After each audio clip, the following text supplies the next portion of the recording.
I am Rainveilrit, a student at the Imperial Beast Academy.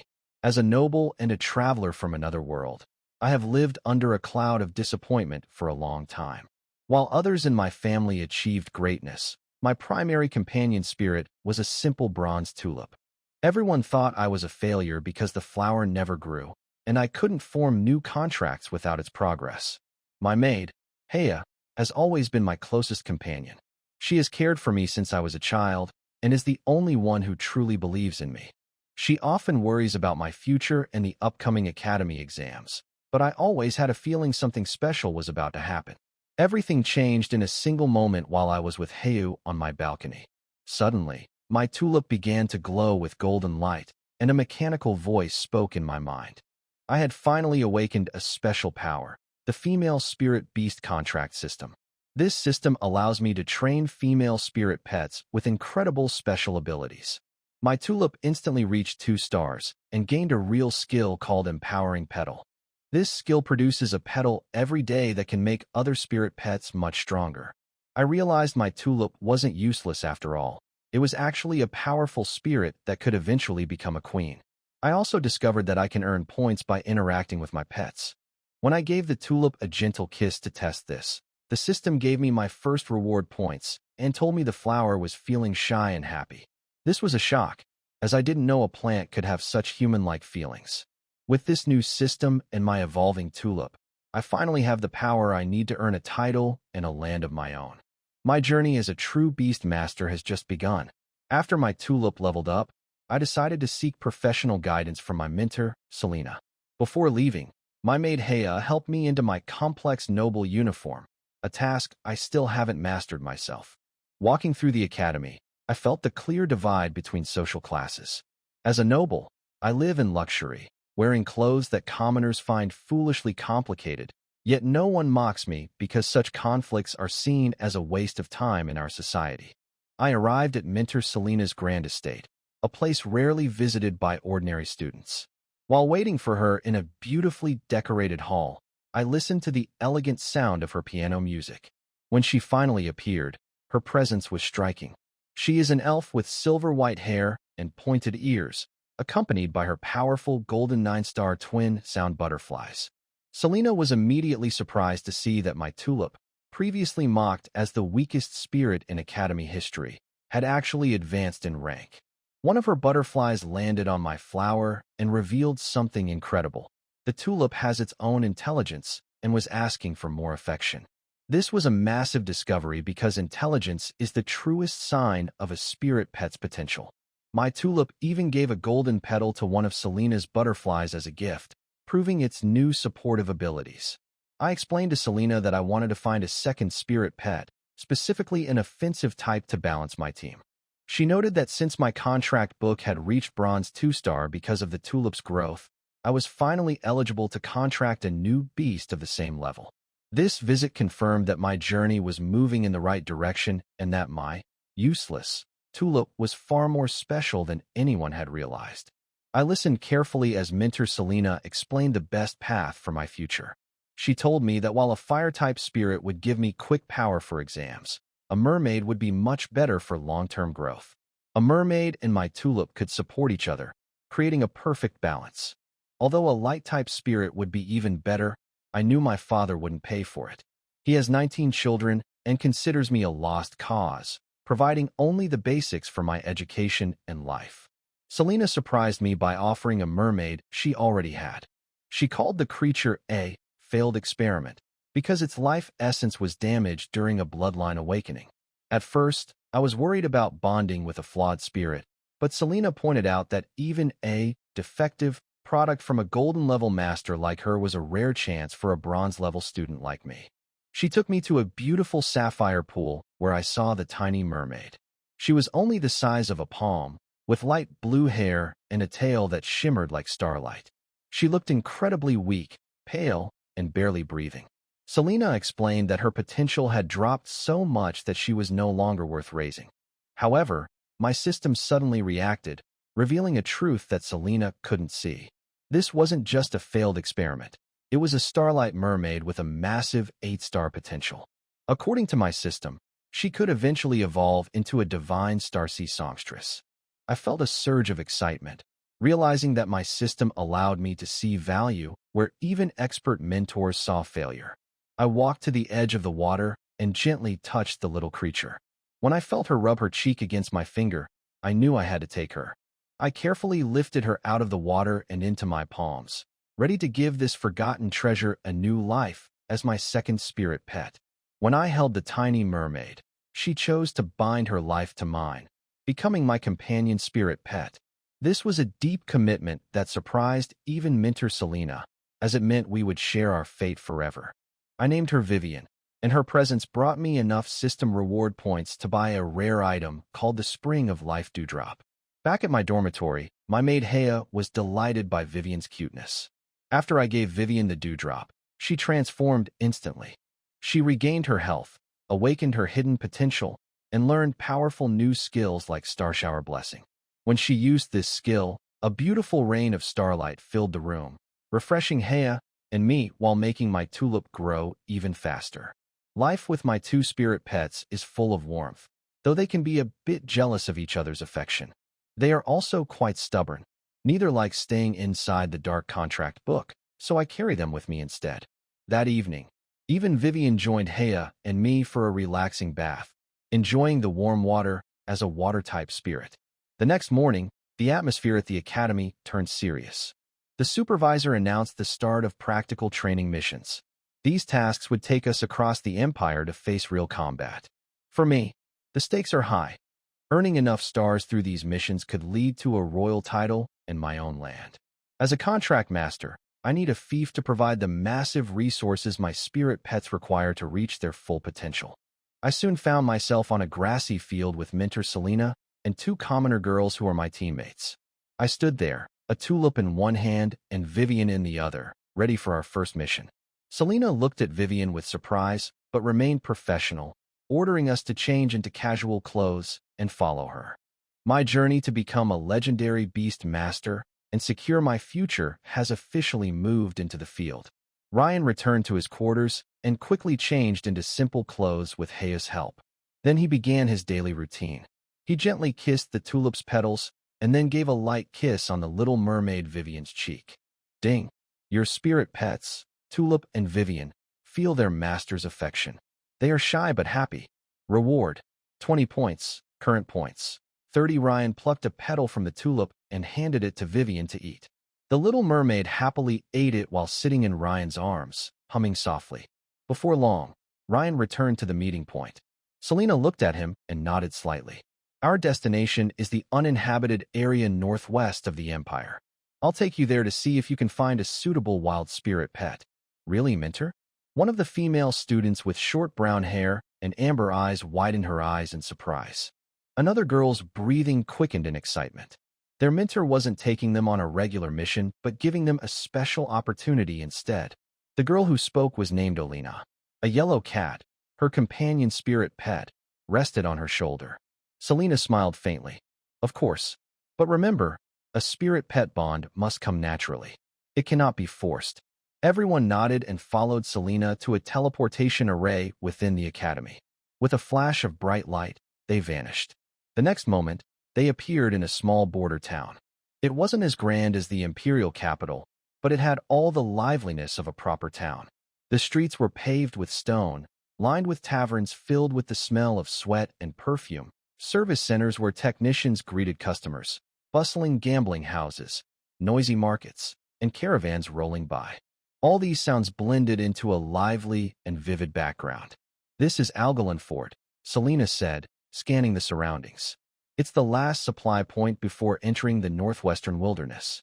The city guards on the street sensed someone teleporting into the city and quickly approached the four people. I am the captain of the 7th Patrol Team of the Algalenberg City Guard. Please show your identification. The captain's tone carried unquestionable authority. In this borderland full of all kinds of people, checking anyone who entered through a teleportation array was a necessary procedure. Selena gracefully took a silver token engraved with the Academy's emblem from her light blue handbag. Selena Arcania, senior instructor of the Imperial Beast Academy of Tyro, leading students for field training. The captain examined the token carefully before returning it. Welcome to Algalenberg. I wish you all the best during your stay. After the guards left, Selena prepared to lead Rain and the others onward. Oh, isn't that Instructor Selena? A man wearing a white robe with golden trim, clearly another academy instructor, approached with 3 students. He smiled politely.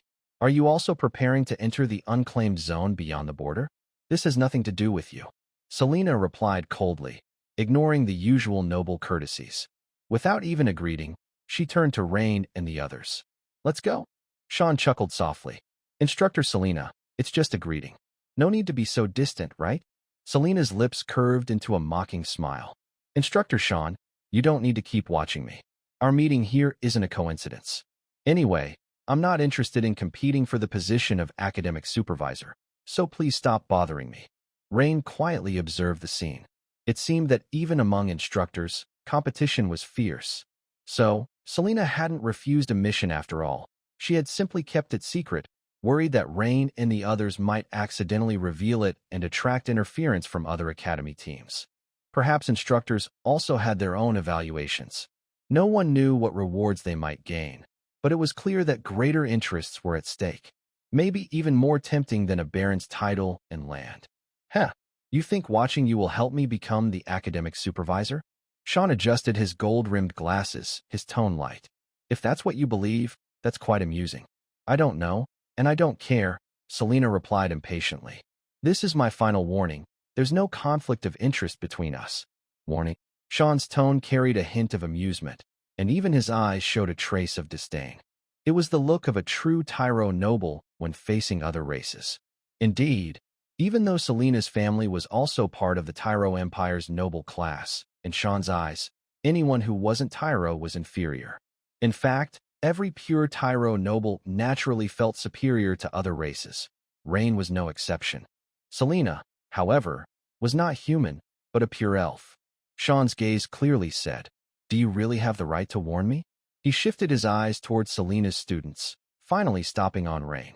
Rain, your tulip has advanced in rank? That's quite rare. Paying attention to rival students was part of a mentor's duty. After all, a mentor's success depended on how well their students performed. Previously, Sean hadn't seen Rain as much of a threat, but Rain's noble background made him worth watching. Any change in him reflected his family's attitude toward him. Mentor Sean, it's been a while, Rain said calmly. Compared to Selena, Rain appeared composed. He knew this scheming man might sabotage their mission for his own promotion, yet he still kept his manners. Among nobles, such behavior was common. Schemes were fine in private, but open conflict was rare. Thanks to my family's support, my companion spirit has advanced to the 2nd tier, Rain said with a polite smile. You have a sharp eye, Mentor Sean. It's just a small improvement. That's enough. Let's go, Selena interrupted. She disliked the false politeness of Tyro nobles. Safe travels, Rain, Sean said. Rain nodded. Thank you for your kind words. Then he quickly followed Selena and the 2 girls. Once they stepped into the bustling streets of Algarenberg, Selena's tense expression finally eased a little. She glanced at Rain. From now on, don't talk to that man. At least not in front of me. He's irritating. I don't like wasting time. Rain smiled slightly. Of course, my beautiful mentor Selena. Your words are always right. Olina and another student, Joanna, looked a little uneasy. This was a clash between noble mentors. They wondered if it would affect their studies. Joanna, with her wine-red twin ponytails, suddenly hugged Rain's arm. Her face was close to his, and a faint fragrance surrounded them. Her red eyes shimmered softly. Rain, I'm so scared.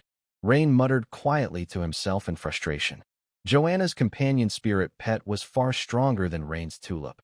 It was already a bronze 4-star demon huntress wolf. Even among the entire grade, she ranked near the top.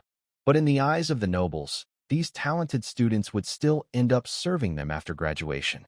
As the only male in the team and a noble youth, Rain was naturally the one Joanna admired. Of course, she never dreamed of becoming his official wife.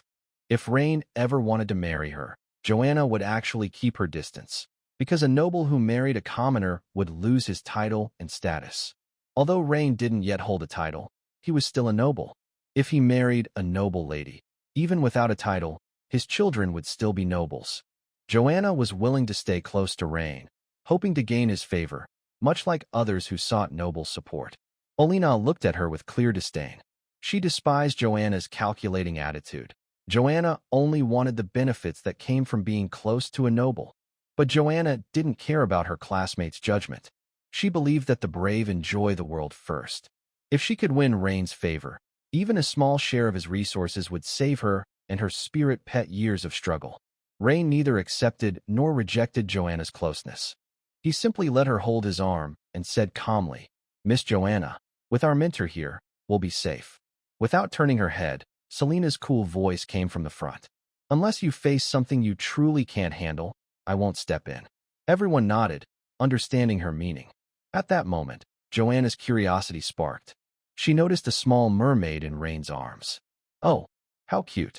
Rain, is this your new contracted spirit pet?" "That's right. She's still very weak." As they walked and chatted, they unknowingly left the city and entered the wilderness. Behind them, Algalon Fortress soon became just a faint outline on the distant horizon. Ahead stretched rolling hills covered with sparse vegetation, and the wind carried the scent of earth, grass, and the wild. "We've entered the outer area," Selena said, stopping in her tracks. The blue and white twin spirit butterflies on her shoulder fluttered their wings. According to the records, there are quite a few spirit beasts active in the outer zone of the northwestern wilderness. Most of them are between Bronze 1 star and Bronze 6 star. Silver-ranked spirit beasts, if any, are usually no stronger than 3 star and tend to live deeper inside. Common ones include the earth and poison-type sand scorpion, the wind and wood-type rolling grass spirit, as well as the eagle-claw griffin and the moonlight spirit fish. I suggest one of you make a contract with a rolling grass spirit. It can stir up small sandstorms to block vision, which is useful both for survival in the wild and for your future Academy team tests.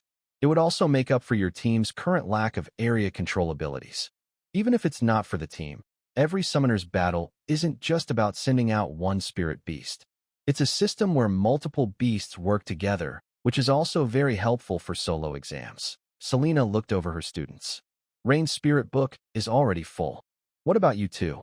Anyone interested in forming a contract? If so, we'll head to Windrest Canyon to look for one. Alina nodded seriously. Instructor Selena, we'll follow your advice. We still have 3 contract slots left. Please take us there. Once they made up their minds, the blue butterfly on Selena's shoulder flew ahead to guide the way while sensing for nearby dangers. As they went deeper, the terrain began to change. They entered a wide valley between 2 long mountain ridges. This was Windrest Canyon. The wind here was compressed, creating a loud whistling sound as it lifted sand and dry grass into the air. Scattered across the valley were rocks of various sizes and withered shrubs, an ideal place for the rolling grass spirits to live and hide. Soon, several clumps of rolling grass began moving toward them. These are just ordinary tumbleweeds, not spirit creatures. You all keep exploring ahead. I'll stay here and watch over you. After speaking, she glanced at the tulip pot in Rain's hands. Even with her intelligence, she couldn't understand how an ordinary tulip could become a companion spirit pet. Selena raised her slender fingers and drew a circle in the air. Blue ripples spread within it, forming a spatial projection ring through which she could observe Rain and his companions at any time. A white spirit butterfly on Selena's shoulder flew up into the sky, keeping watch over the surroundings. She was clearly still wary of Sean. Rain and the others nodded, then continued forward with Olina and Joanna. The strong wind blew their hair and clothes. Joanna held tightly onto Rain's arm, while Olina hugged the little orange cat in her arms. The howling wind seemed to make Vivian, who was in Rain's arms, uneasy. She began to whimper softly. "What's wrong?" Rain asked. He had no free hand to comfort the little one. One hand held the tulip pot, and the other was held by Joanna. He could only lower his head to look at the little mermaid. "Do you want to hide inside the codex for a while?" Vivian shook her head, her tiny hands clutching Rain's clothes. Her blue, starry eyes were full of trust and dependence. "Hey, look, that patch of grass is different from the others," Joanna exclaimed, pointing into the distance. Following her gaze, they saw a tumbleweed resting quietly in the shelter of a rock. It was about the same size as the others, but instead of a dull yellow, it glowed with a faint, lively green. More importantly, while all the other tumbleweeds were being tossed wildly by the wind, this one remained still. Only the outermost blades of grass swayed gracefully, as if they were drawing strength from the wind itself. That's it, the tumbleweed spirit, Olina whispered excitedly. It really is different from the rest. Olina was just about to move forward when she noticed that the tumbleweed spirit actually rolled a few steps backward against the wind. Little grass, come to mama. Olina had no other choice but to stop and coax the little ball of grass. The more it tried to run away, the more excited Olina became. This meant it had intelligence. Usually, when a contract master wants to form a bond with a wild spirit pet, they either subdue it by strength or attract it with kindness. Smarter spirit pets, however, would try to negotiate, asking about food, treatment, or even companionship. Of course, if a spirit pet is forced into submission and still refuses the contract, even if the master binds it by force and stores it in the secret tome, it will always think about escaping. Worse still, if summoned during a battle, a rebellious spirit pet might even turn against its master and the master's other spirit pets. However, some spirit pets willingly form contracts after being moved by their master's sincerity or charm. Coming back to her senses, Olina realized that no matter how she called, the green tumbleweed spirit remained still. Little one, we're not here to hurt you, Olina said gently, trying to communicate, the first step toward an equal contract. We saw that you're special, so graceful. Don't you want to leave this windy, sandy canyon and see the wider world? As she spoke, Olina took out a wind magic stone and a wood magic stone from her secret tome. Sweetheart, if you come with me, I'll feed you these from now on. How about that? The tumbleweed spirit's two long green leaves trembled like rabbit ears, clearly tempted. Olina tossed one of the wood magic stones toward it.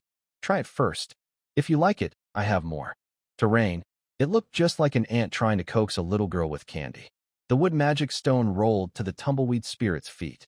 Sensing the pure wood energy inside, it could no longer resist.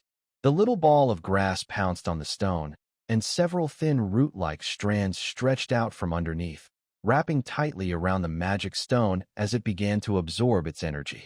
While the tumbleweed spirit was absorbing energy, Olina quietly moved closer, crouched beside it, and gently patted it.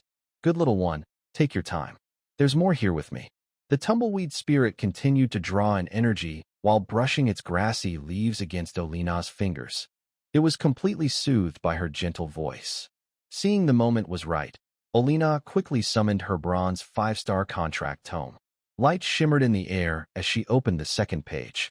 The tumbleweed spirit willingly accepted the glow from the tome. Overjoyed, Olina looked at the new page. She finally had her second contracted spirit pet. From now on, your name will be Little Green Ball. She didn't hide the information, so Rain and Joanna also saw the words on the tome. Contracted spirit pet, tumbleweed spirit, Little Green Ball. Level, bronze, star rating. 3 stars, status, full, happy, curious about its master, skills.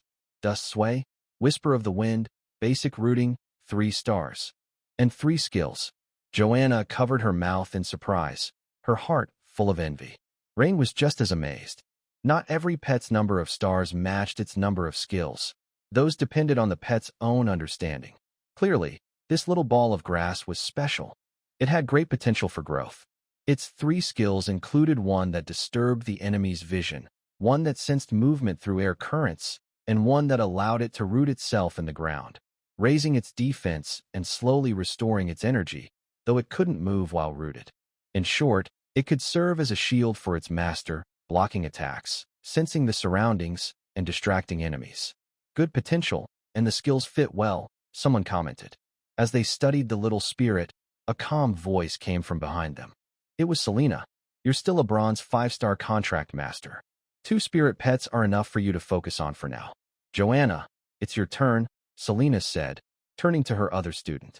Your demon wolf girl is purely offensive, but her defense is too weak. I suggest you find another spirit pet with control or binding abilities. That way, you can form a strong attack and control combination. Joanna listened carefully, a thoughtful light flickering in her red eyes. But, mentor, if my demon hunting wolf girl has weak defense, Shouldn't I pair her with a spirit pet that can heal or boost defense? Selena shook her head. That's not necessary for now. After all, the wolf girl's skills are mainly focused on strong attacks. There's a high chance that before reaching the silver rank, every wolf girl will learn offensive skills like battle fury or fierce bite. They are born warriors, growing under pressure and becoming stronger through hardship. If you give her a protector too early, it might actually hold back her potential. So, use your control-type spirit pet to restrict the enemy's movements and create the perfect chance for your wolf girl to attack. Aim to finish the fight as quickly as possible. That's how you make the most of your current strengths. Selena's words were like a sudden burst of light, showing Joanna a clear and bold path forward. I understand, Mentor. Joanna nodded firmly, her eyes full of determination. Please help me. Mentor Selena. No, Mother Selena. Do you have any recommendations, Mother? They weren't actually related. This kind of address was something spirit tamers sometimes used in front of their pets to make the bond stronger. But Joanna was using it differently, hoping to get some extra care from Selena. Rain hadn't expected Joanna to be so quick to call her mother. Selena rubbed her forehead, the corners of her cool, beautiful lips twitching slightly. Enough. Calling me mother won't help. You're the same as Olena. You'll have to catch your own. I'll only give you a recommendation. Hearing that, Rain felt a small sense of pride. Humph, compared to those two commoner girls, he was clearly the favored one. Selena had directly given him a mermaid as a gift. He didn't even have to catch it himself. Indeed, Selena was truly his mother. Mother said nothing, only showing her usual favoritism. None of the three girls noticed the pride that flashed in Ryan's eyes. They only heard Selena continue her explanation. The first one I recommend, and the only one we can probably find around here, is the Whispering Orchid. It's a rare plant-type spirit pet that can release pollen with a mild illusion effect and use strong vines to restrain enemies. It combines mental interference and physical control, with good potential, but it's very rare and depends on luck. The other one is the Shadow Web Spider. It can shoot tough webs and has strong control abilities, but it usually lives in dark caves. And there might be bear-like monsters nearby. It's up to you to decide.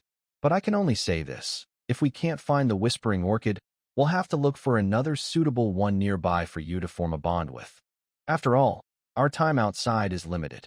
Joanna's spirit companion, the Wolf Huntress, was a humanoid spirit pet that both Ryan and Olena admired. Humanoid spirit pets were clearly more intelligent than others and could think more deeply. Although Vivian was also a humanoid spirit pet, she was tiny, small enough to fit in a hand. Humanoid spirit pets usually advanced more easily than other types. Not every spirit pet needed to reach 10 stars to evolve from bronze to silver. A higher star level only meant greater strength within the same rank, but advancement mainly depended on potential, bloodline, experience, and opportunity, not just star level. Joanna hesitated for a moment. Choosing the Whispering Orchid seemed unlikely to succeed, but at least it wasn't dangerous. If they entered a dark cave, they might encounter dangerous creatures. If they couldn't win, they would only put their companions at risk, since Selena wouldn't help them catch it. Mentor Selena, I choose the Whispering Orchid. In the end, Joanna made her decision. Ryan glanced at her thoughtfully, his opinion of her rising slightly. Selena nodded. Then let's continue our journey to the Whispering Forest. The Whispering Forest was cool and fresh, the damp earth filled with the scent of grass. Sunlight filtered through the layers of tree canopies, scattering into patches of golden light. Fallen leaves were lifted by the gentle breeze, whispering softly with a rustling sound. A man wearing gold-rimmed glasses and a white robe embroidered with golden patterns held a green snake in his hand. With a cold expression, he crushed it, and blood splattered. When did I ever tell you that you could form a contract with such a useless creature? A young woman from the Beast Taming Academy, a commoner with freckles and thick glasses, covered her mouth and sobbed. Teacher, I'm sorry. She could only watch helplessly as her newly bonded spirit pet was destroyed by her own mentor. Tears welled up in her eyes, but she stood still, clenching her fists tightly. Sean's hands were stained with blood, yet his face showed a gentle smile. Alice, it's all right. You don't need to apologize. People grow through their mistakes. He took out a handkerchief, wiped his hands clean, and gently patted his student's head. His tone softened. though his eyes still carried the quiet arrogance of a noble toward a commoner. Fortunately, your teacher corrected it for you this time. They say there are no useless spirit pets, only unskilled tamers. But that saying is mostly a comforting lie for the weak, or perhaps the last bit of hope for those without choices. This green snake wasn't right for you. It could have ruined your future, do you understand? Yes, Teacher Sean. Alice nodded quickly, holding back her tears. A male student nearby watched the scene with a serious expression. He asked respectfully, Teacher Sean, could you please recommend some spirit pets suitable for us to form contracts with? Sean was about to answer when a white eagle circling above descended quietly. He raised his arm, and the eagle landed gracefully, leaning close to his ear as if whispering something. I see, Sean replied with a nod. Keep watching. The eagle soared back into the sky. Sean turned to the male student, his gaze calm. You're ready to form a contract with a whispering orchid. Teacher, that creature is hard to find. The male student, unlike the other two commoners, spoke with ease. He, too, was of noble birth. It's fine. Your mentor will help you. Sean pointed to the white eagle circling in the sky. It will tell me everything about this forest. At the same time, Selena and her group arrived at the whispering forest. The blue spirit butterfly on her shoulder seemed to sense something. It fluttered to her ear and whispered softly, Mother. She's just ahead. Although Selena had told the others to try their luck, she had secretly sent out her spirit butterfly. Using its strong sensing ability, it helped narrow down the search area for Rain and the others, increasing their chances of finding the whispering orchid. She nodded and pointed toward a patch of grass ahead. Go check over there. Whether you find it or not depends on your skill. If you can't, either give up or choose another spirit pet nearby. Understood? Understood, Mentor. The three answered together, then walked toward the open field ahead. Unlike the Windrest Valley, this place was covered with green grass tips that swayed gently in the breeze. The meadow was about the size of several football fields, and according to Selena, the whispering orchid was tiny, only about the size of a fingernail. They spread out to search. Rain held a potted tulip in his hands. The flower bent slightly, as if trying to guide him. This surprised Rain. It was only a bronze 2-star tulip, yet it could sense the presence of other plant-type spirit pets. Sensing his astonishment, the tulip proudly shook its head. Though it looked small, Rain had poured countless resources into it over the years, nutrient potions and magic stones, all absorbed by the tulip. If it had been an ordinary spirit pet, even a pig would have reached bronze 6 or 7 stars by now. But the tulip had never advanced, only recently showing signs of progress. It seemed that all the nutrients he had fed it had gone into making it smarter rather than stronger. Following the direction the tulip indicated, Rain continued forward. In the distance, he faintly saw a familiar figure. A graceful woman with golden hair stood ahead. She turned and looked at him, raising her hand in greeting. Seeing her gentle, mature face and those gem-like green eyes, Rain was taken aback. Hiya, what are you doing here? Young master, I was feeling a bit bored at the academy, so I thought I'd come find you. Heya slowly walked up to Rain and took his hand. What are you looking for? Rain felt something was wrong. As a maid, Heya shouldn't have the right to use the academy's teleportation circle. Still clear-headed, Rain instantly realized he was trapped in an illusion. It really might be the whispering orchid. He looked toward Joanna and Olina in the distance, trying to call out to them, but no sound came from his mouth. Heya smiled gently at him. Young master, what's wrong? Are you tired? She softly guided Rain's head to rest against her shoulder, gently stroking his hair. Rest now, young master. Just like when you were a child. Everything will be fine after a little sleep. Surrounded by her comforting scent, Rain felt the illusion grow almost too real. His mind stayed awake, but his body refused to move, as if he were trapped in a dream he couldn't escape. You know, young master. From the first moment Haig saw you, she liked you, she said softly, brushing his hair. Back then, you were so small, always crying and asking me to hold you until you fell asleep. Stay with me, forever. The whisper no longer sounded like a request. It came from deep within the soul. At that moment, Rain's feelings of attachment and affection for Heo were magnified endlessly within the illusion. He bit the tip of his tongue hard, forcing himself to stay conscious. Heya looked slightly surprised. This fragile human could resist her strongest illusion? Rain also realized how terrifying the Whispering Orchid truly was. If this had been a real battle, he might have died countless times already. Even knowing it was an illusion, his body still wouldn't move, as if bound by invisible chains. Haya leaned closer, her familiar, gentle face filled with warmth and care. She softly touched his forehead and whispered, "Call me mother." Haya wanted to break his will completely. No, he absolutely wouldn't say it. Although Ryan had fought countless battles before crossing over, this was now another world. How could he casually recognize someone as his mother? Yes, Blue Star. At that critical moment, Ryan's true consciousness, different from both a traveler and a native of this world, suddenly awakened. This, how is this possible?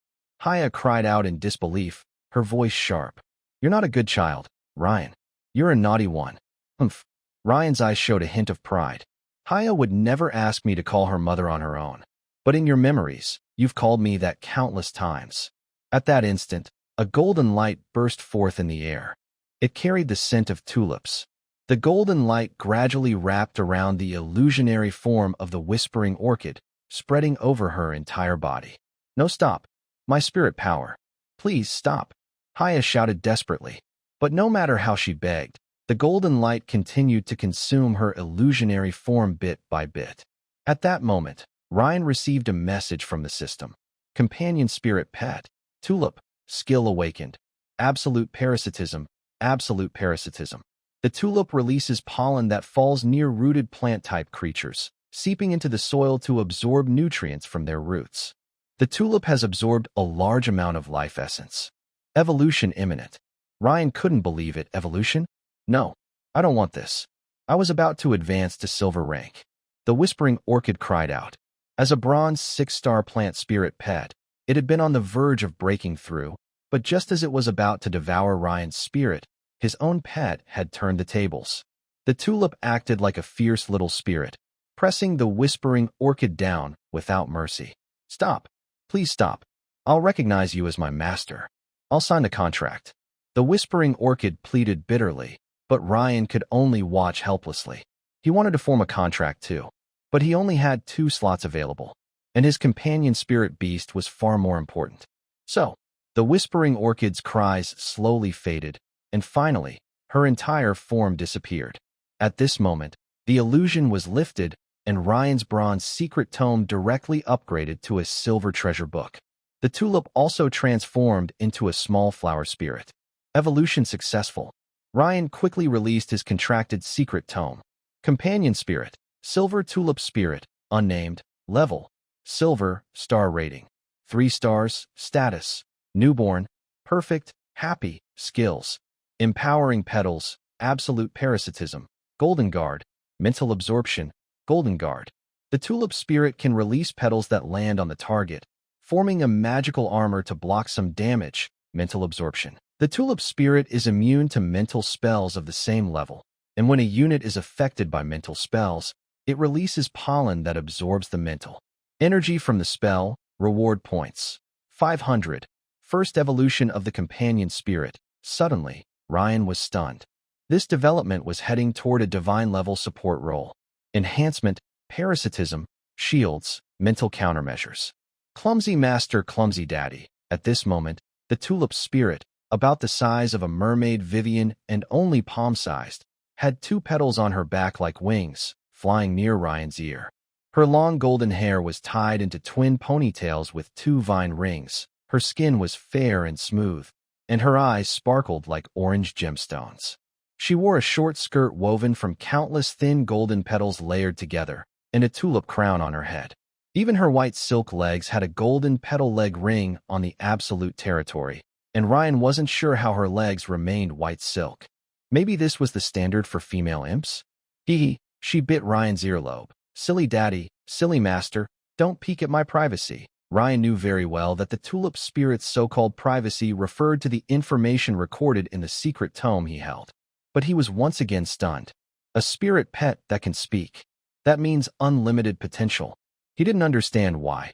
At first, she was supposed to be shy. Didn't she want Ryan's kiss back then? Why has this tulip become so mischievous? Perhaps because I absorbed the essence of the Whispering Fairy Orchid? The Whispering Fairy Orchid is good at creating illusions and playing with people's minds. Its spiritual core must contain cleverness, charm, and even some mischievous traits. Since it is no longer just a flower, Ryan feels it's necessary to give her a name. To Lip, Ryan extends his slender index finger and taps the forehead of the tulip spirit. Do you like this name? My little darling. Hearing Ryan's words, Tulip covers her blushing face. I'm not a little darling. Perverted dad. Fishy master. Ryan didn't expect this little fairy to be so proud. She's quite stubborn, and she's crying loudly now. Coming back to his senses, Ryan looks at a tiny purple orchid at his feet and waves to Joanna and the others. When Joanna and Alina hear the noise, they immediately walk over to Ryan. Seeing the small purple sprout, they both look surprised. Joanna quickly hugs Ryan and kisses his cheek with her soft, red lips. You are truly my lucky hero. Ryan doesn't mind Joanna's close gesture.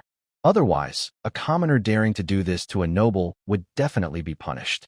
But before Joanna can make a contract, a young boy's voice sounds out.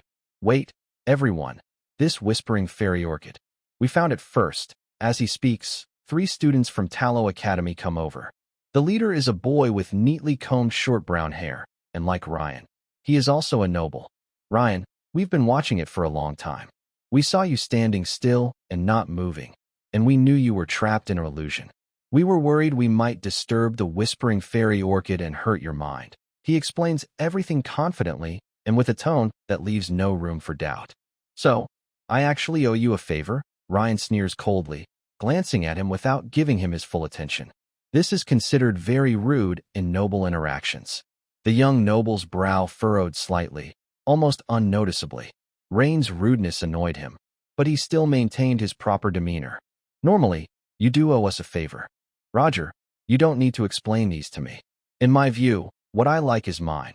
Rain's voice was soft but carried a deep sense of arrogance and confidence. Every noble is naturally a thief, whether it's the young man named Roger or Rain himself. However, Roger is more polite and courteous, while Rain seems just overbearing and aggressive.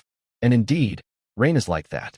He doesn't care whether the other person's words are true or false. So what if they are? He now has a silver level 3-star spirit pet, so why should he fear the 3 of them? Roger nodded and softly responded. Oh, then spoke with some implication. I heard that the ancestors of the Vigrith family were merchants, not bandits who are unreasonable and ungrateful. I respect your way of handling things because I am well-mannered, but that doesn't mean you deserve respect. Joanna and Alina held their breath, sensing the tense confrontation between the 2 noble boys. This open hostility made Rain serious. This was no longer about a simple flower spirit orchid. Questioning a noble's manners is a sign of great disrespect. But Rain believed that, at its core, this was just Sean, their mentor, stirring trouble. Whether their goal was the same as theirs, seeking the flower spirit orchid, didn't matter. As long as Selena was involved with them, Sean would try to cause trouble. So, Rain's words, which seemed domineering, actually shifted the ownership dispute of a wild plant spirit pet into a rivalry between 2 noble young men. This way, Sean couldn't find an excuse to interfere. Could he still meddle in the conflicts among noble students? Roger's reaction was exactly what Sean wanted. Although the flower spirit orchid was Joanna's contract target and had little to do with Rain personally, in the upcoming team battles for graduation, Joanna and Alina would be his teammates. Those battles could earn them graduation points, and the more points they earned, the higher the chance of being granted the title of Baron in the future. Just as Rain was about to speak and counterattack, a series of clapping sounds suddenly erupted. Sean stood behind his 3 students and smiled. Since you all argue about who owns this Whispering Fairy Orchid, why not settle it with a fight? What do you think? Mentor Selena? Sean seemed to be talking to the air, but suddenly, blue and white star-like sparks appeared in the sky and gathered into Selena's figure. My students won't lose to your students, Selena said directly. Let's begin. The fight was about to start. Ryan's 2 cute companions, Tilope, a tulip spirit, and Vivian, a mermaid, floated in the air. Tilope flew with petal wings, while Vivian hovered on a water droplet cushion. On Oriana's shoulder, an orange cat jumped down and hissed. Next to it was a green grass ball. Joanna summoned her 4-star hunting wolf girl, nearly 2 meters tall, with tall wolf ears and a fluffy gray tail standing up. She looked ready for battle. Her silver vertical pupils stared at her opponent, and her fingers grew sharp claws. Without a doubt, she was the main attacker in this fight. Roger smiled softly and summoned a silver book in the air. Unlike you useless ones, Ryan, my father has high hopes for me. He only mocked Ryan and ignored the other girls around him. The silver secret book shone brightly and released 3 contract spirit pets. He alone dared to keep 3 spirit pets, probably backed by his family's large resources. The 3 spirit pets appeared in a fan shape in front of him. A sturdy, dark stone-armored bronze 5-star rhinoceros, nearly 3 meters long and 1.5 meters tall, covered in tough stones with sharp horns on its head. A deep blue, 4-star thunder marten with eyes flashing with lightning, claws digging into the ground, ready to strike quickly. A silver 1-star steel-feathered eagle flying in the air, its feathers sharp like steel needles, with piercing eyes fixed on Tilipy and Vivian. This team, guided by his family and Sean, had a complete combat system for spirit pets, frontline attack, surprise strikes, and air control, forming the classic iron triangle of battle. The 2 female students beside Roger also summoned their own partner spirit pets. They are different from Roger and do not have new spirit pets yet. After all, as commoners, their resources are limited, but they are still not to be underestimated. A large bronze 3-star mouse spike flower is planted in the soil. It can spit venom from its mouth to attack from a distance. Another student, Alice, who was just contracted by Sean's spirit pet and was almost crushed, also summoned a resonance lily. The resonance lily is an elegant plant with several crystal bell-shaped flowers hanging from it. When the wind blows, it emits pleasant but invisible sound waves. The sound of the bells swaying in the wind can soothe allies' emotions and grant immunity to some control effects. These bells are also the fruit of the plant. Eating them can provide healing effects. The opponent has 5 spirit pets, and so does Ryan. However, the disadvantage is clear. Their front line has only 1 wind-rolling grass spirit. It cannot compare to the opponent's ironclad rhinoceros. Once the wind-rolling grass activates basic rooting, it cannot move and can only serve as a low wall. Roger sneered. Ryan, surrender now. Everyone's face will be saved. What do you think? Ryan gave a non-committal smile. His tulip spirit, Tilipy, is a plant-type spirit pet that can only root in the ground, making it a natural enemy. It looks like a 5v5 match, but in reality, it's a 5-on-3. And he still has 530 system points, ready to exchange for good items at any time. Whoosh! Amidst the smoke and dust, several flashes of metal reflected light. Steel needles like deadly arrows shot out rapidly, too many to count. If not careful, one could be pricked into a hedgehog. Joanna was so frightened she lost her composure. She and her own monster-hunting wolf girl had no means of defense. Olina quickly ordered her windblade grass spirit to root itself, forming a low wall. But it could only hold her and a cat as she crouched behind it. However, the windblade grass spirit had no way to stop these sharp, thin steel needles. Its body was made of grass leaves, but the needles' piercing power was very strong.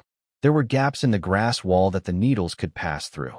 Fortunately, Ryan's tulip petal spirit once again activated. Golden Guard, tulip petal spirit releases petals that land on the target, forming a magical protective layer to block some damage. She shouted softly, and the petals behind her wings shone brightly. Golden tulip petals, as if alive, flew quickly and precisely toward different targets. At the front of the battlefield, the monster-hunting wolf girl hadn't had time to react. She felt a shower of golden petals falling on her, instantly spreading out and transforming into a semi-transparent golden magical armor that fit her agile body. Everyone on Ryan's side, including each spirit pet, was wrapped in a layer of golden film. The dense rain of steel needles struck the layered defenses fiercely but couldn't hurt anyone. So strong. Olina held her small orange cat, seeming unable to believe Ryan's tulip had grown to this level. She even saw pride and confidence in the eyes of that little female flower spirit. Of course, Ryan had warned her earlier. Unless he said otherwise, she must not speak. A talking spirit pet was enough to make anyone jealous. Even if the companion spirit couldn't steal, it still drew more attention to Ryan. Sean and Selena, outside the battlefield, also looked surprised. They had already seen that Tulip Petal Spirit had evolved into a silver 3-star flower spirit, but they didn't expect it to be so powerful. Teacher Selena, you are truly skilled at nurturing students, Sean said with a mocking smile. Without support from the Villet family, he managed to raise a flower to this level. Such dedication, even risking personal resources to teach him. Could it be that you are training Ryan as a fiancé? Are your two families already planning to marry? Other students, except Ryan, looked shocked upon hearing Sean's words. Joanna's Olina showed a surprised expression. Even Roger looked the same. No wonder Ryan was so confident back then. It turns out he was using charm, and he was being mentored by the cool and beautiful Selena from the academy. Well, getting close to the source of power. But so what? A top-tier contract mage who invests all resources into training him can't compare to having a powerful family backing him. Maybe this guy is now full of wounds from all the stabbing. Roger, jealous that Ryan might have some secret relationship with Selena, kept comforting himself. However, the two at the center of the rumors reacted strangely. They showed no reaction and avoided talking about it. This made everyone else more convinced of their suspicions. Joanna secretly felt nervous. She had flirted with Ryan in front of Selena many times. Was that any different from openly betraying her? The anger of a top contract mage, an elven noble, and an academy mentor was not something a common student like her could handle. She hoped Selena's mother wouldn't blame her. Joanna promised herself to behave honestly from now on and never have inappropriate thoughts about young Master Ryan again. At this moment, Joanna clasped her hands together and prayed silently. Selena looked at the blonde boy's figure, a hint of doubt flashing in her beautiful eyes. Others might not notice, but she certainly did. Ryan was not her kept boy toy, and she didn't have deep knowledge about plant-type spirit pets training. Every contract mage kept their insights into the evolution and training of their spirit pets a secret. Besides some known and publicly shared evolution paths and training methods, the unknown routes and techniques were like hidden treasures for each family or each contract mage. Every spirit pet's final form is not fixed, at least for now. She still couldn't evolve a bronze-level tulip into a silver-level tulip spirit in elf form. That was something ordinary resources or regular training methods could never achieve. Unless Rain's family had spent a huge amount of resources to buy a secret cultivation method for tulips from someone else, Selena couldn't think of any other reason. Of course, the reason Selena didn't argue was also to help Rain keep this secret. Meanwhile, on the battlefield, after the rain of steel needles ended, the smoke slowly cleared, revealing a huge figure. The stone-armored rhino began its charge. Its sharp horn pointed straight ahead, unstoppable, but in its eyes flashed a very human-like look of surprise. It couldn't believe that Rain and the others had survived the storm of steel needles without a scratch. Joanna, have your wolf huntress move aside. Your task is to deal with that thunder mink, said Olina, standing up from behind the short wall made of windgrass spirits. As for this big one, leave it to me. As soon as she spoke, the little orange cat in her arms jumped to the ground. The tiny creature, Hakimi, stood bravely before the charging stone-armored rhino, even daring to hiss at it. The scene looked almost funny, but Rain and Joanna, as her teammates, knew this little orange cat well. So Joanna nodded and cooperated. Olina's little orange cat was no ordinary pet. Rain and Joanna had already read its file. Companion spirit pet, causality cat, little howdy. Level, bronze, star rating. 5 stars, attributes, metal, order, status. Thinks the big creature ahead is rude and plans to teach it a lesson. Skills, harmless hiss. The cat is the reversed butterfly. Who dares to hiss at me? Inability hacky. Little old man can hacky at any enemy unit, automatically insulting the entire enemy family. The damage is low, but the insult is very strong, forcing enemies to see little old man as their primary target. Cat is the reversed butterfly. When little old man contacts an enemy locked onto him by inability hacky, he can exchange sizes with the enemy for up to 5 minutes. The higher the enemy's level compared to little old man, the shorter the time. Who dares to hacky me? I am old man. Which cat dares to hacky me? Which cat can hacky me? When little old man successfully swaps sizes with an enemy, He can choose to use Inability Haki to steal one of the enemy's skills. Also, once the enemy's body is controlled, they cannot use Inability Haki on Little Old Man. This order-based spirit pet is very powerful, but it requires rare resources and methods to train. Suddenly, Little Old Man sees the armored rhinoceros charging wildly at him, haking nonstop. Its eyes are red, nostrils puffing out steam, as if greatly insulted. Facing this overwhelming charge, Little Old Man remains calm, not dodging or retreating, and keeps haking. Old woo. Although Ryan can't understand, he guesses the cat is cursing quite badly. At the moment the rhinoceros's horn is about to hit him, Little Old Man leaps lightly, his pink paw pads touching the hard rhinoceros horn. Reversed butterfly, activate. Meow? Meow meow. Meow meow meow. The small orange cat on the ground is now the spirit of the armored rhinoceros, staring in disbelief. Then it sees its own huge body, which originally belonged to it, suddenly turn and charge toward itself. Old woo. The armored rhinoceros panics, quickly haking at its own back, trying to use Inability Haki to pull itself back. But at this moment, the Inability Haki is truly useless. No matter what, Little Old Man, controlling the armored rhinoceros's body, does not stop moving. And the Little Old Man controlling the rhinoceros's body seems to be having fun. He runs while trying to imitate the rhinoceros's previous roar. Oriana walks over to the small orange cat, now possessed by the rhinoceros's spirit, and slaps it. What are you haking at? When Roger sees his spirit pet charging at him, he doesn't even realize what's happening. Is this a hug? So, are the enemies already defeated? Wait. Replenish. Roger looked at the other side, determined to crush him. He shouted loudly, ignoring his noble manners, and scrambled onto the frightened lightning ferret beside him.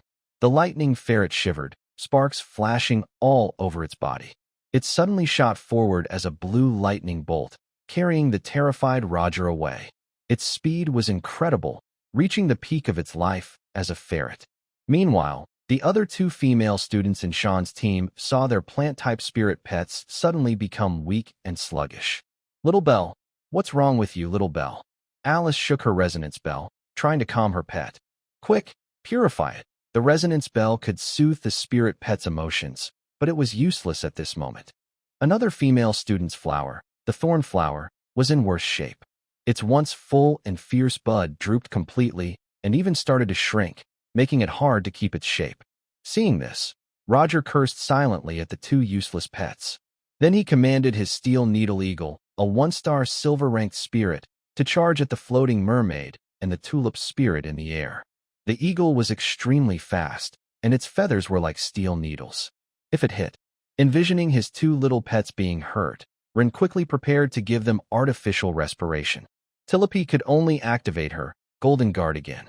Golden petals, shimmering with light, spun out and instantly formed a glowing, colorful golden shield over Vivian and Tilipy. Vivian pursed her lips, clasped her hands, and began gathering the blue water element from space. Water Shadow Star Arrow, a quick attack skill combining water and star power. Countless arrows made of pure water and shining star-like light quickly condensed and shot at the steel needle eagle. But, as a bronze 1-star, her attack was like tickling the silver-ranked eagle. In a rush, Ren leapt forward, grabbing Tilipy and Vivian and shielding them in his arms. No one expected Ren to try to block the attack with his body. Ing. Vivian was anxious in Ren's hands, but couldn't break free from his grip. Stupid dad. Tilipy's orange eyes flashed with panic. Let go of Tilipy quickly. These two companion spirits are basically Ryan's lifeline. He would rather get hurt himself than see them in danger. As for Roger, he doesn't dare truly kill Ryan. Killing a noble could cause big trouble. Of course, Ryan doesn't expect his enemies to show mercy. He quickly opens the system shop and thinks fast. Ryan still has 530 points in his pocket, so he's not worried at all. He searches randomly and finds the most cost-effective item in the shop. Bloodline Activation Stone, 500 points. Effect: has a very low chance to activate a hidden bloodline or ancient inheritance in the spirit pet, or mostly to slightly and permanently boost a basic attribute, strength, agility, mental power, etc. This is the one. He exchanges for it, targeting Vivian. Ding. 500 points spent. Exchange successful. Bloodline activation stone used on Vivian. Remaining points. 30 just as Ryan tightly protects Vivian in his arms, facing the deadly charge of the steel-tipped eagle. A mighty aura, as if from ancient starry seas, suddenly erupts from Vivian's small body. Mermaid Vivian, activating her bloodline, begins to evolve. Ryan guessed right.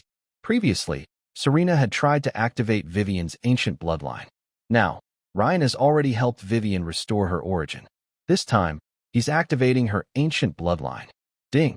Evolution successful. Spirit pet mermaid Vivian has evolved into Starlight Mermaid. Level increased to Silver 1 star. Status: perfect, touched, admired. New skills gained. Thunderstorm, title him. Hearing the system's prompt, Ryan quickly checks Vivian's new panel in the secret manual. Companion spirit pet, Starlight Mermaid, Vivian. Level: Silver, star rank. 1 star, attributes: water, light, thunder, skills. Water shadow star arrow, star bath spirit rain. Thunderstorm, title him. Thunderstorm. Vivian can summon the power of thunder, call small thunderclouds, and rain down rain arrows filled with fierce lightning to deal deadly strikes to enemies. Tide song. Vivian can sing to control nearby liquid objects, gathering them to strike enemies. Those hit by the tide will be slowed down. After evolving, Vivian is no longer just palm-sized. Now she looks like a little girl, tightly hugging Ryan's leg, about 1 meter tall. Her shiny blue hair flows like a waterfall to her waist, with sparkling star-like tips. Her big blue eyes look like they are about to cry. Her fair skin is covered with a few shells, all properly hidden. Below her slim waist is a cute fishtail covered with blue gemstone-like scales that reflect blue light. She is nibbling on her finger, making a soft sound. Suddenly, dark clouds gather in the sky, filled with thunder power, and blue lightning rain begins to fall, chasing after the steel-feathered eagle. The eagle lets out a terrified cry. The rain, full of thunder energy, is deadly to flying pets like this metal-feathered bird. Crackling electricity surrounds the eagle, and finally it falls to the ground, foaming at the mouth. "It's over," Ryan says, glancing at Roger riding the lightning ferret. His face is full of anger, unable to believe that this useless noble student actually defeated him. And what does a sudden breakthrough in battle mean? I don't accept it. Roger roars, drawing his noble short sword and commanding the lightning ferret. Charge. Enough, Roger. Losing is losing. Sean quickly stops him. He glances at Joanna's demon wolf, which hasn't moved despite its aggressive appearance. With Roger in his current irrational state and unfamiliar with close combat, facing a pure killing machine like that could have terrible consequences. This half-human, half-beast pet, especially a wolf, won't hold back once fighting starts. Although killing a student of Selena's class might affect her career, a mentor who can't protect their students also faces consequences. Sean's ultimate goal is to become a senior supervisor, not to fight Selena to the death. Mentor. Roger wants to argue, but his face shows his unwillingness. I said, "Enough," Sean whispered sharply, glaring at Roger. "Let's go." This time, Sean didn't even threaten. He simply led his students away. Joanna also successfully contracted the whispering fairy orchid. Reen went alone to a corner. He held little Vivian in his arms. "Come here, sweetheart. Let me take a good look." Vivian was lifted up by Reen, her face level with his. She seemed a bit shy, with tears of gratitude still shining in her eyes from being protected by Reen. Reen didn't hold back and kissed her cheek. "Good girl. You're my little treasure." Vivian couldn't speak yet, which puzzled Reen a little. Normally, even a broken flower could turn into a mischievous little girl, so there was no reason a more talented mermaid wouldn't. And mermaids love singing, so their language talent should be better than a flower's. Vivian giggled like silver bells, her sweet face shining with a bright smile. She happily kissed Reen's face, then rubbed her cheek against his, showing affection and joy. Her tail wagged happily too. Humph, a silly owner who likes new things and gets tired of old ones. Tillapi looked on with jealousy, crossing her arms and stomping her little foot in the air in dissatisfaction. Reen quickly caught her and held her in his arms, gently stroking her face. All right, you're also the best little treasure, not Not a treasure. Tilope blushed as Reen suddenly hugged her. Though she complained, her body honestly found comfort in his warm embrace, and her voice grew softer. Only. Silly owners. Call everyone treasures casually. That's so bad. So shameless. Reen held a flower spirit in one arm and Vivian in the other. Vivian sat on his arm, her face buried in his chest. Since everyone is here, Selena looked at Vivian in Reen's arms and nodded. Let's keep going. Next, we will enter the uninhabited zone. There is always a risk to life, so be prepared. Reen frowned. Now, having 2 contract spirit pets is already enough for their training. Why did they go into the inner circle? It's important to know that daily expenses for raising spirit pets are quite high. Currently, Reen's pocket money is enough. Otherwise, an ordinary student couldn't afford to keep 2 silver-level spirit pets at once. For example, Tilope and Vivian can eat some common food daily, but their growth is very slow. For mermaids, the most common food is moonlight algae or some elemental magic stones. For flower spirits, their usual food is dawnflower nectar, which is collected from special flowers that absorb the first sunlight of the day.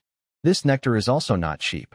Moonlight algae costs 1 gold coin per 50 grams. A silver-level mermaid eats about this amount daily.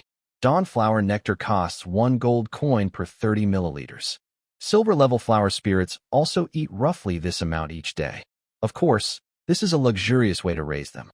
Contract trainers can choose other foods, but if they don't eat what their contracted beasts need for a long time, they can become malnourished. Because of this, a new profession was created, spirit pet nutritionist, who plans food and recipes for various spirit pets. In short, 1 gold coin is a huge amount of money for ordinary people. 1 gold coin can exchange for 100 silver coins, and 1 silver coin for 100 copper coins. 2 copper coins can buy a fresh loaf of bread. An ordinary worker earns about 20 to 30 copper coins a day. As long as they get into the Beast Tamer Academy, students receive a monthly allowance of 30 silver coins. Noble students don't care about this money, but commoners are eager for it. The source of these allowances is simple.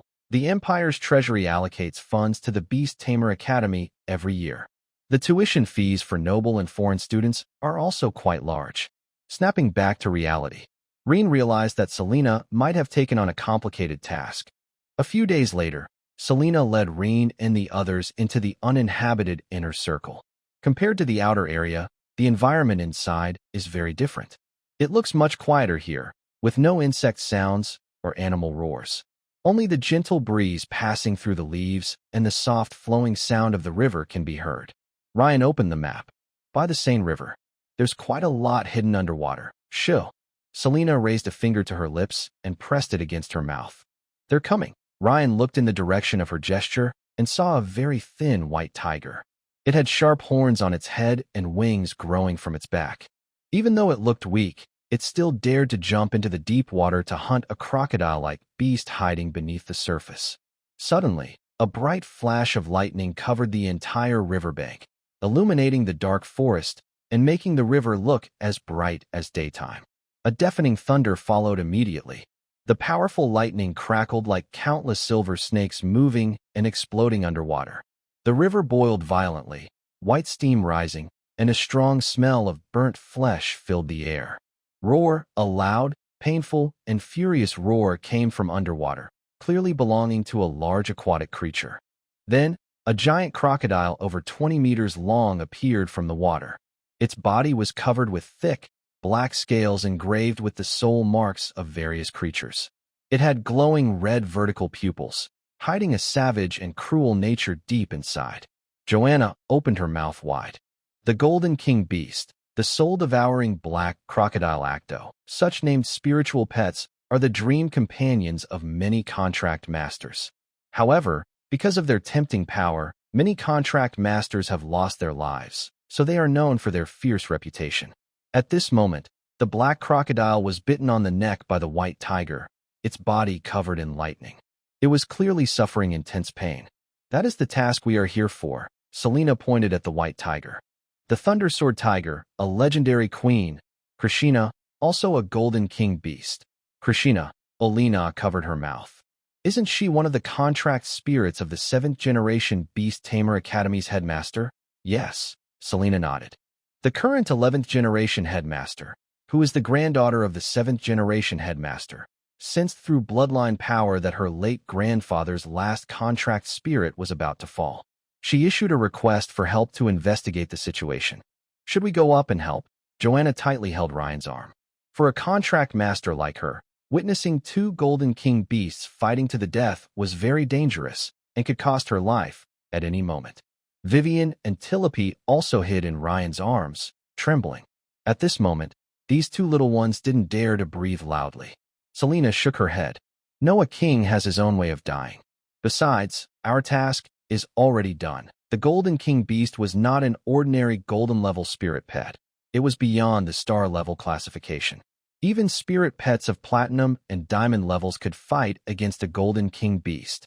But in the ancient texts, they are still classified as golden-level creatures because they possess the king's quality. This king's quality gives them a chance to awaken their contract secret. When they awaken it, they become a Golden King beast and can form a contract with a contract master, just like spirit pets. Having a spirit pet with a contract secret is something every contract master dreams of. However, according to records, the 7th Dean of the Beast Taming Academy did not succeed in helping Krishna become an awakened Golden King beast with a secret. Perhaps even he didn't know how to help a Golden King beast awaken its secret. Just then, the situation suddenly changed. The soul-corroding black crocodile, Acto, stubbornly endured the lightning burns all over its body. It suddenly swung its massive tail, which was covered in soul marks, like an iron whip, and fiercely struck Krishna's already weak side. Krishna still bit down Acto's neck, refusing to let go. Its horn, symbolizing the source of strength, burst with brilliant lightning. Like a flashbang, the dazzling light turned everything in the world white. Ryan closed his eyes tightly, but the destructive light seemed to pierce through his eyelids, making him tear up uncontrollably. When Ryan woke up again, he was already lying on his big bed in the academy dormitory. After being hit by the residual shockwave of the lightning's bright flash, Selena protected everyone. Ryan didn't know what exactly happened after that. Just before losing consciousness, Ryan seemed to hear a system prompt. Detected the fall of two nearby Golden King beasts, automatically absorbing their scattered kingly essence. Detected special spiritual wave fluctuations, unfinished contract secret inheritance. Attempting to capture and analyze. Analysis failed. Energy structure too complex. Some data has been recorded. The intermittent electronic sounds, like a broken radio, echoed in Ryan's dark mind, eventually falling silent. Young master, you're awake? Heya, a beautiful blonde woman dressed as a maid in black and white, quickly approached Ryan's bed. She carefully wiped his face with a towel. Heya. Ryan looked at Vivian and Tilope, who were lying in his arms, then glanced at the beautiful maid Heya, a peaceful expression flashing in his eyes. How long have I been unconscious? Heya's beautiful eyes were full of worry and fear. Since Miss Serena brought you back, it's been 3 days. She gently kissed Ryan's forehead. Young master, you should rest well these days. Heya has already asked for leave for you. Also, in a few days, the master plans to hold a birthday banquet and said he wants to arrange a marriage for you. So be prepared. Ryan slightly narrowed his eyes. The master, Heya mentioned, is naturally his kind-hearted father. The church's influence in the Talo Empire isn't very strong, so there are no laws against polygamy here. Otherwise, how could his kind father have fathered 19 children with just one woman? So, besides the main wife, there are also concubines. As for Ryan's mother, she was also from a noble family, but was a concubine. She died shortly after giving birth to Ryan. Ryan's maternal grandfather already had a poor relationship with Ryan's mother. When she wanted to join the Villett family as a concubine, her father strongly opposed it. But he couldn't oppose the powerful family head. Ryan's father, a count with authority, simply married her. After she became pregnant, Ryan's grandfather could only accept it. However, the two families didn't have much contact.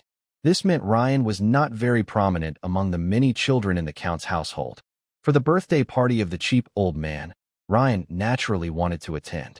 Now that he is a silver contract master, the old man probably looks at him differently and might even increase his investment. Not to mention, a noble student like Roger, who is the same age as Ryan, relies on his family support, and only has a silver spirit pet. Moreover, if Ryan didn't have the system, he alone could easily surpass all three of them. So, being a silver contract master at Ryan's age is quite rare and very valuable, representing the vast resources of his family. Of course, Ryan doesn't really need his family's resources because he has another way to get resources, through points and system exchanges. But the system can't give Ryan a territory. Becoming a lord would be much happier and more confident than just being a contract master. Snapping back to reality, Ryan had already finished washing up under Heia's care. Heia, Ryan directly pulled Heia into his arms, feeling her warm body and smelling her mature womanly scent, which made him feel safe. What time is it now? Hearing this, Heia's full lips kissed Ryan softly. It's your good morning kiss, young master. Sometimes, when Ryan received a beautiful woman's kiss, he felt lucky that his reincarnation skills were pretty good, being born into an earl's family with a beautiful, mature maid taking care of him. He also interacted with high society, and even if he didn't work, when his aging father passed away, he would inherit a considerable amount of wealth. But he was still not satisfied. Power is a poison without a cure. He also had the ambition to inherit his father's earl title. Even if he couldn't inherit it, he wanted to get a territory from that old man. This isn't about relying on his family, it's a deal. The old man hopes his family becomes stronger, so why can't Ryan participate in this venture? Why can't the heir be himself? Killing siblings or family members isn't new among noble families. Even father-son conflicts happen often. Once this thought appeared, it couldn't be erased from Ryan's mind. If one day, his brother inherits the title and asks his loyal maid, who has been with him for over 10 or 20 years, to serve him, does Ryan have the right to refuse? I'm afraid not, unless Ryan himself has strong abilities or holds some powerful influence. Becoming a local ruler with full control is Ryan's lifelong goal. Roger considers himself superior to Ryan because he has a better chance of inheriting the family title.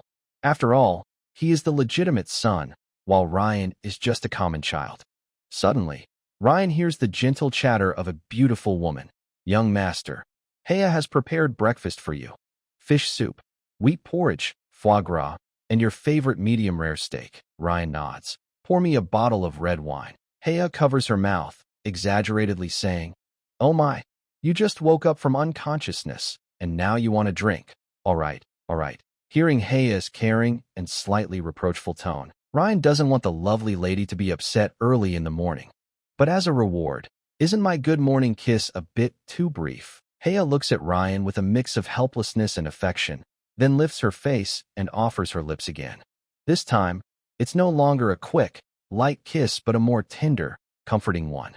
Later, in the living room, a delicate breakfast is laid out on a long table covered with a clean white cloth. Sunlight streams through the large floor-to-ceiling window, bathing the room in a warm golden glow. Heia carefully arranges a napkin for Ryan, then stands beside him, ready to serve at any moment. As for Tilipe and Vivian, Heia has prepared a small table for them, and they are not eating with Ryan. The two little girls are busy munching on moonlight algae and dawnflower honey, even swapping tastes to try each other's food. Ryan eats gracefully with a knife and fork, cutting his steak. Suddenly, there's a knock at the door. Heia quickly walks over and turns to Ryan. Young master, your classmate Miss Clarity has arrived. Ryan looks toward the balcony, where at the garden gate, a girl dressed in Gothic style with a delicate black lace parasol stands quietly among blooming roses. Clarity, Ryan feels a bit surprised. This noble girl is known for her shy personality at school, rarely socializing, let alone visiting someone uninvited. Please let her in, Rain said, bringing a piece of meat to his mouth with a silver fork. Also, prepare a set of utensils for me. Heia nodded, and then instructed the servant to quickly bring a delicate set of tableware. Soon, the sound of light, steady footsteps announced the arrival of a figure with a Gothic style at the doorway of the living room. Cloridas sat down at the dining table without hesitation. She had short, ash-gray hair, with a delicate green gemstone hairpin in her bangs. Her purple eyes glanced at Rain. Then she picked up a mug and took a sip of her black tea. Seeing that she was silent and not speaking, Rain also continued eating quietly. The breakfast was served in an awkward atmosphere. Cloridas seemed to be here just to eat, saying nothing and simply focusing on her meal. She didn't seem embarrassed at all, maintaining a calm expression, even though it was their first formal meeting. Finally, after finishing the last sip of her tea, Claridas put down her cup. The crisp sound of the cup touching the tray broke the silence. "Rain," Claridas said seriously, "please teach me how to turn my luck around." Rain was very surprised. Or rather, if it weren't for her serious look, he might have thought she was joking. "What do you mean?" Rain asked, wiping his mouth with a napkin. "Are you saying everyone at the academy is talking about it?" In just a few days, 2 bronze-level spirit pets evolved into silver-level. Claridas said excitedly, pounding the table.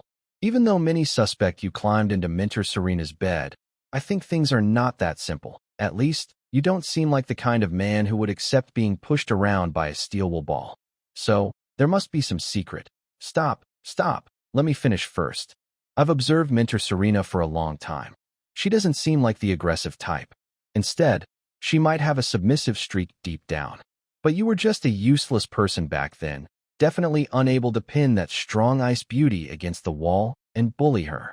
So, you must have used some secret potion? Please help me. My Minter Fire and Serena are close friends, and their personalities are very similar. If you're willing to give me the Serena strategy. The Gothic girl's eyes looked sincere, almost like she was making a promise. I can agree to any condition, as long as I can help my little black evolve into silver. Clytus will do anything. Serena strategy? Ryan didn't expect Clytus to have such a big imagination. Yes, based on my analysis. As long as you press this woman who always looks grumpy against the wall and kiss her hard. Then turn over. That's not happening. Did you drug her? What drug? Clytus's eyes sparkled with excitement. It must be some secret potion to make a golden contract master unaware. After all, if a woman like that awakens her strange inner traits, there would be a huge contrast. Is she always making you call her pig or something similar? Haya covered her lips with her hand, never expecting that behind her little boy's transformation was a shocking secret. It's not what you think. Ryan cleared his throat. That's not true. No way, absolutely not. Clytus withdrew her serious look and then giggled playfully. I get it. It's just that you don't have enough chips. Since we're all nobles, I understand. She gently took off her small black shoes, revealing her white silk feet. I don't have anything to give you right now. But, Miss Clytus, Ryan didn't stop her, watching her every move. There's no secret potion or strategy. So, there's nothing to talk about? Clytus's lips parted in a teasing smile, her tone sarcastic and quick to change. Hey, Ryan, do you want me to beg you in a humiliating way? You're such a pathetic little freak, brother Ryan. I love you. Clytus winked at Ryan, then lowered her eyelid with her index finger and stuck out her tongue at him. You're so terrible. A little fish. A pervert. Making a young girl confess her love to you. Disgusting. Ryan could only say that this little girl's skill was really strong, almost making him lose control. Oh, staring at my feet all the time, Clytus gets shy. You little fish. Pervert. All right. Ryan looked at Haya, who wisely took Vivian and Tilope away to the bedroom. Seeing Haya leave, Ryan slowly spoke. Let me see your little black. As for those things like drugging, I really didn't do anything. Clytus saw Ryan dismiss the others and understood that what was coming next was a private moment between 2 nobles. Every word would be a secret or a conversation that required thought to understand. At this moment, Clytus stopped playing and placed the black lace parasol she was leaning on the table. Little Black has been here all along. Ryan didn't expect anyone to be more useless than him. Turns out, her companion was a parasol. Sure enough, she was a lazy girl. What's its skill? Blocking sunlight. A very useful parasol. It reminds me of my previous tulip, Ryan said, unsure how to judge. In noble conversations, people rarely used negative or straightforward words. For example, if one noble asked another if a dish was good, they wouldn't give a negative answer. Usually, they'd say, this dish has a unique flavor. It reminds me of a local specialty I tried last year. If the place was backward, it meant the dish wasn't good, but they still left some face. Clytus tugged at her mouth. It's more useful than a flower. At least it can. Ryan continued her thought. Yes, better than a flower. At least.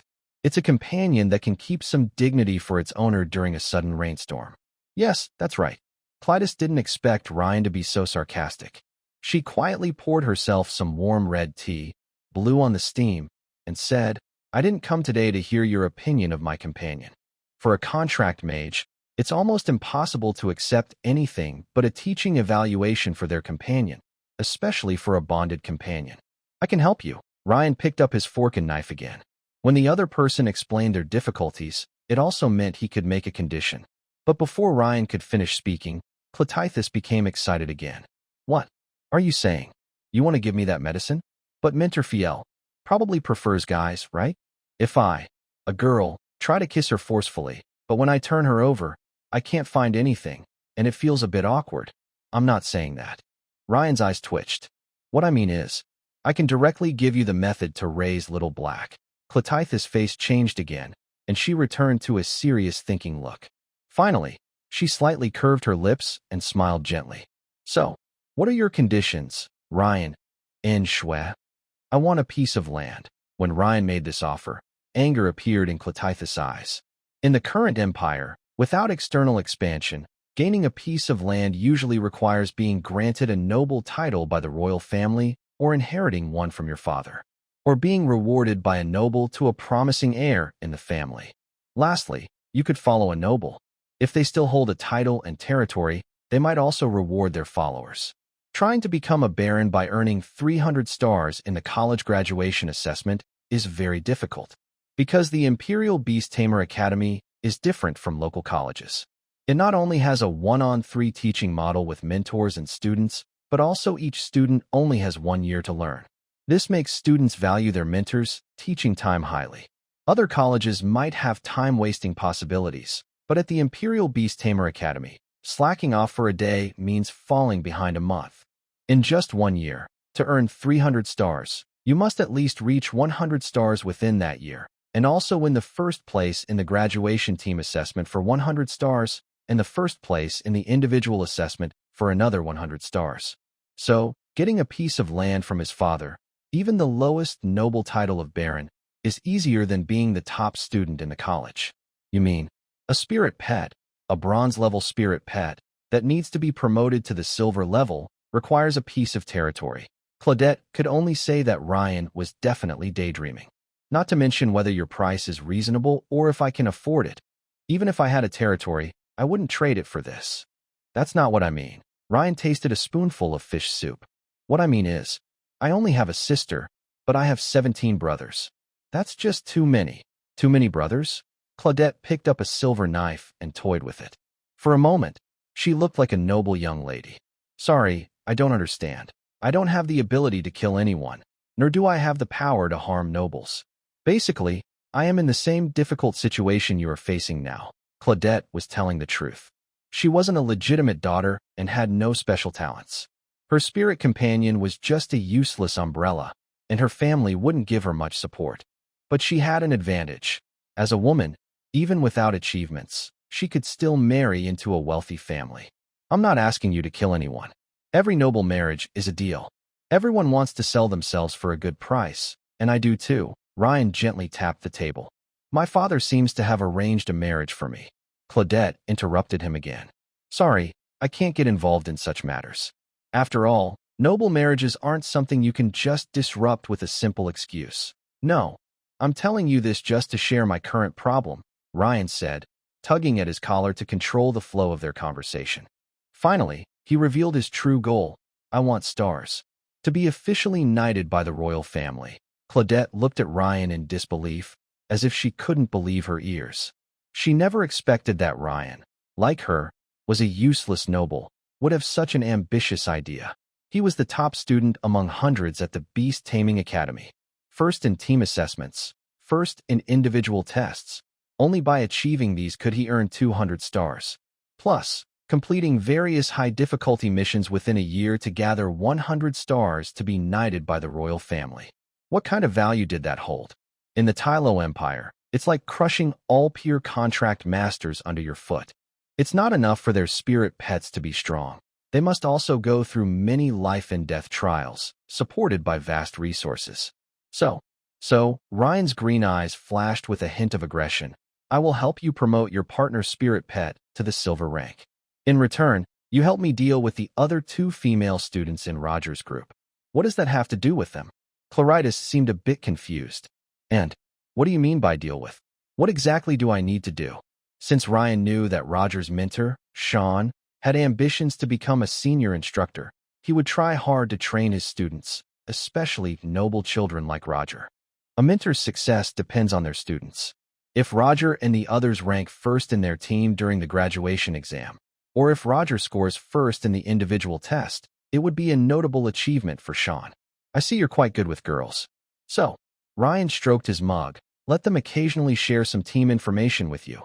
What spirit pets they've contracted, what tasks they're planning to do. That should give you an advantage, right? What? You want a shy, introverted girl to someone of the same gender? Claritas looked disgusted. That's disgusting. You're such a scumbag. Ryan placed his hands on the table, fingers intertwined. That shouldn't be hard for you. Anyway, you know Selena's personality and your mentors well enough. It shouldn't be difficult to deal with naive students, right? Ryan didn't know if Claritas' claim that Selena had a contrasting personality was accurate, but it was just a small move. Keeping an eye on his competitors was part of every ambitious person's fun. He also knew he wouldn't win every time. Everyone learns and grows. Nothing stays the same. Fine. I'll try, Claritas said, feeling a bit sorry for herself. In fact, the mentors at the Beast Taming Academy didn't have many ways to handle some rare spirit pets. Every spirit pet needed specific nutrients, but low-level spirit pets couldn't speak at all. Overall, each spirit pet needs a similar main food, but the other food combinations depend on your own exploration. Since each spirit pet's evolution form is not fixed, two people raising the same mermaid might end up with different forms. For example, Ryan raised Vivian to become a starlight mermaid, but she could also evolve into other forms, like a water-type tide mermaid, and so on. Of course, Ryan's Tillipe and Vivian are different. Tillipe was fed a lot of spiritual liquid while in a tulip flower state, which helped her gather energy and quickly evolve after understanding a skill and absorbing the life essence of other spirit pets. Vivian, before hatching, was carefully raised by Serena, but the experiment failed in the end. Ryan only repaired Vivian's life essence and stimulated her potential within her bloodline. As for this umbrella, Ryan opened the system. Spirit Pet Fun Items, Spirit Pet Advanced Training Methods, Spirit Pet Skill Secrets, Spirit Pet Weapons and Equipment, Spirit Pet Food and Medicine. He opened the section on advanced training methods. The first ones listed are the Silver Tulip Elf and the Silver Starlight Mermaid's Golden Advanced Training Methods. They are surprisingly expensive. Tillipe's golden evolution forms are many, with the most expensive costing 3,000 points. The Tulip Arrogant Witch, Control/Reduce Resistance. Tulip Guardian Angel, Damage Reduction/Healing. Tulip Royal Princess, Damage Boost/Purification. Each form has different special abilities. Vivian's golden forms are also varied. The most expensive is the Star River Chantress, Single Target Magic Damage/Control. The Celestial Guardian, Area Magic Damage/Healing, and the Deep Sea Sorrow Singer, Continuous Magic Damage/Control. 3,000 points. Ryan currently can't afford it. As for Clarity's Little Black, it's just like Ryan's original flower, simply named Lace Sunshade. Ryan casually chose a silver tier form for Clarity, called Shadow Moon Canopy. Its main functions are protection and enhancement of attachment. Summoned spirit pets that can enhance abilities are quite rare. They can instantly boost a contract user's attack or defense, and some can even merge completely with the user. The skills of these spirit pets can be used by the contracted person as well. The price is 200 points. Ryan looked at the 30 points in his pocket, cleared his throat, and said, I will help you research it later. It might take a few days. Claritas didn't care how Ryan researched or whether he had the ability to do so. This was just a trade. As long as Ryan could provide her with a way to advance, she would help him with his tasks. It was only a few days. She could wait. She stood up, lifted her skirt, and bowed to Ryan. I'll wait for your good news. Ryan. After seeing Claritas off, Ryan prepared to interact with Vivian and Tillipe daily to earn points. He went to his bedroom and found Haya comforting two adorable little ones. Vivian was resting her head on Haya's long, soft thigh, while Tillipe was hidden in Haya's arms. Haya cared for them like her own daughters. gently touching Vivian's forehead and softly patting Tillapee's back, humming a lullaby. Noticing the noise, her song stopped. She reclined on the bed and looked at Ryan with a slight tilt of her head. "Young master, has Miss Claridas already left?" "Yes," Ryan nodded. He went to the bed, picked up Vivian, and sat her on his lap. The little mermaid was placed in his arms. Vivian smiled sweetly and immediately leaned toward Ryan's face. "Mua," the adorable little mermaid kissed Ryan and shyly buried her face in his chest, making cute ng sounds. "Ding." Your spirit pet Vivian sensed your embrace and decided to give you a kiss to show her trust. Reward: 30 points. Current points: 80. Are you so happy? Ryan looked down at the shy little mermaid in his arms, gently brushing her shimmering blue hair. Vivian buried her face even deeper, and her tail wagged happily. Tillipee, seeing this little mischievous creature trying to attract her owner like green tea, didn't want to be left out. She immediately flapped her wings and flew to Ryan's nose, puffing up her cheeks and sprinkling sparkling pollen. Then she directly kissed Ryan's lips. Ding! Your spiritual pet Tillipee is feeling jealous and has decided to mark her territory with pollen. Reward: 30 points. Current points: 110. Okay, you're also my little darling, Ryan said, feeling a bit ticklish in his nose, helplessly holding Tillipee in his arms. Tillipee lifted her head, her big, watery eyes looking at Ryan, as if she wanted to speak. She can talk in front of Hea. Ryan didn't need to hide anything from Hea. Their relationship had long surpassed that of a typical master and servant. This made Tillipee very happy. She hadn't spoken for several days and was finally able to. Silly owner. Tillipee reached out her little hand, touching Ryan's chin. Hurry up and take me out to play. Hea covered her mouth, her eyes wide with surprise. Oh my goodness, young master. This little darling can talk. Quickly, let mommy see. Tillipee immediately flew into Hea's palm and lay down, rubbing her cheek against Hea's hand. Mommy. In an instant, Hea's heart melted at the soft, mommy call. She gently pressed Tillipee into her arms. My little darling. Sniff, sniff. Vivian also lifted her head from Ryan's arms, giving Hea a pitiful look. Hea immediately stroked Vivian's hair. You're also mommy's good girl. What about me, mommy? Ryan, now like a little kid, was competing for attention with his spiritual pet. Young master, why are you also causing trouble? Hea gently pinched Ryan's cheek, her tone full of affection. You will always be Hea's most cherished little boy, mommy. Tillipee wants to go out and play, said the tiny, golden elf, snuggling in Hea's arms and rubbing her face against her cheek, constantly acting cute. Hea looked at Ryan. The latter nodded. Just today I also took a day off. Let's go outside together. Hea felt like the happiest maid. As a servant of the Velet family, she knew a little about the other young masters of the Earl's estate. Reen's personality, though a bit flirtatious, was obedient and quiet since he was young. At the beginning of life, people are naturally evil. When someone has absolute control over another's life and death, you never know what they might do.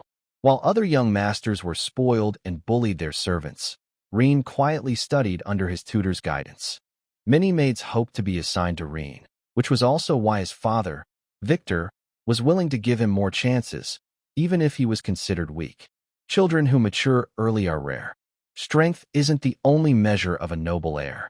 Many are good fighters, but managing a family is not something muscle alone can handle. Someone like Reen, who could go out with his maid for fun, was very rare among nobles. This wasn't just about having her serve him.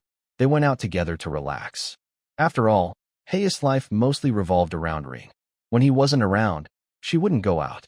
The Imperial Beast Academy covers a large area, like a small town. It has classrooms, training grounds, a living area for contracted beasts, as well as gardens, lakes, and shopping streets, forming a complete small society.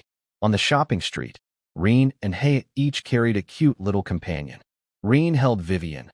The mermaid sat on his arm, wrapping her arms around his shoulders and burying her face in his chest, seeming very shy.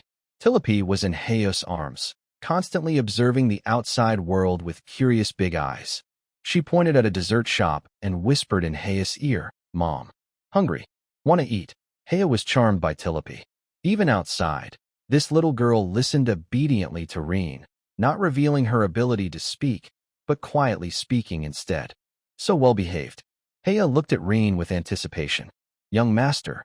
Look, Tilopi, being very clever, immediately flew to Reen's ear and started to act cute, trying to get his attention. Hey, master of the miscellaneous fish, I really want to eat lots of sweet food all at once. Until my stomach is full.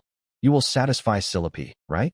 Silly, egg, dad, the annoying little girl, once she wants something, is so adorable that it's hard to resist her.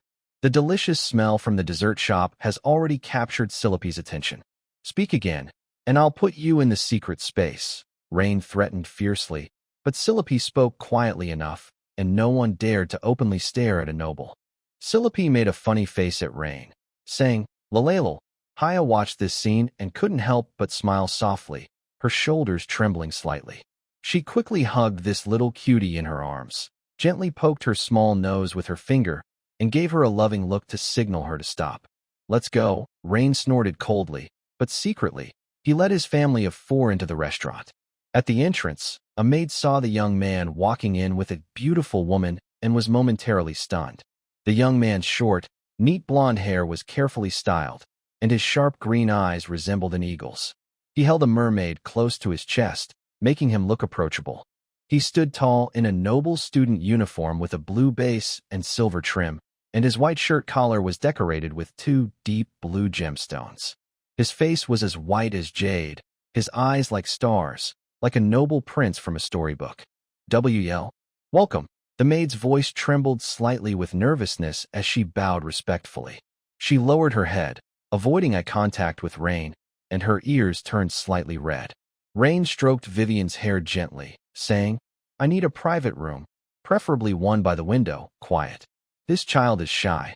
Vivian, called out, became even more shy. She quickly buried her face deeper into Rain's neck, only revealing her slightly red ears. Inging, she softly whispered in a gentle voice only Rain could hear, as if telling him not to let others notice her. Ryan didn't expect her to become so emotional. When they were on a mission in the uninhabited area, she wasn't like this. Maybe Vivian knew there could be danger at any time, so she had to stay alert all the time. Ryan quickly calmed his mind and checked Vivian's current state in the secret book. Nervous, shy, heavily dependent, unable to leave her master's embrace, or she might cry. This made Ryan hold Vivian even tighter. He leaned close to her ear and said, Don't be afraid. I'll buy you some cake later, okay? Vivian buried her head tightly in Ryan's arms and nodded softly. The maid was more nervous because of Vivian's shy reaction and Ryan's gentle tone. She wished she could switch places with Vivian right now. Realizing she was distracted, the maid quickly lowered her head. The glass hall on the 3rd floor is just available, near the courtyard with the blue jasmine trees. It's very quiet. Please, follow me. Her steps were a little unsteady as she led the way, her skirt swaying gently, showing her nervousness. They sat in a private room. After Ryan casually ordered some desserts, the maid hurriedly left.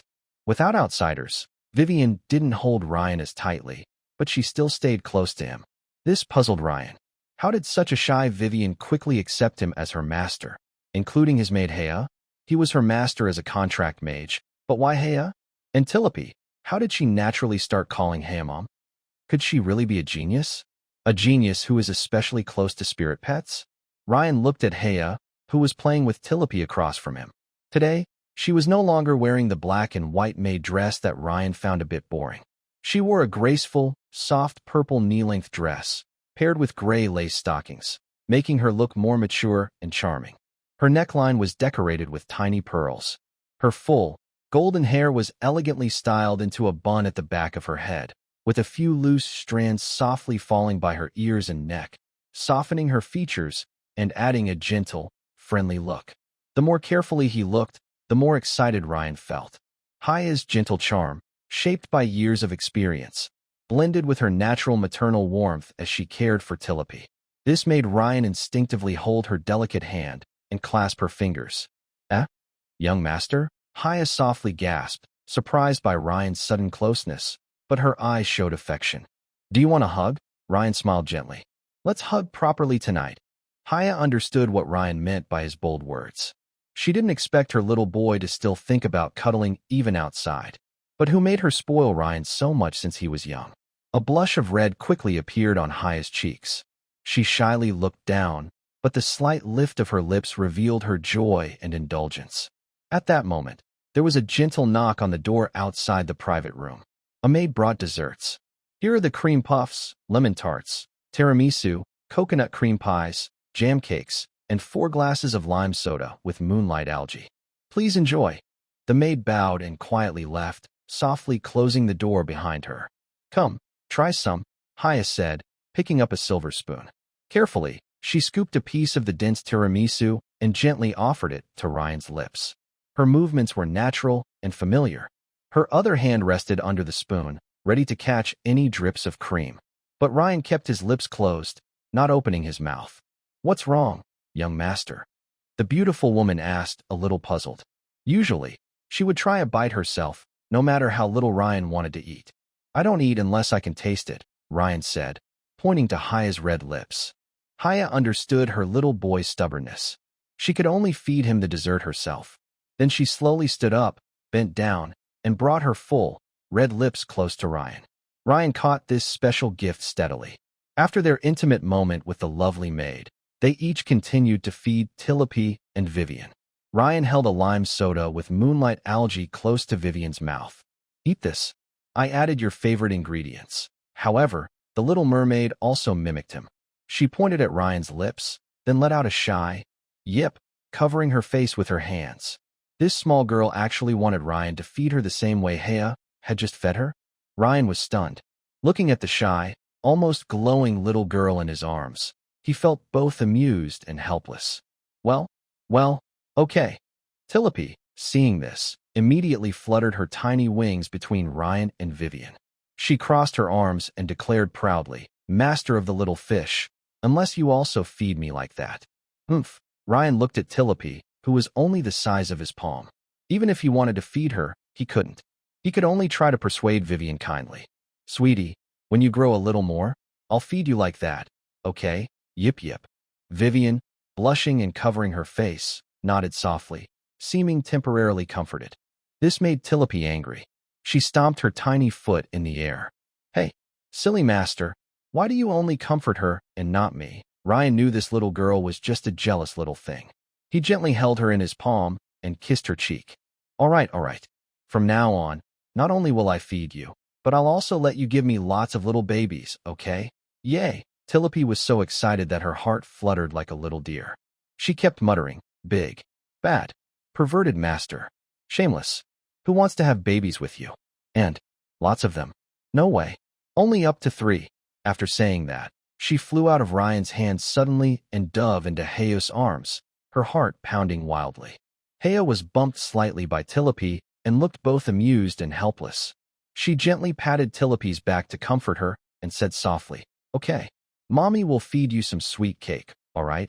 Like Haya, Ryan also took on the role of a caretaker, feeding the little mermaid girl in his arms bite by bite. Soon, only the soft sounds of eating and Haya's gentle whispers remained in the room.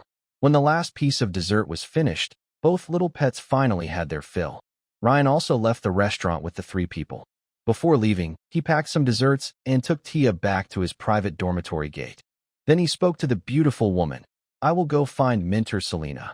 Haya nodded and kissed Ryan on the forehead. Be careful on your way, young master. Thus, Ryan, Tillapi, and Vivian once again arrived at Mentor Selena's dormitory door. The maid in the front yard was still trimming the garden. Seeing Ryan arrive, a maid approached him and bowed slightly. Young Master Ryan, Miss is resting and may not be able to see visitors. Ryan frowned slightly. Was Selena injured? It seemed that bringing the 3 back to the imperial capital was not easy for Selena, especially after the fierce fight between the 2 Golden King beasts.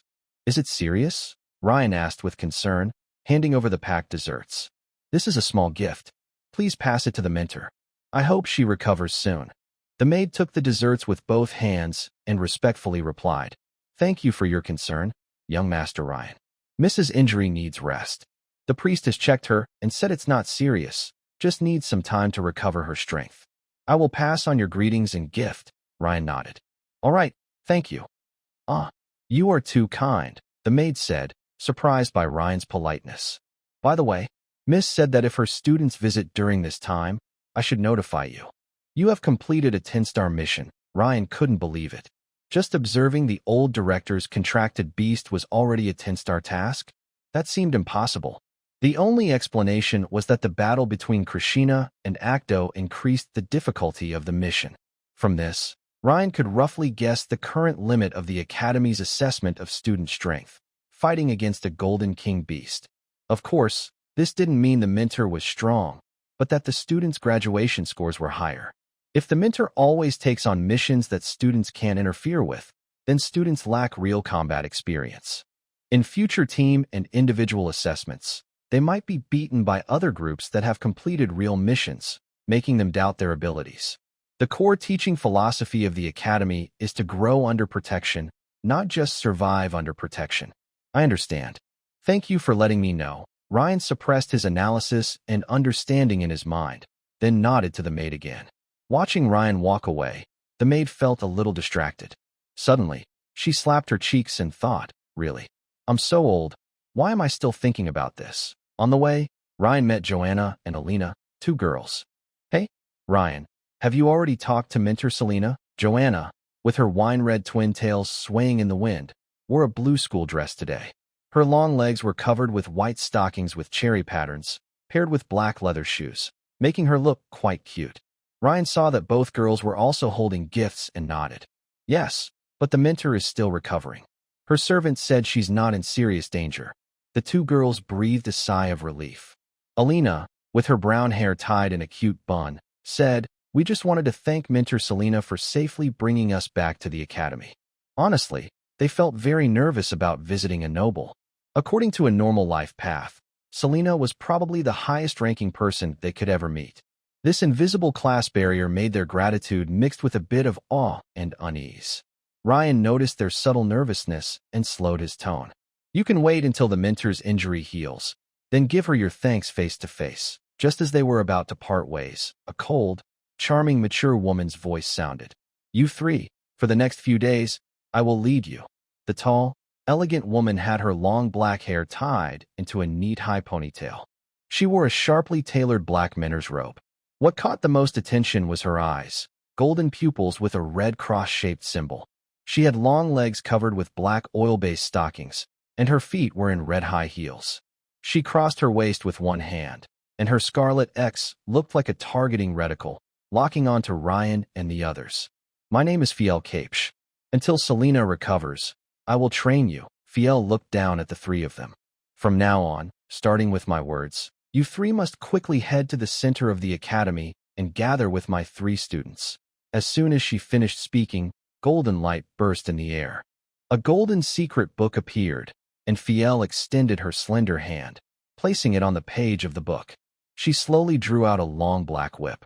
Seeing the long, black whip firmly in her hand, Ryan slightly squinted his eyes. It's rare to see a contract spirit pet that can turn into a weapon.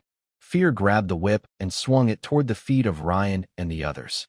The tip of the whip didn't hit them directly, but precisely struck the stone ground just a little less than an inch in front of their toes. Snap! A loud exploded. The hard obsidian slab shattered instantly, leaving a deep scar. Didn't you hear me? I said, run now. Run. Joanna and Alina shouted almost in tears, no longer caring about their image.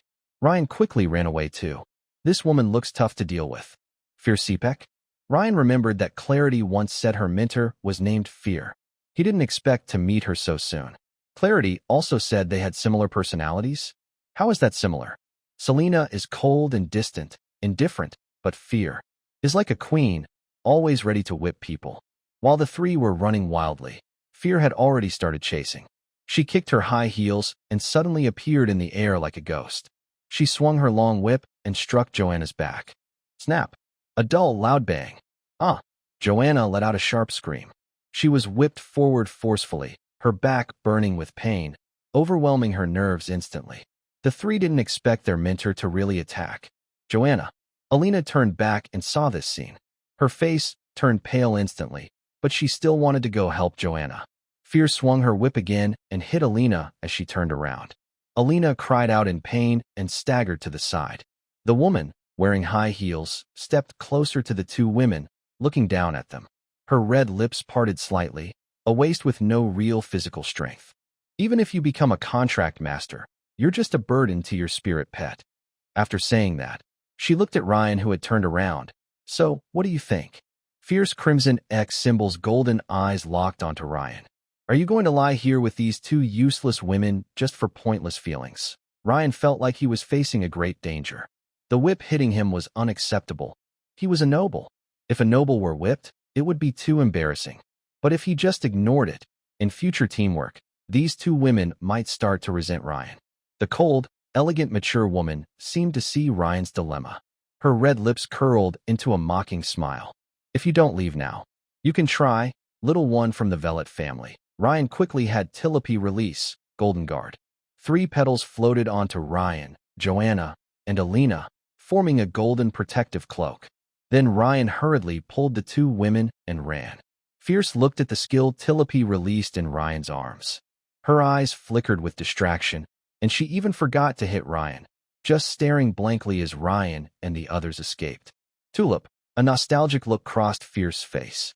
It seemed she remembered her time as a young girl at the Beast Taming Academy, being carefully taught by a beautiful woman with blonde hair and blue eyes. When Ryan and the others reached the center of the academy square, they were already exhausted. Half an hour of running non-stop had drained their strength, especially Joanna and Alina. The whip wounds on their backs were bleeding again from the movement and bumps. The pain made their faces pale. FLIRTS, along with 2 female students, came to Ryan and the others. She looked at Joanna and Alina sitting on the ground without any shame and was not surprised. It looks like you've already experienced the teacher's methods. The 2 female students beside FLIRTS, like Joanna and Alina, wore plain school uniforms. They gently took out handkerchiefs to wipe the wounds on Joanna and Alina's backs. They muttered, "Really, at this time, FLIRTS, you still have the mood to joke." It seemed they had a good relationship with FLIRTS. Joanna thanked her female classmate and looked at the bloodstain on the handkerchief. She took a deep breath and said, This is," the girl softly explained, "it's impurities inside your body." Mentor Fiel was a bit harsh, but what she did to you was for your own good. Her words stunned Joanna and Alina, and even Ryan looked surprised. Suddenly, Ryan felt a bit regretful. Why didn't he step forward and take a whip? Of course, he didn't have a tendency to enjoy being punished. But Ryan remembered how Fiel looked distracted after Tilope used her skill, and he wondered why such a strong woman didn't act against him. Could it be that she hesitated because of her noble pride? The thought was quickly dismissed by Ryan himself. When he came back to his senses, Fiel was already in front of everyone. You all, with the sound of high heels on the ground. The tall, elegant woman with a high ponytail looked down at them coldly. "I must say, I admire you. Daring to whisper during my class. Now, everyone stand properly." Even in the busy college square, Fiel showed no mercy. She slammed her whip onto the ground, leaving a black mark and making a loud, sharp noise. Students passing by looked over, but once they recognized her as the famous Mentor K-Spec, they hurried away, afraid to stay too long. Especially some noble students, who avoided her like a tiger. Even princes and princesses knew that getting hit by her at the Beast Tamer Academy was pointless. The royal family wouldn't defend their children if they were still in training. She took out a box of women's cigarettes, lit one, and watched Ryan and the others stand still. She nodded with satisfaction. The slender cigarette pinched between her painted red nails looked lazy yet dangerous. Fiel took a deep breath and slowly exhaled a ring of white smoke. "Now, you all run 50 laps around the college square." Then she pointed at Ryan. "As for you, run 100 laps." Her different orders surprised everyone. "Why?" Alina and Joanna stepped forward. After all, Ryan was protecting them just now. Although Phi, being a noble like them, also felt a lot of pressure. "Huh." Phi slowly exhaled a cloud of peach-scented smoke. "This is our family matter." Family matter? Not only Alina and Joanna, but even Ryan himself was confused. "It seems our young master still doesn't know anything," Phi said with a light, cold laugh. "But that's okay. There will be time later to slowly understand. But now, the discussion is over. Whether it's a family matter or not, as a mentor, I have the right to make targeted adjustments to each student's training." Claritas and her two teammates had already run away. They didn't dare question Phi. Joanna and Olena also had no more options. This is a family matter among nobles. There's no room for commoners to interfere.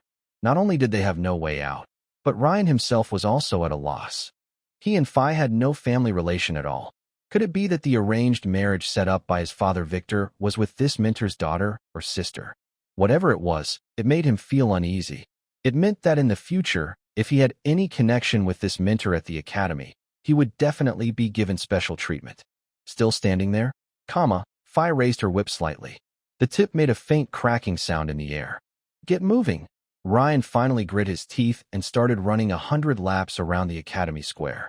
Although he didn't understand why they had to run in the square when there were training grounds like a sports field, he was also curious about his future marriage partner.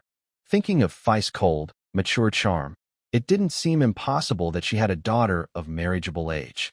That was the Peeps family. Their family residence seemed to be in the north. How did they find the Velet family in the south? The head of their family was a count, just like the Velet family. And maybe Phi's sister or daughter was just as strong-willed as her? The thought that his future wife might be a queen who liked to whip people made Ryan a bit frustrated. He shook his head to clear his tangled thoughts. Sweat blurred his vision.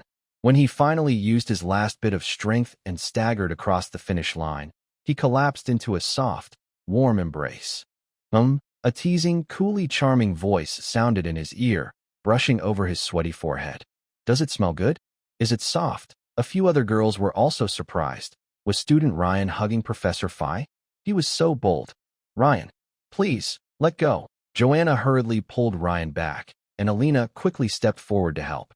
Phi didn't move, letting the two girls struggle to pull the exhausted Ryan out of her arms.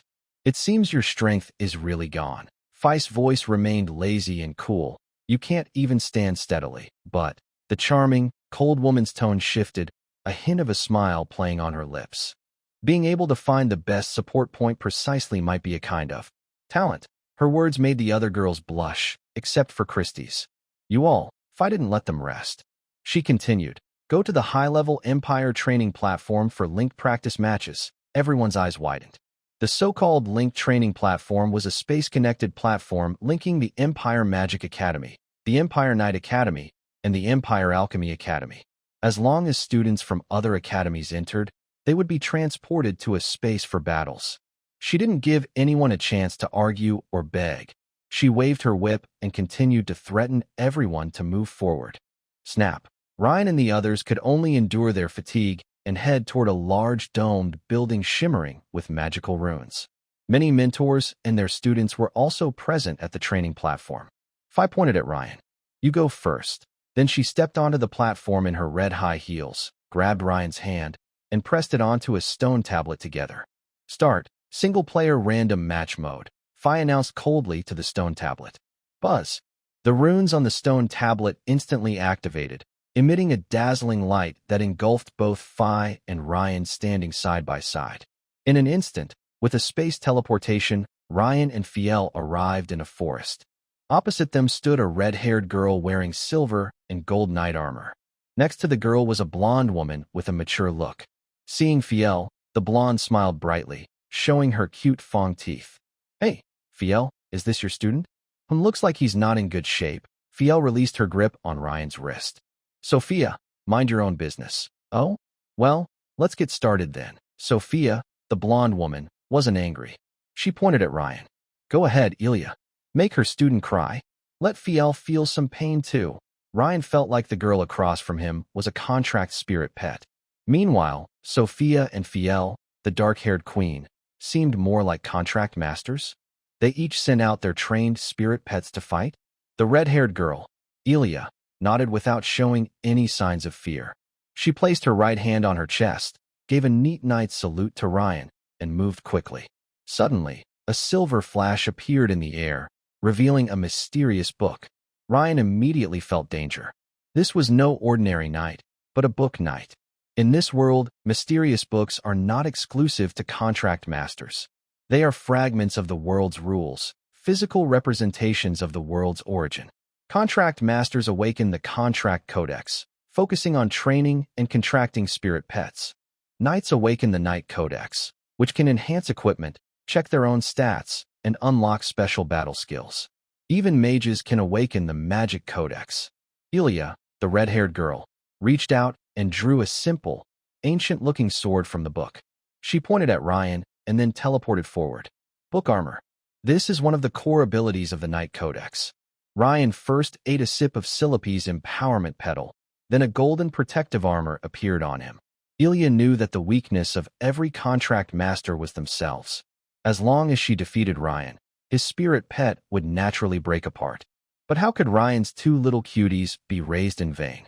Although his stamina was nearly exhausted from running, the empowerment petal helped Ryan recover some energy. At this moment, Ilya's whole body is covered in a fiery red aura of fighting energy. Fire-type Knight. Seeing the opponent charge forward, Ryan quickly gives an order. Vivian, activate Tidal Him, and Water Shadow Star Arrow. Yep. Vivian responds crisply, and her small body immediately glows with tiny blue stars. She crosses her hands in front of her chest, and a gentle singing sound begins. The air around her quickly gathers with water elements. In an instant, a spiritual rain curtain filled with star power appears around Ilya's charging path, falling softly. The raindrops hitting Ilya's fire element fighting energy are quickly evaporated. At the same time, sharp water element arrows form and shoot toward her. But Ilya ignores all this. Her only target is Ryan. Her fiery red fighting energy surrounds her like a burning cloak, resisting the effects of Tidal Him and the harassment of Water Shadow Star Arrow. Though slightly slower than at her peak, she is still incredibly fast. Suddenly, Ryan is pierced by Ilya's sword. Fortunately, Tilope's Golden Guard helps block the attack, but Ryan is also knocked back several meters. Seeing Ryan fly away, Ilya doesn't waste words. Her determined eyes fix on him, and she continues to rush toward Ryan. At this moment, Ilya's mentor, the blonde, confident woman Sophia, crosses her arms and smiles brightly. Fear, looking at your student's sorry state, he probably won't last another round. Want to make a bet? Sophia's voice carries a teasing and provocative tone. Let's bet how long your student can hold out against Ilya. I bet he will lose within 30 seconds. As for the stakes, well, there's no need. I don't have a habit of gambling, Fear's mentor, Phi, says, looking at the scene with one hand on her hip. Oh, not daring to bet. I understand. After all, no one wants to join a sure loss, Sophia replies with a smirk. Phi falls silent, seemingly agreeing with her.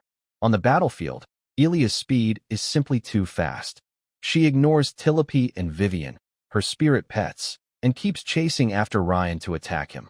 Vivian also felt helpless. Her thunderstorm is a cloud of lightning that drops rain containing powerful thunder energy. But if Ilya stays too close to Rain, she might accidentally hurt him.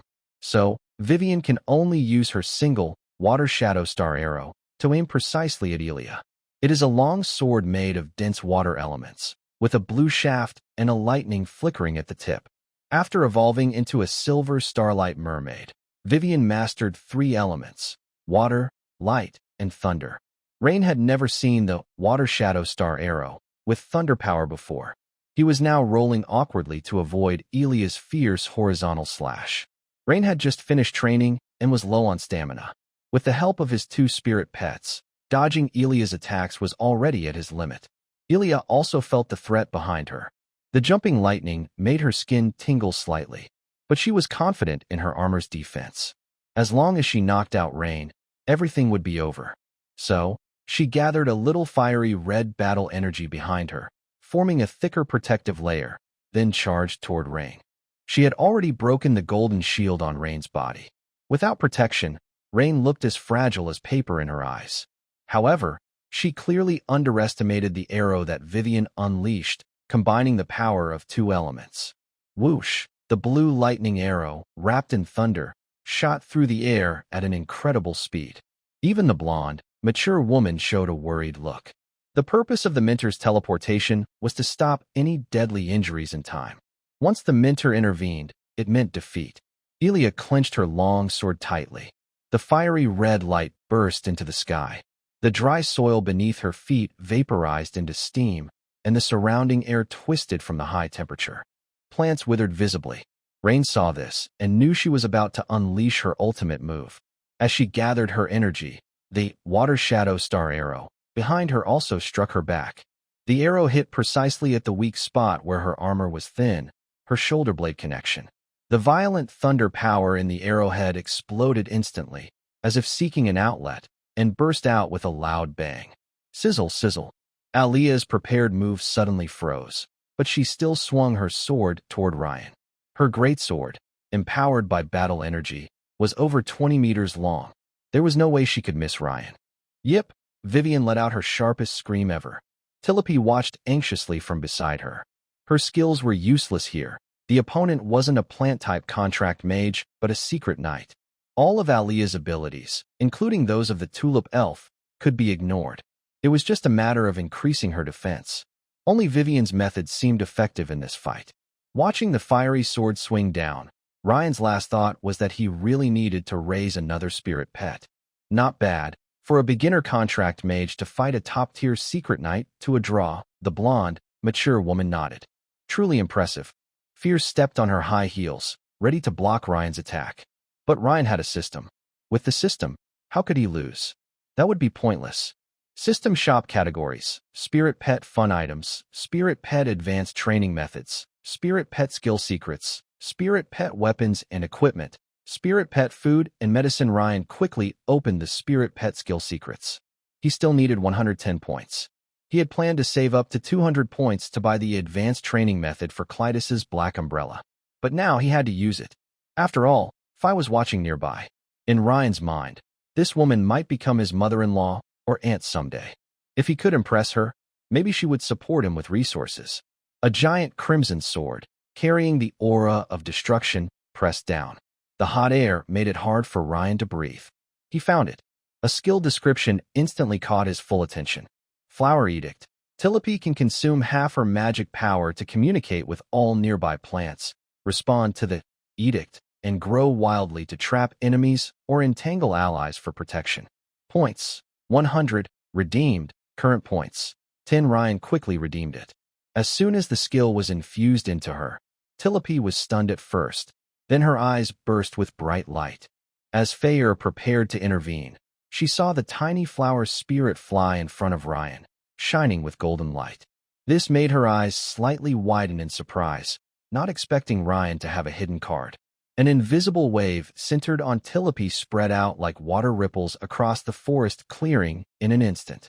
Next, the ground beneath Ryan and around him suddenly trembled. Countless thick roots, tough vines, and even soft grass blades seemed to be filled with life and purpose, bursting out of the ground and sprouting at an unprecedented speed. They layered over Ryan and Tilope, covering the area, and some vines even wrapped around Elia and her sword. Vivian quickly cast Tide Song of Praise, stirring the surrounding liquids to create a water shield over the roots and leaves near Ryan and Tilope. Boom! A huge red sword, full of fiery energy, slashed fiercely at the hastily formed plant barrier and water shield. Tilope and Ryan were engulfed in darkness as the shield shattered. The flower spirit curled up in Ryan's arms, stubbornly saying, "Tilope." Tilope wasn't scared. Ryan didn't expect the little creature protecting him to be so timid. "Yes, I know. Good girl is very brave." Ryan gently patted her head, speaking softly with tenderness. "You're a perverted master. Who's your good girl? Calling me so intimately. Gross." Although she said this, Tilope honestly rubbed her head against Ryan's palm. Loud thunder roared through the forest. Hot air and cold mist wildly intertwined and collided, creating thick white fog. The smell of burning plants filled the air. After the explosion, barriers made of plants dispersed, and Ryan saw Elia lying on the ground. It was Vivian, the adorable little one, who, after Elia swung her sword, shot another arrow at her. Ryan liked her very much. But after this battle, Ryan also gained a clear understanding of his two spirit pets. One is support, the other is a mage. They still need warriors, tanks, and damage dealers. A contracted mage who develops fully in the late game has endless tricks. They are already a team on their own. Cough. Alia lay on the ground, coughing up blood. She then nodded to her mentor, the blonde, elegant Sophia. "This time, we lost," Sophia also came onto the field, casting a healing spell to treat Alya's injuries. There was a hint of surprise in her eyes, as if she couldn't believe that a silver contract mage could defeat a silver secret codex knight. Knights at the bronze, silver, and gold levels are very powerful compared to other professions at the same level. Fear also quietly approached Ryan. After checking that he was not seriously hurt, she slowly leaned in and whispered in his ear with a calm, charming voice. She is mute and can't speak. You. Ryan nodded, understanding Fear's meaning. He went to Alya's side, smiled, and reached out his hand. A red-haired girl, Alya, rested her head on Knight Mentor Sophia's lap, staring at Ryan's outstretched hand, slightly stunned. Then, with difficulty, she took Ryan's hand. This fierce battle ended quietly with a handshake. As the fight concluded, Ryan and Fear teleported back to the Imperial Beast Academy. Claritas and the other 5 girls looked at Ryan, who was covered in dirt and wounds, knowing he had just gone through a tough fight. Very good performance. Fear cleared her throat, showing her approval of Ryan. You can go back now. As for the others, each of you do a team match. Ryan nodded and left. He needed to prepare to go home and celebrate his father's birthday. He never thought about bringing back rare treasures to impress or embarrass others. Ryan first returned to his dorm to take a bath, wash away the dirt and wounds, and change into new clothes. He was a noble who cared a lot about his appearance, always striving for perfection when appearing in public. When Haya saw Ryan return covered in mud and injuries, she almost felt heartbroken. Young master, Haya hurried forward, gently brushing her hand over Ryan's face. She cared deeply about Ryan's looks, and now he had a small scar? Ha ha! The beautiful woman blew warm, fragrant air onto Ryan's face. Does it hurt, my little treasure? For the first time, Ryan heard Haya call him so affectionately, and he felt a bit dizzy. He immediately took the beautiful woman into the bathroom. My whole body hurts. Please check me carefully. The bathroom door was closed by Ryan with a soft click. 2 confused fairy and mermaid creatures were left outside. That's so annoying. Tilope fluttered in the air, stomping her tiny feet. I worked the hardest, but he secretly heals himself without telling us. Bad owner. She got more and more angry, her face turning red. She flew over and pounded on the shiny bathroom door with her small hands. Fishy owner. Pervert. If you're going to be biased, come out and face us. Wah wah wah. Tilope wants a bath too. Tilope wants her mom. No, I also want the fishy owner to check on me. Ing. Vivian looked at the door with a sad expression, making a disappointed sound. But Ryan was soaking in the bath, inside the bathroom. The scent of mature women and the misty steam filled the air, swirling around his nose, more captivating than any expensive perfume. Haya's light-made dress was already wet from the steam. Tilope pressed her ear against the door and suddenly heard something. She covered her mouth. Vivian tilted her head, looking at Tilope with confusion. She asked softly, Ing? Tilope flew over to Vivian and leaned close to her ear, whispering excitedly in a soft voice. Later that evening, Ryan came out of the bathroom dressed in fine clothes. He was accompanied by Tilope and Vivian, planning to visit Selena again and ask for a day off. On the way, Tilope was very mischievous. She first flew to Ryan's left ear, mimicking Haya's voice. Wait, something's wrong. Then she flew to his right ear, imitating Ryan's voice. How can something be wrong? It's right here. Try it. Ryan's steps suddenly stopped. His handsome eyes looked around. Luckily, it was late at night, and no one was on the college path.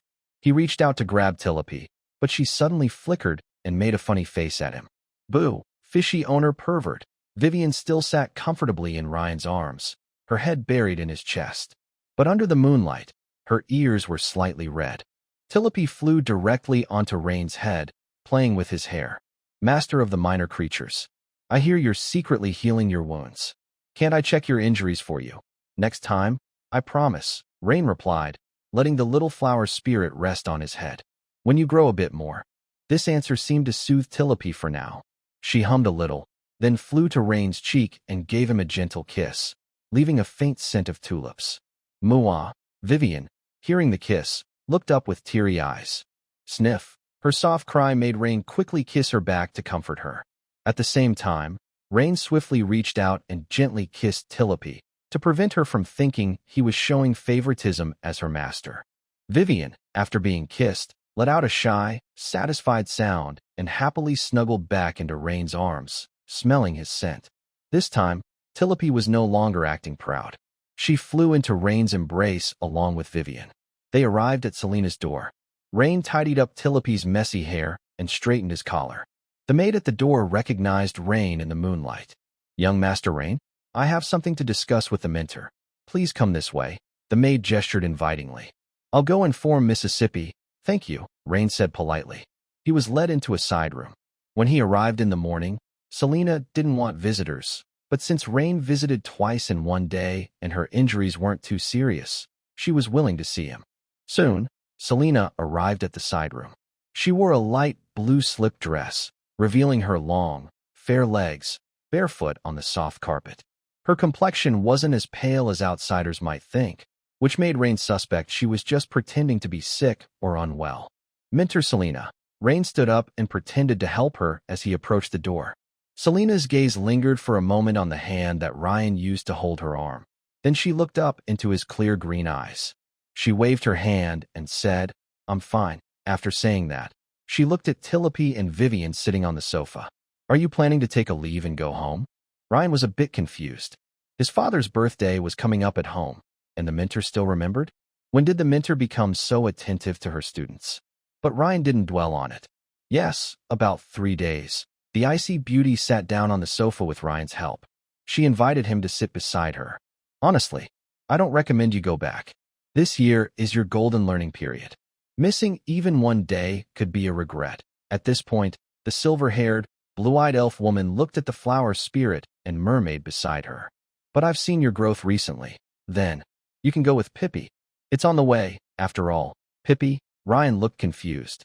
"Who is that?" "Well, she's the mentor Fire Capek, who's currently teaching you," Selena said, her eyes fixed on Ryan when she mentioned the name. Ryan looked surprised but understood. He might be marrying her daughter, so traveling together made sense. "Have you met her?" "Yes, I have," Ryan nodded. "How does she seem?" Ryan hesitated, unsure how to describe her. He could only choose his words carefully. "She's a very responsible mentor?" "Yes, that's right." Selena smiled gently. "Pippi is actually a very kind person. You'll get to know her better as you spend time together." Ryan really wanted to ask Selena about her daughter or sister, who was this fire mentor, but he was afraid they might compare notes privately. "That's enough. If there's nothing else, you should go prepare." Selena waved her hand, ready to see him off. "By the way, thank you for the sweets you brought. They're very sweet." Ryan looked back at the icy beauty sitting on the sofa. Though he thanked her, there was no smile on his face. "I'm glad you like it." Ryan slightly bowed, maintaining perfect manners. Then he left holding the 2 little cuties. Soon after, the beautiful woman from the icy mountain arrived at the balcony. She looked at Ryan's departing figure under the moonlight, her eyes filled with deep meaning. Then she picked up a small cake nearby, took a bite, squinted her eyes, smiled sweetly, and enjoyed it happily. The next morning, the first light of dawn appeared. 2 very different carriages quietly stopped outside the main gate of the Imperial Beast Academy. One was grand and mighty, the other was elegant and luxurious. The leading carriage was pulled not by ordinary horses, but by 2 dark-scaled, unicorn-headed, beast-like creatures. The top corners of the carriage were decorated with 3-dimensional sculptures of the Peish family crest. Each family crest has its own meaning and details. First, the background color, which is like the canvas of the emblem, sets the family's overall style.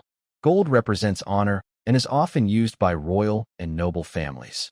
Green symbolizes abundance, silver stands for purity and loyalty, black indicates authority, and blue relates to water and family origins, among others. Next are the patterns. Military families often choose weapons as their symbols, while political and legal families prefer buildings, books, keys, or scales. Trade families' crests directly show their wealth sources. For example, Ryan's family, the Velet family, has a blue background with a merchant ship and scattered coins, showing they are involved in ocean trade. Fear's family, the Peish family, has a silver background with a blood-stained sword, indicating they are loyal border military nobles in the eyes of the royal family. The carriage curtain was lifted by a hand wearing a black lace glove, revealing Fear's cold and elegant face. She glanced at Ryan, her golden pupils with a sharp red X inside. Then her gaze paused slightly on Hea, and she finally spoke softly. "Get in the car." Ryan nodded, first helping Hea into his family's carriage, then holding Tillapi and Vivian as he bowed and entered the Page family's carriage. Originally, Ryan wanted to ride his own family's carriage, but since it was an invitation from his mentor, he didn't refuse. The inside of the carriage was more spacious and comfortable than it looked outside, with dark red carpets and a scent of cedar filling the air. Phil sat opposite Ryan, crossing her legs. Her red high heels looked like they might slip off her beautiful black stockings, with only her toes touching the inside of the shoe and the heel hanging in the air. Tillapi was no longer lively like before. She curled up in Ryan's arms, pretending to be asleep. Vivian also sat in Ryan's arms, burying her face in his chest. Fear, meanwhile, stayed silent, quietly observing Ryan's two spirit pets, especially Tillapi. The atmosphere became awkward. Teacher Phi, Ryan finally spoke, since Fear didn't say anything. "What kind of spirit pet do you think I should contract with next? What type and attribute?" Fear didn't answer directly. Instead, she drew back the curtain, resting her left hand on the window frame, supporting her chin with her palm. She slowly took out a lady's cigarette from her pocket and lit it, gazing outside while enjoying her smoke. "You're a very indulgent contract master with your spirit pets." She didn't analyze the spirit pet system, but shared her thoughts on raising spirit pets. "These two spirit pets of yours, I've only seen them once or twice, but they are very attached to you. Raising spirit pets isn't like raising children. You don't need to be constantly close, hugging, and kissing every day. Do you think others are the same as you? Our contract masters are different from others. Inside the contract secret book, you can create a small world where spirit pets can play and train. But you..." She looked sharply at Ryan with her piercing eyes. "Maybe your secret space is still just darkness." The two adorable spirit pets wanted to argue, but in front of the golden contract master, especially this woman who was also Ryan's mentor, they could only stay silent. "But they don't want to enter the secret space." Ryan didn't know how to explain. "Huh? What did you say?" Fear asked in disbelief. "They don't want to go in? Are you saying your partner's spirit pet doesn't want to enter the secret space? And what about this new mermaid contract?" "Same here. The internal space created by the contract secret book, after careful management by the contract master, should be the most comfortable, safest, and most growth-promoting room for the spiritual pets. Your situation." Fayer looked very serious. "It might be the legendary female-killing contract master." Female-killing contract master? It's a type of contract master for female spiritual pets. After the contract, your attraction to them is deadly, or you naturally have a trait that easily gains their absolute favor and dependence. The reason they resist entering the secret book space is because, for them, any separation from you is unbearable. Your very existence is more attractive than any carefully designed space. Line was stunned, not expecting Vivian and Tillapi to nod in agreement. But then, Fayer expressed regret. "However, you also lose the qualification to contract other male spiritual pets. You will miss out on many powerful pets." Line knew this himself, because his awakening system was the female contract divine beast cultivation system. The system's restriction is that he cannot contract male spiritual pets. But this isn't because of the system, Line was sure of that. Before Tillapi evolved, Line didn't have the system, yet Tillapi, who was just a flower then, also resisted entering the secret book space. Suddenly, Line received a warning from Fayer. Historically, only a few female-killing contract masters have appeared, but their endings are very tragic. The recorded female-killing contract masters all fell into the twisted love and fights of their spiritual pets, watching helplessly as their most beloved pets killed each other out of favoritism and jealousy. Line was surprised. "So, this is what they call love turning into darkness?" Finally, Fayer reminded Line, "You must always keep things fair. Never let any spiritual pet sense that they are out of favor or feel that you love one more than the others. Once you show favoritism, these spirit pets will start competing with each other. In battles, they will try everything, whether by their own hands or by pretending to be enemies, to eliminate the pet you favor most." This made Ryan feel uneasy. He could almost see in the future a fierce fight where Tillapi or Vivian, instead of attacking the enemy, would be driven by twisted jealousy and a desire to win all of their master's love, secretly turning their blades against each other. What made Ryan even colder was that Tilope and Vivian didn't seem to object at all. They didn't give him comforting looks or say, "I'm the best behaved, I would never do that." Instead, they seemed to accept it silently. So, being handsome is also a mistake?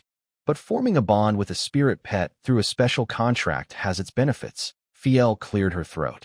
Every spirit pet you sign with will willingly become your companion, sharing life and death with you, and will never betray you, and they are willing to do anything for you. Ryan believed this wholeheartedly. "Thank you for your advice, Mentor Fiel. It's not over yet," Fiel said with a charming smile, her lips curling. "Now, let's talk about your third spirit pet." "Oh? Does Mentor Fiel have some advice for me?" Ryan asked seriously, knowing that getting guidance from a top contract master was rare. "Not exactly advice." Fiel stretched lazily, revealing her smooth, fair, and tender armpit. Even Ryan sitting across from her could smell the rich, mature fragrance of a woman. Her casual movement made her curves more alluring. She looked at Ryan with seductive eyes. "Do you like it?" After saying that, she pulled Ryan into her embrace. Vivian and Tilope were held back by her magic, unable to move. Ryan was pressed against Fiel, feeling her warmth. Fiel gently stroked Ryan's face. "Regarding your third spirit pet, it's the same as before, considering the situation with your current two pets. This flower spirit is likely a plant and light element, while the starry mermaid is water, light, and thunder. One is support, and the other is half magic, half support. So, you need to find a third spirit pet to create a perfect match with them. There is no need to pursue a protective spirit pet, since your current two spirit pets already provide some level of survival support." Fear's observations are very careful, because Tilope has the Golden Guard, which can help defend against some damage. Vivian's Star Spirit Rain provides healing to allies. At this moment, Ryan is pressed against Fear's chest and doesn't dare to struggle. She feels soft and comfortable, although this woman is quite fierce. So, it's best to choose a spirit pet from the lightning, metal, or ice types. The second choice would be fire or water types, Fear said with a glance. Of course, rare types like order, space, or time are not worth considering. They are hard to find. The order-type spirit pet reminds Ryan of Joanna's little orange cat, which seems almost like it has special powers. It can control and change its size to match enemies. Though limited in time, it's still extraordinary. Fear's suggestion to prioritize lightning, metal, and ice types makes sense because they can work well together. For example, Sean's student has a lightning ferret and a steelbeak eagle. The eagle rains down attacks, and then the ferret uses lightning skills to shock enemies. Ice types can also team up with Vivian's water type to freeze opponents. As for why fire and water types are secondary options, it's because Ryan already has a water attribute with Vivian, who is mainly water and secondary lightning and light. Fire types conflict with Vivian's water attribute. After a big fire, her water skills can put out the flames. But now, since your mermaid already has a secondary lightning attribute, it's better to find a metal or ice type spirit pet. Maybe an ice type would be best. What do you think? Does that sound a bit like insisting? Ryan looks at the elegant, cold beauty in front of him and feels a little dizzy. But then he thinks it's normal, since they are about to become family. Using "we" to describe them isn't wrong. This pattern made Ryan feel a bit familiar.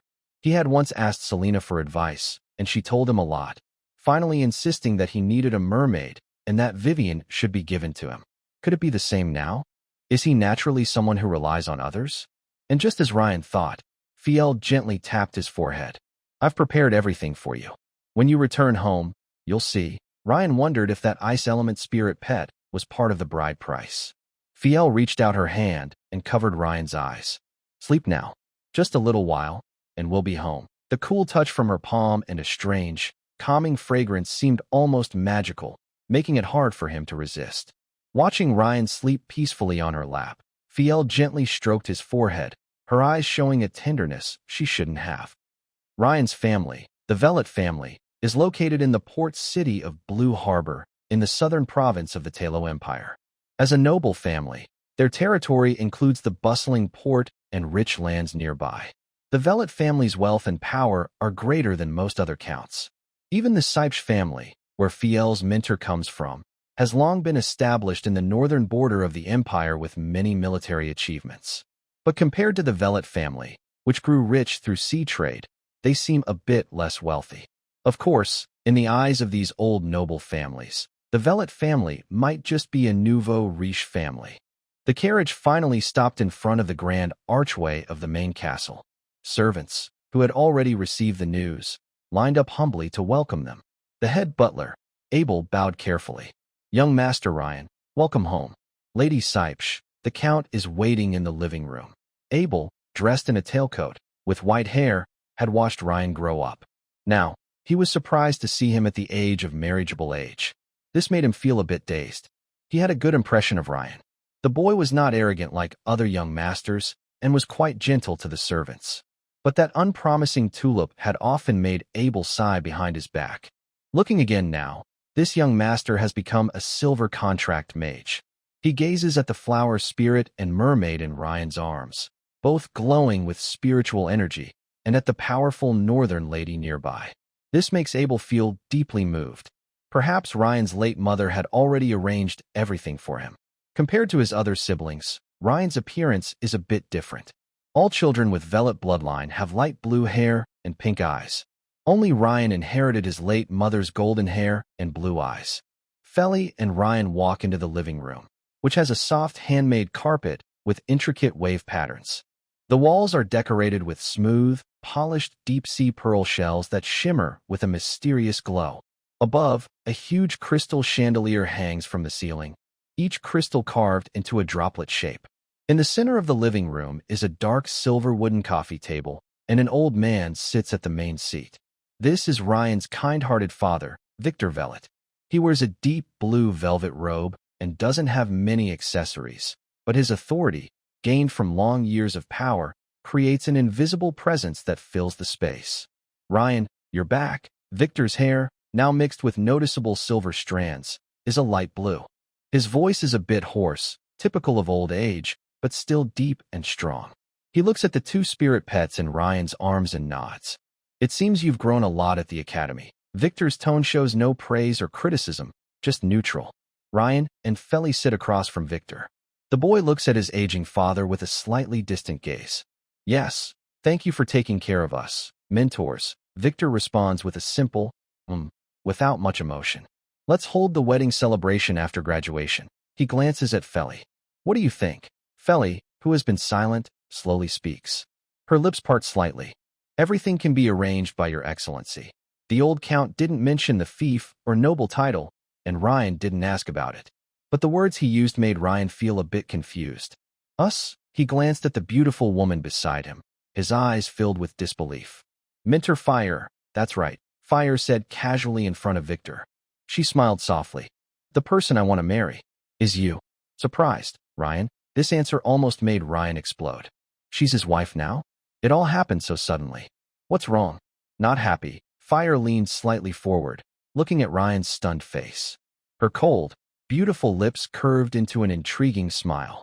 "Or, do you prefer young girls?" How dare Ryan argue? At this moment, he felt like a helpless husband, just accepting his fate. He also felt like a wife in a drama. Not really fond of her, but unable to resist wanting to see more of Fire's charm. "No, that's not it." Ryan's scalp tingled. "She was like a fierce tiger. Actually, when I first saw you, I was already interested." "Smooth talker," Fire scolded softly, sitting up straight. But Ryan noticed a hidden smile in her eyes. Clearly, this beautiful woman was pleased by his awkward compliment. Count Victor watched everything quietly. His old eyes seemed to see through many things in the world. "Since neither of you objects, then this matter is settled. Ryan, by the way, Lady Fire is also your mother's student. You two getting married will also settle a matter your mother cared about." Ryan didn't expect there was such a secret behind it. He didn't have many memories of his biological mother, and Victor hadn't said much about her. When Fire heard Victor mention this topic, a flash of unnaturalness crossed her cold face. Clearly, the death of Ryan's mother was a big to her. "If there's nothing else, I'll take my leave," Fire said, glancing at Victor and not wanting to stay longer. Victor waved his hand. "Go ahead. Ryan, stay here." Fire slightly bowed and turned to leave the living room. Only the father and son remained inside. The heavy carved wooden door blocked out the outside noise. In the luxurious space, only the faint crackling of firewood in the fireplace could be heard. Count Victor calmly watched Ryan, as if reevaluating the son he had long ignored. Quite a remarkable woman. Victor's calm gaze revealed no emotion.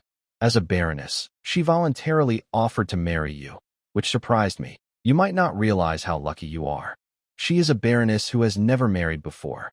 If you marry her, you'll gain wealth, status, and power, but I don't understand her motives.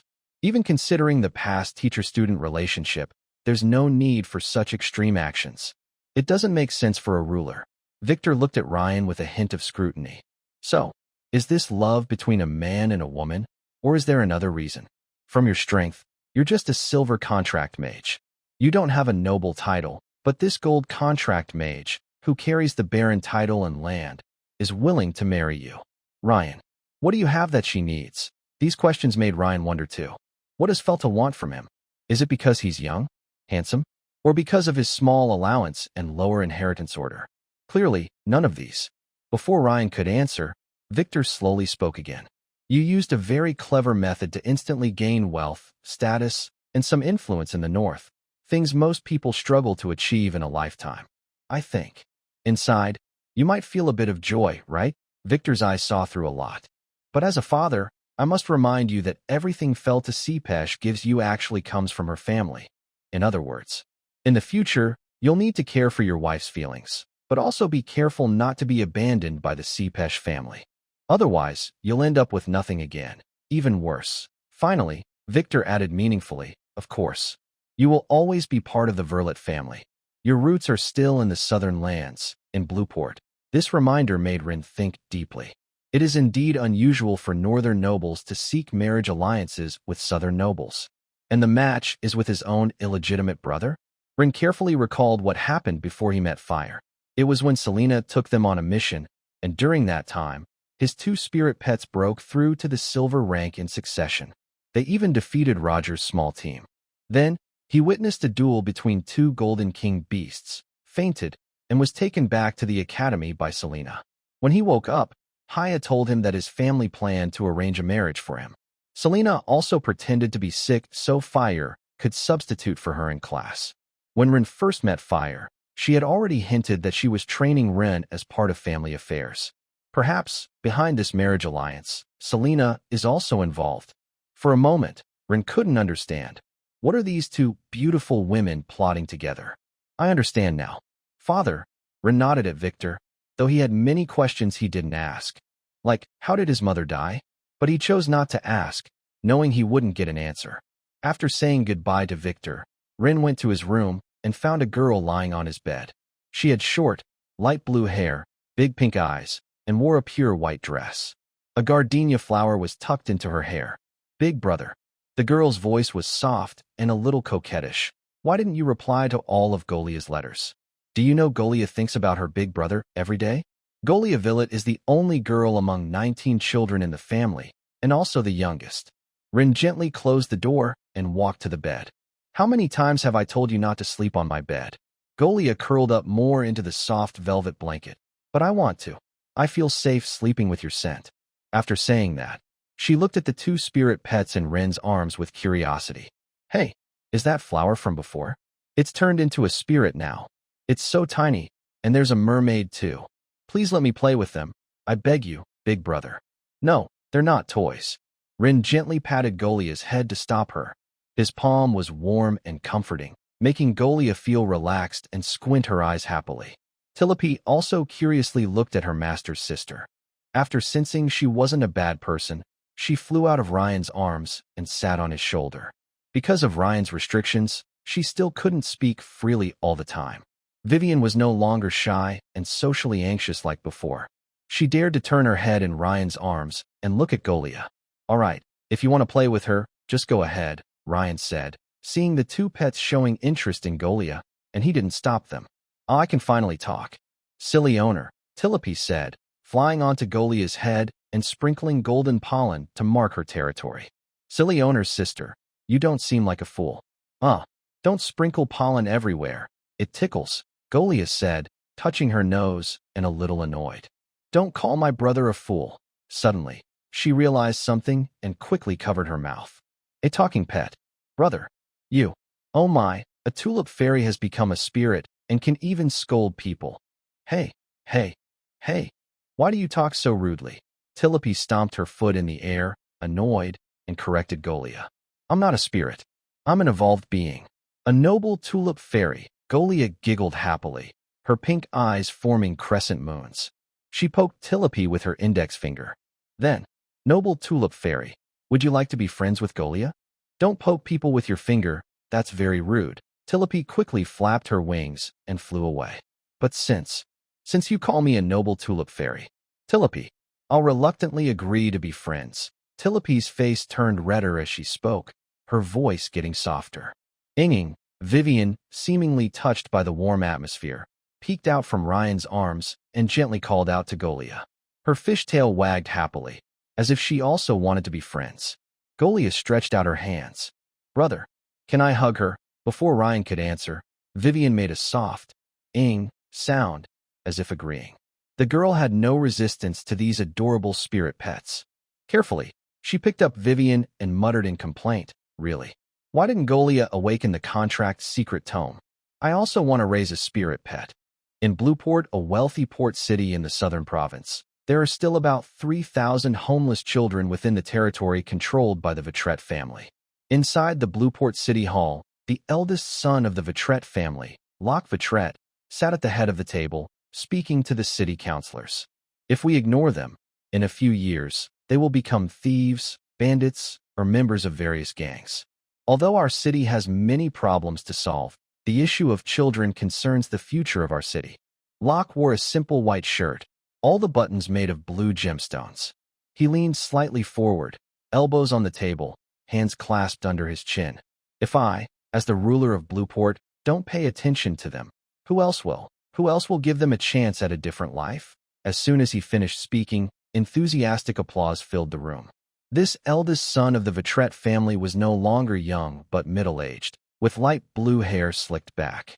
He took out a delicate silver cigarette case from his pocket, lit a slim cigarette, and said, starting today, I hope we can establish a foundation for the rescue of homeless children. Everyone's breath caught. Was this another new rule in the game? These respectable bigwigs and wealthy merchants of Blueport didn't oppose charity work. Many of them kept meticulous records when making money, but when donating, they didn't blink an eye. Because it was no different from transferring money to another savings account, like a family establishing a charity fund, with the rule that only family members could be part of it. Now, this Vitrette family heir, in his role as governor, was establishing a foundation to help homeless children. They didn't mind paying some protection fees, but the flow and rules of these fees had to be clear. At least, they needed to understand how to recover the money they donated. Locke clearly understood everyone's thoughts. He tapped his cigarette ash and pointed to his secretary. Maria, it's your turn now. Please explain everything clearly.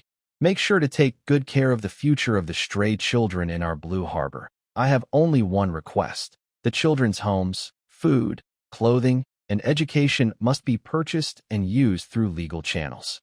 Every fund and purchase should be open, transparent, and traceable. Yes, Your Excellency, Secretary Maria, dressed in a neat suit and wearing gold-rimmed glasses, watched Locke leave before opening the already prepared magical projection crystal. Locke then got into a carriage and returned to the Velvet Manor. Young master, you're back? Abar was in the courtyard, trimming plants, one of his few hobbies. Although his status didn't require him to do this, the old man was always restless. Yes, Abar, is the dinner party tonight ready? Locke adjusted his tie. Everything is prepared to the highest standards, young master. Abar lowered his gardening scissors and slightly bowed. Locke nodded. I heard. Ryan has returned. Yes. Along with his fiancée, Miss Fiel Caperish, Abar added promptly, but it made Locke slightly frown. Ryan, this brother he had overlooked for a long time, had unexpectedly returned to the game in a surprising way.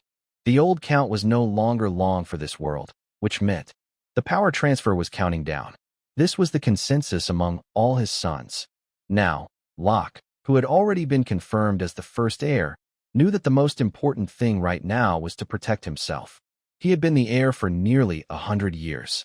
The Caperish family, Locke whispered softly. I hope they won't come to bother me. He didn't care if the old butler heard him. He simply walked into his own tall building. In his study, he wrote a letter to the Imperial Beast Tamer Academy.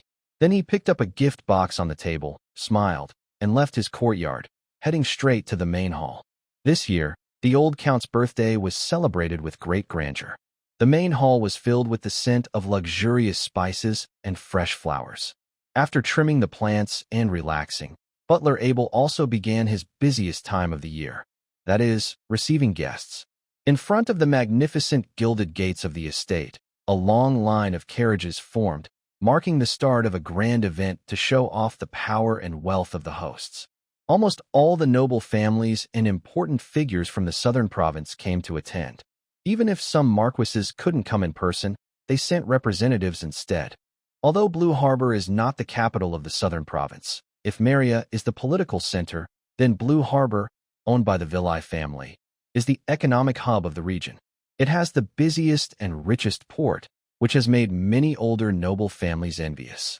This time, even the governor of the southern province, Marquis Aubrey, attended in person. He mainly wanted to see for himself how long Victor would live. When a tall, serious-looking middle-aged man with sharp eagle-like eyes stepped down from his carriage, even Abel, who was used to big events, straightened his back unconsciously. His lordship the Marquis is here. The Villi family feels honored, Abel said more calmly than usual. Marquis Aubrey nodded slightly, but his gaze already looked past the old butler, sweeping over the estate as if it were tangible, finally resting on the brightly lit main castle. Of course, these high-ranking figures' interactions had nothing to do with the small person, Rain, at the moment. He had just come out of the room with Golia.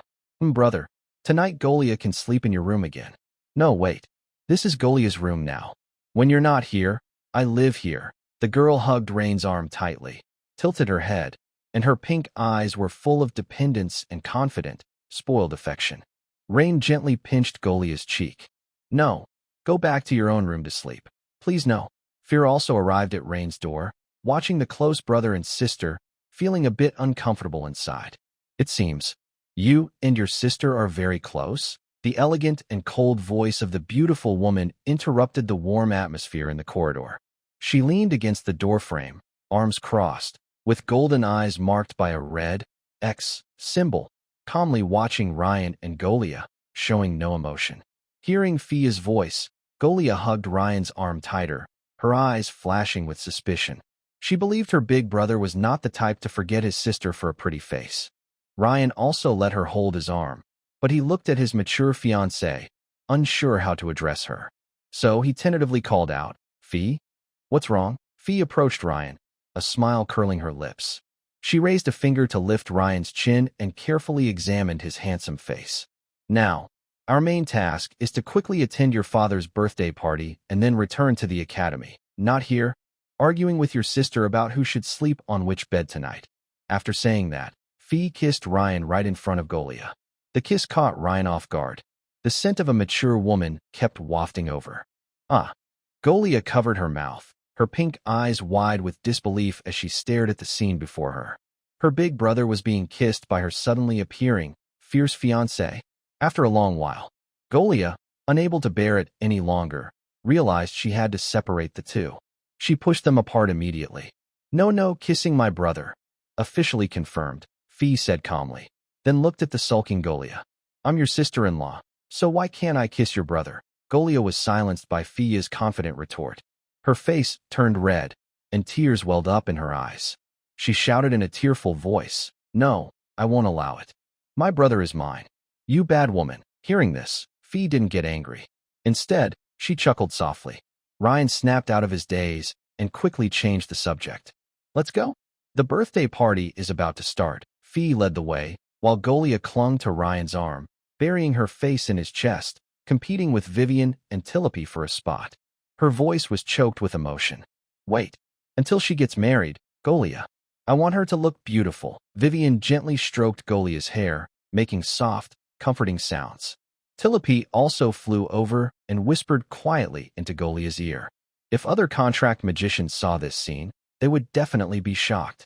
Two silver spirit pets, showing such human-like behavior, possessing clear self-awareness, sensing and responding to human emotions, and even actively participating in delicate social interactions. This goes beyond normal spirit pets. Maybe in the future, they could become king beasts with awakening secrets. This is the endless potential of intelligent contract spirit pets. Foolish Golia, don't be sad.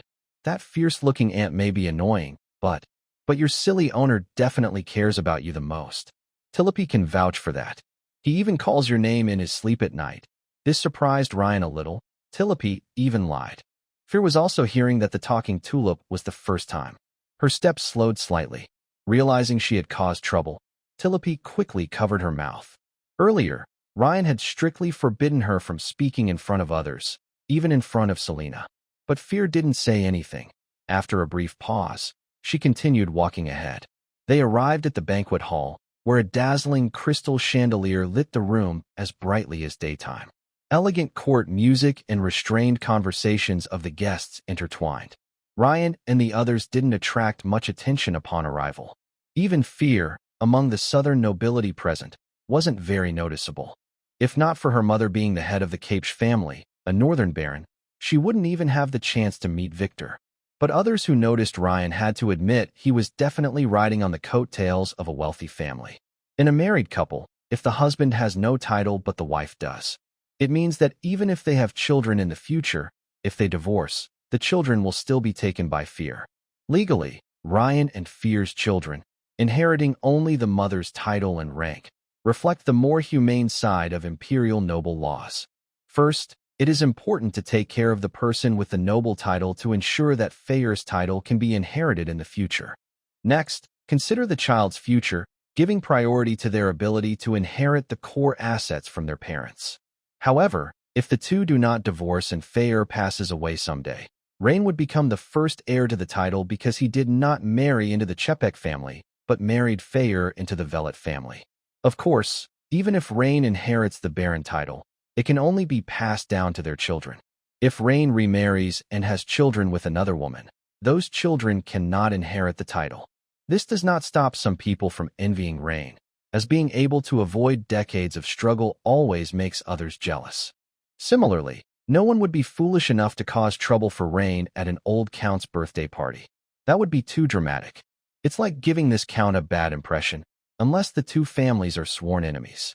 But enemies wouldn't usually attend Victor's birthday celebration. Other family members wouldn't try to embarrass Rain in front of everyone at this time, nor would they want him to look bad in public. Nobles are called nobles because they care about their reputation. It's like a major figure on Blue Star having a birthday party, and someone foolishly tries to trouble their son. That's just stupid. Even if there is a real conflict, it's usually expressed subtly. When a noble publicly insults another as a loser or trash, it's like declaring war on that family. Noble conflicts often happen behind polite smiles and seemingly caring greetings, hiding sharp words underneath. Lord Rain, long time no see, said a widow of a viscount who is friendly with the Velet family, smiling politely as she approached with a glass of wine. Honestly, she was a bit disappointed about Rain's engagement news. Even though she is a widow, it doesn't mean she hasn't had any interactions with Rain. A viscountess, after all, interacts with high society's young noblemen, and it's easy to develop feelings for these talented young men. Noble marriages are quite simple. What matters is that the partner is not disliked. However, this viscountess happened to marry someone she disliked. During the quiet years after their marriage and after her husband's death, she also met a boy who made her heart race, Rain. In this situation, the charming viscountess, Eileen, had secretly and happily shared a few fleeting moments with Rain. Lady Eileen walked gracefully toward him, wearing a deep blue off-shoulder gown that highlighted her mature, full figure. A pearl necklace around her neck complemented her fair skin. Her short brown hair was styled with a side part, with a streak of gold highlights. She wore a single earring on her left ear, an emerald butterfly that sparkled in the light. Rain remembered that he had given it to her himself. Behind her seemingly elegant appearance, this woman hid an incredible rebellious side. Lady Eileen. Rain gently took her gloved hand and kissed the back of it. Her fingertips slightly curled in his palm. Despite the flicker of emotion in her gray eyes, she maintained a perfect, flawless smile. Young Master Rain, Long time no see. Your manners are more refined than before. Her tone carried a teasing note only he could understand. Look at us, still playing this fake act. Fear stood nearby, silently watching this pair exchange old stories. Meanwhile, Victor's nephews presented their birthday gifts one after another. Most of the gifts from the guests were collected by the butler, as most nobles attending Victor's birthday simply came to enjoy the event, not to compete. Even if the younger generation brought expensive gifts, it was all paid for by the family, an opportunity to show off the family's wealth and heritage. The first to appear was Rain's eldest brother, Locke. He clapped his hands, and 4 strong servants carried a large object covered with deep-sea velvet into the hall. As the velvet was pulled away, a wave of astonished gasps spread through the crowd. It was a model of a large ocean-going merchant ship made entirely of cornflower blue sapphires, nearly as tall as an adult. The entire ship was covered in a soft, water-blue glow. Key points on the hull were embedded with 10 tidal hearts, naturally emitting water element fluctuations. Father, Locke bowed slightly, speaking loudly. May the Velvet family, like this never-sinking ship, always sail through storms under your guidance, bringing endless glory and wealth to our family. Count Victor looked at the glowing model of the ship, his eyes shining with excitement. He nodded. I am very pleased. Hearing the old man's response, Locke calmly stepped back. Next, Rainer's second brother, Carl, began to show his affection through gifts. A variety of dazzling artworks and rare treasures that promote longevity were presented to Victor in front of everyone. But the old man only smiled faintly at each gift and replied, Thank you for your kindness. His reactions were hard to read, making it impossible to know his true preferences. Really eye-opening. Lady Irene and Rainer watched from below, swinging their wine glasses. Young Master Rainer, your 2 older brothers. One is the governor of Blue Harbor, and the other is the president of the Blue Chamber of Commerce. Their gifts probably outshine everyone else's. Rainer knew that this person was trying to make him angry and teach her a lesson. But he didn't get upset because, when it came to pleasing that old man, his older brothers had been studying for decades. After Rainer's 17th brother finished his show of filial piety, Rainer gently patted Golia's hand, handing Vivian and Tilope to her for temporary care. Then, under everyone's watchful eyes, he walked steadily toward a large grand piano decorated with ivory and silver threads, prepared for the band. Fear and Lady Irene also watched Rainer's back with interest. Rainer, coming from a noble family, had learned to play instruments. Though his music teacher had not given high praise, Victor also knew Rainer wasn't cut out to be an artist. Under everyone's curious gaze, Rainer's slender fingers pressed the keys. Bang! A series of deep, slow, and solemn notes, filled with a tragic sense of fate, suddenly sounded like a warning bell from deep history, crashing into everyone's ears. The theme song of Game of Thrones is a melody unlike any other in this world. Rain's playing may not be the most exquisite, but being able to perform this piece smoothly is enough. Everyone present, including Victor, kept their eyes fixed on the man at the piano. This melody was completely different from the soft tunes of noble salons. Its unique rhythm and grand structure instantly captured everyone's attention. Glory, betrayal, sacrifice. This music, which directly touches on the core of power and the unpredictability of fate, quickly overshadowed the previous displays of wealth and luxury. The guests opened their mouths in amazement, forgetting to speak. The noble ladies covered their hearts, their eyes shining with excitement after being moved. Even the experienced Governor Aubrey put down his wine glass, his expression serious, as if he saw a reflection of his family and the entire empire in this music. He silently instructed his servants to use magical recording stones to capture everything happening in the hall. Lady Eileen had long forgotten her wine glass. Her gray eyes widened, and at this moment, she finally understood that Rain was no longer the boy she remembered, needing secret comfort. Fiona squinted slightly, seeming surprised that this young man harbored ambitions she had never seen before. Victor's eyes also showed complexity. The music given to him was not meant to flatter him, but to interpret, even scrutinize, the family game he led. Everyone saw in Rain the artistic depth of the Velvet family. For high society, Artistic depth is an invisible measure of whether a family truly belongs to the top tier.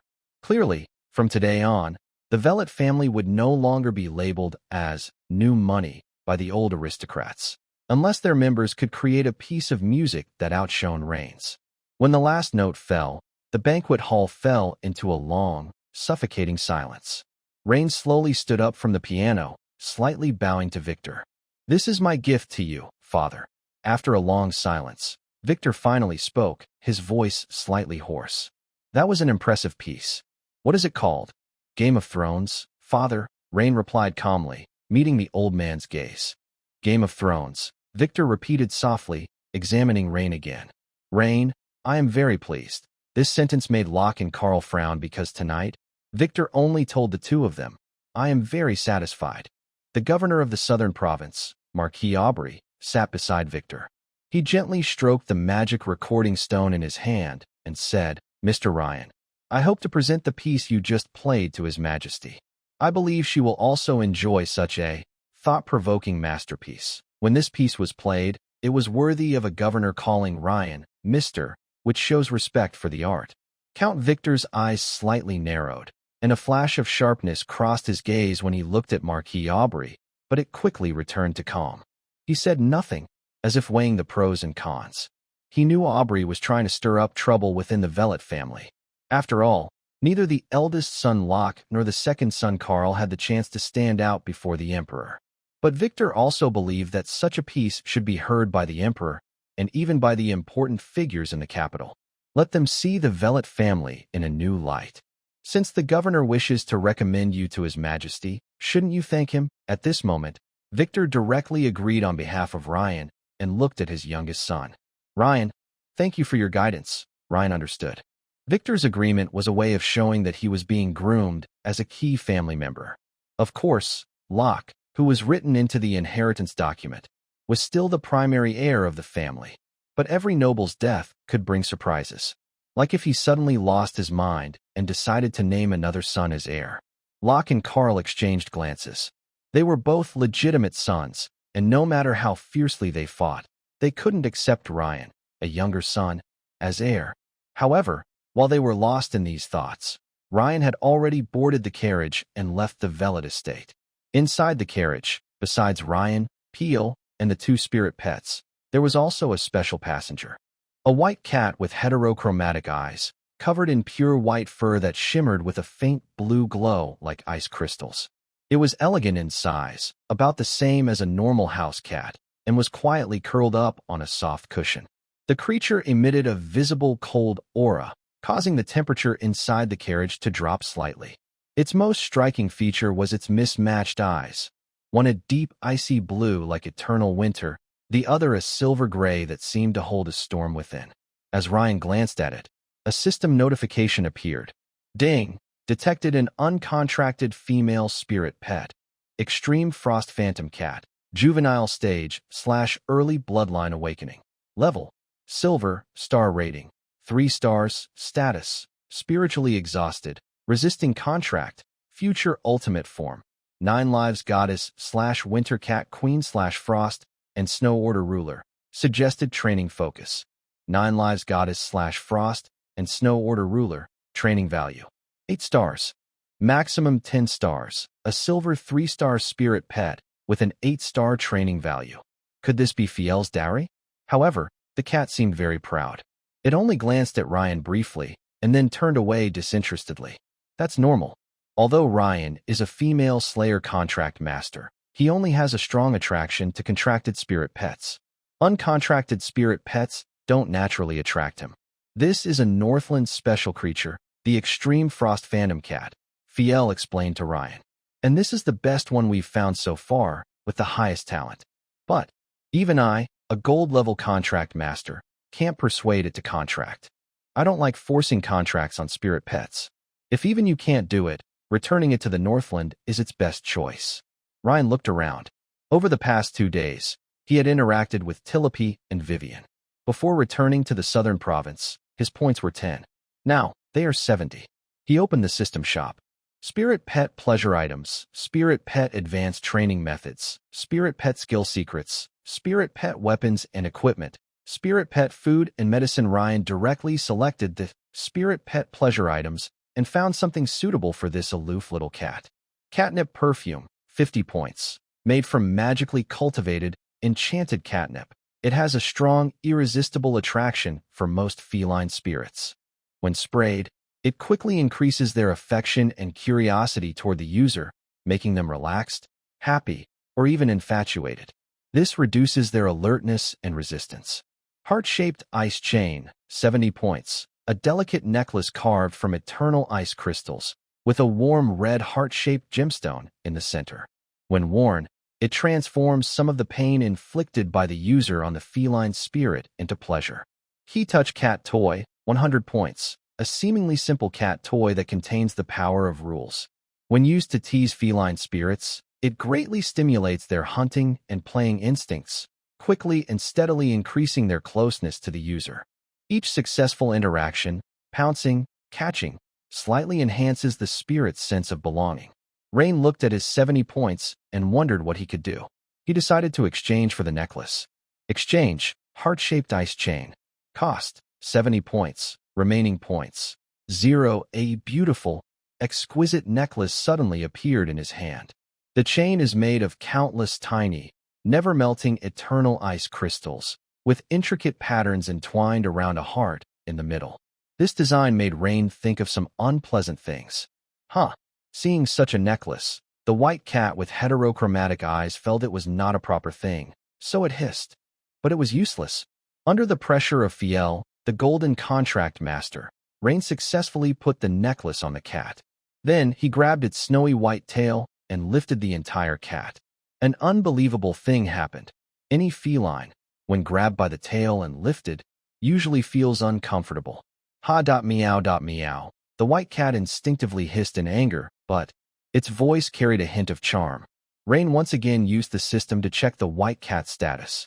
Current status: confused, alert, initial dependence on the host. Ryan quickly flicked the cat onto the ground, but unexpectedly, it jumped right onto his lap. It even rubbed its head against Ryan's arm, making a soft purring sound.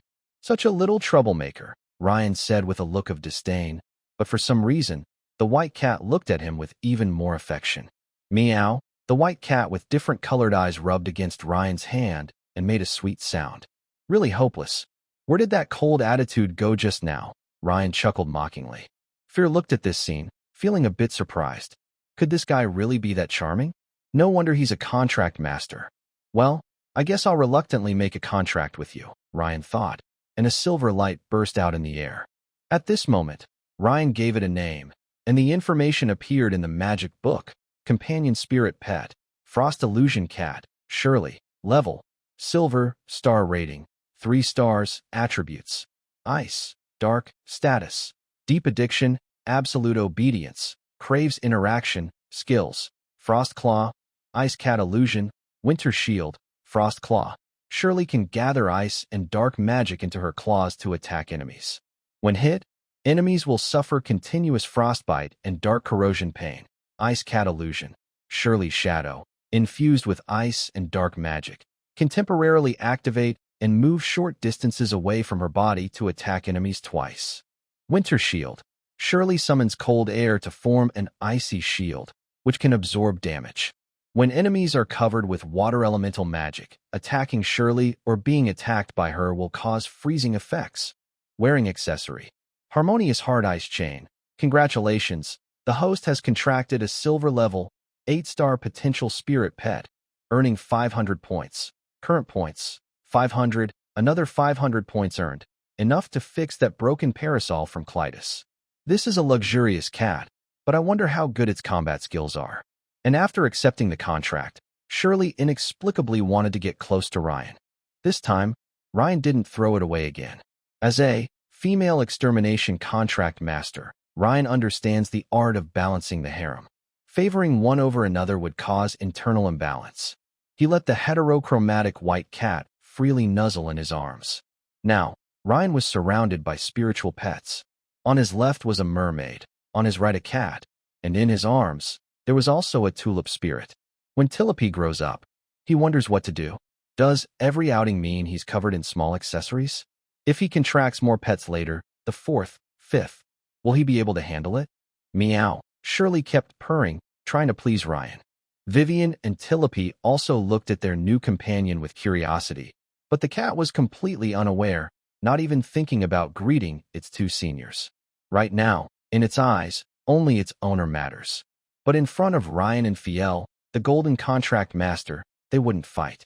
But who knows what will happen in the future? On the carriage, Fiel watched Ryan pet the cat with interest. She thought she had underestimated the attraction of a female extermination contract master to female spiritual pets. What's so good about it?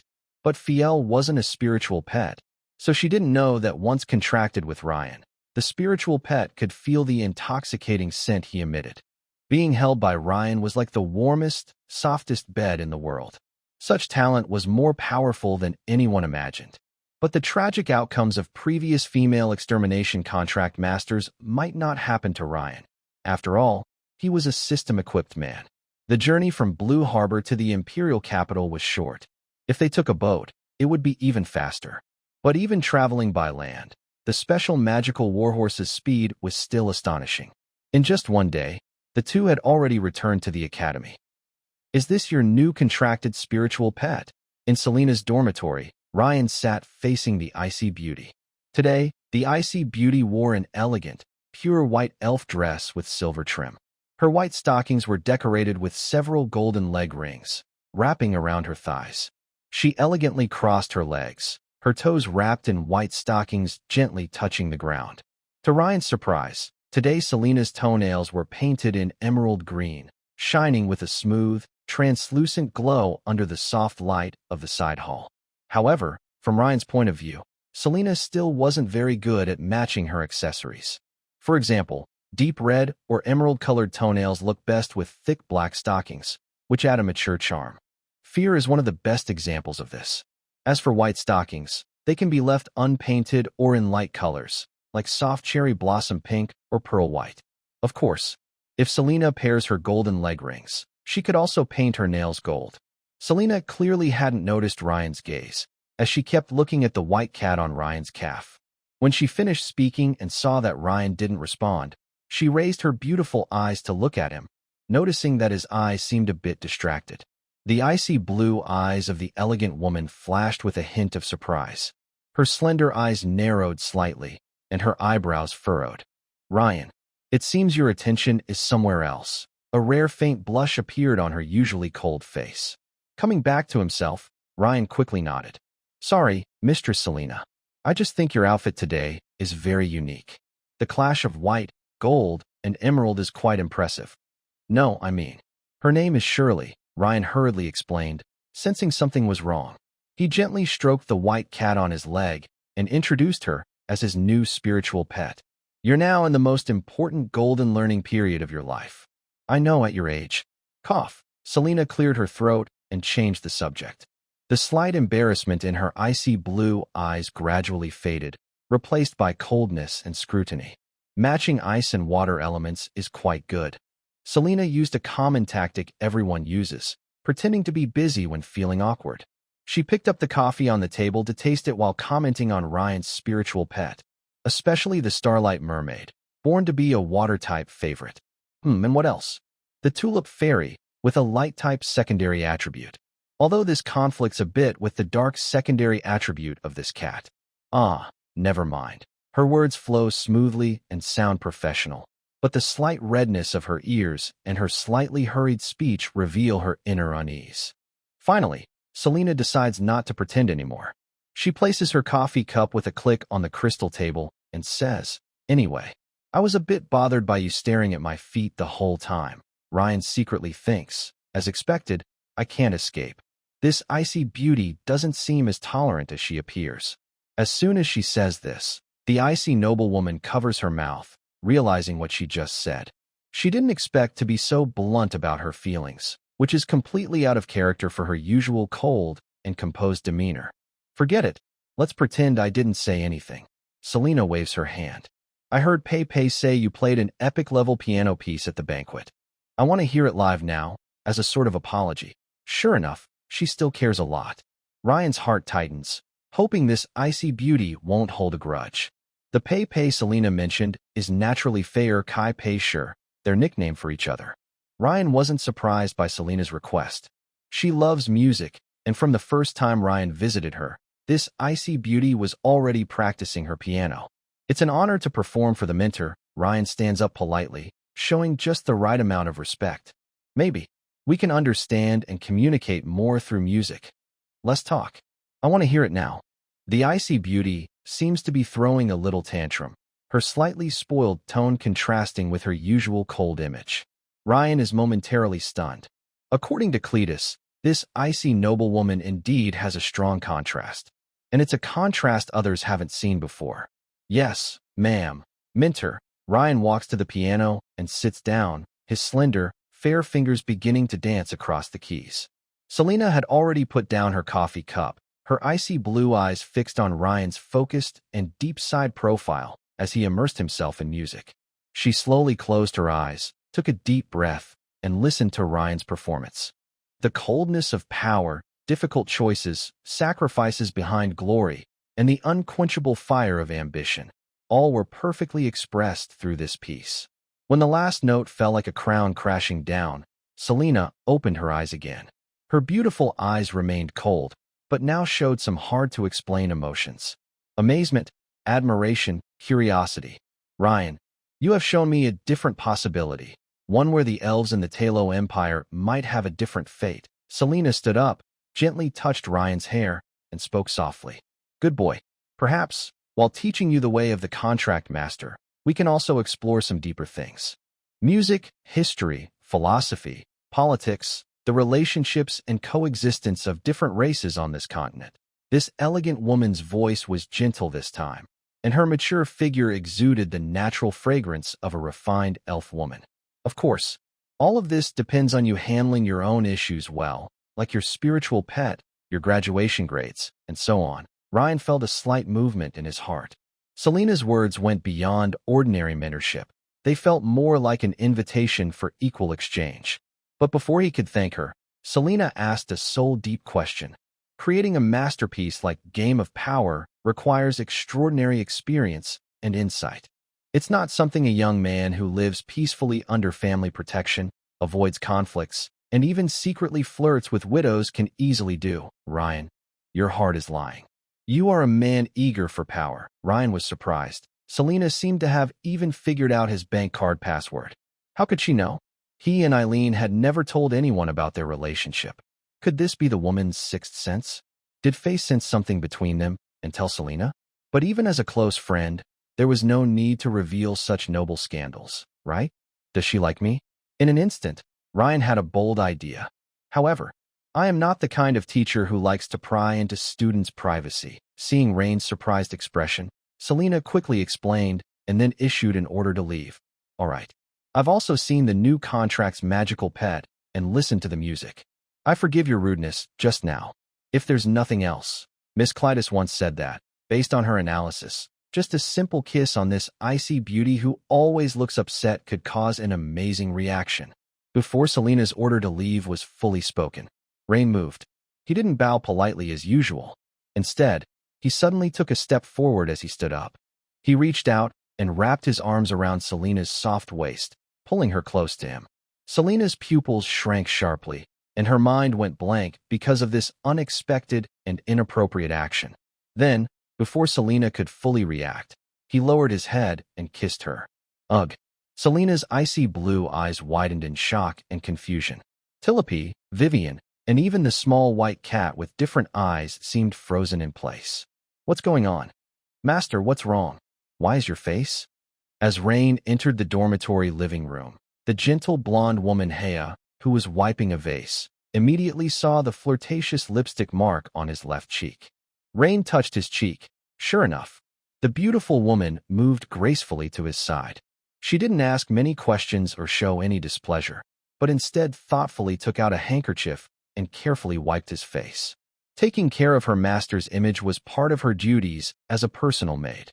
Rain felt a bit disappointed that Selena hadn't taken the final step, but he also got to see a side of this elegant elf woman that few knew. While Rain was lost in thought, Hea carefully wiped away the last trace, examined Rain's now clean face, and then kissed him, leaving her mark again. This was a silent declaration and a gentle comfort.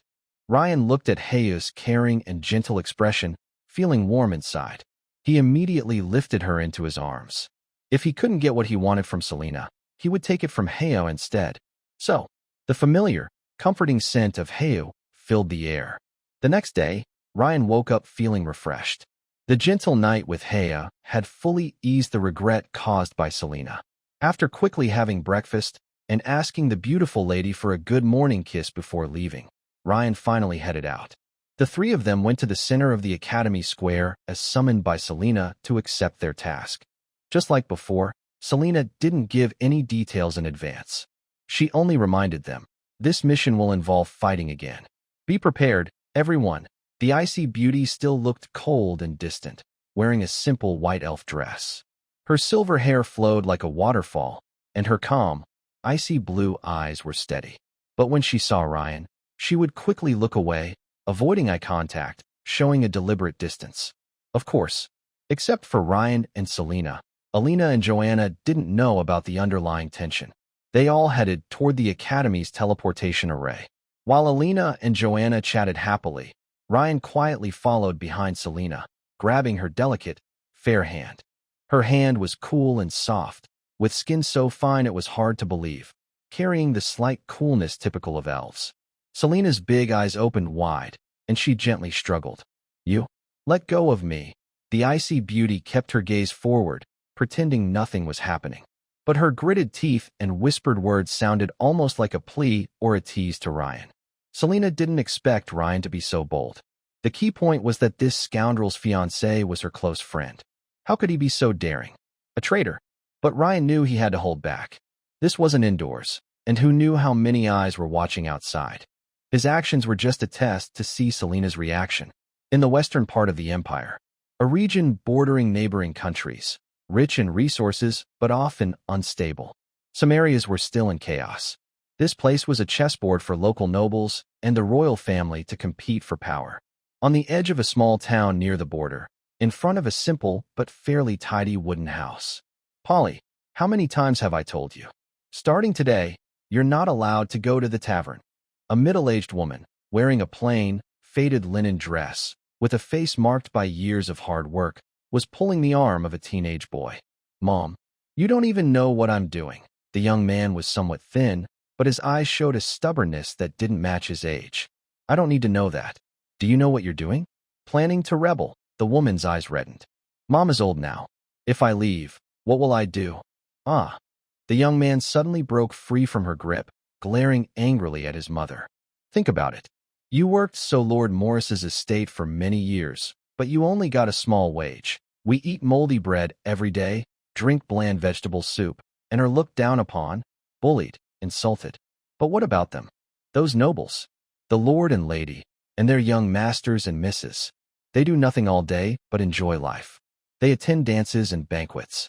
Is that what fate has in store for us? The woman wiped her tears with her sleeve. But you can't risk your life either. Listen to your mother. Find a job. I have no husband anymore. I can't lose my son too. But my father was killed by nobles. Polly's voice roared like a wounded beast. Then he resolutely left the damp, shabby wooden house where mother and son depended on each other. At night, in a tavern in the town, a mixture of cheap beer, sweat, tobacco smoke, and the restless energy of outlaws filled the air. At 10 or so tables, all seats were taken by men. Farmers, workers, mercenaries, gangsters, all kinds of people could be found here. A short middle-aged man slowly approached the crowd. The Tyro Empire, Tyro people. When I was very young, I had a dream to protect the great Tyro Empire, but I failed. 13 years ago, I returned from the front lines. The great Tyro Empire and the Orsa Empire made peace. But it wasn't really peace, and the Tyro people didn't lose to the Orsa people. It was a trick played by the Tyro Empire. My 2 sons and I fought in the war. In the end, I was the only one to come back alive. Everyone in the tavern, even the owner, listened carefully to the middle-aged man's story. His name is Laurel. He's a regular customer here. At first, everyone thought that such an old soldier would be a strong supporter of the Tyro royal family and nobles. Some people even mocked him, saying he was crazy and that war trauma made him talk nonsense. Others rejected him, thinking he was spreading dangerous ideas. But Laurel didn't care. He was like a stubborn nail, standing on the stage again and again, sharing his real pain and simple logic, expressing his frustration. And each time, he found understanding, applause, and even a few coins and a piece of black bread from the common people in the room. So, never underestimate him. Why would a poor man get money from other poor people? The reason is simple. His words touched everyone's hearts. What he received wasn't charity, but an investment of recognition. Laurel looked around at the crowd. At this moment, he seemed to have a new life. I don't know why they started such a pointless war, but it's clear they owe us all an explanation. Who should pay for the war 13 years ago? Laurel asked quietly, and everyone avoided his gaze. After a brief silence, a young man named Paul, who had argued with his mother, stood up and shouted with a raised fist, "Vampire!" Laurel suddenly pointed at him, and at that moment, the two seemed to clash fiercely. Exactly, vampire. They shamelessly drain the Empire's blood, and ours, the poor common people's blood. We never needed these people to stand in front of us, using our sweat and tears to humiliate us. Boom. The tavern erupted in chaos. Long-suppressed anger was ignited by these raw accusations. People waved their fists, slammed the tables. Shouts of anger and curses filled the room. Such scenes are not limited to the border towns in the western part of the empire. Vischer Town. This is the most remote town in the west of the empire, Selena explained to Ryan and the others on the village path. Our task is to explore this town and record what we see and hear. Will there be fights during this mission? Joanna asked, recalling Selena's warning before departure. Selena's cold gaze swept over Joanna and then slowly shifted to the low, dilapidated houses in the town. Fights don't only happen during sword clashes. Recording what we see and hear sounds simple, but remember, every word you write could be part of a future storm or determine someone's fate. The fights here are battles of information and opinions, of observation and concealment. Every question you ask and every conversation you have must be carefully considered. Also, since you are students of the Imperial Beast Tamer Academy and future top talents of the Empire, and because this place borders the Orsa Empire, there will likely be outsiders here. Do you think? If those outsiders come across you, they might target you. So, arriving safely and returning safely is already completing your mission. However, Selena did not mention the hidden risks and enemies behind the mission. That is the watchful eyes of local nobles. Think from another angle. If a mentor from the Imperial Beast Tamer Academy took students to secretly investigate and record in Blue Harbor, would Victor, Ryan's father, notice them? At least Ryan's older brother, Locke, who is the ruler of Blue Harbor, would definitely care a lot about what was recorded. Maybe the mentors and students from the academy weren't sent by any powerful organization, but anyone from the imperial capital who comes to observe locally will be endlessly interpreted by the local nobles. The four of them were in disguise. Even Selena was no exception. As an elf, her appearance was too conspicuous. Elves are not very common. The southern part of the empire has an elf autonomous region, but it only has about a few tens of thousands of elves. As for the elves who are honored as nobles by the empire, they usually live in busy cities, not in the countryside. At the same time, Rain was pleading and coaxing, finally convincing the three spirit pets to enter the contract in the secret book. Otherwise, if others saw, they would immediately recognize him as a contract mage. So, Tilope, Vivian, and Sherry, after many hugs and sweet words from Rain, reluctantly agreed to a short separation. Someone seems to be arguing up ahead. Alina, today with a bun hairstyle, pointed at an old, dilapidated stone house in front. Selena nodded. Let's go see, but don't interfere. After a lively speech at the tavern, Laurel returned home the next day and found an old woman in a leather coat blocking his door. Old Laurel, you haven't paid rent for several months. This isn't a free place for you to stay. Laurel remained calm. I don't have money right now. I'm waiting for my pension. The old woman sneered, showing a shrewd and harsh look. I don't care how you get your money. I just want to get paid. You know, she pointed her finger, almost poking his nose. If you can't pay today, take your junk and get out. When did this house become yours? Laurel suddenly shouted loudly. When I was fighting on the front lines 13 years ago. You didn't even know where I was. This house is in the Empire, under the orders of the Western Province, for old soldiers like me to live here. The old woman seemed a bit panicked, but forced herself to stay calm. What's wrong? Why are you so upset? But even so, no one told you. This is free, right?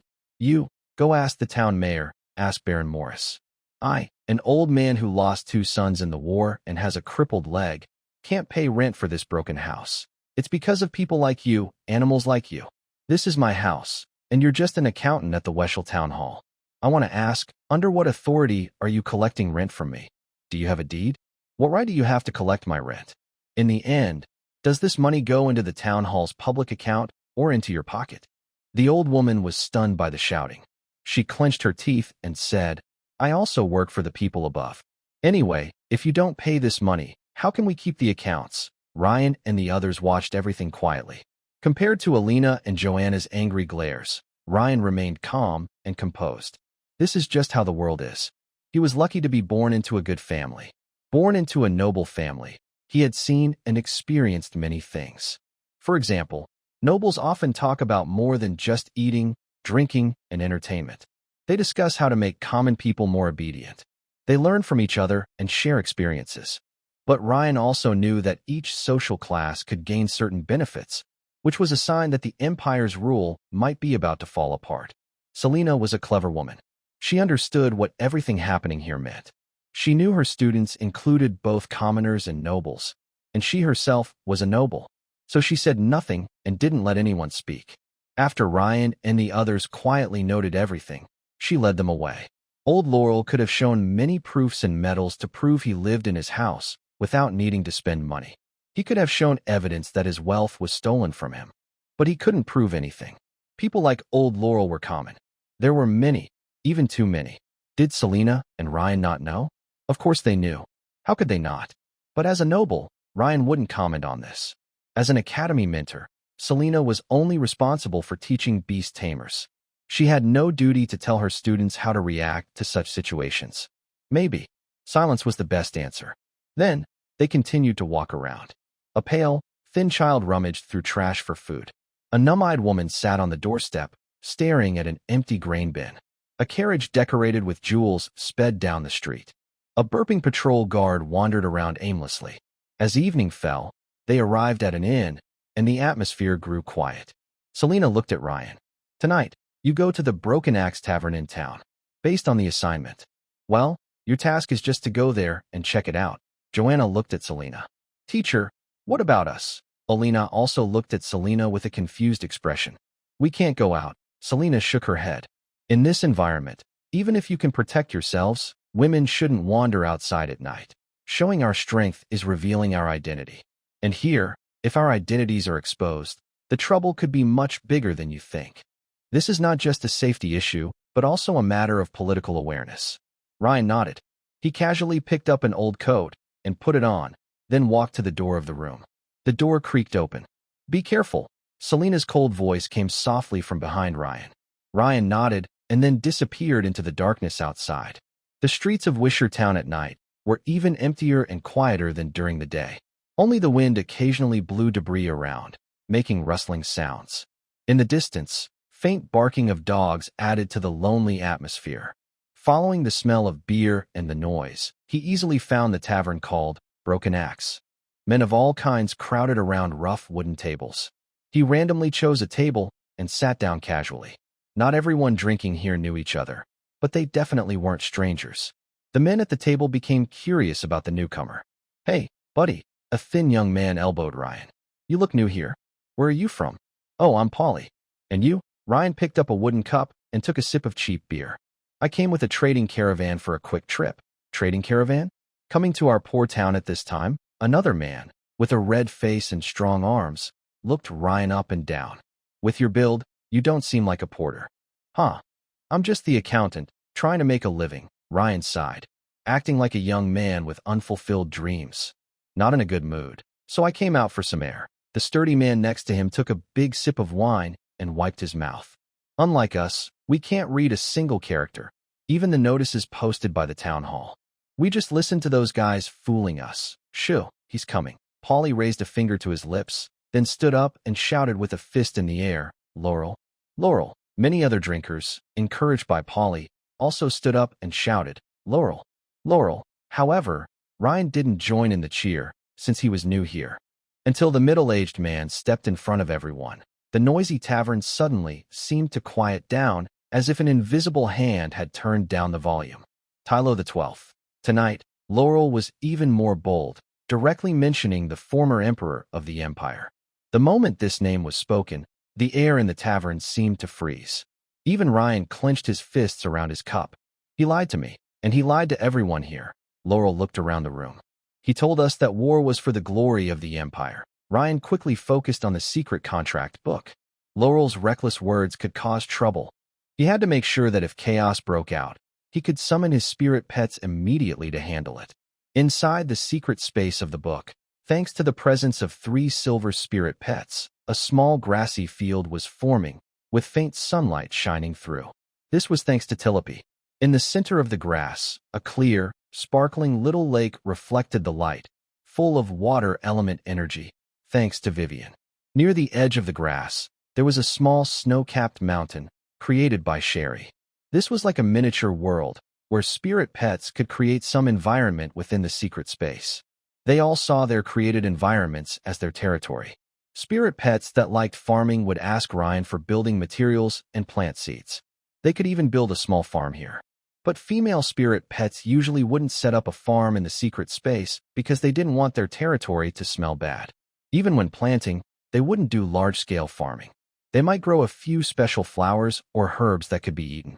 It was more about decoration and fun, showing off their personality rather than producing food. Realizing what was happening, Laurel reignited the lively atmosphere in the room. "So, we should fight for ourselves." The drinkers whistled in agreement. "Well said, old Laurel, but what good does that do? How exactly should we fight for ourselves?" Laurel glanced at the tavern owner, who nodded slightly. Then he signaled to a few bartenders. Snap! The wooden door of the tavern was slammed shut, and with a click, the latch was secured. Suddenly, this public space became a closed room, and a tense atmosphere filled the air. "Now, anyone who isn't Wisherian, step forward," Laurel shouted from the stage, commanding with authority. In an instant, everyone's eyes started to shift and examine each other. The people sitting with Ryan also immediately focused on him. Ryan stood up, sighing helplessly. "All right, buddy, I'm just a bookkeeper traveling with a trading caravan. I swear I was just out for a walk tonight and never thought I'd be part of a turning point in history. Stop talking and tell me, young man, which trading caravan are you from?" Laurel asked, looking serious. Ryan stayed calm. "The Azure Trade Guild of the Velet family. You might have heard of us. Our caravans travel all over the empire. We just returned from the Orsa Empire." Ryan wasn't lying. His family really had that strength. And since they were in the western part of the empire, trading with Orsa by sea wasn't easier than by land. The name, when it was spoken, Laurel frowned.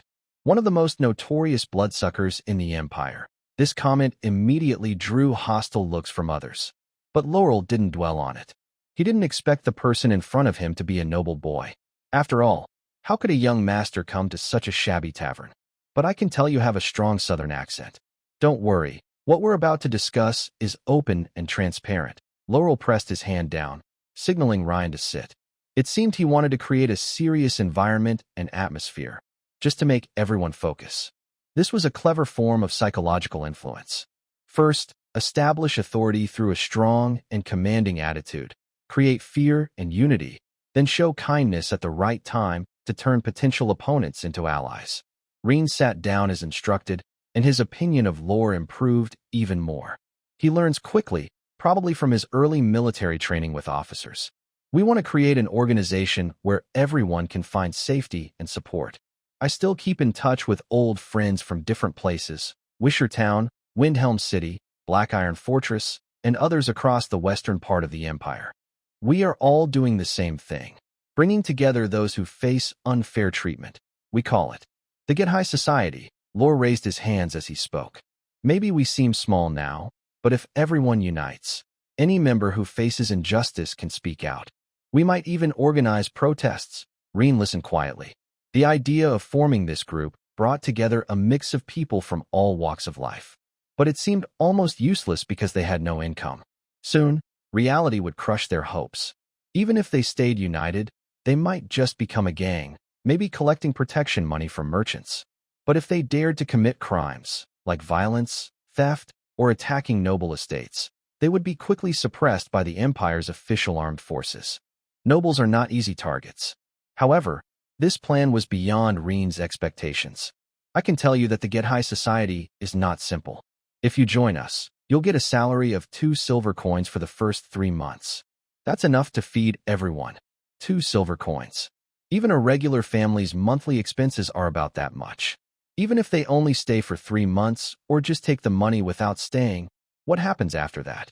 Lord didn't say where the money came from, but Reen knew there was a wealthy backer supporting them, someone willing to fund their efforts.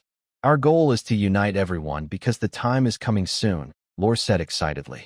And first, we need to settle one thing. The next day, after returning to the inn from the tavern, Reen slept for a while and then went out again. Weishur Town, Blackstone Mine. The mine owner, Dill, is sweating heavily. What's going on with those people outside? Dill can't understand why a group of young and middle-aged men in the town have gathered at his mine to cause trouble. The reason is that an old miner named Hans, who worked at the mine for 20 years, was injured in a collapse and broke his leg, suffering serious internal injuries. And that lonely, crippled old man, Raoul, actually brought dozens of people to demand compensation for his injury. Where are the guards? Why haven't the town guards arrived yet? Dill is both panicked and distressed. If this group causes trouble, the mine might have to shut down for a day. A shutdown means losing money for a mine owner like Dill. As a mine owner, he naturally has many henchmen, but he is powerless against dozens of young and middle-aged men. Many of these people are also friends and relatives of his henchmen. Most importantly, when the workers in the mine hear that someone is coming to help them seek justice, they start to cooperate. Compensation. Raoul, leading his group, occupies the entire mining area. According to the Tylo Empire's mine safety and workers' rights law, if a miner is injured on the job, the mine owner must cover all medical expenses and provide compensation not less than 1 year's salary based on the severity of the injury. Dill, I know you're inside. Come out and give me an explanation. Why aren't you paying? Pay up, pay up. The crowd's passionate shouts are deafening, like a rising tide. Rain is among them because he has now joined the Reformed Tylo Society. This is rebellion. It's all rebellion. Dill sits in his office, looking out the window, furious and cursing. Go and call the mayor. Dill doesn't want to compromise, or rather, he doesn't want to give in just because a scoundrel and his gang are causing trouble. If the town mayor or other officials come to him about this, Dill can easily pay some money to settle it peacefully. But time passes second by second, and the mayor's figure is nowhere to be seen. The noise outside grows louder and louder. The mine has completely shut down. Every second, Dill can hear the sound of gold coins slipping away. You all saw it. Old Hans has dedicated 20 years of his life to this mine. And what has he gotten in return? They exchanged their broken bodies and their family's despair. Did Boss Deer care about our lives? No. In his eyes, we are worth less than a mule in his mine. Carl stood among the crowd, passionately saying, since he doesn't want to pay, then we will go on strike. We can find work elsewhere. Working for someone like him is not worth it. Strike, strike. Under these circumstances, Deer could only shake his fat face and take out 50 silver coins. He swore to cause a big loss, so the town mayor would find a reason to put Lore into jail. Ryan looked at Carl, who was surrounded and admired by everyone. That man just said, go work somewhere else. Maybe. The network and resources behind GoDI are deeper than he thought. They can not only send money, but also move large groups of people. Back at the inn, Ryan told Selena everything. Now Ryan feels like he is not a student of the Imperial Beast Academy, but a secret agent. Selena's delicate fingers tapped lightly on the table. That's enough. Let's go back to the academy. What happens next is not our business. The more you know, the more trouble it is. If we stay longer, even if Selena is a golden contract mage, she can't keep it all under control. In other words, the mentor has concluded that the situation here is very complicated, and she can't handle it. If they stay longer, they won't just be observers. They will become participants. Ryan is fine because he has a strong background, but Selena, as an elf, if she gets involved in the chaos. It will be hard to explain what happens. As for Joanna and Alina, as commoners, to other nobles, they are no different from ants. Even students from the Imperial Higher Academy are just SOSO in the eyes of local nobles. Baron Morris's estate. His territory isn't the whole Wisher town, but several nearby villages. Of course, even the town mayor isn't as influential as he is. Right now, he was smoking a cigar in his study, frowning at the butler beside him. You say? Those students from the Imperial College are planning to leave. Yes, the people under his command are heading towards Cheer City in the province. Have you found out what their mission is?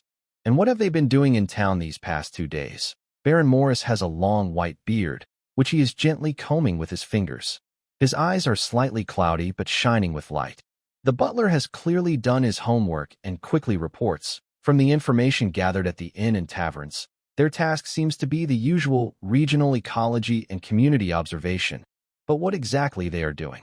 They are very discreet. However, that blonde young man has been close to Lore's group these days, and some people even saw him among the crowd causing trouble at Blackstone Mine. Close to Lore? Morris mutters, finally exhaling smoke. We can't keep him alive. Others don't need to know, but that kid knows too much. Are you suggesting, the middle-aged butler's face twitches, that he came from the Imperial capital? Even if he came from the Imperial capital, he must be eliminated. Baron Morris suddenly crushes his cigar on the expensive mahogany table. He's just a student, dying in the wilderness of the Western Empire. Who among the bandits, monsters, Orsa people, or even those mobs can't be the culprit? Selena, Ryan, and the others used the Academy's teleportation array to reach Cheer City in the Western Province, then came to Wisher Town. In theory, except for the high-ranking officials in Cheer City, no one in this small town should know their identities. But Morris and the butler are well aware. Morris taps his finger on the table repeatedly. 3 Beast Tamer students, plus a golden contract master, and 100 cavalrymen. Enough to keep them here forever, even if not everyone stays. As long as that kid dies, it will be unprovable. I don't care whether he's a noble's son or from a common background. Do you understand? The butler bows deeply. Understood, sir. Soon, they will encounter a band of horse thieves. If they only recorded the poverty and some corruption issues here, even a crowd of people rioting wouldn't cause trouble. But according to Lean's guess, the organization planning to rebel clearly has a backer. Who is he? Selena doesn't want to know. She just wants to quickly leave with her 3 students. Nothing is worse than encountering a noble-led rebellion. If there is one, it happened just as they were about to escape, when they ran into a cavalry force of about 100 soldiers. In a world with aura and magic, traditional cavalry has long been replaced. They don't wear ordinary armor or ride normal horses. Each warhorse has been bred over generations, infused with magic. It's common to see horses 2 meters tall. The cavalry wears armor engraved with protective runes and magic symbols.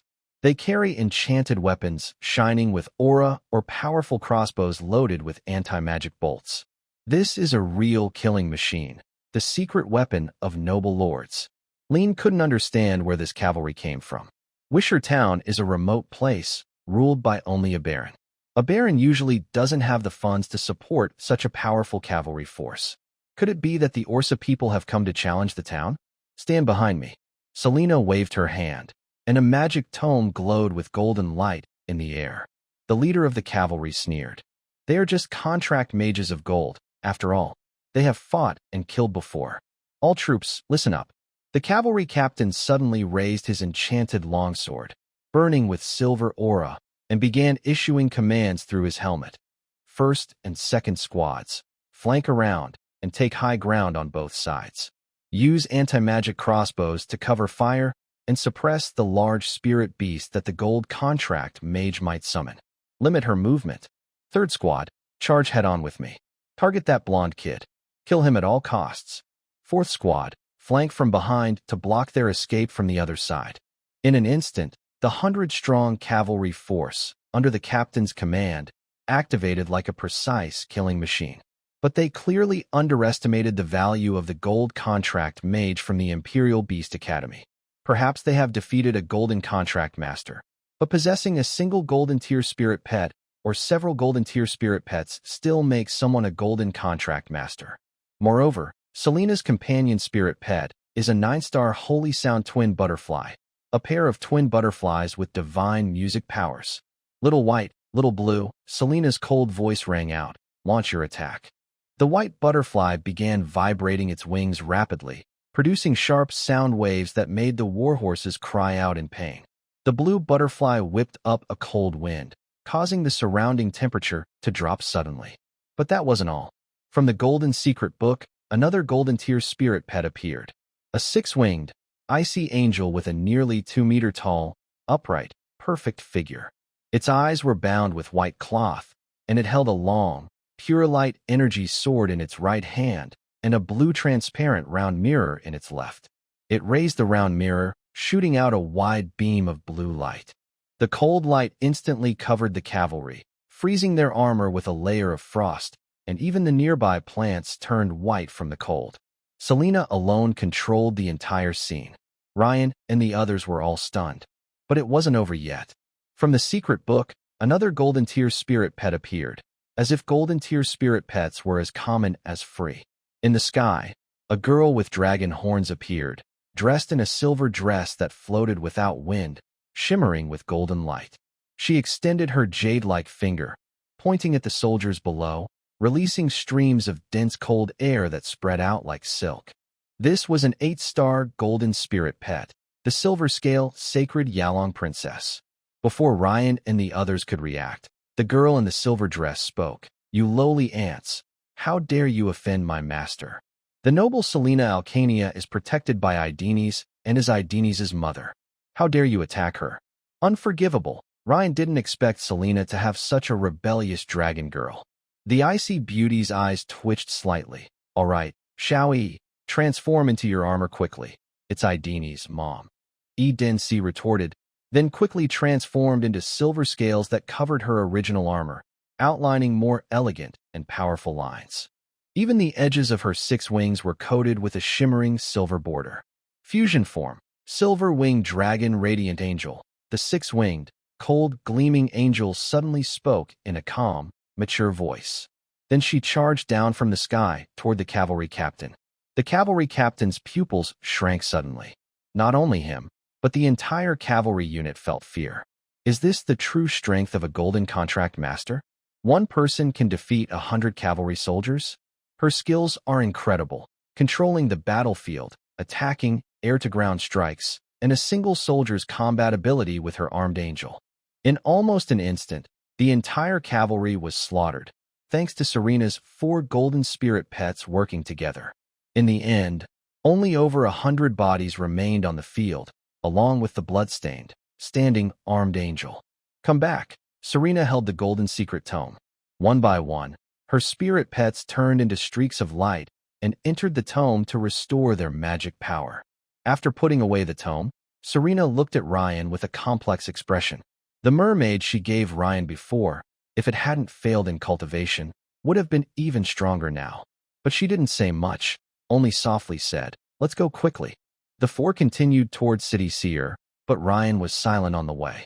If he remembered correctly, that cavalry was targeting him? Could it be that his older brothers are starting to get jealous and are interfering with the Empire Beast Tamer Academy's missions? If it weren't for Serena, when he leaves the academy in the future, would he really be able to resist those brothers who have lived for decades, or even over 100 years? This battle also let Ryan see the true strength of a golden contract master. When they fight, they coordinate perfectly across the entire team. And they have 4 talking, high-star golden spirit pets. "Serena, Mentor," Ryan asked as they hurried along, "have we completed our mission this time?" Selena knew that Ryan's question was not about whether the task was completed, but about something more subtle. Hearing Ryan's question, Selena pursed her lips. According to our academic supervisor when assigning the task, this mission was considered a failure. The strict rule was to observe for a week, but the college research committee's mentors are supposed to consider the situation and award us appropriate star points. Olena and Joanna only heard that their efforts were not in vain, but Ryan understood Selena's implied meaning. This task was not something Selena chose to take on herself. It was directly assigned to her by the academic supervisor. This confirmed Ryan's suspicion. He had just returned home, and his brothers were already eager to get rid of him. And they used such sneaky methods. Even if he really died here, it would be a pointless death.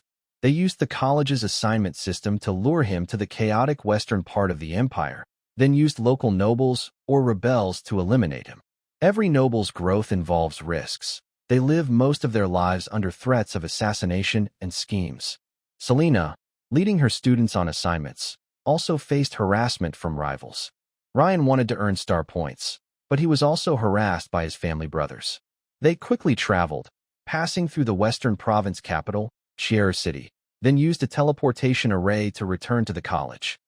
Back at the student dormitory, Ryan sat on the sofa, holding a glass of red wine and taking a sip. He was sure this matter was definitely connected to his older brothers. Those two scoundrels. Conflicts among nobles don't need direct confrontation.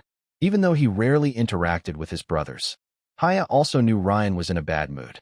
Just as she was about to comfort her little boy, she received news of a visitor. "Young master, Miss Cletus is here." The maid came over softly. "Bring her in." Ryan's face showed no emotion. His mind was constantly thinking about how to counter his brothers, even to the point of making them disappear. "Wait, take her to the side hall to sit for a while." Ryan's eyes sparkled as he gave the order to Haya. Then he walked straight into the study, picked up a feather pen, and prepared to write a family letter to his old father. Of course, it wasn't to complain, as that would be too shameful, and he had no real evidence. Nobles have their own ways of revenge. He sat at his desk, unfolded a fine piece of paper stamped with the Verret family crest, and began to write. "Dear respected father, Lord of the Blue Sky, Count Victor Verret, greetings. Hope this letter finds you well. I recently returned safely from the western province to the academy. My trip to the west was very eye-opening. Poverty, dirt, and chaos are everywhere in the western lands. Unemployed and confused people fill the streets, and the border is shrouded in despair. The once prosperous area has now become a place full of resentment and disorder, which makes me very sad." At this point, Ryan's pen paused slightly, revealing his true feelings. "This makes me worried about the future of Blue Harbor. Under your leadership, the city has become more lively and prosperous, but the brighter the light, the darker the shadow. Especially after my recent trip to the west, where I was attacked by unknown armed riders, I worry even more. Could there be forces in Blue Harbor that do not listen to your command? I have a simple suggestion. Establish a Blue Harbor Strategic Material Tax Office.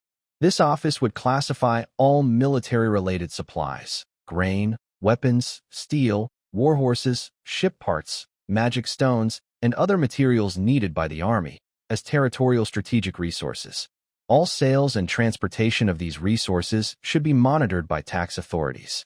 Every transaction must have clear records of suppliers, origin, middlemen, and involve funds and buyers. The Strategic Material Tax Office could set annual sales limits for local merchants. If they reach the limit, they get a tax rebate. If not, they pay extra tax. In short, this is not just a tax agency, but also an intelligence agency. Who is buying weapons? Who is stockpiling food? Where is the money going? Which external forces are involved? All these details can be easily tracked by the tax office, and merchants caught smuggling or selling illegally can be taxed more heavily. If they sell a lot, they get a tax rebate. If they don't sell enough, they face higher taxes. That proves you're not capable, or you're secretly doing private business. As a result, Ryan's older brother, as the ruler, can only watch helplessly as his authority is divided by Victor, the Lord of Blue Harbor. His second brother, Carl, as the head of the merchant guild and the entire merchant class he represents, are now under strict supervision. Many things might be hidden from Victor, done secretly, but with this organization, these two must now be honest. As for whether Victor will agree, Ryan doesn't need to worry. This is actually part of consolidating power for him while strengthening the family's control over the land. Any ruler, especially one in old age, cares most about personal power and safety. Even emperors have killed their own children or fathers. Nobles wouldn't do the same. This is like driving out one tiger to catch two wolves. After finishing the letter, Ryan sealed it with wax and then left his study directly, heading to the side hall. Although the young man hid his emotions well, Haya, who was close to him and his confidant, noticed that Ryan's brow relaxed a bit. This made her feel more at ease inside. Ryan approached Hea, handed her the letter to send back to the family, then sat on the sofa opposite Cletus, taking a sip of red tea. "Sorry to keep you waiting, Miss Cletus." Today, the Gothic-style girl was still dressed in a black dress, wearing black lace gloves. Her delicate fingertips lightly tapped the edge of her teacup, making a soft clicking sound. She looked up at Ryan, her purple eyes filled with a hint of expectation. "Ryan, has the training method you developed been successful?" Ryan nodded slightly. He had already exchanged the advanced method for Cletus's broken umbrella earlier, so he took a document from his pocket and handed it to Cletus. The girl with gray hair and purple eyes eagerly took it and opened it. "Spirit Pet. Sunshade Umbrella, Small Black. Silver Tier Evolution Plan. Target Evolution Form. Shadow Moon Canopy. Core Attributes. Darkness. Order. Shadow Moon Canopy." That's a great name. Such a good name. Cletus showed a happy smile, kicked off her small black shoes, swung her white silk feet, and showed no sign of noble elegance. 1 shadow crystal per day, 10 milliliters of moonlight vine juice per week. Christie's looked at Ryan, really wanting to kiss that handsome face. "What a good plan. Are you sure that if we follow this method, I can improve within a month, Ryan? If it's true, during this year at the academy, you can do some less serious things to me." "Blue Harbor Tax Office?" "Father, I don't understand why such an organization is needed. Blue Harbor became wealthy through business, and merchants should have freedom." At the Velvet Manor, Locke and Carl sat in front of Victor. Victor looked at his 2 sons' eager faces and smiled gently. He picked up a silver knife and carefully cut some tobacco. Finally, he placed the cut tobacco into a black wooden pipe, snapped his fingers, and a flame lit at his fingernail. His way of lighting the pipe was very professional and elegant. He only lifted his eyes after blowing out a long, rich smoke ring. "Freedom? Yes. Freedom." Locke forced himself to keep talking. "The flow of gold shouldn't be restricted. Whether it's money or people, they need freedom." Victor put down his pipe, resting his hands on the table with fingers crossed. He didn't answer his eldest son and looked at him with a playful expression. "Freedom?" Suddenly, fear flashed across his sons' faces. Many years had passed, but their father was still the same. He didn't need to explain or threaten anyone because he was naturally unreasonable. The atmosphere in the study suddenly became strange and quiet. "I understand, Father." The younger son Carl quickly admitted defeat. Locke was also helpless. "Following your will." "Good." Victor exhaled a cloud of smoke, then waved his hand as if shooing away flies, and told them to leave. The negotiation ended abruptly after the old man repeated 2 words. After his sons left, Victor's aged fingers stroked the cover of a letter on the table. "Ryan, you're really a clever and sneaky kid." The 2 brothers left the study and sat in a secret room. He's completely confused now. Carl, the president of the Blue Commerce Guild, could no longer hold back. He slammed his fist onto the crystal table, causing the glasses to shake. Compared to Locke, he was angrier because after that old man in the future died, he would still be under such control. After all, the inheritance document listed the name Locke Vellet, not Carl Vellet, unless he could eliminate his older brother. Of course, as soon as this thought appeared, he quickly suppressed it. "Calm down, Carl." Locke's voice was calm but restrained. Inside, he felt a bit surprised and pleased. Victor was paving the way for him. Even if he was temporarily under control, so what? When Locke died, wouldn't Carl be at his mercy? It. Carl suddenly tore open his velvet collar, popping out a few gemstone buttons, and took a big sip from his wine glass. Who gave him that stupid idea? He strongly suspected it was his older brother's plan, and now he was pretending to be nice in front of him. Locke stayed focused. At this moment, he had to act well. Show the demeanor of a big brother. He stood up directly, ready to leave. "Where are you going?" Carl was a bit stunned, watching his brother's back. "I heard that our Vellet family was bullied in the West." "As your brother, I must get an explanation from the Western nobles." Carl was momentarily stunned, then his pupils shrank. "You," he cursed inwardly. In the secret room, only Carl was left. He flipped over the entire wine table, leaving the room in chaos. Meanwhile, Ryan was still in the academy dormitory, talking with a noble lady. "Some reasonable things?" Ryan stroked his red wine glass. "Like? Oh, how far should a girl go to take the initiative?" Clytus quietly approached Ryan, kissed his cheek, and said, "Mua." After the kiss, she put on her shoes and left. Once the girl left, Ryan remembered his 3 spirit pets and quickly released them. Stupid owner. Trash. Pervert. Tilly Pay flew directly into Rain's arms, chattering nonstop. "We saw everything. You were sneaking around with that dark-haired woman. How shameless." All right. Rain quickly kissed her cheek to soothe her. Sniff, sniff. Vivian, the beautiful mermaid, reached out her small hand to hold Rain's neck, sitting comfortably in his arms. She looked up at him with eyes full of hope. Rain didn't ignore her. He immediately lowered his head and gently kissed her smooth forehead. The little mermaid let out a satisfied little sound, her cheeks flushing with happiness. She buried her face in his neck and gently nuzzled. Meow. Shirley, the one-eyed white cat, also stood on Rain's thigh. Its front paws rested on his chest as it licked his cheek. Its bright blue and amber eyes looked at him with a pleading expression. Rain chuckled softly and kissed it too, then gently scratched Shirley's chin. Seeing these 3 pets immediately come over to cuddle him, Rain felt very happy. No matter what, having them was his greatest confidence. After this interaction, each pet gave Rain 30 points. Current points, 390. He was still far from 3,000 points. The road of pet interactions was long and heavy. He wondered how he would manage when he had 7 or 8 pets someday. He couldn't just throw parties every day, could he? But earning 90 points daily made Rain very satisfied. The next day, Rain left on time.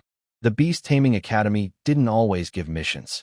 The instructors taught theory and had students practice with each other. Of course, besides studying beast taming, the nobles never stopped entertaining themselves. Whether commoners or nobles, everyone participated in social events and made connections with nobles from other regions. The Talo Beast Taming Academy welcomed not only Talo people, but also princes and nobles from other countries to study here. The academy also provided various entertainment venues, racecourses, ski slopes, opera houses, art galleries, concert halls, and even large banquet halls for balls and salons. It was a small, well-rounded high society community. Today, Rain is somewhat well known among the imperial noble circles.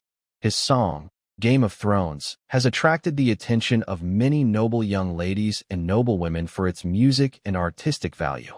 However, there are many famous songs on Blue Star, so in this different world, he has no creative block at all. If he wishes, he can become the most prolific and versatile music genius of this era. And now, there is a very important person coming for Rain. It is the Empress Dowager, Misala Teo. She can be called either the Empress Dowager or the Empress, because the current Teo Emperor is her daughter. Queen Misala inspected the Imperial Beast Academy, causing a stir among the entire academy leadership.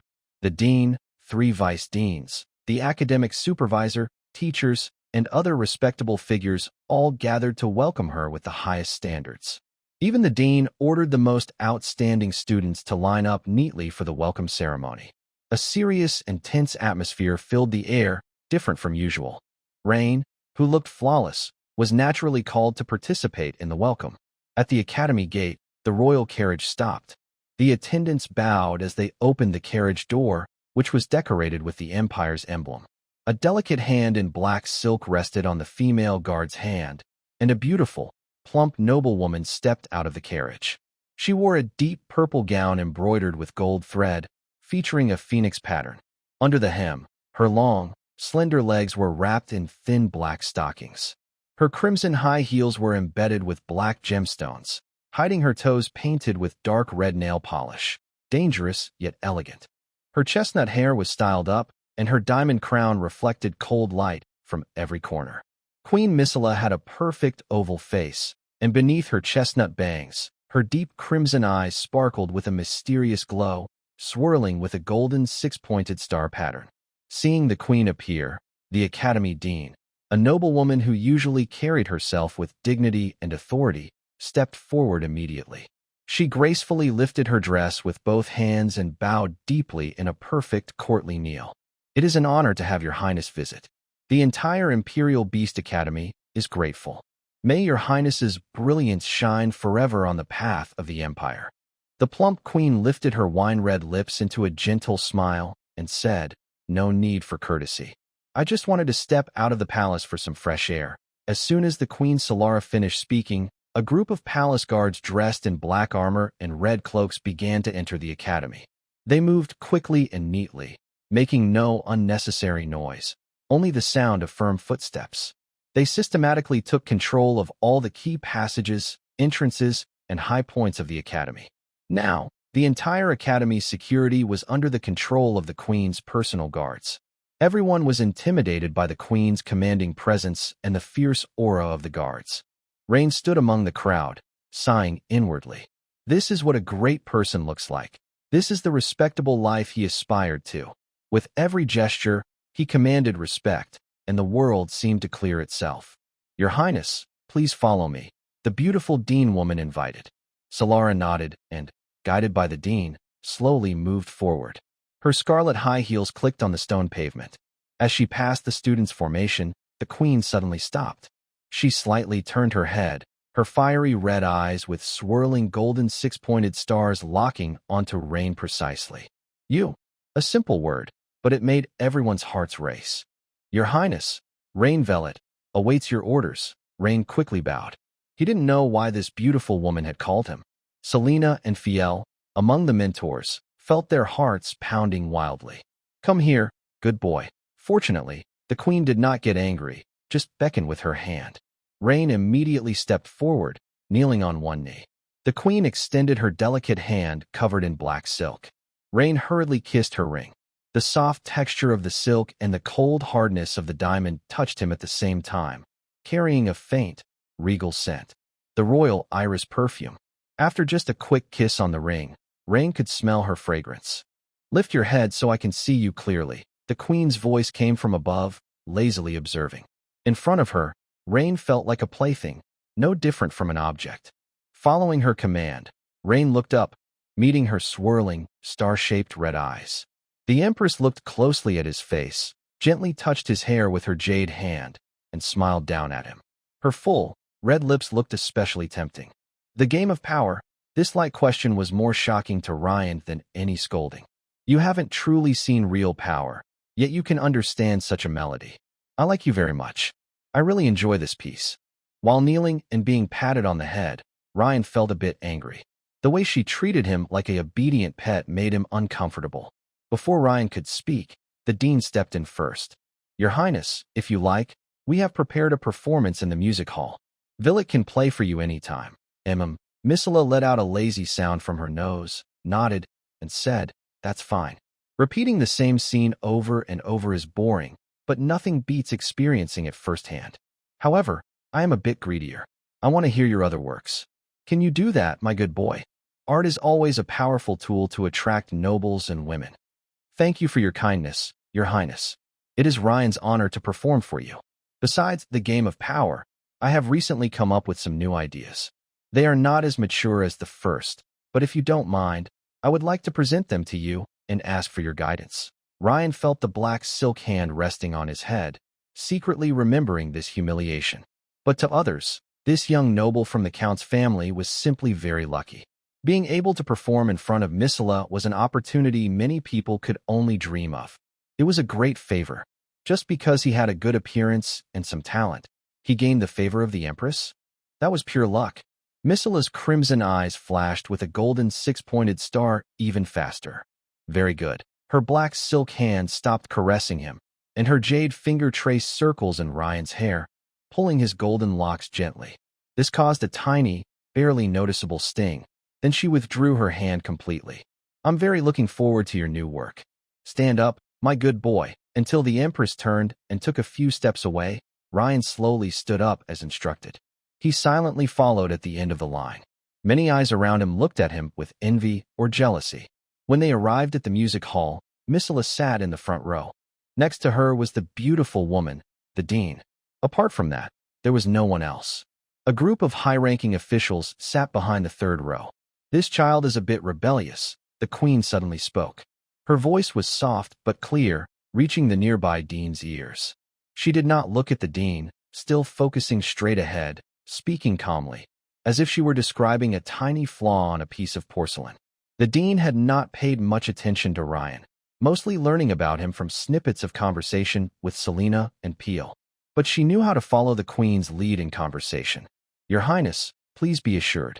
Student Velet is indeed more independent than most students.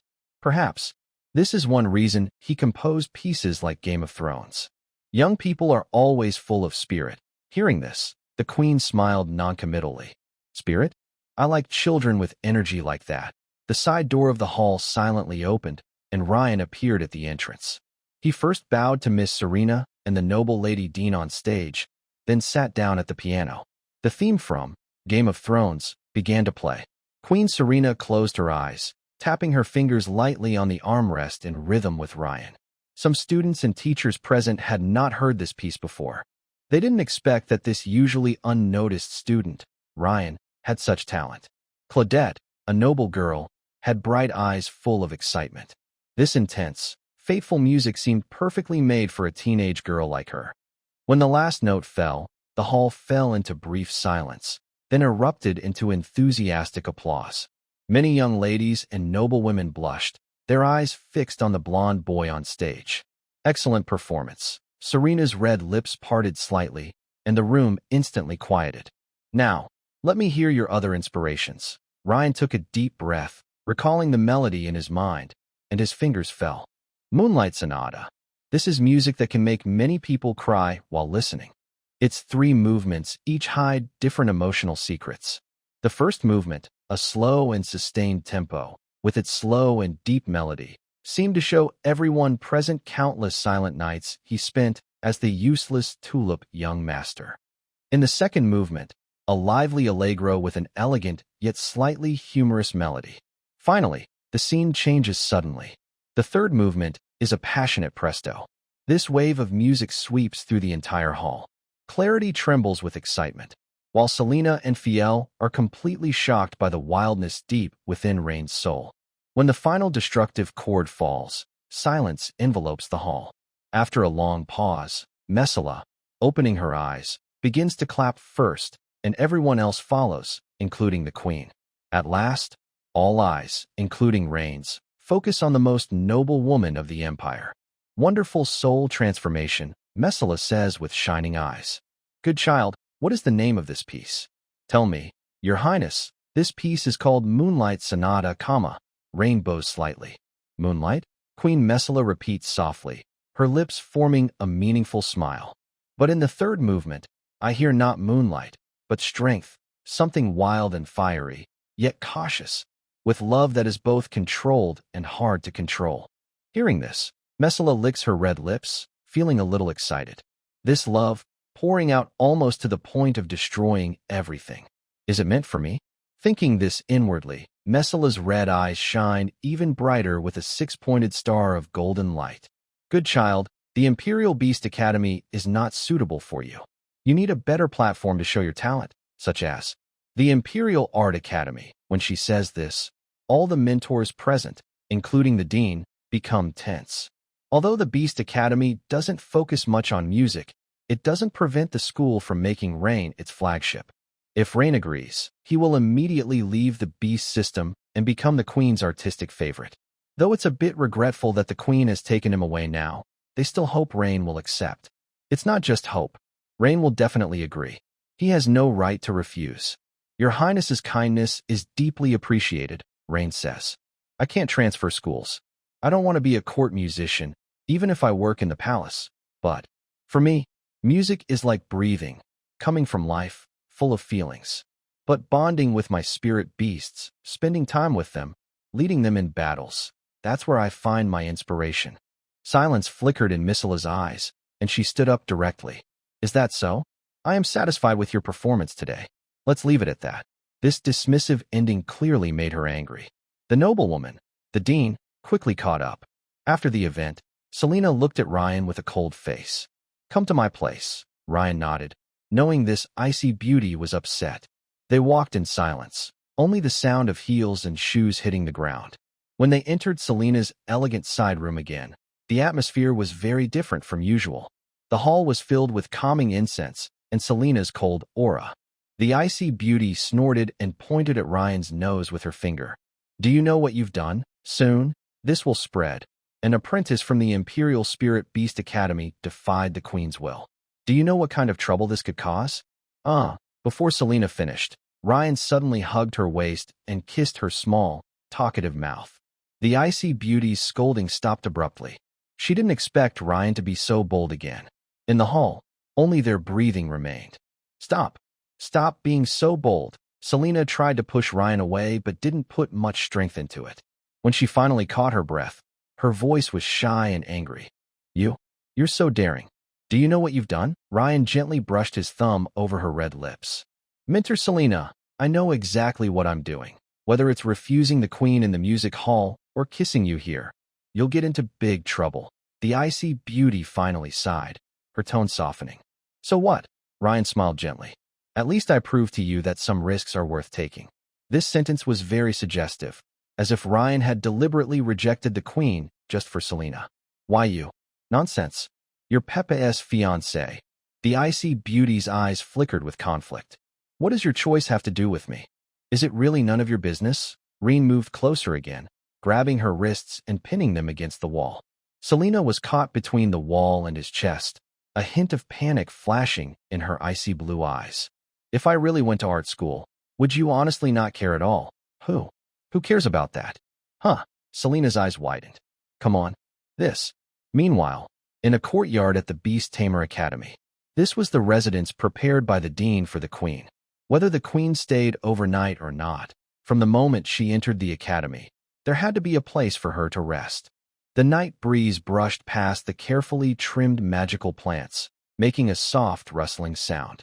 Mizella stepped back to the sides and sat alone by the fountain in the center of the courtyard. Her red high heels were removed, and her black stockings-clad feet lazily touched the cool water in the fountain, creating ripples. She tilted her head slightly, closed her eyes, as if reminiscing about everything in the music hall earlier. Reen's focused side profile while playing, every movement he made during the performance, the wild soul in his music. Wild love, rebellious kids. So full of energy, she licked her red lips, her scarlet eyes swirling with golden hexagons. Finally, the thread of reason snapped completely. Aisha, go and catch that bad kid for me, hurry. I can't wait anymore. I want to teach him a lesson right now. As soon as Mizella finished speaking, an emotionless female voice sounded from the air. Yes, Your Highness. Mizella slowly withdrew her feet from the water, her full lips curling into a determined smile. You can't escape. My bad kid. Kids like you need a good lesson. Reen had just left Selena's place, and this time he still hadn't succeeded. But half of his anger had dissipated. All 3 spirit pets were in the dormitory, being cared for by Hea. He took a deep breath and walked along the night path, surrounded by the chirping of insects. However, just as he was about to reach his dormitory door, a tall, handsome figure suddenly appeared out of nowhere, blocking his way. Princess Aisha, the head guard, who is nearly 2 meters 3 centimeters tall, wears golden armor and a red cape. She approaches Ryan with a cold, mature voice. Young Master Ryan, His Highness requests your presence. While speaking, she places her hand on the hilt of her sword at her waist, as if ready to draw it if Ryan refuses. Ryan knows he can't escape and must obediently follow her. They arrive at a courtyard. Aisha doesn't take him directly to the Queen, but instead leads him past a corridor to a steaming bath filled with warm, humid air. This is a private bath, made of white jade stones, with floating magical flower petals and fragrant spices on the surface. Aisha orders her servants to bring a bathrobe to the edge of the bath. Clean him up. Several attendants step forward, quickly and carefully helping Ryan undress. Their voices are gentle and soft. Relax, young Master Ryan. Ryan can only let them wash him. After they finish, they put a bathrobe on him, then pick up a black cloth and cover his eyes. Without sight, Ryan has no idea what is happening. He only hears Aisha's cold, mature voice again. From now on, don't ask questions and don't remove the cloth. Like a puppet controlled by her, Ryan is led forward in complete darkness. After walking for a while, passing through several corridors, the scent in the air changes, becoming richer and more private. Finally, he hears a door close. Aisha has left. The air is filled with the scent of iris flower perfume. That is the Queen's scent. Ryan has smelled it before. Standing still, Ryan doesn't know what to do until a finger painted with dark red nail polish touches his chest, then takes his hand and guides him forward. Naughty boy, lie down. Her voice carries a commanding tone, as if it is obvious what should happen next. Ryan falls backward, feeling himself land on a smooth, silky bed. Then, a warm, gentle touch comes over him. 3 whole days. Reen finally returned to his home. Haya was holding ointment, applying it to the bite marks on Reen's neck. Young master, what is this? Her voice trembled uncontrollably, her fingertips cold as they touched Reen's skin. Not only were there bite marks, but also purple bruises and scratches on his neck, collarbone, and other places, silently telling the story of what Reen had experienced these days. Reen closed his eyes and let Haya apply the ointment. He didn't answer, and he couldn't. Humiliation and anger. Mizella had taken control of Reen for 3 days with absolute power, and Reen saw nothing. If it weren't for a maid reminding Mizella that something was happening in the palace, that woman might not have let Reen go so easily. Reen clenched his fists. Scoundrel. Meanwhile, at the gate of the Imperial Beast Academy, the dean, a kind-looking woman, was respectfully seeing Queen Mizella off. The curtains of the carriage door were drawn open, and Mizella sat inside. She looked radiant, like a rose nourished by morning dew, beautiful and alluring, with a hint of laziness and satisfaction on her face. The dean stood at the carriage door, humble in posture, but her eyes couldn't help but glance at the queen's more relaxed and charming expression compared to before, feeling a bit confused. Your Highness, everyone at the Academy feels honored by your visit. If you have free time in the future, you are always welcome to come again and give guidance, the kind dean said softly, carefully choosing her words. Mizella lazily leaned on a soft pillow, licking her red lips as if still savoring something. The teaching standards at the Beast Academy are very high. I am very satisfied with that. By the way, I am also very pleased with Reen, that energetic troublemaker. The dean couldn't tell whether the queen was happy or angry. Sometimes she seemed like a good child, sometimes like a troublemaker. So he should give him some lessons? Tell him he must produce new work within a month. I will come to check on it then. The kind dean felt a chill. It was good that the queen might visit more often. Maybe next year, there will be more funding. It seems Reen isn't a troublemaker, but a good boy. Before the dean's kind wife could think further, Mizella continued. Aisha. As soon as she spoke, the palace guard captain immediately took out a gemstone and rare treasures, placing them in a box. The kind wife was startled when she saw this. These were 2 very valuable items. The box contained a red flame dragon blood fruit and a golden thread red obsidian, both radiating strong energy waves. Mizella casually glanced at the treasures, her lips slightly curved. My mischievous little one has worked hard these days. He needs to rest and recover. These items are a small reward for his hard work and a token of appreciation for his musical talent. The kind wife took the box with both hands and bowed to Mizella. Vanessa Dairin, thanks your highness for the gift. Very good, Director Vanessa. Now, this naughty child will be under your care. Don't let me down. Yes, your highness. Vanessa understands. The kind wife bowed again and then left the queen. She returned to her office and called for Fiel. When Fiel entered with her characteristic sharp stride, Vanessa looked up and gestured for her to sit. Mentor Fiel, please sit, Vanessa said gently, but with a serious look in her eyes. After seeing the queen off, I think there are some things better for you to handle. Fiel crossed her long, elegant black legs, her red high heels tapping lightly, still looking cool and elegant. Dean, please go ahead. Vanessa took out a gilded treasure box, pushed it forward, and placed it in front of Fiel. This is a gift from the prince to Ren, the red flame dragon blood fruit, and the golden thread red obsidian. Even Fiel, with her calm nature, couldn't help but slightly flinch at the names of these items. The prince hopes that in a month, Ren can produce another masterpiece, Vanessa said seriously. So, regarding his studies, you know that the creative process of an artist shouldn't be disturbed by other things. Are you suggesting? Assignments and beast taming studies can be relaxed a bit. Of course, we will also evaluate Ren's efforts and give him a certain star rating to ensure he graduates successfully with excellent results. Vanessa's decision was mainly because she wasn't worried about Ren's future. If another student did the same, she would definitely scold them for not focusing on their studies. As for why she chose to talk to Fiel instead of Selena, Fiel, as Rain's fiancé and a mentor at the academy, could approve, and Selena wouldn't have any objections. Do you want me to give up my assignments and wait for her to come and check your new work? In Rain's house, he dismissed Hea and the other 3 spirit pets, sitting face to face with his fiancée, Fiel. On the table was a beautiful jewelry box. Yes, creating is secondary. The main thing is, so that when the princess visits the academy, she can see you anytime. Fiel's red lips parted slightly, and the red cross pattern in her golden eyes looked at Rain. Selena has already agreed to this. It's also a special favor from the academy for you. Rain knew that both women were powerless about this matter, but he wondered if they were really so timid. From their perspective, being close to the queen was beneficial, and what was wrong with that?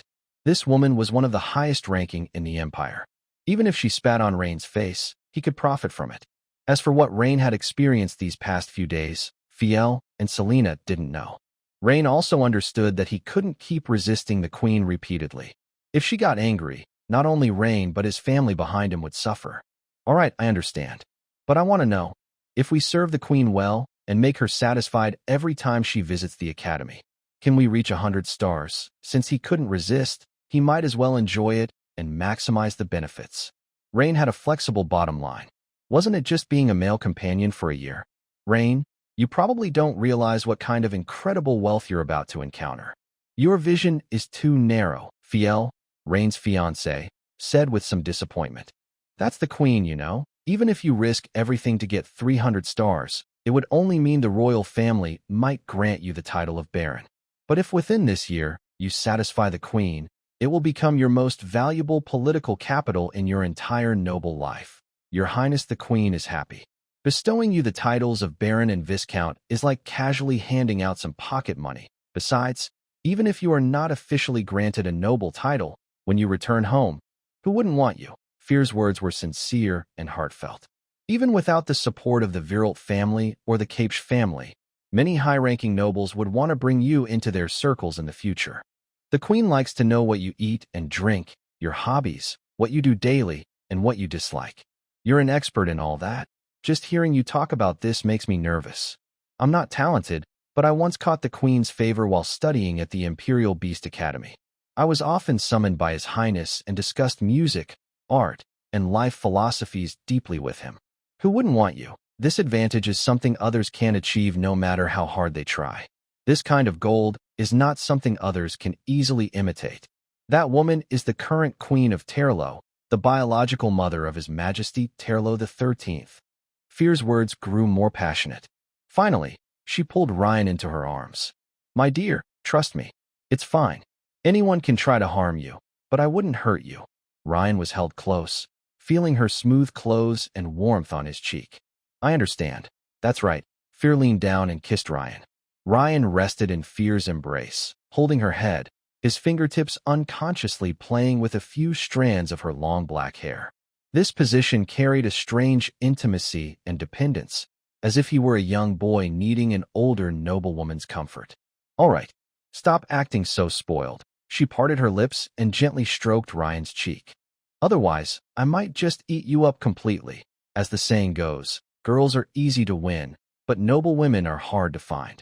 Fear helped Ryan to his feet, then stood up to leave. By the way, in the box are the Crimson Flame Dragon Blood Fruit and the Dragon Blood Golden Silk Red Opal the Queen gifted you. With your current constitution, the Crimson Flame Dragon Blood Fruit isn't suitable to be eaten all at once. It's best to give it to your Tulip Spirit. She'll keep it safe and knows how to feed you. As for the Dragon Blood Golden Silk Red Opal, it's very special and not an ordinary nourishing item. Fear slightly bent down, her beautiful golden red eyes fixed on Ryan. Her Majesty's gift means she recognizes the faint dragon blood aura that's been infused into you because of her. This gemstone, when in contact with the dragon blood energy inside you, can resonate with it. Wearing it not only nourishes your body constantly, but also makes your bloodline surge fiercely, turning you into a small wild beast. Yes, a little beast that never tires and explodes with energy at the slightest provocation. At this point, Fiel licked her lips and said, I am also very grateful to His Highness for giving you such a treasure. Because I like little beasts too. After saying this suggestive remark, she gently brushed her fingertips over Ryan's collarbone. Also, wearing it will let true strong people sense that you bear the exclusive mark of Princess Missala. This is a kind of invisible protection and a declaration of ownership. Princess Missala has the blood of a dragon. Ryan's pupils suddenly contracted. No wonder that woman was so insatiable. Seeing his shock, Fiel smiled softly. It's just a dragon. How could the noble tier royal family choose a different race as their queen? Princess Missala has contracted many pure-blood dragon pets. For her, these treasures related to dragon blood. Fiel's fingertips elegantly traced the edge of the jewelry box. It's as ordinary as us eating some snacks. After speaking, Fiel took out a blood-colored obsidian with golden dragon veins from the box. The gemstone floated in her fingertips. Then she flicked her finger, and the stone directly merged into Ryan's chest. In an instant, Ryan's blood surged hotly, as if his entire body's blood was ignited. A primitive, wild force coursed through his limbs and bones. His eyes reddened, and he gasped as he stood up, pressing Fiel against the wall. "How do you feel, my little beast?" Fiel was not surprised by Ryan's action. Instead, she seductively licked her lips. "But you must hold back, stay calm." Ryan was about to kiss Fiel when this charming noblewoman reached out her hand to his hair. "Calm down. Be good." Her voice was deep and magnetic, carrying a strange, soothing power. "Remember this feeling, remember this strength, but don't be controlled by it. Noble women like beasts that know how to hold back, not crazy dogs that only bark wildly. I'm sorry, but I can't assist with that request." But before he could move, the beautiful woman spoke first. Miss Fire was told that for the next 3 days, you must endure and let Tilope help you take the Crimson Flame Dragon Blood Fruit. She looked at the surprise and restlessness in Lean's eyes, gently stroked his hair, and patiently explained, as if calming his stubborn child. "Be good, young master. This is for your health. And also," she blushed slightly, "for everyone's happiness." "I understand," Lean said, taking a deep breath. "Help me get dressed and washed." Seeing how quickly he controlled himself, Hayes' eyes showed a faint, hard-to-notice smile of relief. The beautiful woman skillfully brought a clean set of clothes and helped Lean change. Under Hayes' care, Lean quickly dressed and finished washing. Then, Lean wrapped his arms around Hayes' soft waist. "Where's my good morning kiss?" He looked down at the beautiful woman with blonde hair and blue eyes and kissed her directly. "Young master." No. If it's okay, I can hold back. But I can't break the rule of the morning kiss." After a long while, they parted. After finishing breakfast, Lean looked at the 3 well-fed spirit pets. Shirley needed a special fruit called frostberry from the cold northern lands. This small, deep blue berry had ice crystals on its surface that never melted, giving off a chilling Arctic wind vibe. Although Lean didn't understand why generations of beast tamers thought this was the best food for the ice frost phantom cat, since cats should eat fish, he trusted the experience of those before him. Shirley showed great satisfaction, so Lean wouldn't bother feeding her something else, especially since he could afford it. 1 berry cost only 3 gold coins. These 3 spirit pets now ate about 8 or 9 gold coins worth of food each day, more than Lean's own meals. Fortunately, Lean's status in the family had improved, and he now received a monthly allowance of 500 gold coins.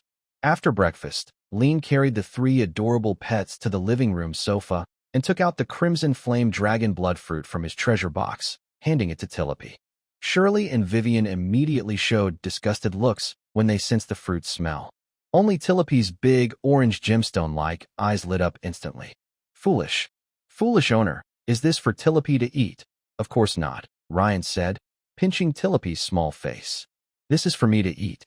But you can secretly take a few bites. You should know how to help me take it properly." Tilope said, crossing her arms. As the greatest and most noble plant-type spirit pet, the tulip fairy, nothing can defeat me. After saying that, she directly hugged the gemstone the size of a fist. Ryan was a bit worried. Can she really handle a fruit as big as her? Tilope transformed into a streak of light while holding the gemstone and slipped into the contract codex. Her voice was a little shy. "Perverted owner. Don't peek." The more she said this, the more it piqued Ryan's curiosity. But out of respect for his spirit pet's privacy, Ryan decided not to dive into the codex to see what Tilope was up to. He kissed Vivian, the shy mermaid, who immediately buried her face in Ryan's arms, squirming happily. No matter how many times he kissed her, Vivian always kept this shy little girl attitude. Ing ing ing. Kiss. Ing ing. The little cutie nervously spoke in Ryan's arms. She opened her mouth as if trying very hard to say something. Dad. Dad. This surprised Ryan. Vivian, this obedient girl, actually learned how to call him. Good girl. What did you just say? Ryan gently lifted Vivian's chin, careful with his movements. Vivian tilted her small face up, her big blue eyes sparkling with effort. Dad. Dad. Hug. A huge wave of happiness flooded Ryan. He suddenly hugged Vivian tightly, as if to squeeze her into his body, his voice full of excitement and affection. Good. Hug you. My obedient girl, always in my arms. Ding. Your spirit pet Vivian, through extreme happiness and daily interactions, has slightly learned some human language. Reward. 50 points, current points. For 140, meow. Shirley's soft, sweet voice slightly pulled Ryan back from his joy. Ryan picked her up again and gave her a firm kiss. You're my good little one too. Shirley closed her eyes and purred softly. Foolish owner. Big fool. A small golden figure flew out, hands on her hips. Tilope was busy inside. All right. Ryan could only kiss her little face once more. Current points. 500 then. Feeling something was wrong, Ryan looked closer. He saw red juice still on her mouth. Where's the fruit? It flew into Tilope's mouth by itself. Tilope looked away, a little nervous. It's not really our fault. You mean, a fruit similar to yours just flies into your mouth by itself? Ryan's suspicion made Tilope start crying. She threw herself into his arms, hitting his chest with her tiny fists. Sniff, sniff. Silly owner, sniff, sniff. Ryan didn't expect her to get upset over eating secretly. Tilope couldn't accept Ryan's doubt at all. Seeing her tearful little face, Ryan didn't know what to do. He could only dive into the secret book to check her condition. Companion spirit, silver tulip spirit, Tilope, level, silver, star rating. 4 stars, status, extremely upset, craving the owner's comfort, skills, empowering petals, absolute parasitism, golden guard, spirit absorption, flower edict. She leveled up. She was originally a 3-star silver, now she's 4 stars. But why was she so upset? Ryan felt he was wrongly accusing her. He gently touched her small face. All right, it's done. If you ate it, then I'll just get another one next time. But Ryan's comforting didn't immediately stop her crying. Instead, she cried even harder. Her tiny body trembled in his arms, and her golden petal wings drooped. It wasn't until Ryan showered her with kisses and hugs that she finally calmed down. In the end, after Tilope explained everything, Ryan understood what had happened. It turns out that the red flame dragon blood fruit really flew into Tilope's mouth. Worried about messing things up and being blamed by Rain, Tilope was so panicked when she came out. But how could a fruit of her size fly into her mouth by itself? And she even dared to eat it. However, she didn't fully absorb the fruit's energy. Instead, she used enchanted petals to give a little bit of energy to Rain each day. Could it be that the plant-based origin and the red flame dragon blood fruit had some strange connection or resonance? Confused, Rain decided to ask Fiel next time about what was really happening. After eating the enchanted petals infused with dragon blood energy, Rain felt like his whole body was burning. This energy reacted strongly with the golden thread red obsidian inside him. But a real man must be able to endure. This was a test of body and willpower. In the end, after digesting the energy, Rain felt his body was gradually transforming. He thought his current strength was comparable to a bronze-level knight. This was the benefit of good resources and being supported by a wealthy benefactor. Of course, it also related to Rain's usual diet. If an ordinary person had no extra energy in their stomach, suddenly taking a big boost could cause problems. Rain spent the next 3 days like this, eating, sleeping, taking enchanted petals, and resisting the urge to touch women or take a bath. During these 3 days, whether day or night, Rain simply couldn't fall asleep. On the 4th day, after successfully passing the tribulation, Rain was finally ready to team up with Hea. Young master, don't be in such a hurry. Hea, I really miss you so much. The next day, young master, Heya is preparing breakfast. The beautiful woman's voice was a little hoarse with fatigue, making her seem even more charming. Let me finish this wave of the battle line first. On the third day, on the fourth day, on the fifth day, Rain's trial lasted only 3 days, but Heya's trial took 5 days. You ungrateful little brat. This is just too much, bad kid. On a morning of the 5th day, the blonde, blue-eyed beauty only left this curse before passing out. However, Ryan was full of energy. He finally got up to wash up and get dressed. This was his first time trying to wear his own clothes. Although it was a bit difficult, he managed to put them on with some effort. He left with his 3 spirit pets and visited Selena and Phi. But both of these beautiful women were busy on missions with their students. Suddenly, Ryan felt a little confused. The days of lying around made him feel uncomfortable. Bored, Ryan decided to go to the high-level training platform at the Empire's Academy. He wanted to test how well his 3 spirit pets could work together and see their true strength. The high-level training platform of the Empire's Academy. Under the huge magic dome, light and shadow shifted. Ryan placed his hand on the sensing stone tablet and chose the single-player random match mode. With a wave of space, he appeared in a hot desert. This fighting environment was very bad for Ryan. Then, he saw 2 familiar people, Mentor Sean and Roger. In the last fight, Roger fought Ryan and his team alone. But in a one-on-one fight, based on Ryan's previous strength, he definitely couldn't beat Roger. Now, things might be different. Ryan, what a coincidence, Sean said with a warm smile, greeting Ryan. To Sean, Ryan now seemed like someone who missed chances and was useless. Even the Queen's kindness was something Ryan dared to refuse. How could he succeed in anything? Sean looked at him with a hint of disdain.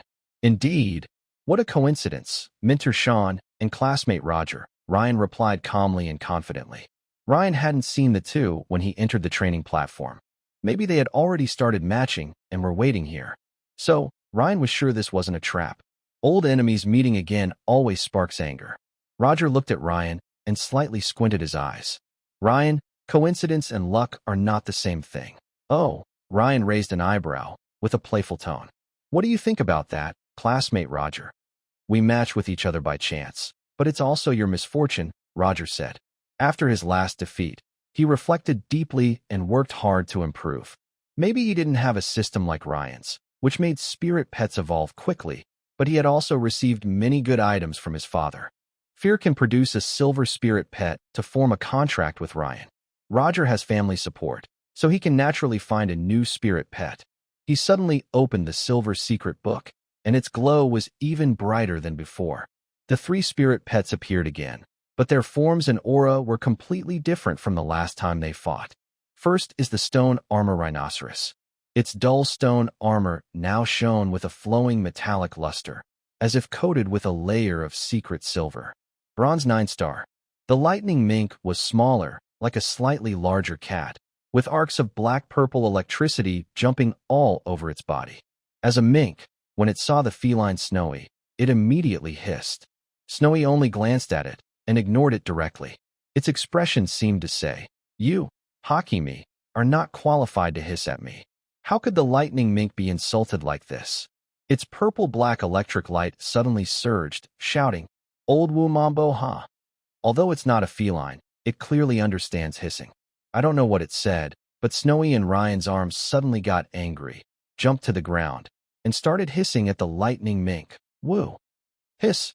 Ryan and Roger just watched these 2 cats hiss at each other. They actually didn't understand what these Hakimi were arguing about, but it was quite amusing. Noticing Ryan's surprise, Snowy quickly turned back, came to Ryan's feet, rubbed against his pants, and meowed charmingly. It seemed to be telling Ryan that it was actually a lady. Seeing how human-like the other spirit pets were, Roger was momentarily a bit envious. His lightning mink only fought and showed its teeth, never acting cute for him. Sean watched Snowy's quick change of expression and pushed up his glasses. A very promising spirit pet. It seems that Mentor Captia's dowry is quite substantial. As for Ryan and Fear's engagement, it might not be widely known in noble circles yet, but Sean and Fear, being college mentors, could somewhat find out. As for how he knew this cat was part of the dowry, Because the Extreme Frost Illusion Cat is a spirit pet unique to the Northern Territory. If it wasn't given by fear to Ryan, who else could give it to him? Minter Sean, you flatter me. While responding, Ryan bent down to touch Shirley's chin. The little girl immediately made a satisfied purr sound. Since you're ready, let's begin. Sean cleared his throat. This isn't just for you to watch pets fight. Roger suddenly turned to Sean and said, Minter Sean, I want to broadcast the live footage of this battle. The fight between two silver contract students should have that right? Oh, that might be a bit difficult, Sean said, rubbing his chin and looking a little embarrassed. After all, it's your privacy. If Ryan refuses, I believe Ryan wouldn't mind, Roger replied confidently. Letting students from top academies watch two silver contract students fight can help everyone learn new skills and gain experience. What do you think? Ryan frowned slightly. How dare Roger be so bold, knowing he has 3 silver spirit pets? Of course, maybe the terrain gave him some confidence. If the fight was broadcast live, students on the matching platform could analyze their tactics, skills, and weaknesses in real time. For any contract master, that means exposing their secrets to potential future opponents. Roger's real goal was to beat Ryan in front of everyone and save face. But Ryan also wanted that. Among noble young masters, showing strength and winning fights to boost their family's reputation was common. Right now, Ryan just lacked influence in his family. I agree, Ryan said with a slight smile, his green eyes shining with confidence. Letting others watch and learn is also a way to contribute to the academy. Very good, Sean's eyes sparkled with excitement. He raised his hand and drew some symbols in the air. An invisible wave spread out from him. Notification from the linkage match platform. Silver contract duel. Ryan Vellet versus Roger August. Live viewing permission granted. Outside the arena, students from various academies looked slightly surprised before the Imperial High Academy's linkage event. The privilege of watching battles in real time has not been available for many years. Usually, people avoid it unless they have a serious reason. Not only students from the Empire Knight Academy, Magic Academy, and Alchemy Academy, but also students from the Empire Art Academy, Politics Academy, and Military Academy have access to this shared platform. After all, students from the Politics and Art Academies also include contract users, magicians, and knights. Sometimes, they practice on this platform too. Many wealthy young ladies start to spend coins and send messages on the screen. Wow, is that Villet? So handsome. He looks like a noble and cold young master. Rain, you should transfer to the Empire Art Academy. The Beast Tamer Academy's people don't understand your beauty or talent. Shut up.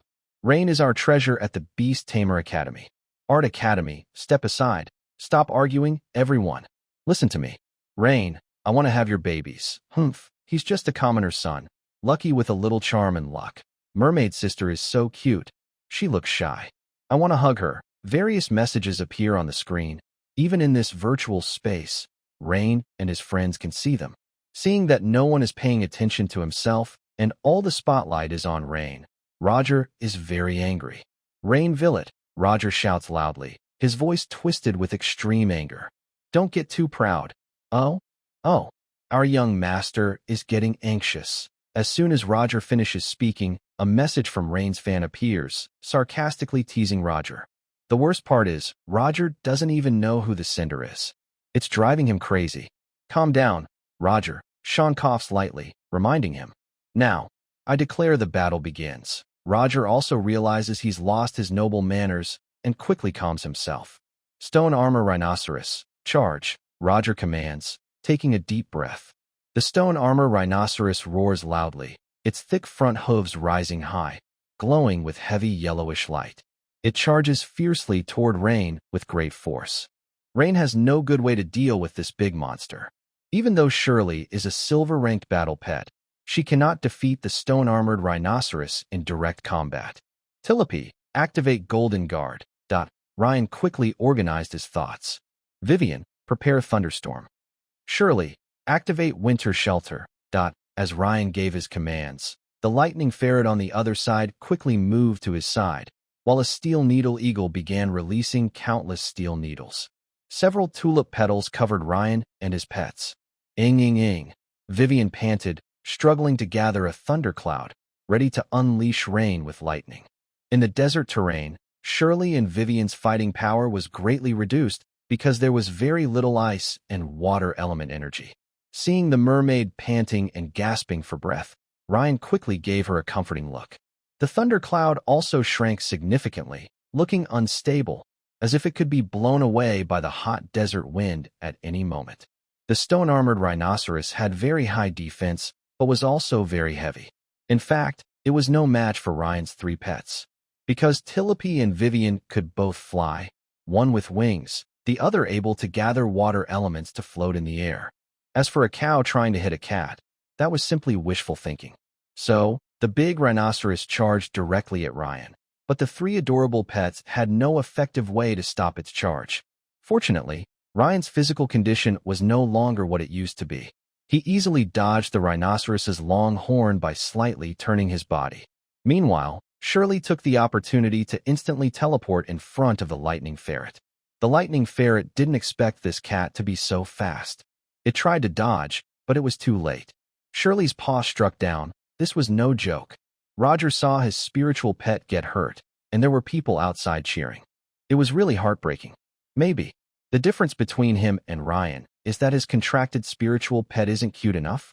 A wave of steel needles shot out from the steel needle eagle, all hitting Ryan and the other's golden protective armor, but it had no effect. The eagle didn't dare get too close to Ryan and the others, especially when it saw Vivian, whose eyes showed fear. "Ryan, you really made me angry." Roger spread his palm, revealing a silver secret book in his hand. "Let me show you my new contracted spiritual pet." A fierce black aura spread out from the book, growing larger until it formed a nearly 2-meter-tall, hunched humanoid figure. It wasn't just a shadow. It looked like a creature made from rotten corpse pieces and solidified darkness. Its shriveled skin clung tightly to its bones, showing a dull grayish color, and it was wrapped in an unending black corpse gas. This strange creature had no features, only 2 empty eye sockets glowing with crimson bloodlight. It was a dark type, 4-star silver spiritual pet, a shadow fog corpse ghost. The corpse ghost spoke, its voice filled with hatred and mockery for the living. "Augustus's brat. Who are we killing this time?" Before Roger could answer, it turned its gaze to Ryan and the others. When it saw Tilip, its tone was full of hatred, a flower spirit of the light system, such a creature. Then its eyes skipped over Vivian and looked at Shirley. "Oh, what a cute little white cat. Let me eat it. Dark ghost, help me take them out. Whatever you want, just ask." Roger confidently revealed his trump card. The dark ghost snorted coldly. "Remember what you said. If you can't do it, all your spiritual pets will die." After saying that, its body made of corpse pieces and black fog suddenly exploded, turning into a black corpse gas that merged into Roger's steel needle eagle. The steel needle eagle immediately let out a miserable cry. It desperately flapped its wings trying to escape, but the black corpse gas clung to it like a deadly infection, wrapping it completely. Then, the eagle, covered in black gas, expanded in size. Its sharp eyes shone with crimson light. Corpse ghost possession corrupt winged demon bird. A contracted spiritual pet of the possession type. Ryan has seen similar abilities before. For example, Selena, the silver-scaled Saint Yalong princess, can transform into armor that attaches to her spirit pet, boosting its defense and fighting power. The corrupted winged demon bird flies in the air, flapping its wings suddenly. This time, it's no longer just steel needles, but countless feather arrows wrapped in black gas. These arrows contain toxic energy that causes decay. They hit Tilipy's golden guard magic shield, making sizzling sounds as black fumes seep out and corrode it. Ryan's face looks serious. Roger, that guy, really has some sneaky tricks up his sleeve. Fortunately, Vivian's Star Spirit Rain has a purification function that can clear away the black gas. Without it, Tilipy's golden shield would be useless. Before Ryan can react, Shirley the cat suddenly darts out like an arrow. It's very fast, reaching Roger in an instant. It leaps lightly and extends its sharp claws. Roger doesn't have time to dodge. He can only watch helplessly as the cat pounces toward him. The gleaming claws are about to cut his throat. Is he going to die? This thought flashes through Roger's mind in an instant. His pupils shrink sharply.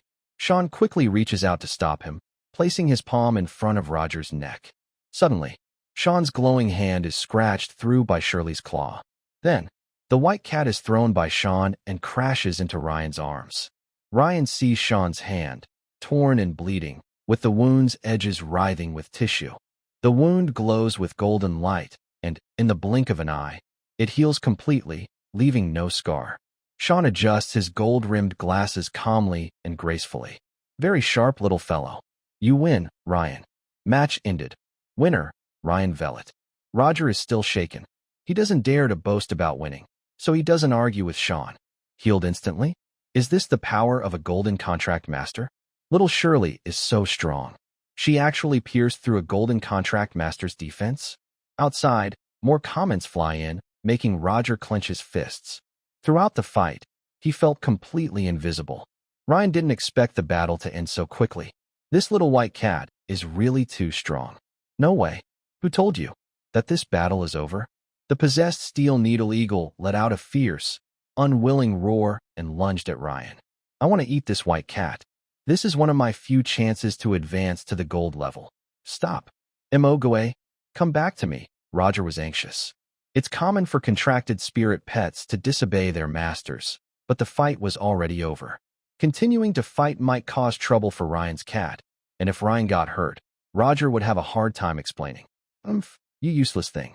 If it weren't for you, how could I lose so quickly? Just as Emogue was about to reach Ryan, the gravel beneath Ryan's feet started to float and gather into a large hand, grabbing the eagle's body. Emogue let out a sharp scream. The thick death energy surrounding the steel needle eagle suddenly exploded, like ink dropping into clear water, instantly polluting the air.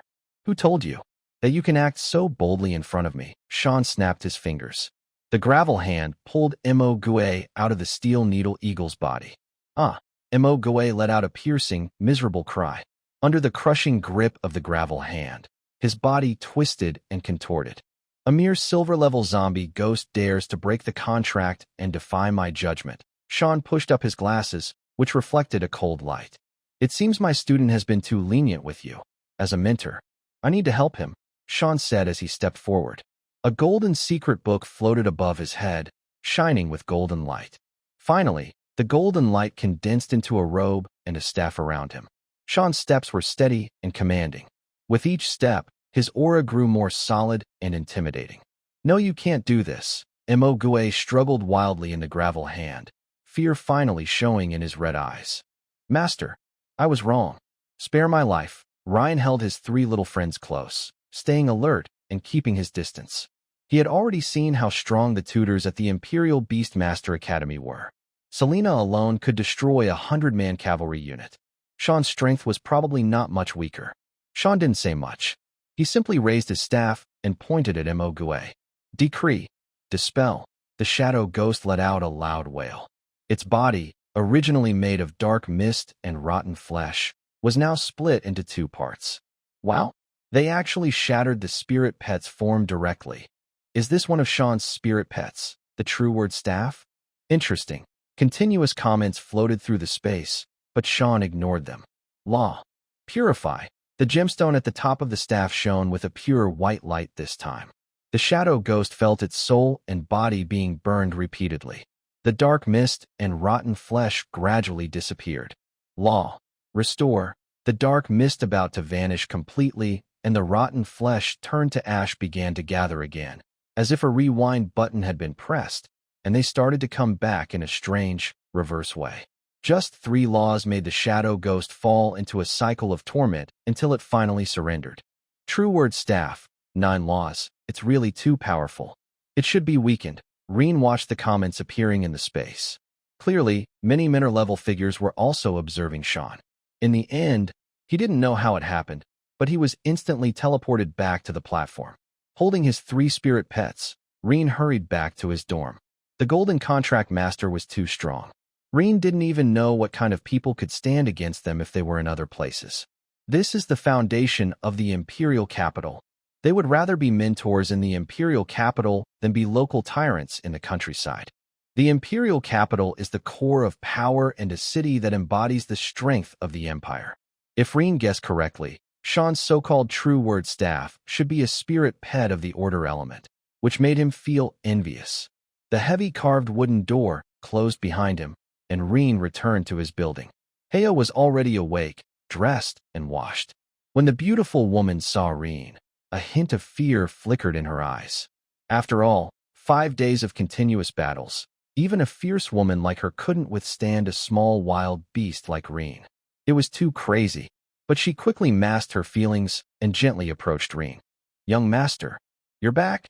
The woman softly took off her coat from her little boy. Then she squatted down to change his clothes. This time, the cautious, beautiful woman decided to check on Ryan's condition first. As the saying goes, you become like those you spend time with. The 3 spirit pets watched Hea's inspection methods, constantly absorbing strange and interesting knowledge.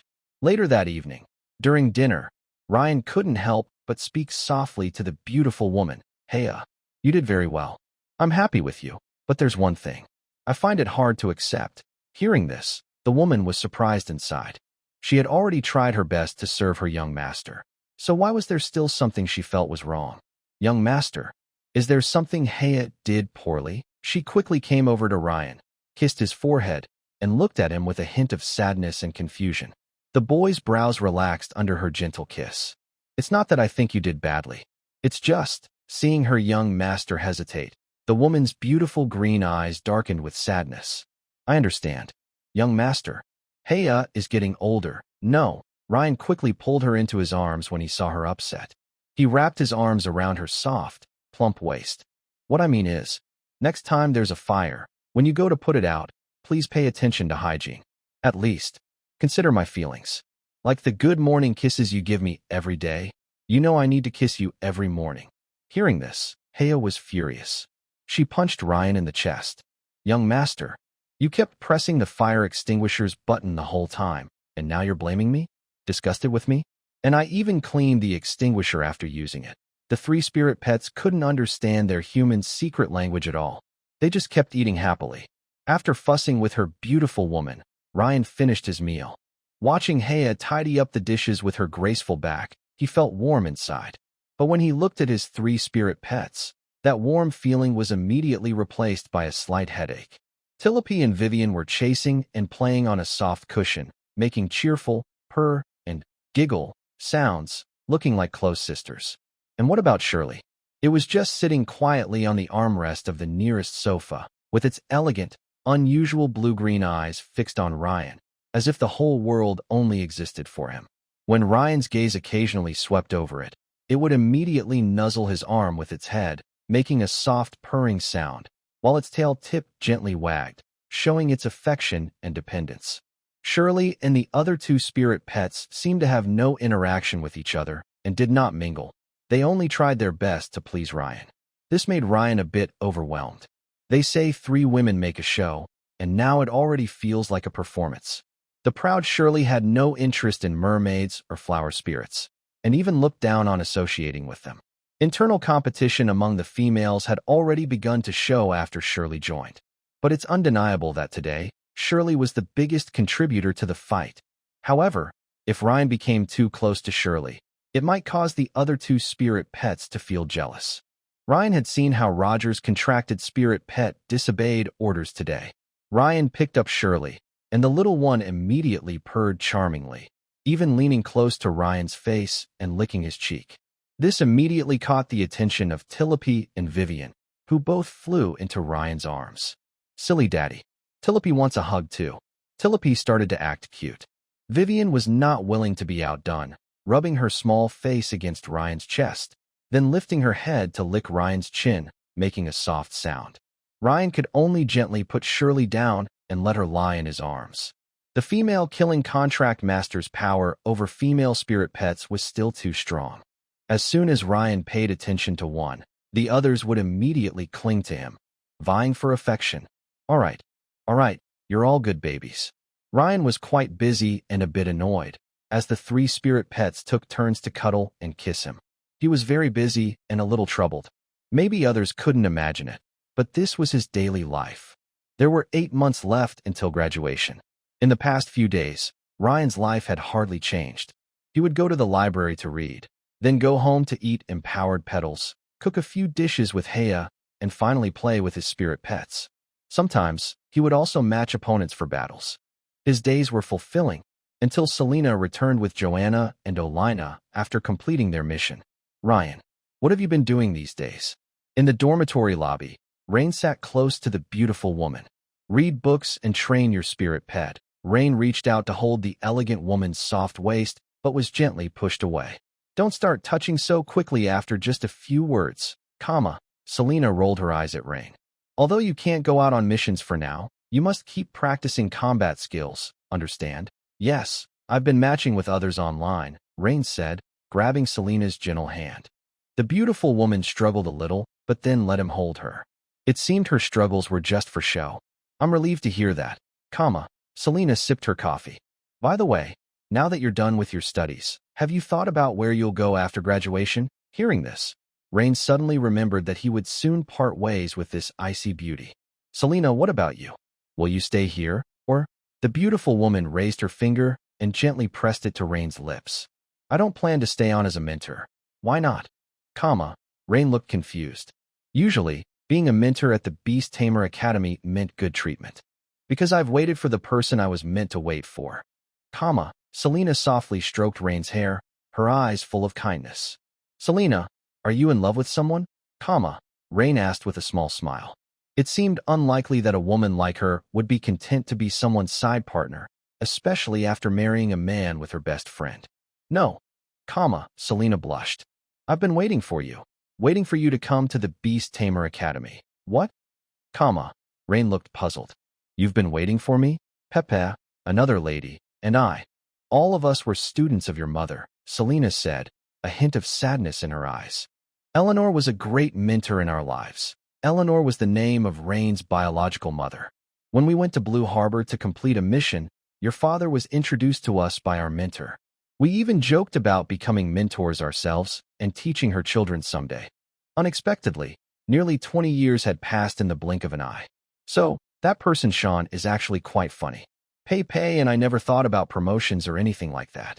We just waited here, hoping to safely send you out of the academy. What about after I graduate? Rain continued to ask, still full of questions, like why Fayer wanted to marry him. When you graduate, I will resign and return to the elven forest in the southwest of the Empire, Selena said, holding Rain's hand and patting the back of it.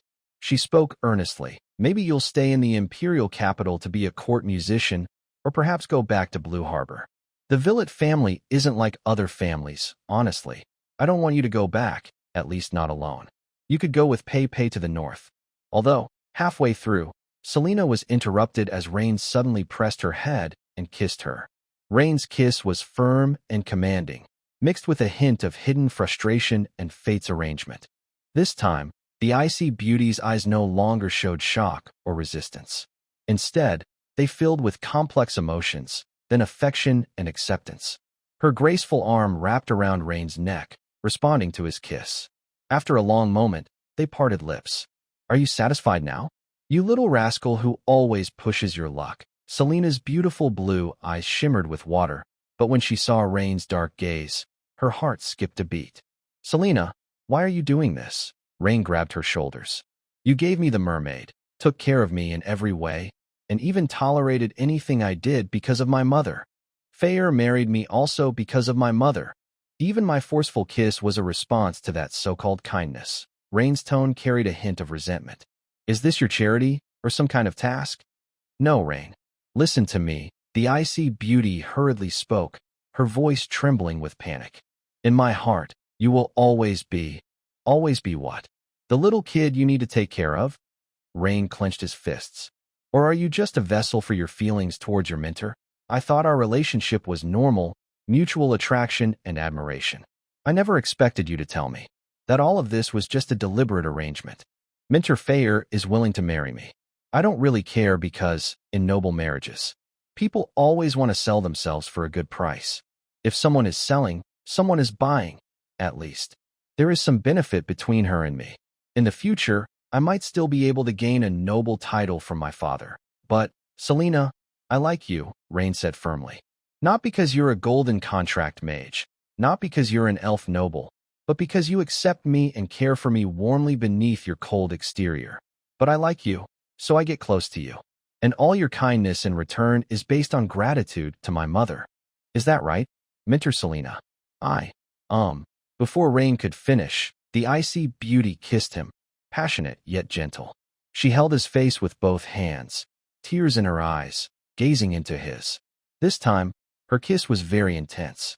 In the hall, Selena's twin spirit butterflies and Rain's 3 spirit pets watched silently. They parted lips.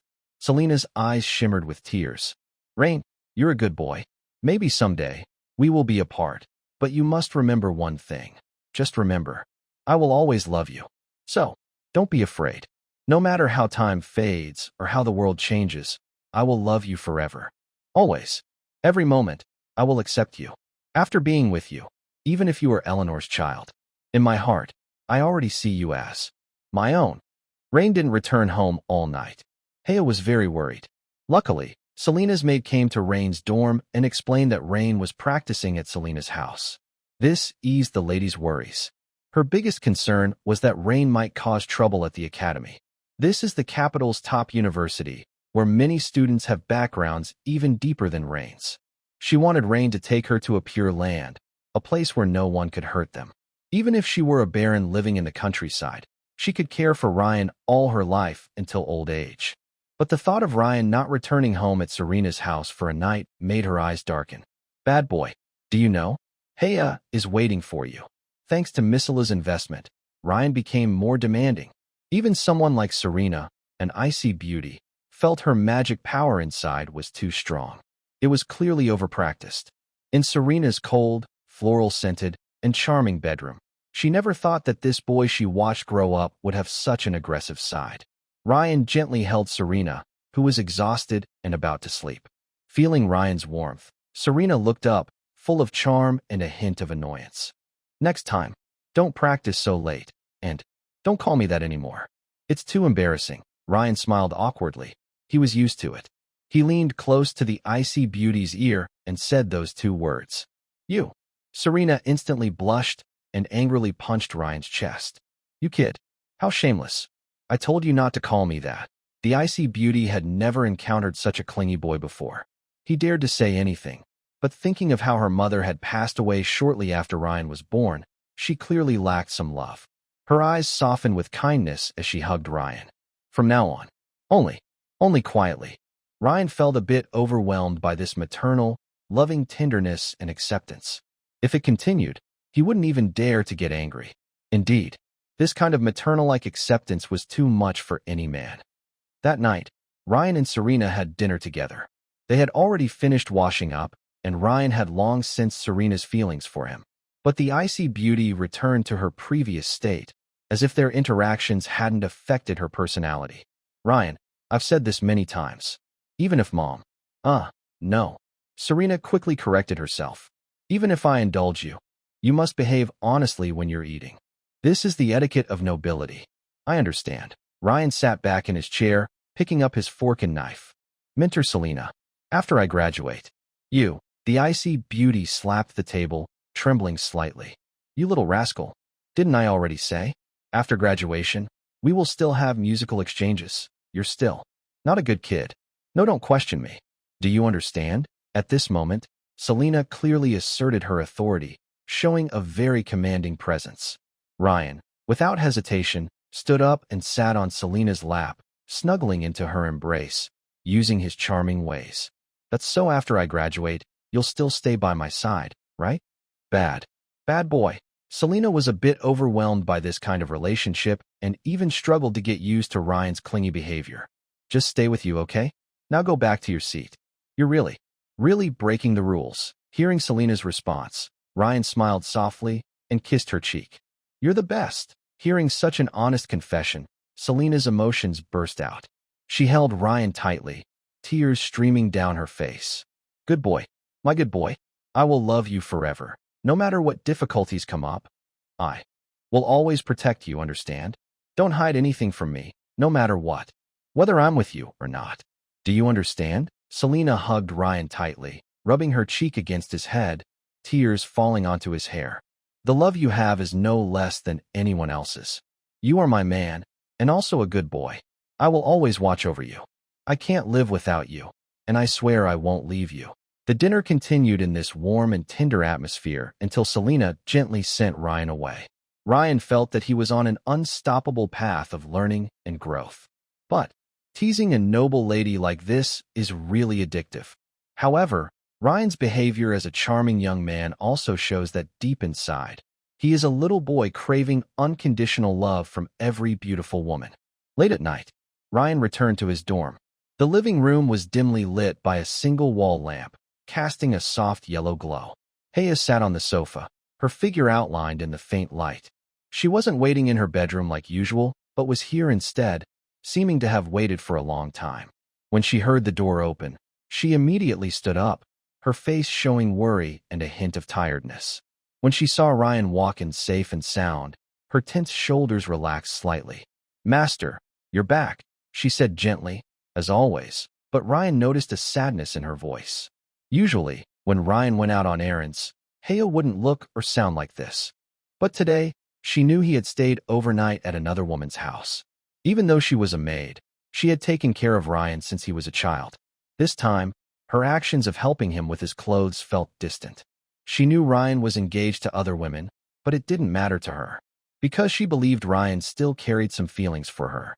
However, if one day a more noble, more useful, mature woman attracted Ryan's attention, Serena was also mature and tempting. And she could do more for Ryan because she could help him grow. But what about her? She could only take care of his daily needs. One day, this little boy might grow tired of her because she was older, or because she was useless beyond cooking, laundry, and keeping him warm. She felt she had no other purpose. There were many women more mature and beautiful than her. One day, this little boy might get tired of her after all. He had met so many beautiful women since he was young. The more Haya thought about it, the more she felt overwhelmed with emotion. This boy she had always spoiled might be secretly being pampered by other older, beautiful women. Ryan suddenly started crying while she was helping him with his clothes, leaving her momentarily confused. So, do people prefer the main character to take over a chaotic and disorganized territory and gradually develop it, or to return to the family and fight with brothers to seize an already established land? Please share your valuable opinions. What's going on? Ryan looked at the beautiful woman undoing his clothes. Suddenly, she started crying. He quickly hugged her to comfort her. This made Haya very upset because she could smell another mature woman's scent on Ryan. Ryan had Selena's perfume scent, which made Haya's nose feel guilty. Haya was so sad because she also had some feelings for Ryan. She needed someone. No matter how many Mama Selena figures there were outside, she wanted Ryan to come home and cuddle her like Mama Haya. Now, she felt a big sense of crisis. At this moment, Ryan was completely panicked. He had seen Haya gentle, tired, and even occasionally strict, but he had never seen her so fragile and crying so sadly. "What's wrong?" Ryan picked up Haya and sat her on the sofa. "Did someone hurt you?" The beautiful blonde woman in Ryan's arms tried to calm her emotions, her voice trembling with sobs and uncontrollable crying. "It's nothing. I just feel that young master has grown up suddenly." What could Ryan do? In this situation, he could only go to the kitchen and cook a few dishes. He touched the beautiful woman's cheek, quickly kissed her lips, then carried her to the kitchen to cook.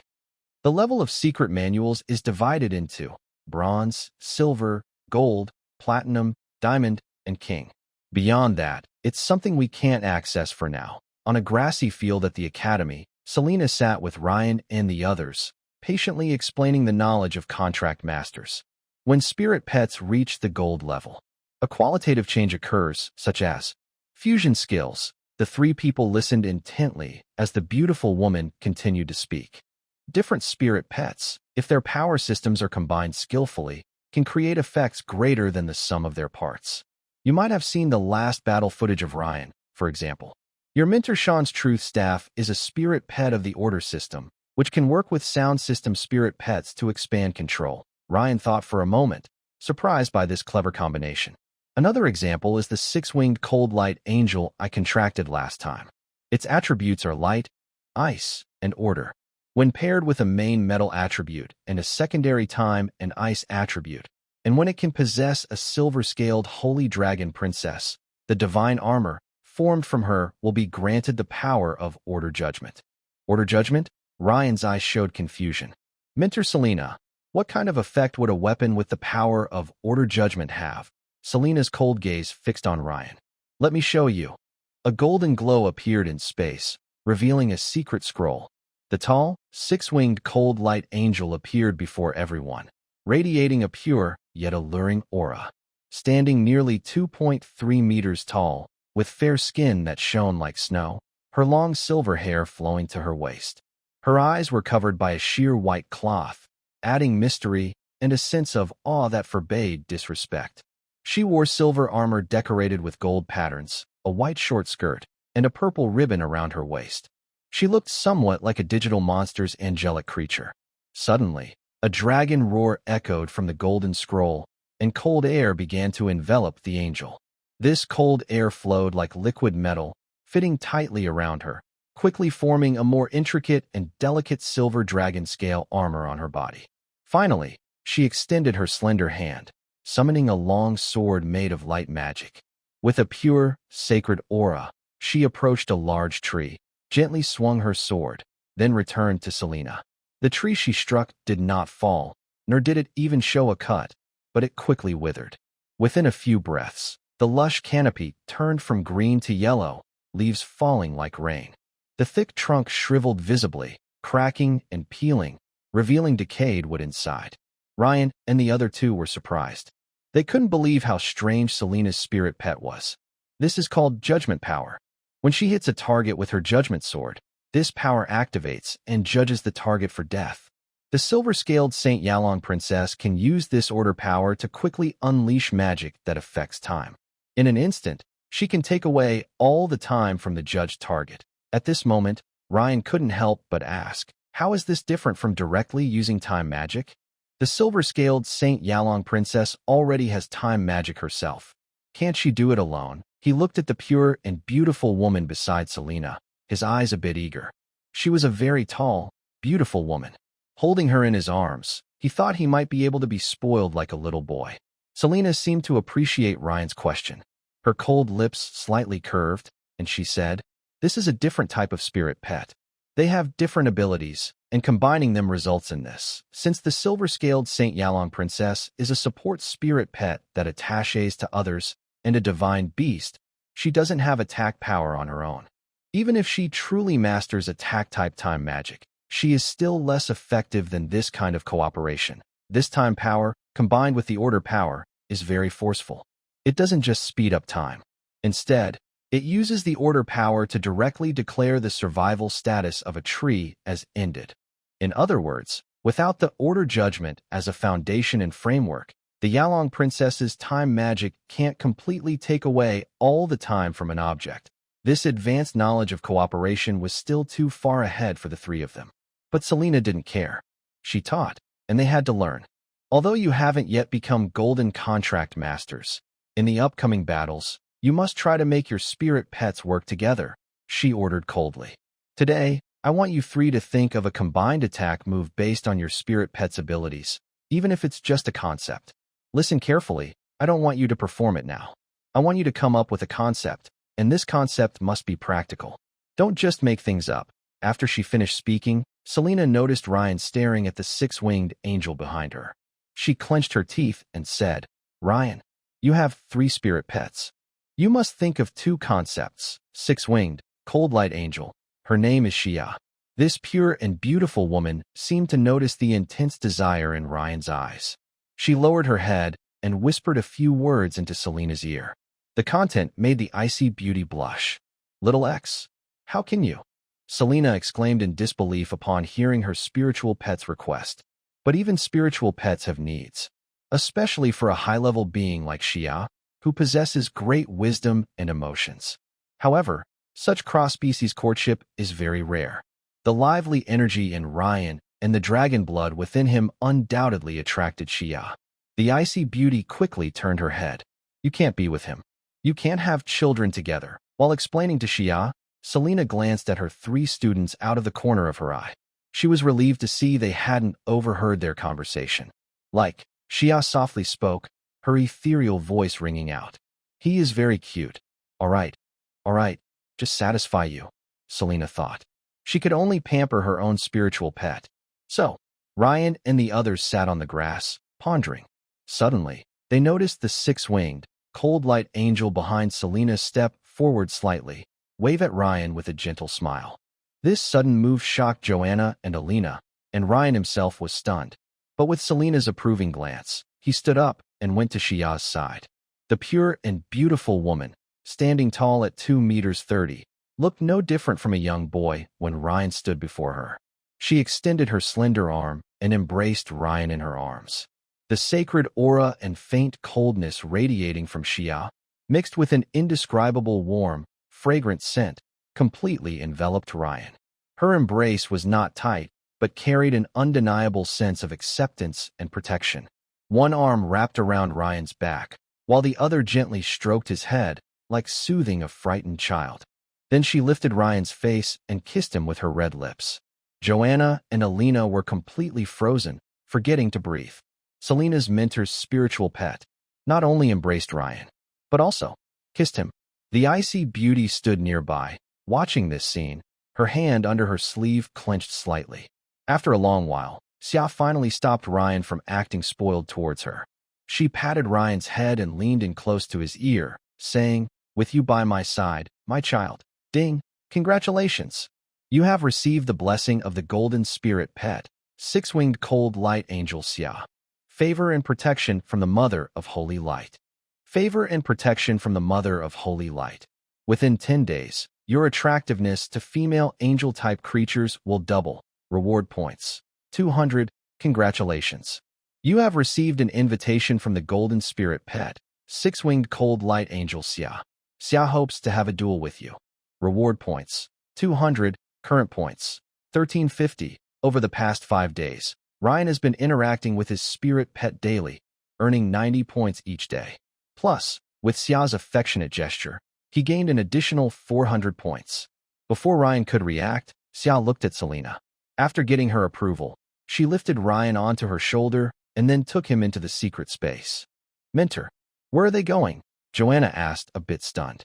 Her mind was completely blank. Selena hesitated, unsure how to answer.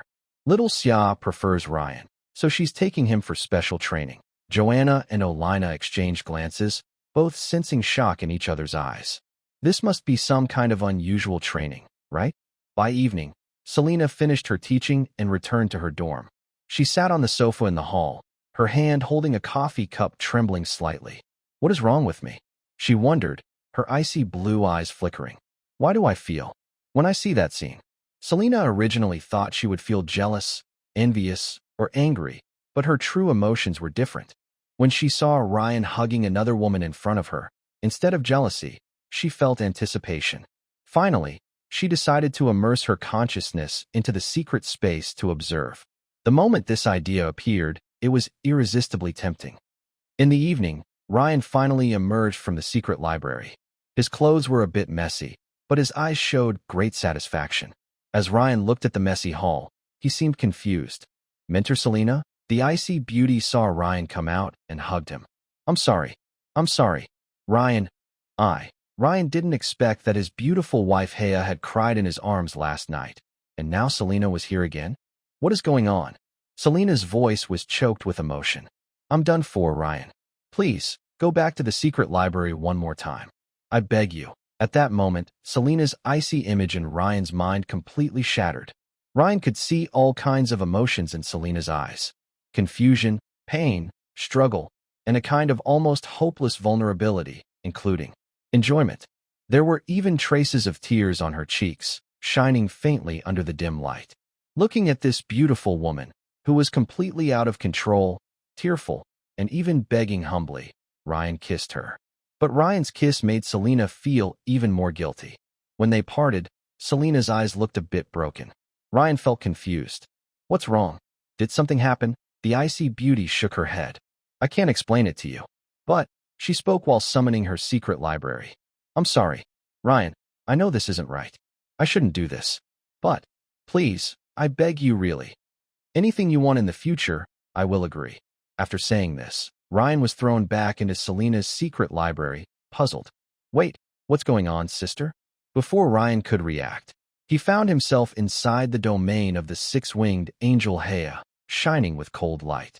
As soon as she saw Ryan, Heya's face, covered with a white cloth, lit up with a happy smile. "Good boy. You're back?" She walked gracefully and quickly to stand in front of Ryan, then hugged him and flew up into the clouds. The two of them arrived once again at the sacred floating palace made of shining light. Meanwhile, Selena went to the bathroom. Steam filled the room as she bathed, completely immersing herself in her secret scriptures. It was late at night before Ryan returned to his dorm. This time, he didn't dare stay out overnight again, or Heya would surely cry her eyes out. But he had a feeling that Selena was heading towards something not good, and he couldn't quite explain why. "Young master." Heya saw Ryan return and smelled another woman's scent on him. But this time, she was no longer sad, even though she knew the boy's clothes were different from the ones she had carefully put on him that morning. "Heya, please prepare some late-night snacks." Ryan gently kissed Heya. "I want to think about the special moves of those three little guys." Heya didn't know what special moves meant, but she felt it must be something very powerful. "Yes, my young master. It's so late now. What would you like to eat?" "Anything is fine. Just arrange it as you see fit." After hearing this, the beautiful woman kissed Ryan again, then swayed her curvy figure toward the kitchen. Ryan enjoyed the roasted meat prepared by the beautiful woman while sipping the red wine she fed him, feeling quite relaxed. Heya was beside him, carefully cutting the meat and feeding it into his mouth. She also picked up her own glass of red wine, drinking some herself before slowly passing it to Ryan. While eating, Ryan also watched his three spirit pets. Selena's request was actually a bit unreasonable because these three little creatures currently knew very few skills. Telepathy skill, empowering petal, absolute parasitism, golden guard, mental absorption, flower edict, Vivian skill, water shadow star arrow, star bath spirit rain, thunderstorm, tidal anthem, Shirley skill, frost claw strike, ice cat shadow, winter shelter. To build a combined attack move, for example, it's necessary to consider the feasibility of skill fusion among the spirit pets. The first ideas Ryan had were Telepathy's absolute parasitism and flower edict. The flower decree allows nearby plants to grow wildly, while the absolute parasitism can the soil through pollen to absorb nutrients from any plant roots. As a result, Telepathy can gather an incredible amount of energy in a very short time. But how can Telepathy release this energy? Basically, Telepathy acts as an energy reservoir. Telepathy itself has no offensive power, so other spirit pets need to work with her to provide a channel for releasing this energy. Suddenly, Ryan has a bright idea after Heya feeds him a sip of red wine. He excitedly kisses Heya, saying, "Heya, you're amazing, young master." The beautiful woman is a bit stunned by this sudden enthusiasm, but responds indulgently and lovingly. Although she doesn't understand what Ryan is thinking, she trusts that he has a new idea. Under Heya's pampering, Ryan realizes a powerful combined attack that is very practical.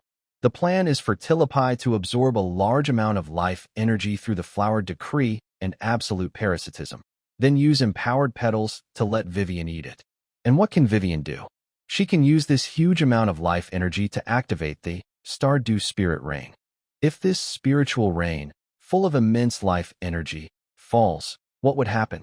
The effects of the spiritual rain will be amplified to the maximum. Wounds heal quickly, magic power recovers rapidly, fatigue disappears, and even life potential can be temporarily stimulated. This combined attack strategy is extremely valuable.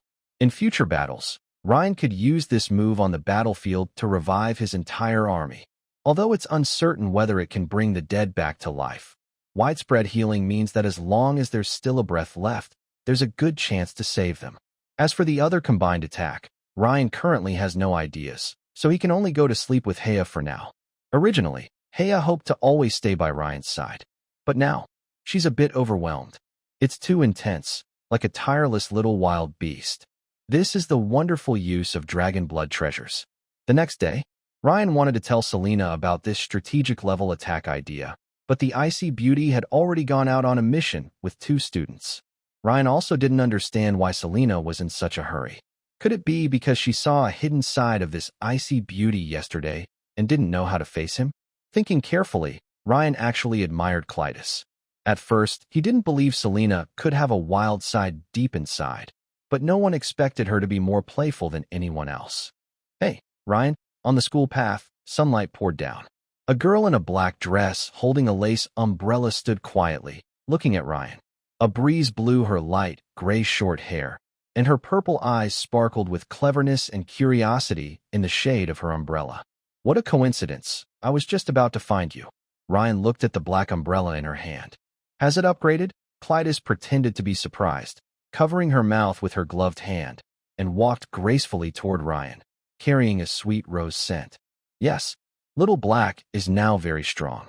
I was thinking of inviting you to go shopping in the Imperial City. Go shopping? Ryan glanced at Vivian, the mermaid sitting in his arms, who looked nervous at the idea of going out. This little one is too shy. Ryan shook his head. If there are too many people, forget it.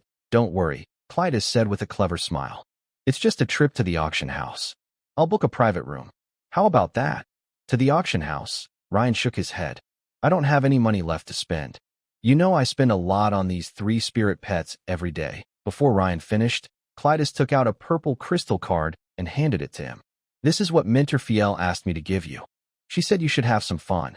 This is her affiliated gold card, and it seems to have a savings of several thousand gold coins. Is she teaching me how to handle things? Ryan raised an eyebrow, saying dismissively, but he honestly took the warm, smooth purple crystal card. The edge of the card was decorated with tiny silver fragments, with the crest of the Pesh family embossed on it, along with complex magic anti-counterfeiting patterns. Seeing Ryan's reluctant attitude, Clytus couldn't help but chuckle softly, her purple eyes curling into a crescent moon. In the girl's view, Ryan was just pretending not to be afraid of Miss Fire, so he acted tough in front of her. After all, Miss Fire's strong, queen-like personality might have caused Ryan a lot of trouble behind the scenes. All right, now that you have money, we can go to the auction. Miss Fire has already suggested a second contract for a spirit pet. Tilipy, lying on Ryan's hair, gently tugged at his hair. She couldn't speak in front of Clytus, so she used this way to remind him. She even flew in front of Ryan's face, showing a longing look. It seemed to say, let's go out and have fun, silly dad. You'll satisfy Tilipy, right? Shirley was being held by Ryan's other hand, but she didn't show much interest. Wherever they went, as long as Ryan held her, she was happy. Ryan looked down at Vivian in his arms, gently stroking her hair. Don't be afraid. Just stay in the box. No one will see you. Vivian, a shy little cutie, nodded softly in Ryan's arms, agreeing. Why does Ryan want to go? He has thousands of gold coins in his hand. Of course he's thinking about spending them. Maybe he can even get a new spirit pet? By the way, Miss Clytus, have you heard of the Godii Society? On the carriage, Ryan and Clytus traveled together. The girl sipped her red tea while enjoying the bustling cityscape of the imperial capital. Clytus comes from a noble family in the western part of the empire. She definitely knows more than Ryan. Godii Society? I haven't heard of it. Clytus squinted. What kind of organization is that? Noble conversations are often brief, revealing just enough information and subtly setting boundaries. Ryan frowned slightly. Got it. From what Ryan knows, the Godii Society's influence isn't just in Waishir Town, but extends across the entire western province, involving all kinds of groups, and behind the scenes, there are several big sponsors. So Clytus couldn't possibly be completely unaware, and her family might even be connected to this organization. In this world of swords and magic, it seems useless to gather a group of unarmed civilians together. But the foundation of the royal and noble rule is actually these civilians. Especially in the western provinces near the Orsa Empire, large-scale riots could easily cause political collapse. It's like a factory owner suddenly finds all the workers stop coming, causing the factory to shut down while facing pressure from competitors. Reen, being part of the noble class, notices someone is slowly eroding their interests through some means, so he pays attention. But Clytus doesn't say anything, and Reen can't do much about her. Reen picks up his teacup, gently touches the warm porcelain with his fingertips, and looks out the window. Mentor Fiel mentioned, should I take a picture of something? A pet spirit egg of a blazing angel, Clytus softly replies. And the money she gave you is enough. Hearing this, Reen feels a strong discomfort again. Just yesterday, Serena's spirit pet, the six-winged cold light angel Xia, showed her affection for him and even blessed him. Today, his fiancée Fiel asks him to buy an angel-type pet spirit egg. Could this be a coincidence? Serena and Fiel are so close that they even share private matters? What are these two elegant women really thinking? Does this mean Fiel knows about his relationship with Serena? It feels like these two women are constantly nurturing him, pouring resources into him, paving the way, and even sharing details about his growth. It's almost as if they see Reen as their shared creation, or even as their child, caring for him with a near-maternal attitude and planning his future.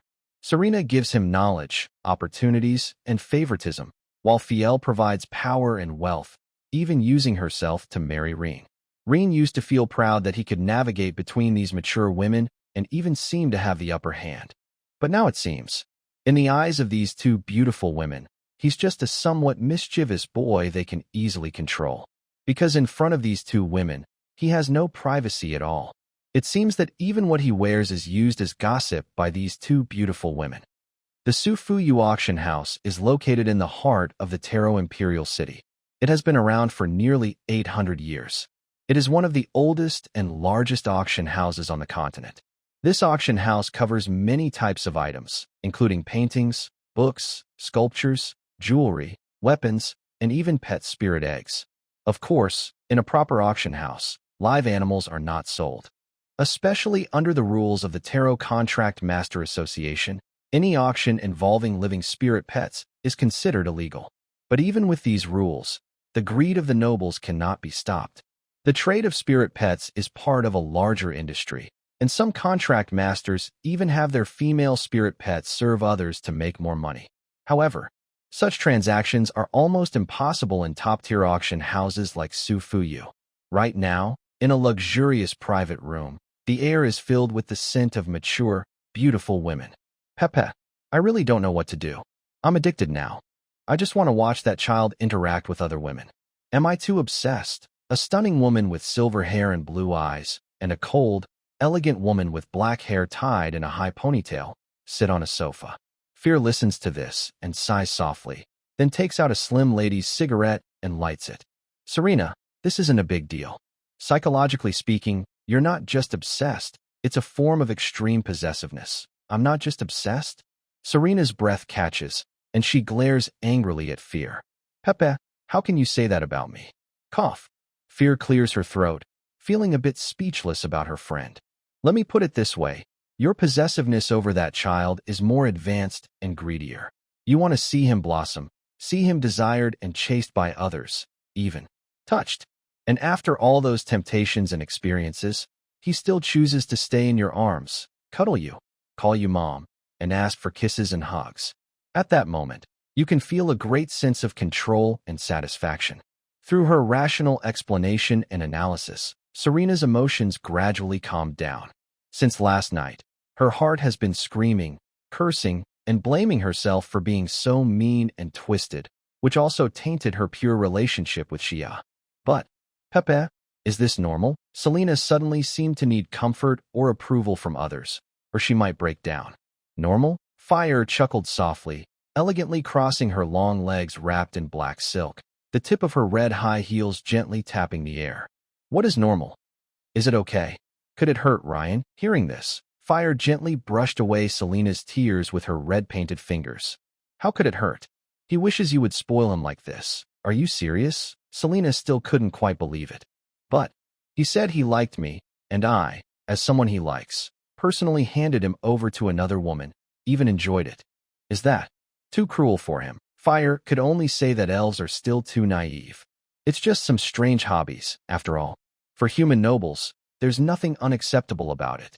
Selena, if that child resisted your plan, he would have shown it long ago, Fire said softly. And I am his wife. I haven't said anything. Have you thought about how I feel? Seeing Fire's complicated emotions, Selena suddenly realized. Yes, Fire is the one who was betrayed. How could she take someone else's husband and enjoy the feeling of being betrayed? And the key is, she can still sit here and comfort herself. Pepe, do you? Too. Selena looked at her best friend in disbelief, as if she had just realized something. Wait, you married her? That was decided after the three of us discussed it, right? And that territory, Fire smiled softly. It's ready. As soon as he graduates, we will take him to the west, and the three of us will help him manage a territory together. If other men knew about Ryan's situation, they would definitely envy and be jealous enough to cry. What kind of fate is this? How can a person be so happy? He even has a noble title and territory prepared for him by women. This is simply taking advantage of soft power to the fullest. Nobility titles and territories cannot be transferred or traded, and there are few ways to acquire them. But this is no problem for the three beautiful women. Selena gradually calmed down with Peel's comfort. She looked through the glass window in the private room and saw the figure she was thinking about. Shoo, he's coming. Why are you shushing? We're not with him. Peel rolled her eyes at Selena, her charm flowing. And I don't understand. What's the point of us coming here? It's just worried about that kid causing trouble in the imperial capital. Once he's out of the academy here, if we don't follow, and he gets into trouble with the wrong people, who can help him? Selena might seem cold in front of outsiders, but with her close friends, she returned to her lively, playful self. Peel extended her delicate hand and snuffed out her slim cigarette in the ashtray, then exhaled the remaining smoke. If you care so much, why not just bring him here? Now we seem like perverts hiding in the shadows, spying on him. It's because we don't know how to face him yet. While the two women argued, suddenly their bodies tensed as if sensing a very strong presence. Peel signaled Selena to stay quiet with her eyes. Then a smile appeared on her lips. That woman is here. She's definitely fallen for it. Hearing this, the icy beauty looked angry. Next time, don't bring our child to set up a trap. It's too dangerous. Inside the Su Fuyu auction house, it was more like an art palace than just a trading place. The tall dome was painted with murals depicting the epic stories of gods. A huge crystal chandelier reflected dazzling light. Reen and Cletus entered together, stepping on a deep red velvet carpet that felt as soft as snow under their feet. The air was filled with luxurious scents of fine perfume, cigars, and red tea. They arrived at a private room on the second floor, with a prime view overlooking the entire auction hall. Sitting on the sofa, separated from the outside by a one-way glass wall, crystal coffee tables held delicate snacks and drinks.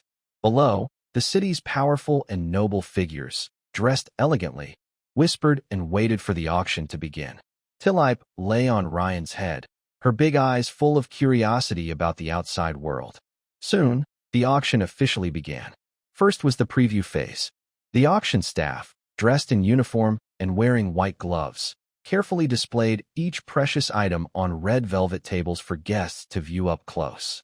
Ryan and Clytus stayed in their box, watching the crowd move below through one-way glass. The wealthy gathered in small groups, discussing each piece of art. As for treasures that could boost personal strength, the wealthy showed little interest in these items. They didn't usually fight themselves. Instead, they kept many loyal followers to do their bidding.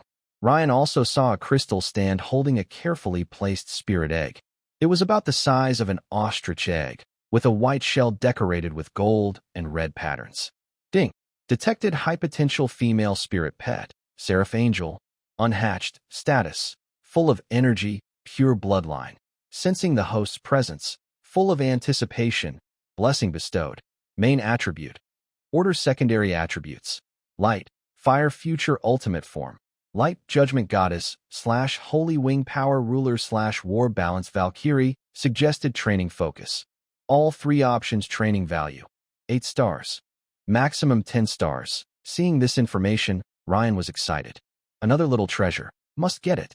But with such high potential, is 5,000 gold coins enough? This was practically a worthless treasure. Snapping back to reality, the preview phase ended. An elderly man in a sharp suit, looking energetic, stepped onto the auction stage. He wore white gloves and bowed to the crowd, saying, "Ladies and gentlemen, this auction uses ascending bids. Each bid must be at least 10% higher than the starting price.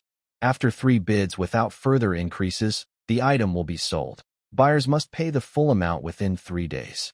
If they fail to do so, the deposit will not be returned, and the item will be auctioned again." After explaining the rules, Ryan no longer paid attention to his chatter. Even if the first auction item is from a famous artist, his gaze is full of nostalgia. Orderly spirit pets are popular because they are rare and easy to combine with other spirit pets for powerful moves. But because they are rare, the resources needed to train them are also rare and valuable. They require food that contains the power of rules. In other words, these are toys for wealthy collectors.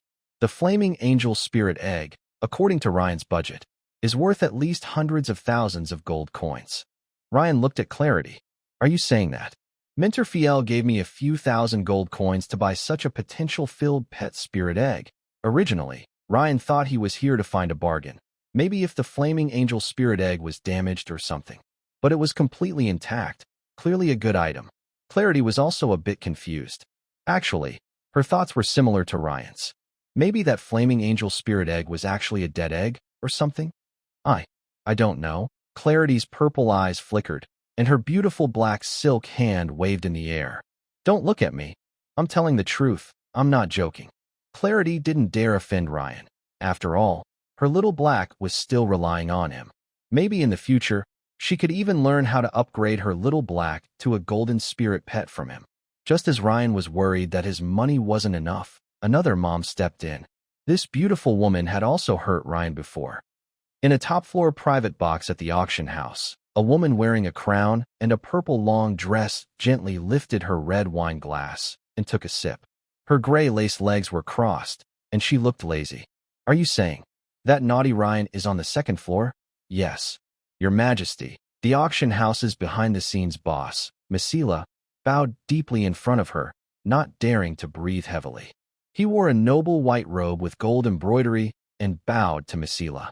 I heard you really admire Mr. Ryan's musical talent. So I reported to His Majesty that he was brought here. You did very well. Masila licked her lips. Go call him to come to my palace. Yes, I will go now. The middle-aged man lowered his head. He was a well-known figure in the imperial city and across the continent. But in front of the proud Queen Tallow, he was no different from a dog. Just as he reached the door, the palace guard beside the queen moved suddenly, drawing his sword and placing it against the man's neck. Your Highness, this.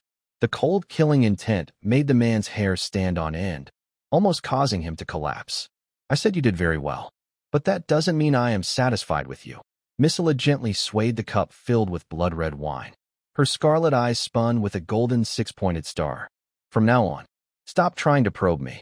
Just as Reen was trying every possible way in his mind to gather a large sum of money, out of nowhere, a few attendants from the auction house entered and told Reen that their boss wanted to see him, and they were extremely respectful. This shocked Cleitus. Reen had such connections? Cleitus's gaze toward Reen instantly became very complicated.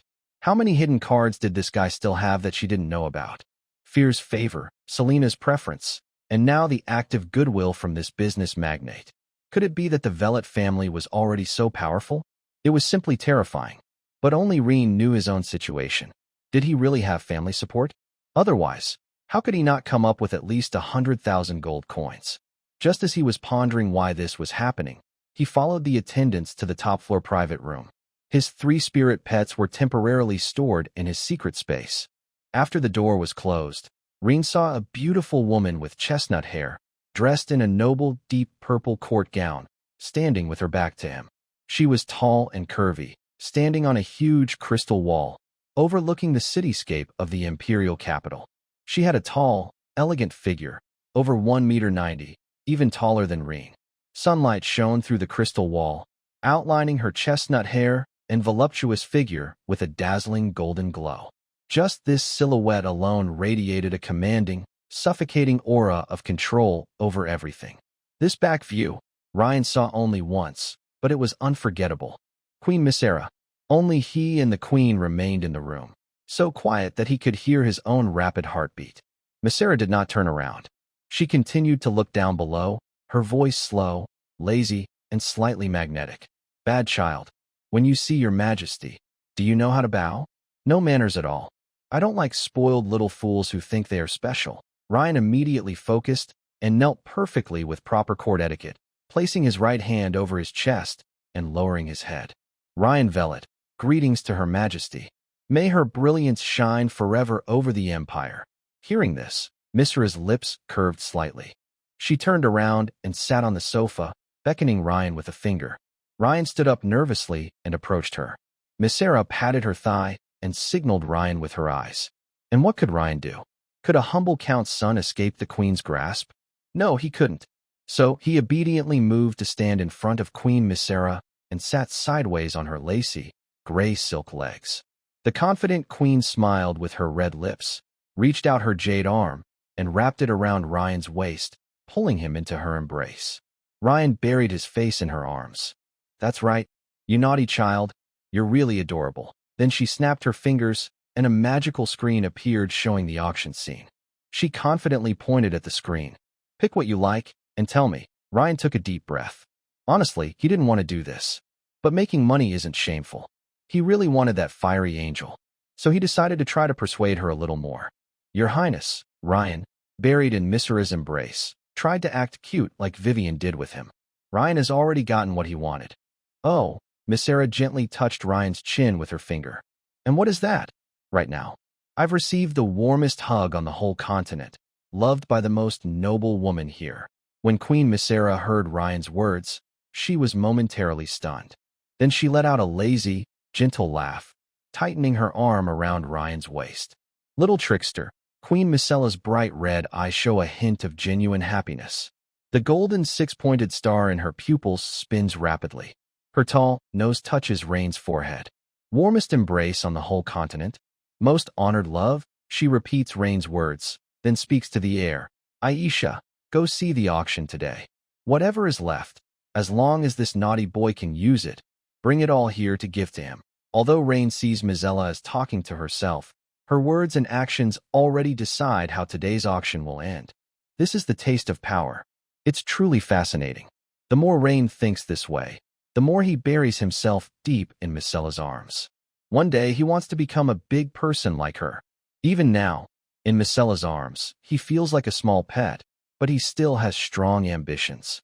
Rain knows very well that the comfort and gifts he receives now are all because Queen Misera is temporarily fond of him. If one day Misera gets tired of him, he will be thrown back to his original place. After Rain gratefully thanks her, Misera loosens her embrace. "All right, tell me, have you created anything new recently?" Yes, Your Highness," Rain quickly nods. "After witnessing Your Highness's grace last time, I was inspired and composed a piece called Dance of the Flowers, which I want to dedicate to you." "Dance of the Flowers?" Misera frowns. Honestly, she's a bit unhappy with this name, since it was inspired by her beauty, and she is one of the highest beings in the Empire. How can it be related to flowers and dance? But having seen Rain's talent, Misera still decides to listen. With her approval, Rain moves to the piano. He takes a deep breath. Although this piece is popular, it's not very easy to play. Misera lazily leans on the sofa. The beautiful noblewoman originally just wanted to try, but once the romantic melody begins, her mood is completely influenced by Rain. A strange sense of grandeur fills the queen's heart. It's as if she can feel a deep loneliness hidden beneath the beautiful melody, like a soul dancing alone, keeping a subtle distance from the joyful surroundings. Her displeasure with her name was quickly soothed by Ryan's performance. This beautiful woman was also captivated by the pure beauty Ryan portrayed, and she became immersed in it. The music made her face her deepest feelings, an intense loneliness that no one could understand or comfort. "You naughty child, you really understand me." As the last note faded into the air, Solaris suddenly appeared behind Ryan, holding a black cloth.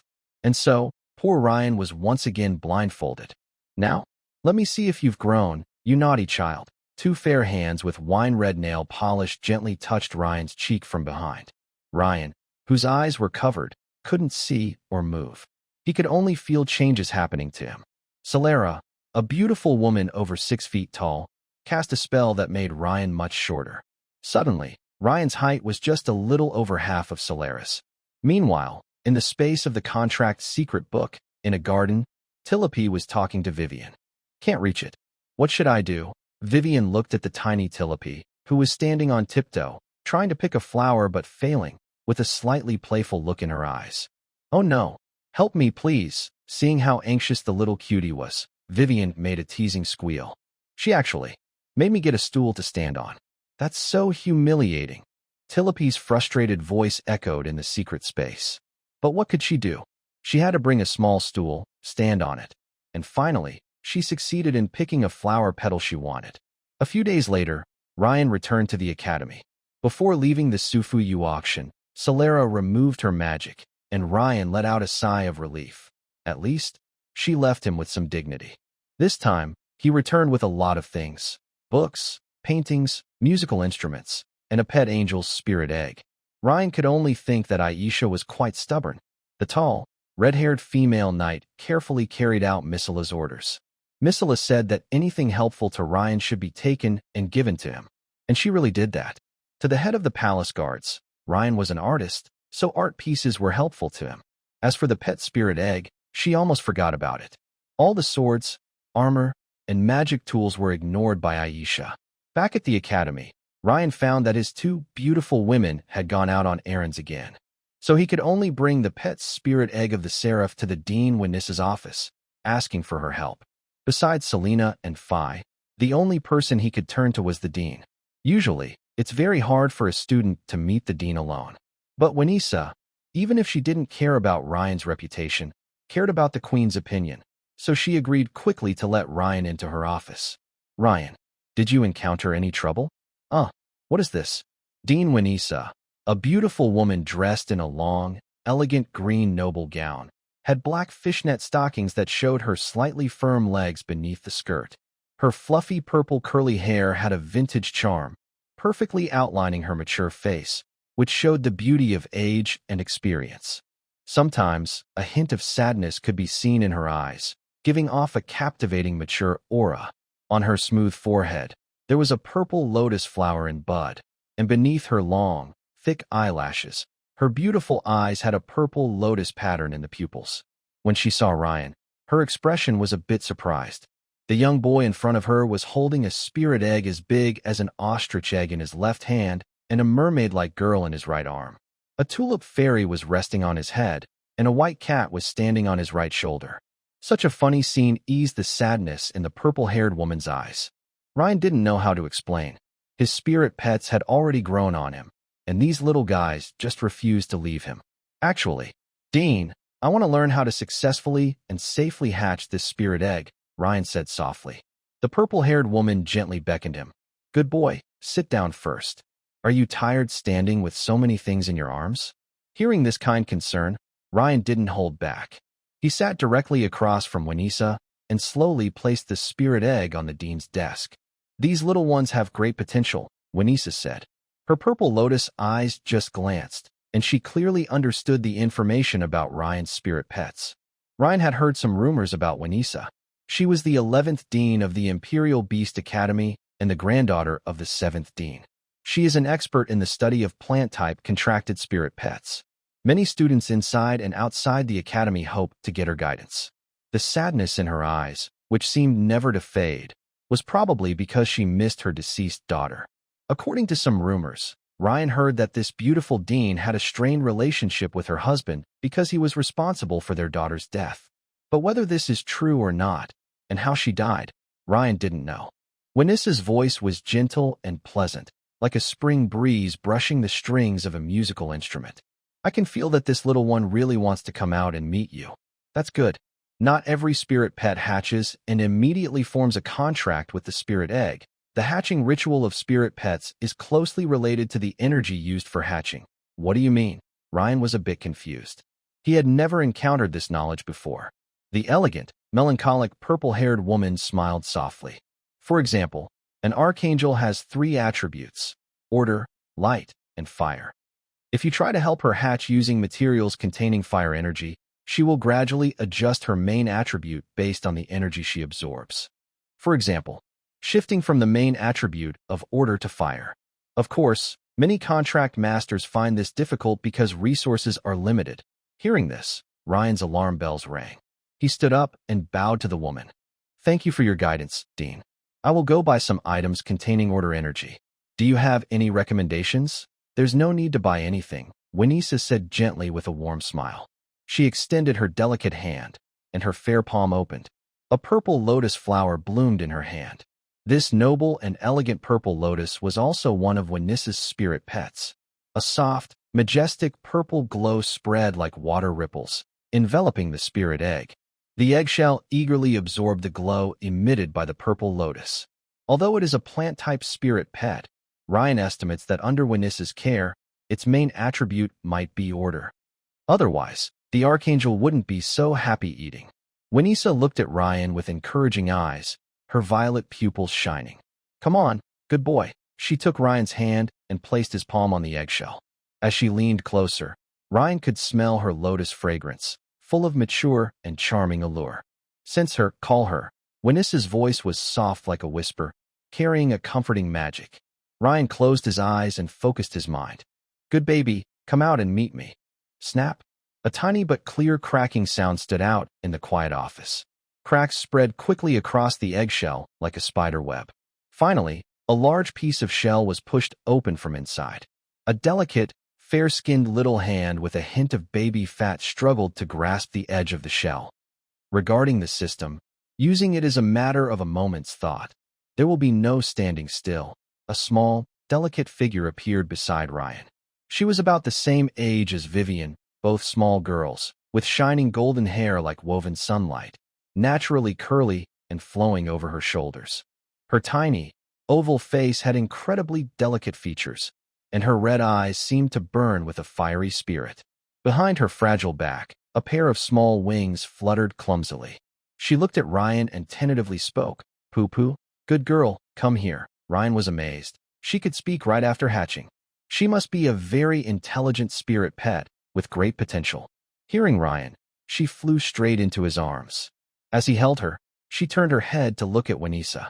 Mama, hearing this adorable nickname, Winisa's fingers, holding the purple lotus, trembled slightly. The beautiful woman's voice was gentle. Little one, I am not your mother.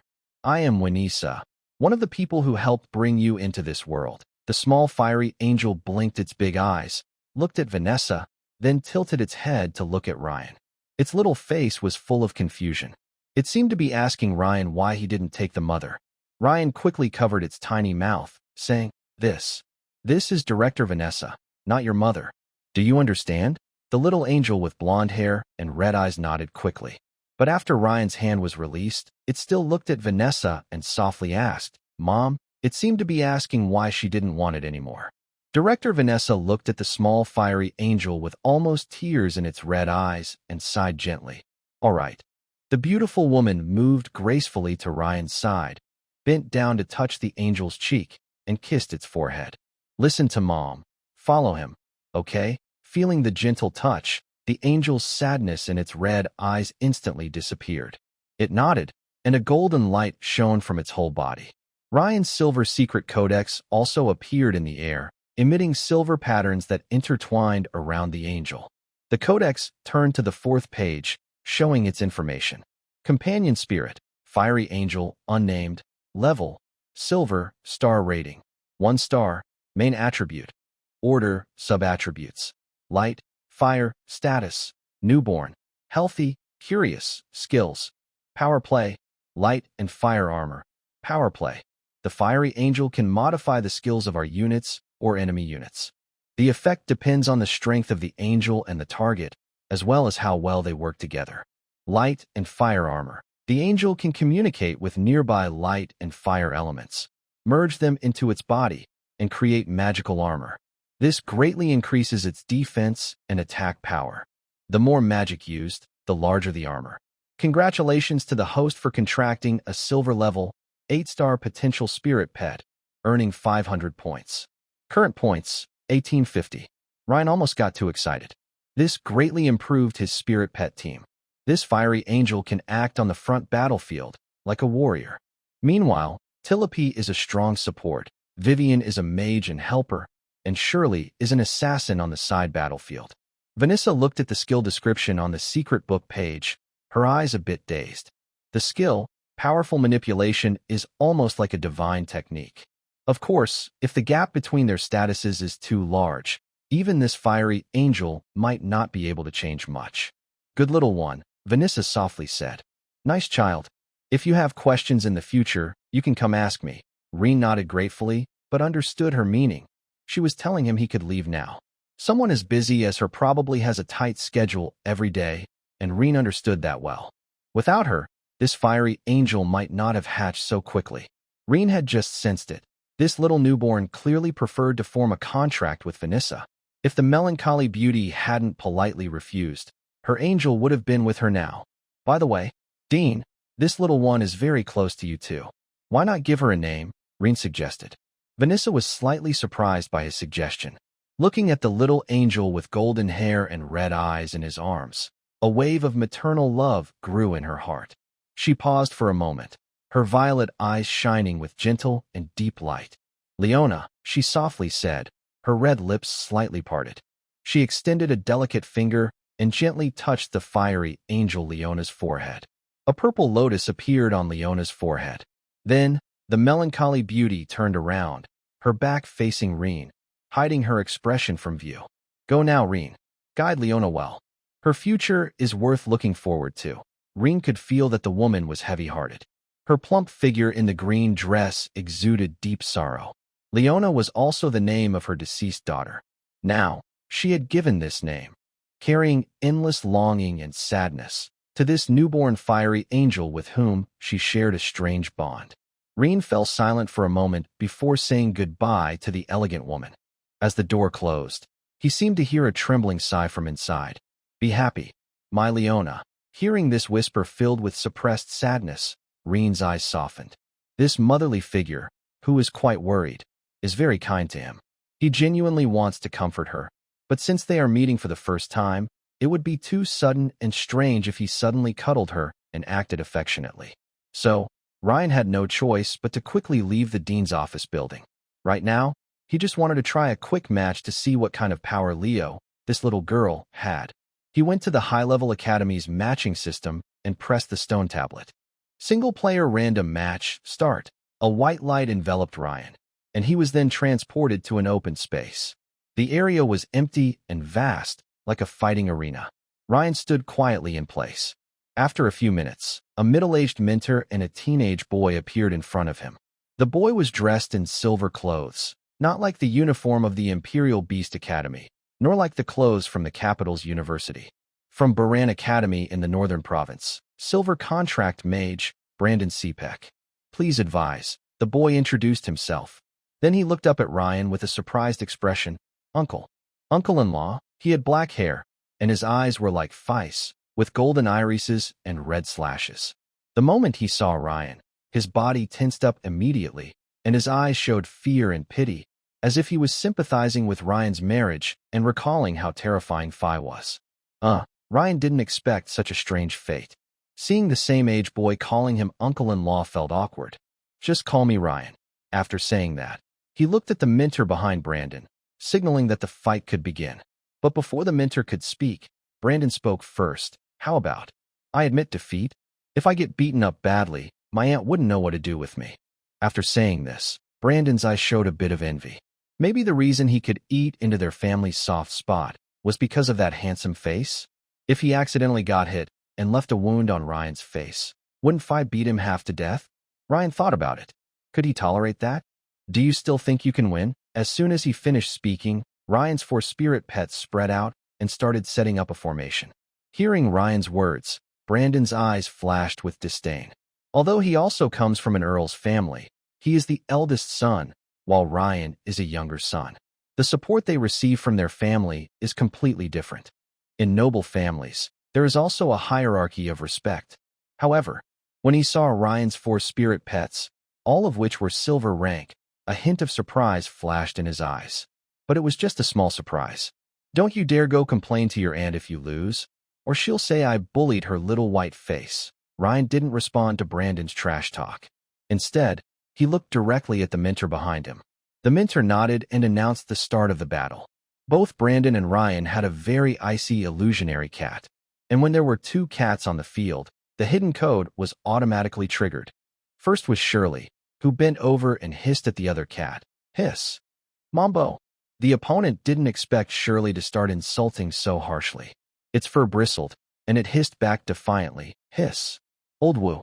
South North Ludo. In the arena, everyone watching, including Jimmy, was laughing at the hissing contest. Ryan and Brandon also silently agreed not to disturb them, letting them hiss a bit longer. This is a common rule among contract masters of feline creatures. They must let the cats hiss. If they don't, the fighting ability drops significantly. After both sides finished greeting each other's families, the two cats finally stopped. Brandon first summoned a silver-ranked hellhound, then transformed his icy illusionary cat into a silver armor that covered the entire body of the hellhound. His training approach was different from Ryan's. He directly trained the icy illusionary cat into a bonded spirit pet. Just as the hellhound was fully armed, Archangel Leona moved. She was nibbling her finger, and her young voice rang out. No bonding allowed. The power play was activated, directly removing the other's bonded armor, which surprised Brandon. What the heck? The opponent's Hakimi also looked confused. Meow? Whoa, what the heck? While he was puzzled, Shirley moved. She instantly teleported beside the Hakimi, clawed at it, and started crying loudly. Frost Claw Strike and Ice Meow Shadow Attack were launched together. This bonded cat was beaten so badly it couldn't take care of itself. On the field, Shirley used the Ice Cat Shadow to split into two, chasing Brandon's cat and continuously attacking. The Hellhound quickly spat out a ball of black fire to help its teammate, while the Archangel Leona continued to absorb light and fire magic from the space around her. A bright orange magical armor began to form on her small body, and her final light energy weapon also transformed into an angelic form. The armor, nearly 2 meters tall, looked like the divine weapons of Yang Jian or Susanoo from Uchiha Itachi. The time limit for power play had also expired. Hachimi, the opponent, began to possess the Hellhound, turning into silver armor. However, the armor was full of cracks, clearly damaged from Shirley's recent attack. A dog and an angel fought back and forth on the field.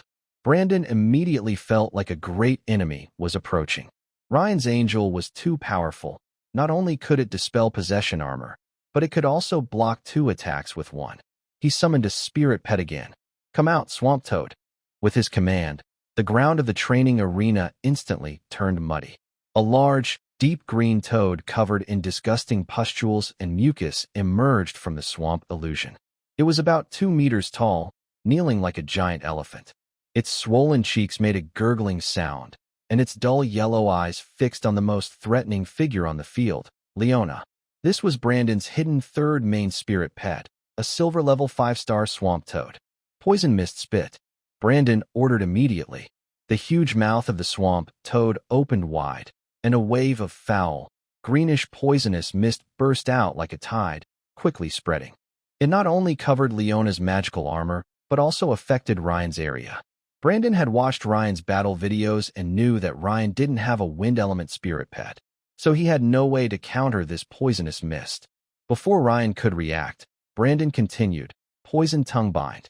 The long, spiky tongue of the swamp toad shot out like a venomous whip, wrapping tightly around Leona's fire and light armor, restricting her movement. The situation instantly turned around, but Ryan also had control skills. How could he not? Tillapi immediately activated Golden Guard to strengthen everyone's defenses and block the poisonous mist. Under Rain's command, Tillapi began to activate the Flower Edict. She sacrificed half of her magic power to make the surrounding plants grow wildly. Countless thick roots and tough vines burst out like a green tide, quickly wrapping around the large poisonous toad. Even its long tongue was tightly entangled by several thorny vines covered with sharp thorns. Guh! The swamp toad cried out in pain, its yellow eyes showing shock. Although the vines wrapped around it turned yellow and withered instantly because of the poison, the withering was much slower than the growth. More roots and vines continued to grow. Impossible! Brandon shouted angrily, his eyes wide with disbelief. He had thought Rain was just a simple young man. But this young man was not simple at all. Otherwise, how could he have so many extraordinary spirit pets? Surely, he gained a lot of resources from many beautiful women. You are not just an ordinary young man. You are a top-tier master of support. Brandon clenched his fists, feeling a mix of envy, jealousy, and hatred. Rain smiled softly. You don't understand. What kind of existence you're facing now? How could he possibly lose? He was being cared for by 4 noble women, Serena, Fia, Queen Misila, and Dean Winisa. Losing was unthinkable. Brandon wanted to summon another spirit pet, but Vivian strongly disagreed. Ing, the shy little cutie squealed softly as dark clouds gathered in the sky, bringing a storm of lightning that struck Brandon directly. At this moment, Brandon had no way to fight back. Neither he, nor the three-headed dog, nor the toad, could resist the electric shock. Finally, after the instructor announced Rain's victory, he teleported away with the unconscious Brandon. Brandon's last thought was full of resentment. Why couldn't he even enjoy a warm meal? Meanwhile, Rain, who was teleported back to the academy, was feeling quite troubled. His whole body was covered with spirit pets. Rain held Vivian the mermaid in one arm and Leona the archangel in the other. Little Snow the white cat hid in Rain's embrace, poking out its fluffy head from his collar. Tillapi was still lying on his hair. Even the thick-skinned Ryan felt that wandering around outside like this was a bit embarrassing. He could even sense the surprised, curious, envious, and amused looks from people around him. Is he really treating his spirit pet like a little emperor? And holding it all the time without letting go? To outsiders, this definitely looks like Ryan's strange hobby, being overly affectionate with his spirit pet and refusing to put it into the secret space. Soon, rumors spread in the academy that Ryan was a pervert with a strange obsession for his spirit pets. The rumors described Ryan as having an unusual possessiveness and closeness to his spirit pets, needing to hold them constantly to feel at ease. Even at night, he sleeps hugging them. It's as if he treats his spirit pets as emotional comfort dolls rather than partners fighting alongside him. Ryan also worries about the downsides of the female killing contract. Right now, these little ones are still small and can be held. But if they all grow into mature figures like the six-winged cold angel Sia, how could he possibly hold them all? Young master, when Heya saw Ryan return with a new spirit pet, she felt a surge of happiness. She had one more little treasure. But thinking about how long Ryan had been gone, she was a bit worried and quickly checked if he had any injuries. Before leaving, Ryan had already informed his beautiful wife about going to the auction, so she wouldn't worry. But he was gone for several days. How could an auction take so long? So Heya had to check if Ryan had gotten into trouble again. And sure enough, she saw it. The neck covered by the high collar was full of marks. There were also many scratches on his back. What had he gone through? Who did this?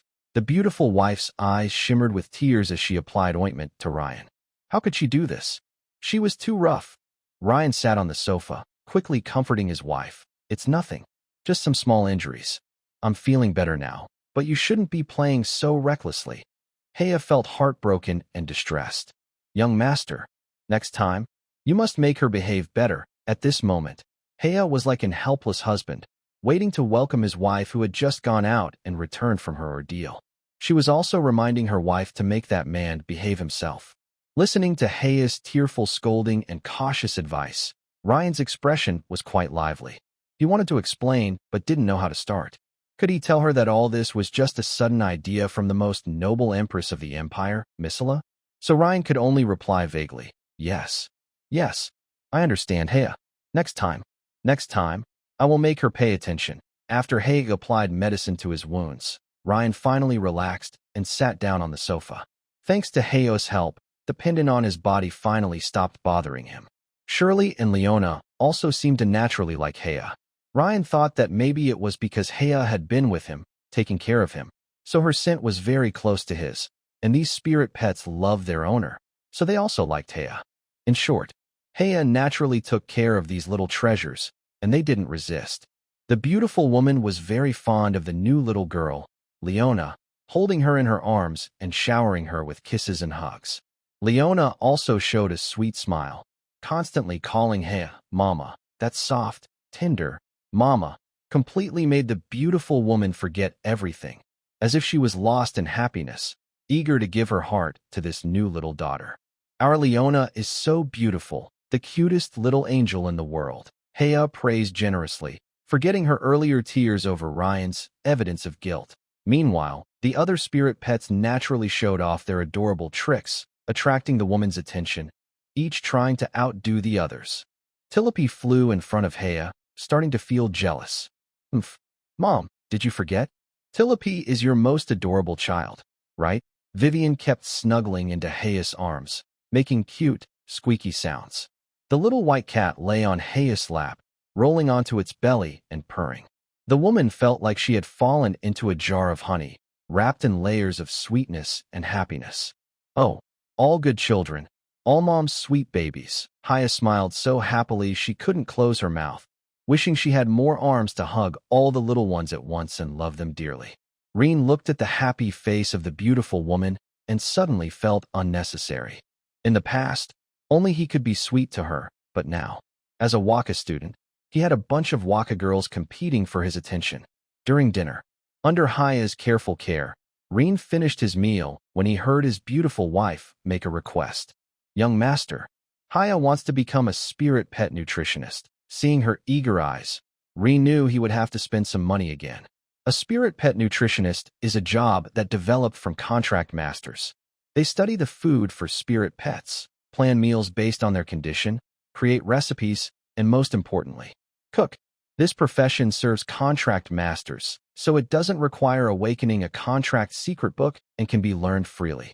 Because noble contract masters rarely cook for themselves. Of course, the courses and books for spirit pet nutritionists are not cheap, since learning how to cook for spirit pets requires ingredients. Reen looked at her, feeling a warm feeling inside. He directly hugged Haya into his arms. All right, there are teachers and courses at the academy. I'll sign you up tomorrow. Reen still has thousands of gold coins, and he doesn't even know what Leona, the seraph, needs to eat.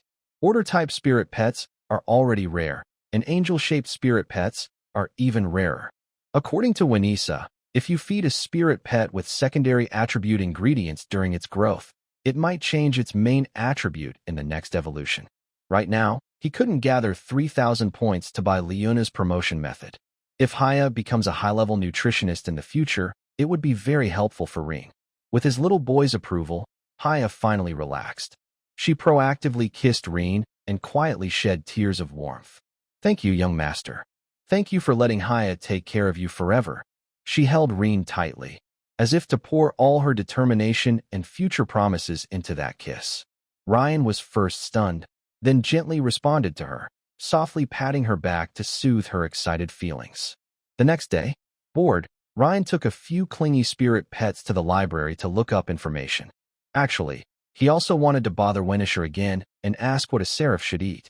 But when Ryan asked her what she wanted to eat, Leona pointed to the purple lotus on her forehead and told him she wasn't hungry.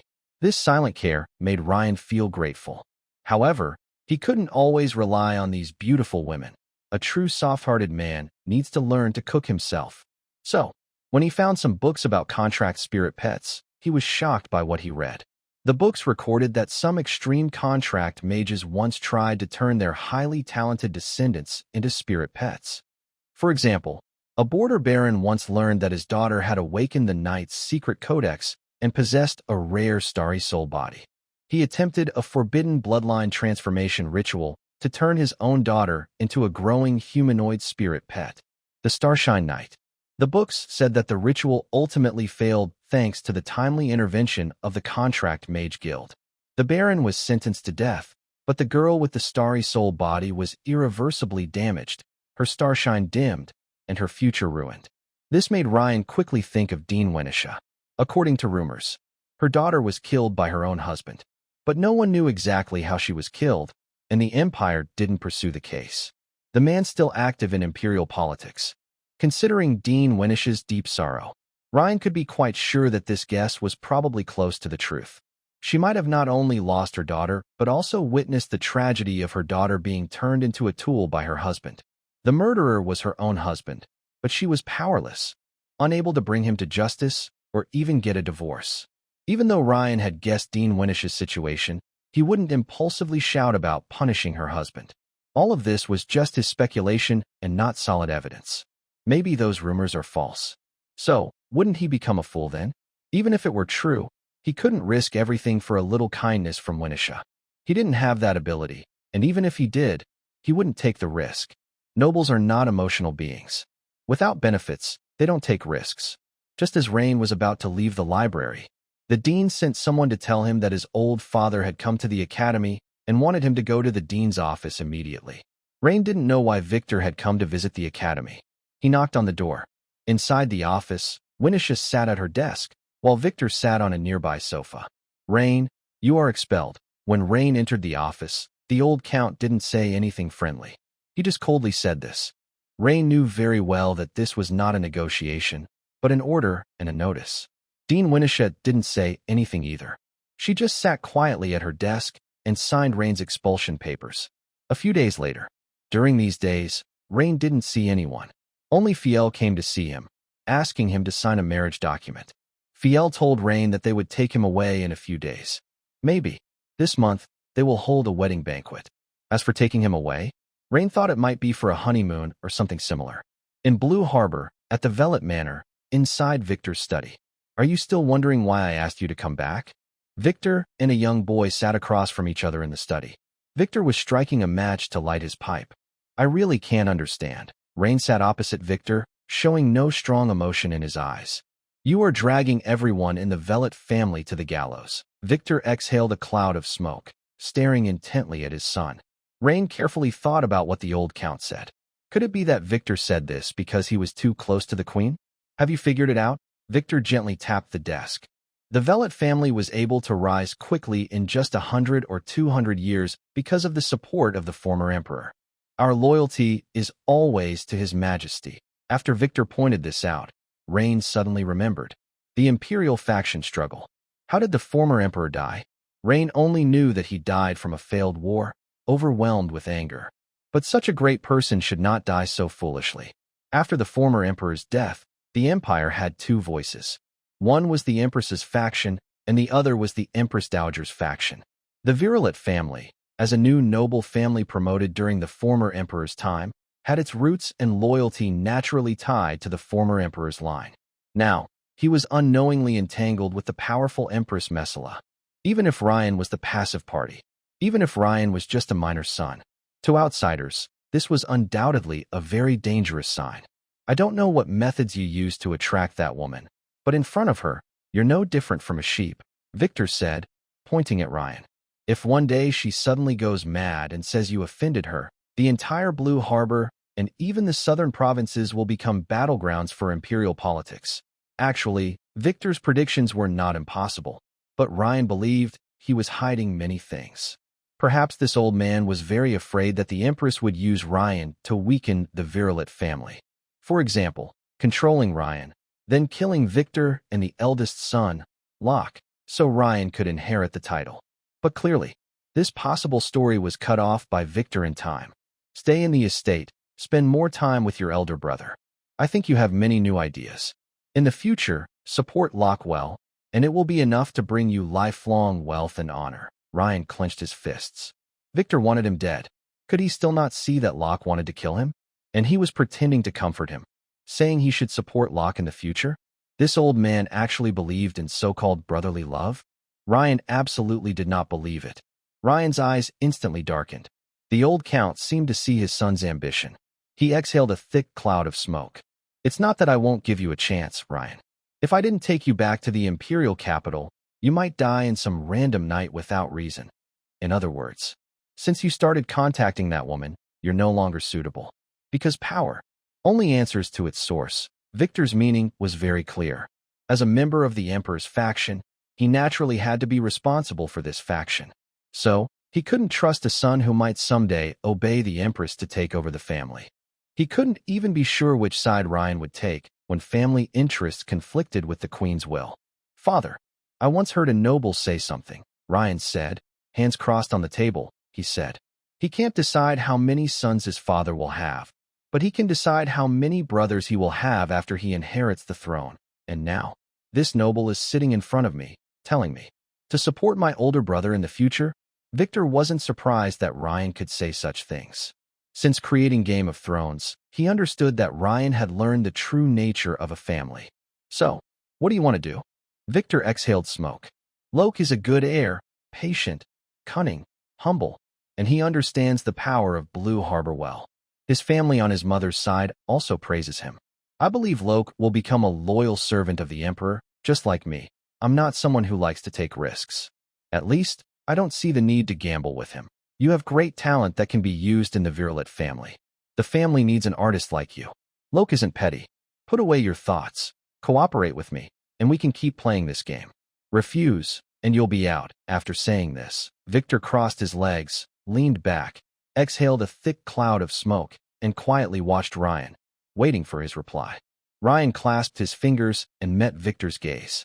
I'm not a good younger brother, and I'm not even an obedient son. I can't do what you ask. At least, I will leave this family. Victor shook his head. Do cats let go of mice they've caught? Just as the father and son were in a tense standoff, a knock on the door interrupted them. Come in, Victor said, frowning but still allowing entry. The door was gently pushed open, revealing the old butler, Abel. His face looked serious. Master, members of the Imperial Nobles Council and the Royal Notary Office are here. They brought official documents and notices. Victor's brow furrowed. He asked in a deep voice, What notice? Abel took a deep breath and reluctantly announced the shocking news. They have informed us. According to the Imperial Nobility Inheritance and Marriage Protocol and related notarized agreements, Lord Ryan has completed his marriage registration with Lady Kelly Flora, the Baroness of the Western Province. Since Lady Kelly is seriously ill and has no direct heirs, according to the agreement, after her death, Lord Ryan will automatically inherit the Baron of Tulip and the associated territory. What? Victor suddenly stood up from his chair, and his pipe dropped to the ground with a loud clatter, spilling expensive tobacco everywhere. Ryan. Victor had never hated one of his children so much. He simply couldn't understand how someone outside could use marriage inheritance laws to grant him a noble title and land, and even keep the family inheritance rights. Because he was not a son-in-law or adopted by another noble, but married into the family. This meant Ryan still had the right to inherit the Velvet family's Blue Earl title in the future. And Ryan immediately thought of something. This was all done by Fair a few days ago. As for what conditions she promised the dying Lady Baroness to agree to such a plan for Ryan to inherit everything. Ryan didn't know yet. At this moment, Victor looked at Ryan with complicated feelings. He never expected that his son would keep playing such strange moves on the chessboard. What Victor found hardest to accept was, Ryan had already broken free from his control. He wasn't just surprised by how many people helped Ryan, but felt a sense of family crisis. Someone was trying to use Ryan to control the Velvet family. I didn't lose to you, nor to the Capes family. I lost to that woman, Victor thought with mixed feelings. Good luck, Ryan. Take care. Father, Ryan adjusted his collar, calm and maintaining the image of a refined, high-class gentleman. Scheming is a kind of strategy, and relying on others is also a way to win. As long as you grow stronger step by step, no one cares about the process. But the process of relying on others is actually quite enjoyable. However, Victor clearly didn't understand this way of relying on others. In the study, Victor sat alone in the smoky air, gazing at the blue harbor outside the window, silent for a long time. He knew that the future of the Velvet family was full of more uncertainties because of Ryan, the unpredictable factor. Ryan walked steadily down the corridor toward the hall. He had achieved his dream of gaining an independent noble title and land, but he also understood. Everything Victor told him proved he was caught in a more dangerous game. The Queen, the Emperor, the Velvet family, the Capes family, and the upcoming Godii conference in the Western Province. These forces, whether already present or yet to appear, would all be challenges he had to face. After Ryan signed the death certificate of his unknown wife, along with the Tulip estate and asset list, the most notorious tyrant and butcher in imperial history was born. He, along with Hea, for spirit pets, and a proof of inheritance plus a list, boarded the carriage, ready to head to the Western Province. Wait, Ryan, my good brother, you and your spirit pets can leave now. At this moment, Locke arrived at the manor gate, holding a contract. But the maid beside you has signed a work agreement with the Velvet family, and the manor is short of staff. I mean, she might need to stay for now, until our family isn't so busy. Then we can send her to you. What do you think? Locke knew Ryan and the maid had a close bond, so he decided to keep Hea as a hostage. But how could Ryan agree? He couldn't take Hea far away with him. What kind of good boy would he be then?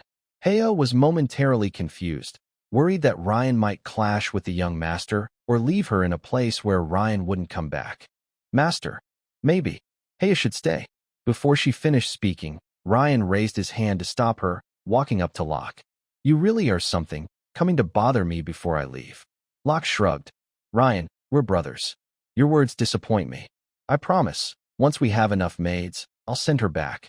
And what if I insist on taking her with me? I'm sorry, but I can't assist with that request. He first checked his points in his pocket. Current points, 2,450 during these days at home. He had been spending time with his spiritual pets, hugging and playing with them.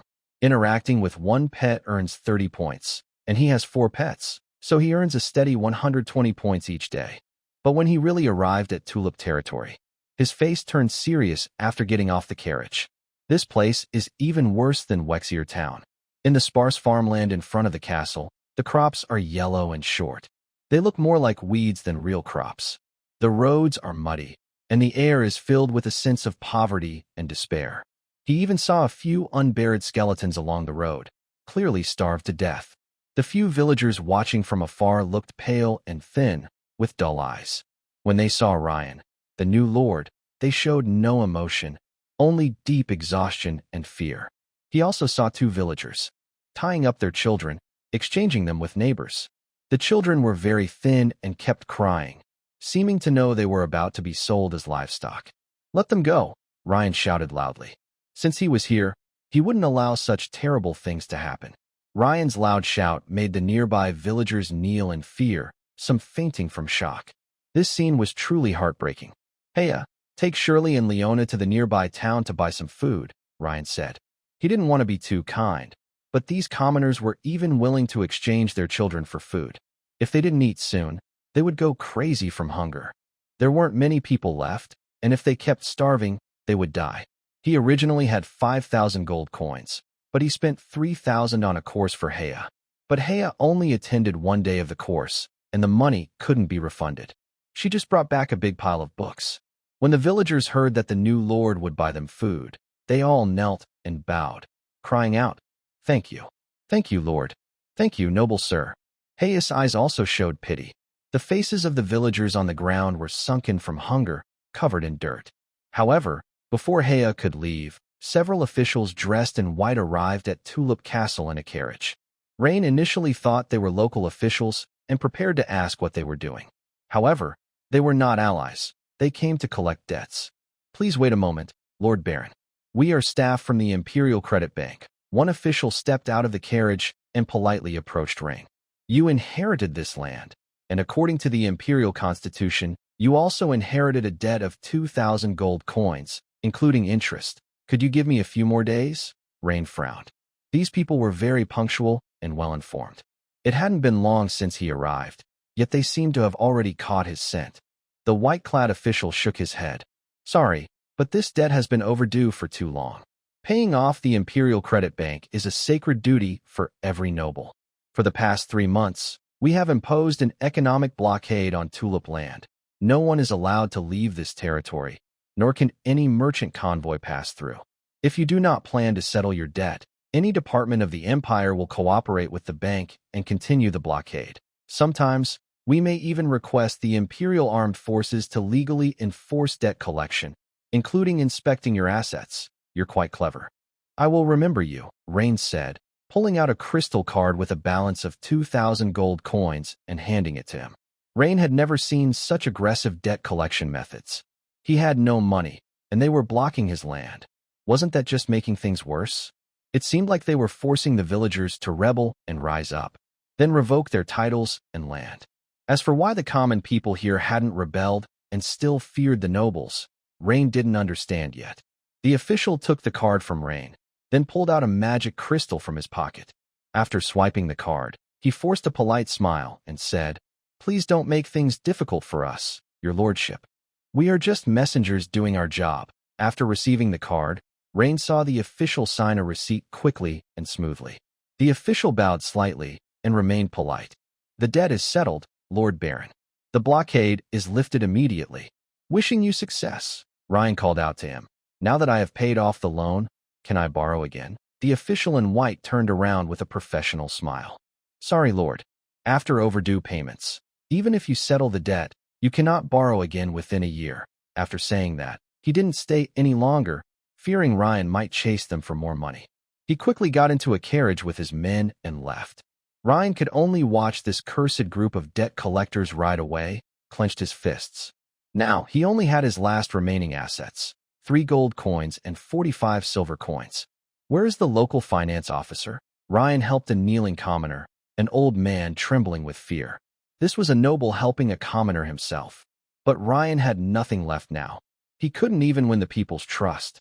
"Lord, I don't know," the old man stammered. "And the tax collector or the governor? I don't know." "Is it that you don't know? Or are you afraid to say?" Ryan's green eyes fixed on the old man, who felt like he might be cut down if he said the wrong thing. "Lord, we haven't seen them, really," the old man cried, kneeling and sobbing. Seeing the frightened, incoherent old man who only knew how to kneel, Ryan realized he couldn't get any information from him. He took a deep breath, calming his rising frustration. The situation was worse than he thought.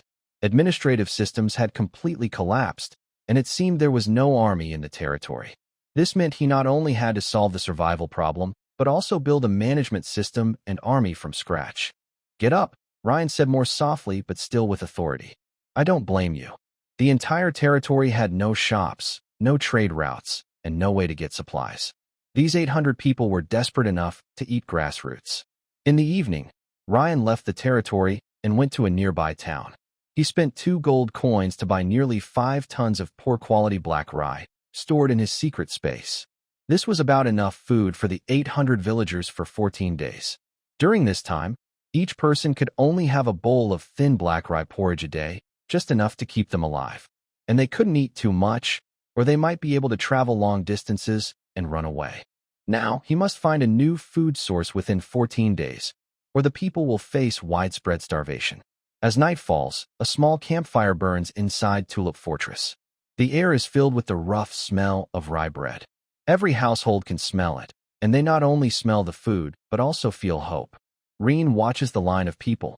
He points to a strong man who is just helping with cooking. He is one of the strongest in the territory. The tall man, nearly 1.9 meters, starts crying loudly after drinking a warm bowl of thin porridge. When he sees Reen pointing at him, he licks the bottom of his bowl, quickly wipes his face with a dirty sleeve, and nervously runs over. He bows deeply before Reen. "Lord, Lord, are you calling me?" Reen looks him over. Although he is also pale and thin, he has a broad frame and some muscle on his arms. "What is your name?"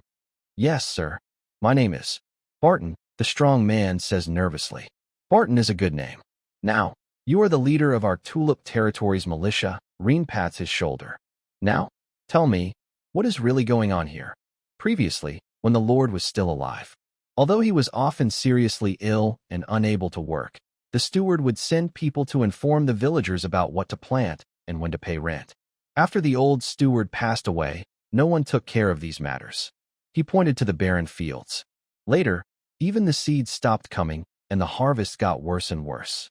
When the credit agency arrived, they took everything valuable from each household, what little food and money we had left, without leaving any seeds for planting. Barton's voice grew quiet with numb despair. "No seeds, no food. When we go out to find something to eat, we get chased back. So, everyone just lies down and waits to die." "Did the previous Lord have any relatives?" "No," Barton shook his head. "All we know is that the Lord was a female knight who earned her title in battle 13 years ago. She was sent here, but her old injuries flared up, and she's been bedridden ever since. As for her family, it seems they were lost in the war that year." The truth was much harsher than Ryan had imagined. Maybe that old steward, after borrowing money from the Baron, took advantage of the Lord's illness and constant sleepiness, and when he gained control of the finances, he ran off with the money. And the Imperial Credit Agency aimed to force the villagers into debt through violence, destroying the land's ability to produce food, and finally legally took over the territory. This is what the Western Province is like. Listen carefully. "Today's meal is a gift from me, the Baron," Ryan said to the villagers, looking at their pale, thin faces. He paused slightly. "But I can't feed you every day. Starting tomorrow, I will buy seeds and assign plots to each family. Your job is to clear the land and start farming. As for how to grow crops quickly and harvest them, don't worry about that. I have my own methods." Ryan Sillapi has a special decree called the Flower Edict. Plant the seeds, keep the water sufficient, and the crops will mature. Just need Sillapi to give a signal. Of course, forcing crops to grow quickly by draining most of the soil's nutrients will severely weaken the land. If no measures are taken to restore it, the land might become completely dead after one planting. But right now, Ryan couldn't care less. Every household, your ability to cultivate wasteland is your own skill. Anyway, I plant these seeds, and each person pays 3/10 in taxes. The rest is for themselves to eat. This is just our first step. First, we need to fill our stomachs. In the future, we also want to eat meat. Eat meat? That word hit like a heavy stone, stirring big waves among the numb crowd. For these people who are almost out of bark and roots to eat, the idea of meat feels as distant as a legend. Lord, is what you said true? Asked a thin, gaunt man softly, voice dry. In 10, 15 days, we can grow food. And even eat meat. Reen looked at the man and nodded. Of course, once we farm well, we will raise pigs, and no one dares to steal from us. I alone can defeat 100 cavalrymen. Reen stood among the crowd, showing his silver secret book, bragging endlessly. He had no other choice. After Feyre brought him this land, she asked nothing. Now he can't even get a soft meal. Common folk have never seen such things. Flying flower spirits, small angels emitting warm light, elegant, mysterious one-eyed white cats, and shimmering mermaids. Now, these magical creatures all listen to this new, young, and surprisingly handsome lord. Hiss! He said he could defeat 100 cavalrymen? Barton, hearing this, was the first to kneel excitedly. I swear to follow the Lord to the death. More and more people knelt down and shouted along. Though their voices were weak, the whole territory was becoming lively again, no longer numb and lifeless. Everyone, get up, Reen waved his hand. Save your strength for tomorrow. At dawn, start farming. Watching the scattered villagers go home, Reen sighed and returned to the main castle, the main building of Tulip Castle. The air was filled with dust, mold, and a smell of old decay. Reen first went to the living room, which had been cleaned up and was now fairly tidy. The beautiful woman wiped her sweat and said, "Sorry, young master. Because of the rush of time, I could only clean a bedroom for you to rest. Go ahead and sleep first. When you wake up tomorrow, it should be about right. What are you trying to do?" Ryan stood by the bed. "Do you want to clean all night?" Seeing Hayes' tired but stubborn look, Ryan didn't want her to keep cleaning all night. To be honest, he can't even afford Hayes' monthly salary right now. "Come over now and serve me." Ryan patted the mattress. Haya put down her cloth. Then, "Should I go wash up? I'm all sweaty. Go prepare a bath bucket." Ryan looked at Vivian, the little girl. He believed she could handle it. After all, she managed to create a lake in the secret space.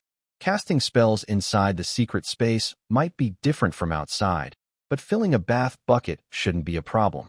Seeing Ryan look at her, Vivian bit her finger and made a soft sound.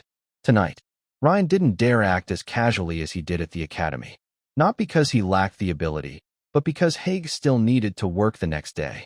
But Haya stayed up a little longer, teaching Ryan's 4 spirit pets some common human words. Some simple words like, "Oh yeah? Oh yes yes."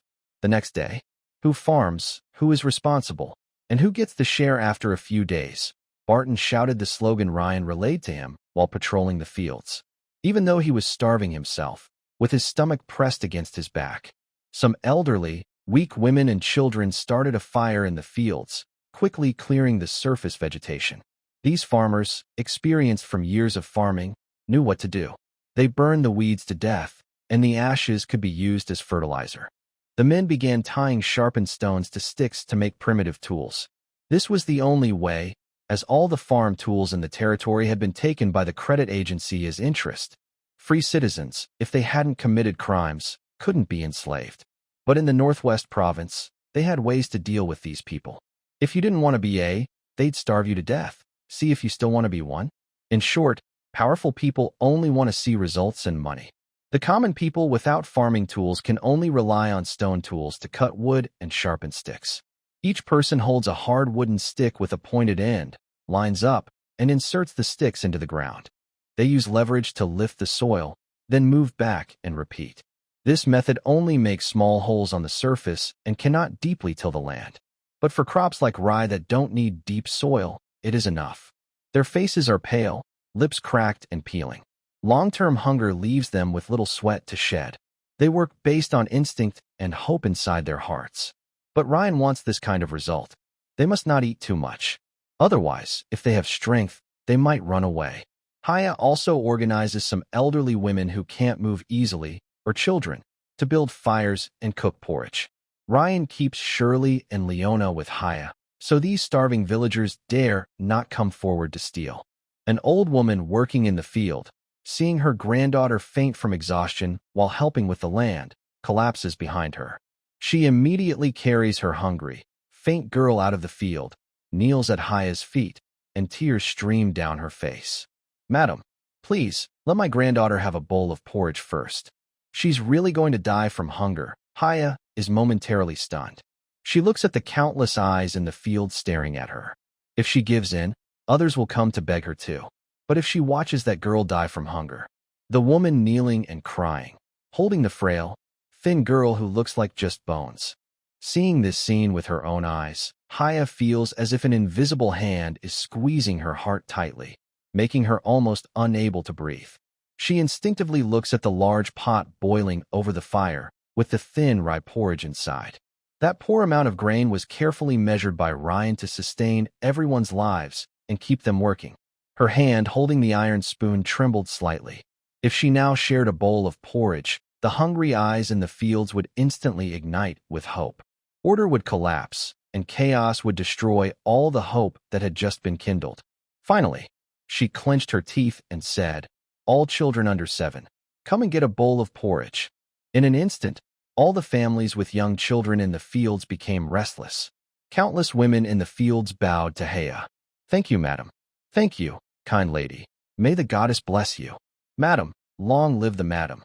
Countless grateful, humble looks, as if seeing a savior, focused on Haya, each like a hot iron burning her soul painfully. Although Ryan, who went out to buy seeds, didn't know all this, Haya still felt deep guilt.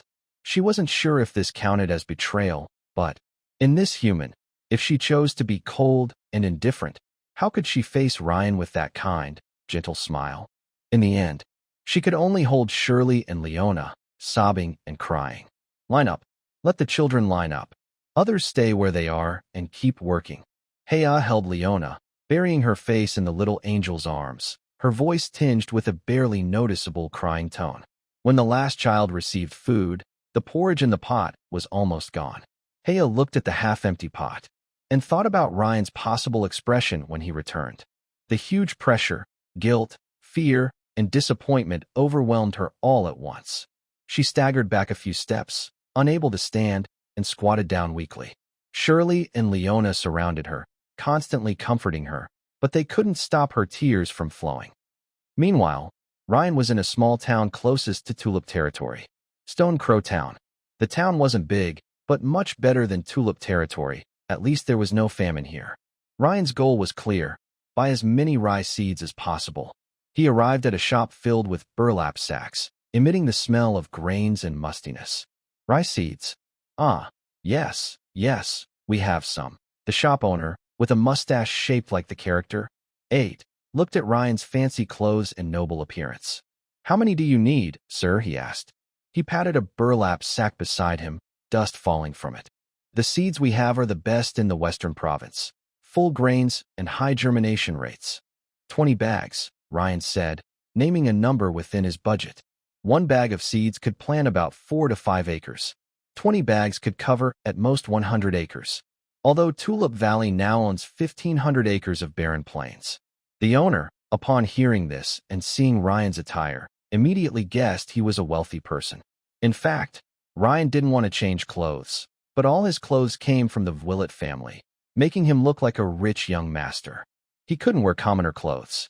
If any noble saw him in such attire, he would instantly become a joke among the nobles. Many might think this is no big deal, but in noble circles, it's a serious mistake. Later, if he tried to discuss cooperation with any noble, he would be turned away. If he ordered a new set of clothes, he would spend most of his limited money. The owner, hearing this, his small eyes gleamed with greed. 20 bags. Your Excellency is quite generous. But about the price, he rubbed his hands. Right now, the Western Province isn't peaceful. Food and seeds are extremely precious. Price, Ryan said, not wanting to hear him boast. The chubby face of the owner, with small eyes, flicked with greed. He held up 4 fingers. 40 silver coins per bag, Ryan smiled. Have you heard of Clarity? The owner was stunned. I've never heard of her. Clarity Sterling, Ryan said, looking at him. Yes, she's my wife. I'm not here to buy seeds today. I'm here to check out the business environment in this western province. Hearing this, the owner's face turned pale. He didn't know who the Clarity was, but he had heard of the Sterling family. Seeing the seed shop owner look pale, Ryan thought that the Clytus family's reputation still carried some weight. Yes, sir. Business is really tough right now, the shop owner sighed, ready to complain to Ryan. But it's not just tough for you, Ryan said, raising a finger. 1 bag of seeds can only plant 4 or 5 acres. Even with good weather, the harvest would be about 200 kilograms of rye. Grinding it into flour and making bread, you can sell it for at most 16 silver coins. Now, you tell me, if 1 bag of seeds sells for 40 silver coins, which guild are you working for? I seriously doubt you're manipulating the grain prices on purpose. With each number Ryan mentioned, the shop owner looked paler.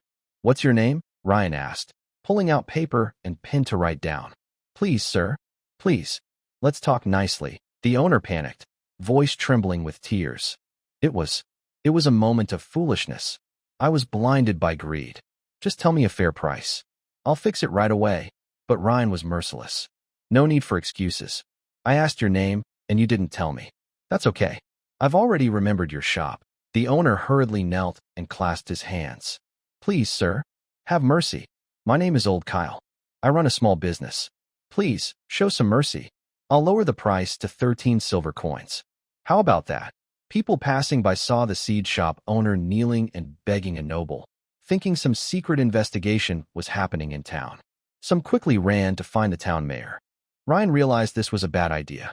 If the town officials came now, it would be obvious. Cough. Ryan cleared his throat. Well, about this matter, we're not saying we can't show mercy, and we're not insisting on any strict rules. We can think of a way to handle it, right? Think of a solution. It's all about effort, after all. Old Kyle felt like his heart was bleeding inside. These nobles only care about money. He stood up and secretly slipped 2 gold coins into Rain's pocket. A small token of appreciation. A small token of appreciation to help you with your writing. Feeling the weight in his pocket, Rain deliberately showed a look of disgust, as if receiving these 2 coins from a commoner was a shame to him. Old Kyle had no choice. 2 gold coins were the limit he could offer. He knew that nobles like Rain would definitely look down on just 2 coins. 8 silver coins per bag. Fix it right now. Rain put away his writing tools. If anyone from above asks about this, you'd better keep your mouth shut. Yes. Yes, yes. I understand. I get it perfectly. Rain nodded, took out the silver codex, and directly stored 20 bags of seeds into the space inside the codex. Then he threw out 1 gold coin and 60 silver coins before leaving. The shop owner watched his smooth and swift actions, stunned for a moment. Is he really a contract master? To own the legendary codex. This is so convenient. Watching Rain's departing figure, the shop owner suddenly felt something was wrong. Wait, he really came to buy seeds? Wow, you old fool. Old Kyle suddenly reacted, trembling with anger. He had been played. Completely played. All that talk about the Sterling family and investigations was just a cover. This guy was just a poor man trying to buy seeds, pretending to be important. Using his money to buy his goods. Completely a case of fooling others with nothing. Scammer. Noble scammer. Old Kyle stormed out of the shop, shouting angrily, but Rain had already disappeared around the corner. He even wanted to go report to the law enforcement team about extortion. But this was clearly his own fault for asking for too much, and Rain had indeed paid. As for those 2 gold coins, the coins in the noble's pocket and whether they were taken back, in the evening, Rain returned from Stone Crow Town. Now he had only 1 gold coin and 85 silver coins left. Rain, who had never experienced hard times, had indeed suffered a bit, but luckily, his brother was still doing well. When he reached the fields, some pale and thin children, under the glow of the setting sun, struggled to drag sticks taller than themselves. They walked unsteadily on the newly cultivated land, using their small hands to break the soil into smaller pieces. No matter how Hea tried to stop them, the children began to take over once the adults lost their strength. These children also tried to repay Hea's kindness through their work. The adults, after finishing their tasks, had already rested, but when they saw Ryan return, they all knelt down. Everyone looked at Ryan with eyes full of longing for food. But Ryan looked at the empty pots. It was clear the food had already been divided. 1 bowl a day was the limit. There was no more food left. In fact, the children had already shared 1 bowl, and later, the adults lined up to get their share too. That meant they ate twice a day, and the adults ate a little less. Ryan looked at Haya and saw that she was avoiding his gaze. This maid, who had always cared for him since childhood, was showing her first signs of fear in facing him. Haya decided to come forward and admit her mistake. But Barton had already stepped ahead of her to explain the situation to Ryan. "Good job, Haya," Ryan said unexpectedly, not criticizing her for taking initiative. He looked toward the fields. "Everyone, stop what you're doing." Ryan released another batch of black rye from the secret space, then approached the crowd. "I am very pleased. I am truly pleased. This is what a civilized society should look like. Miss Haya has shown everyone that although this place looks like a dump, dirty, poor, hungry, we are still people here." The villagers looked at the young man standing before them, inspired by his words. "Even if she disobeyed my rules, I see hope. Because when people have the courage and will to fight for something, they will succeed," Ryan said confidently, like a politician. "Poverty, hunger, disease. These will be eliminated because we have unstoppable willpower and the determination to challenge authority. I'm not a cold-hearted person. Now, everyone, line up to receive a bowl of porridge." Haya covered her mouth, tears streaming down her face as she looked at her little boy standing in front of a group of civilians.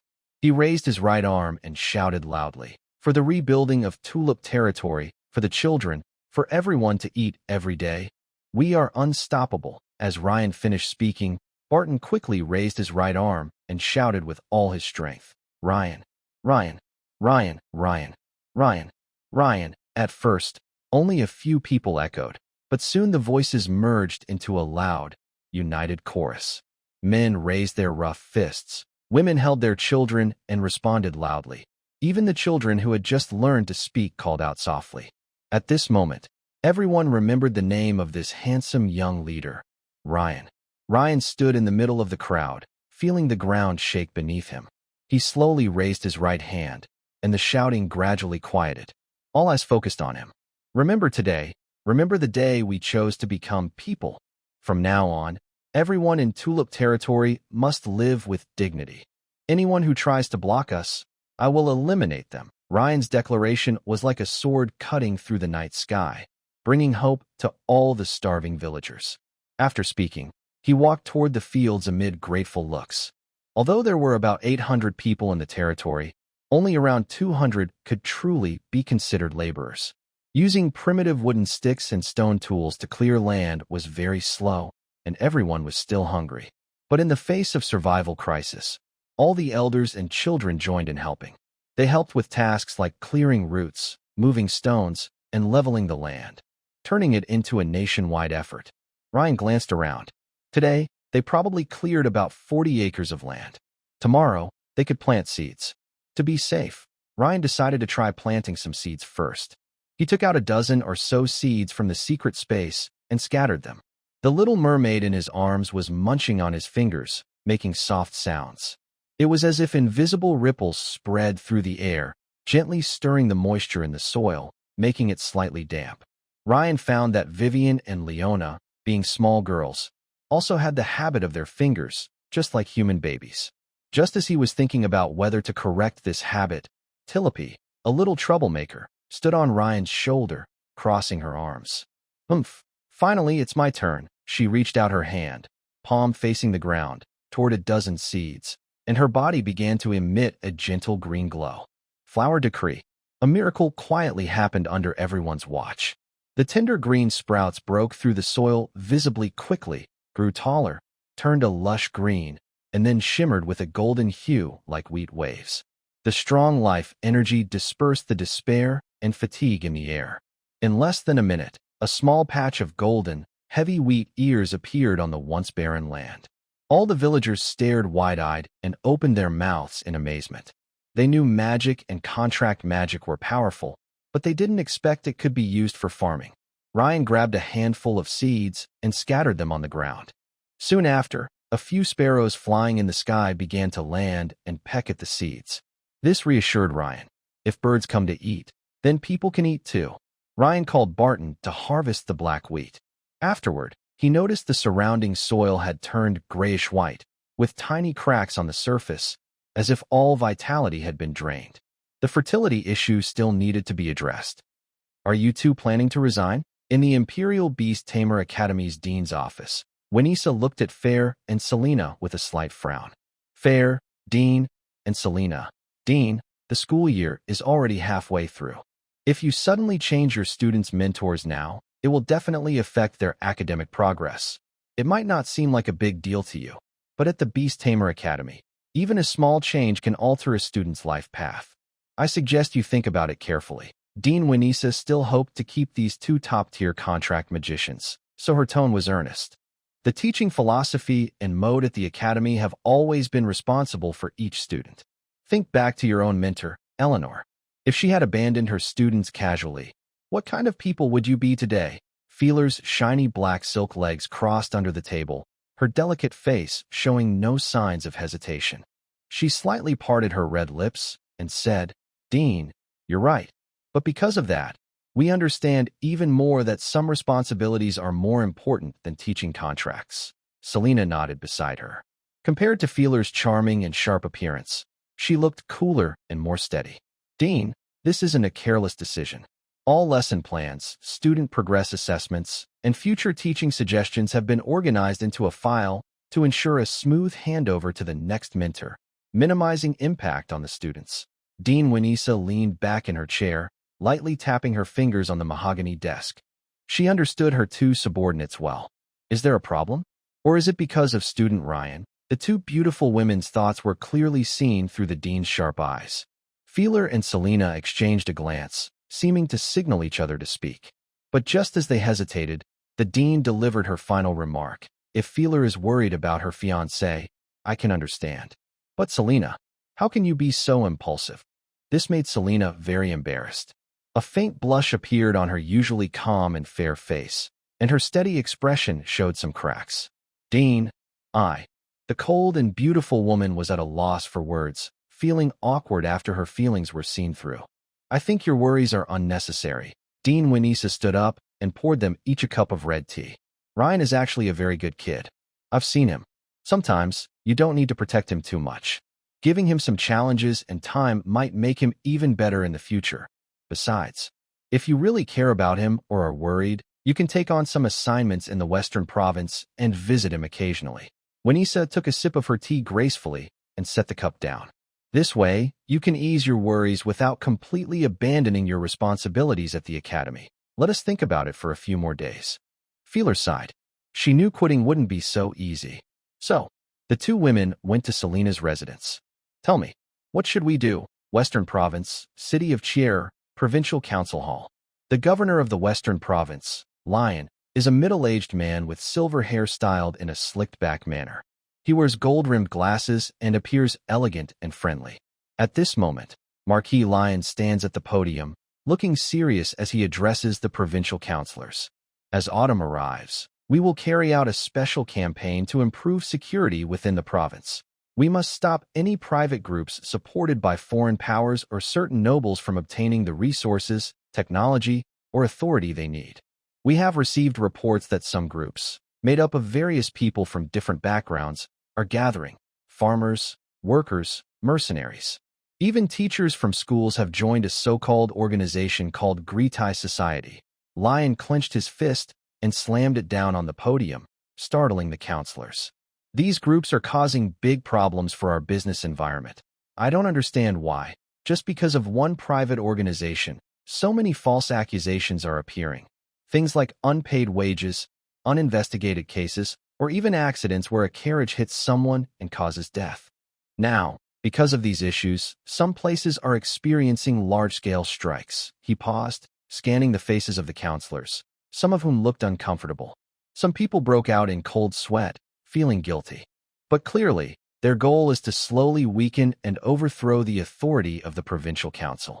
They use flimsy excuses to stir up ignorant people against the lawful order. All counselors must understand that the provincial council will take all necessary measures to ensure our safety. This decision is well thought out and firm. We cannot be caught unprepared when danger comes, nor can we allow a second illegal law enforcement group to appear in the province. At this point, Lion finished speaking. The counselors stood up and began to applaud loudly. Silence! Silence! Lion raised his hand to signal for calm. Now, I declare that the special campaign to improve security in the Western Province is officially underway. The provincial government will use all security forces to eliminate, fight, and destroy any suspicious individuals. I don't care what they do, what contributions they may have made to the empire, or what high-ranking noble they are. In short, I will find, capture, and eliminate them in every city, town, and territory within the province. Either they serve time in prison for days or years, or they go to meet their maker. Governor Lyon's cold words sounded like the final judgment, causing all the assembled counselors to erupt into even more passionate and lasting applause and cheers. Amid the enthusiastic applause, Lyon's blonde-haired, strikingly beautiful secretary approached him softly and whispered, "Your Excellency, Carl, the president of the Blue Commerce Guild, has come to inspect the branch operations within the province." Lyon slightly frowned. "I've said many times, people from the southern province, except for Governor Aubry and Lord Victor, can come and go as they please. No need to arrange meetings, just find someone to host him. He seems to want to withdraw his investment." "All right, I understand." Lyon turned back, maintaining a smile, watching the counselors cheer wildly for him. Just as everyone was about to disperse, an unharmonious voice suddenly rang out in the provincial parliament. "Lord Lyon, do you think that if you kill the rooster, the sun won't rise?" This remark, like cold water poured into boiling oil, instantly silenced the noisy hall. Lyon knew. The Queen's faction had made their move. At the Tulip territory, on 100 acres of fields, black wheat grew abundantly, full of hope. The wheat waves rolled in the sunset's glow, shining with an almost unreal, dazzling light. All the villagers, regardless of age or gender, stood silently by the fields, gazing at this sea of gold. This harvest could yield about 4 or 5 tons of black wheat, and each plump grain, if stored properly, could be kept as seed for next year. Rain, rain, rain, rain, rain, rain. All the villagers stood in the fields, repeatedly shouting the young leader's name. If they took out 1 ton of this black wheat as seed, they would still have 3 or 4 tons left. With normal eating habits, it could last everyone for a week. From today, we say goodbye to hunger. Ryan knew that, according to his promise to everyone, he could only take 30% here. But what about the remaining 70%? The villagers received enough food to leave Tulip territory.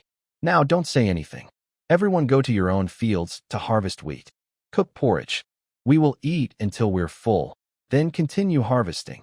All the villagers happily went into the fields. Ryan looked at Silopi, who was gasping heavily on his shoulder. Clearly, this little troublemaker had used a lot of energy. Troublemaker owner. Troublemaker dad. Silopi wants to drink nectar.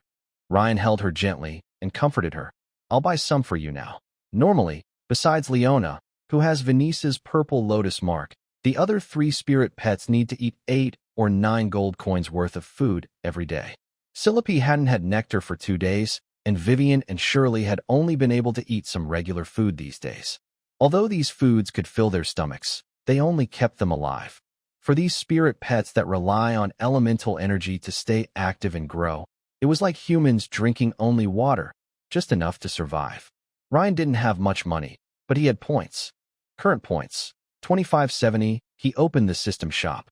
System shop categories: Spirit Pet Pleasure Items, Spirit Pet Advanced Training Methods, Spirit Pet Skill Secrets, Spirit Pet Weapons and Equipment, Spirit Pet Food and Medicine. Ryan clicked directly on Spirit Pet Food and Medicine. Exchange for Dawn Blossom Nectar, X2. Cost, 600 points. Exchange for Moonlight Algae, X2. Cost, 600 points. Exchange for Frostberry, X2. Cost, 600 points.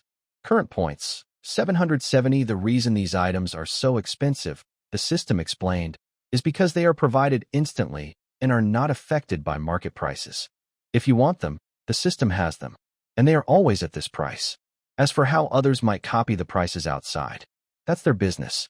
In an instant, 1,800 points were spent. Although he could save up to 3,000 points to upgrade a spirit pet to gold level, that also requires resources.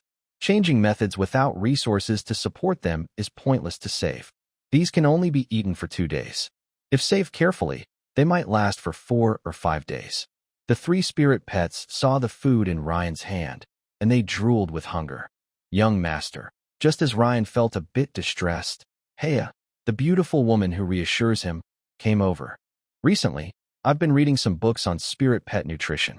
Maybe I can cook with other ingredients to make it last longer. Can you do that? Ryan asked worriedly, since Hea hadn't tried cooking before.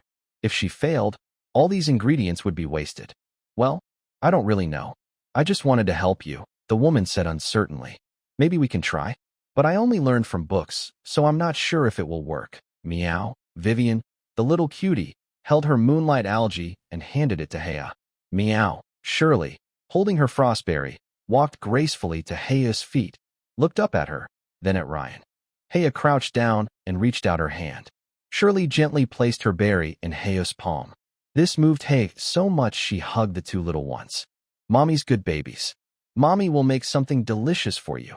But this warm scene looked very different to a certain sunflower fairy who was busy drinking nectar. No one told her there was such a step involved. Tillapi was drinking nectar from her bottle and suddenly felt it wasn't sweet anymore. What? You want Hea's mom to favor the illegitimate child? That's shameless. It's clearly malicious. These 2 little green teas are just too much. All right. So this is how you want to play? 666. I won't even bother acting anymore. Older siblings 2 and 3. You're not really second and third, are you? You're clearly 6th. Sisters are connected heart to heart, but you're playing mind games with your sisters? How can you be so sneaky over something as simple as eating? At this moment, Tillapi felt a strong sense of danger. She quickly flew over with 2 bottles of honey and said to Hea, Mom, Tillapi also wants to eat what you made. Okay. All my babies, Hea replied warmly. The competition among heirs has always been like this. Rain could only watch silently. Since these spirit pets chose to follow him and were willing to let Hea handle their food, he said nothing more. Meanwhile, there was someone who wasn't harvesting rye in the field, Barton. He was appointed by Rain as the captain of the noble militia, so he didn't need to farm. He ate the food of the nobles. As long as the villagers paid 3/10 of their harvest, some of it was naturally his. But he was still shouting in the fields, desperately trying to impress Rain. Rain thought this person was really worth cultivating. He had a good eye for talent. What he needed now was a loyal follower. Barton, Rain called out to the burly man. The latter immediately jogged over, smiling flatteringly. My lord, what are your orders? Now that everyone can eat, you, as the militia captain, can't just be a figurehead, Rain said. Barton's eyes lit up, and he straightened his posture. He knew his chance had come. My lord, you can count on me. I will do a great job. Rain looked over the villagers busy harvesting, including some strong young men. Starting today, the militia will officially recruit members. Pick 20 people, strong, quick, and from relatively simple families, preferably those who can help keep the territory safe. Everyone has just eaten well, and I don't want anyone to ruin this hard-won achievement. Do you understand? Yes, I understand, my lord, Barton said seriously. Anyone who spreads words that threaten unity, the militia will deal with him. Sometimes you can act first and report later.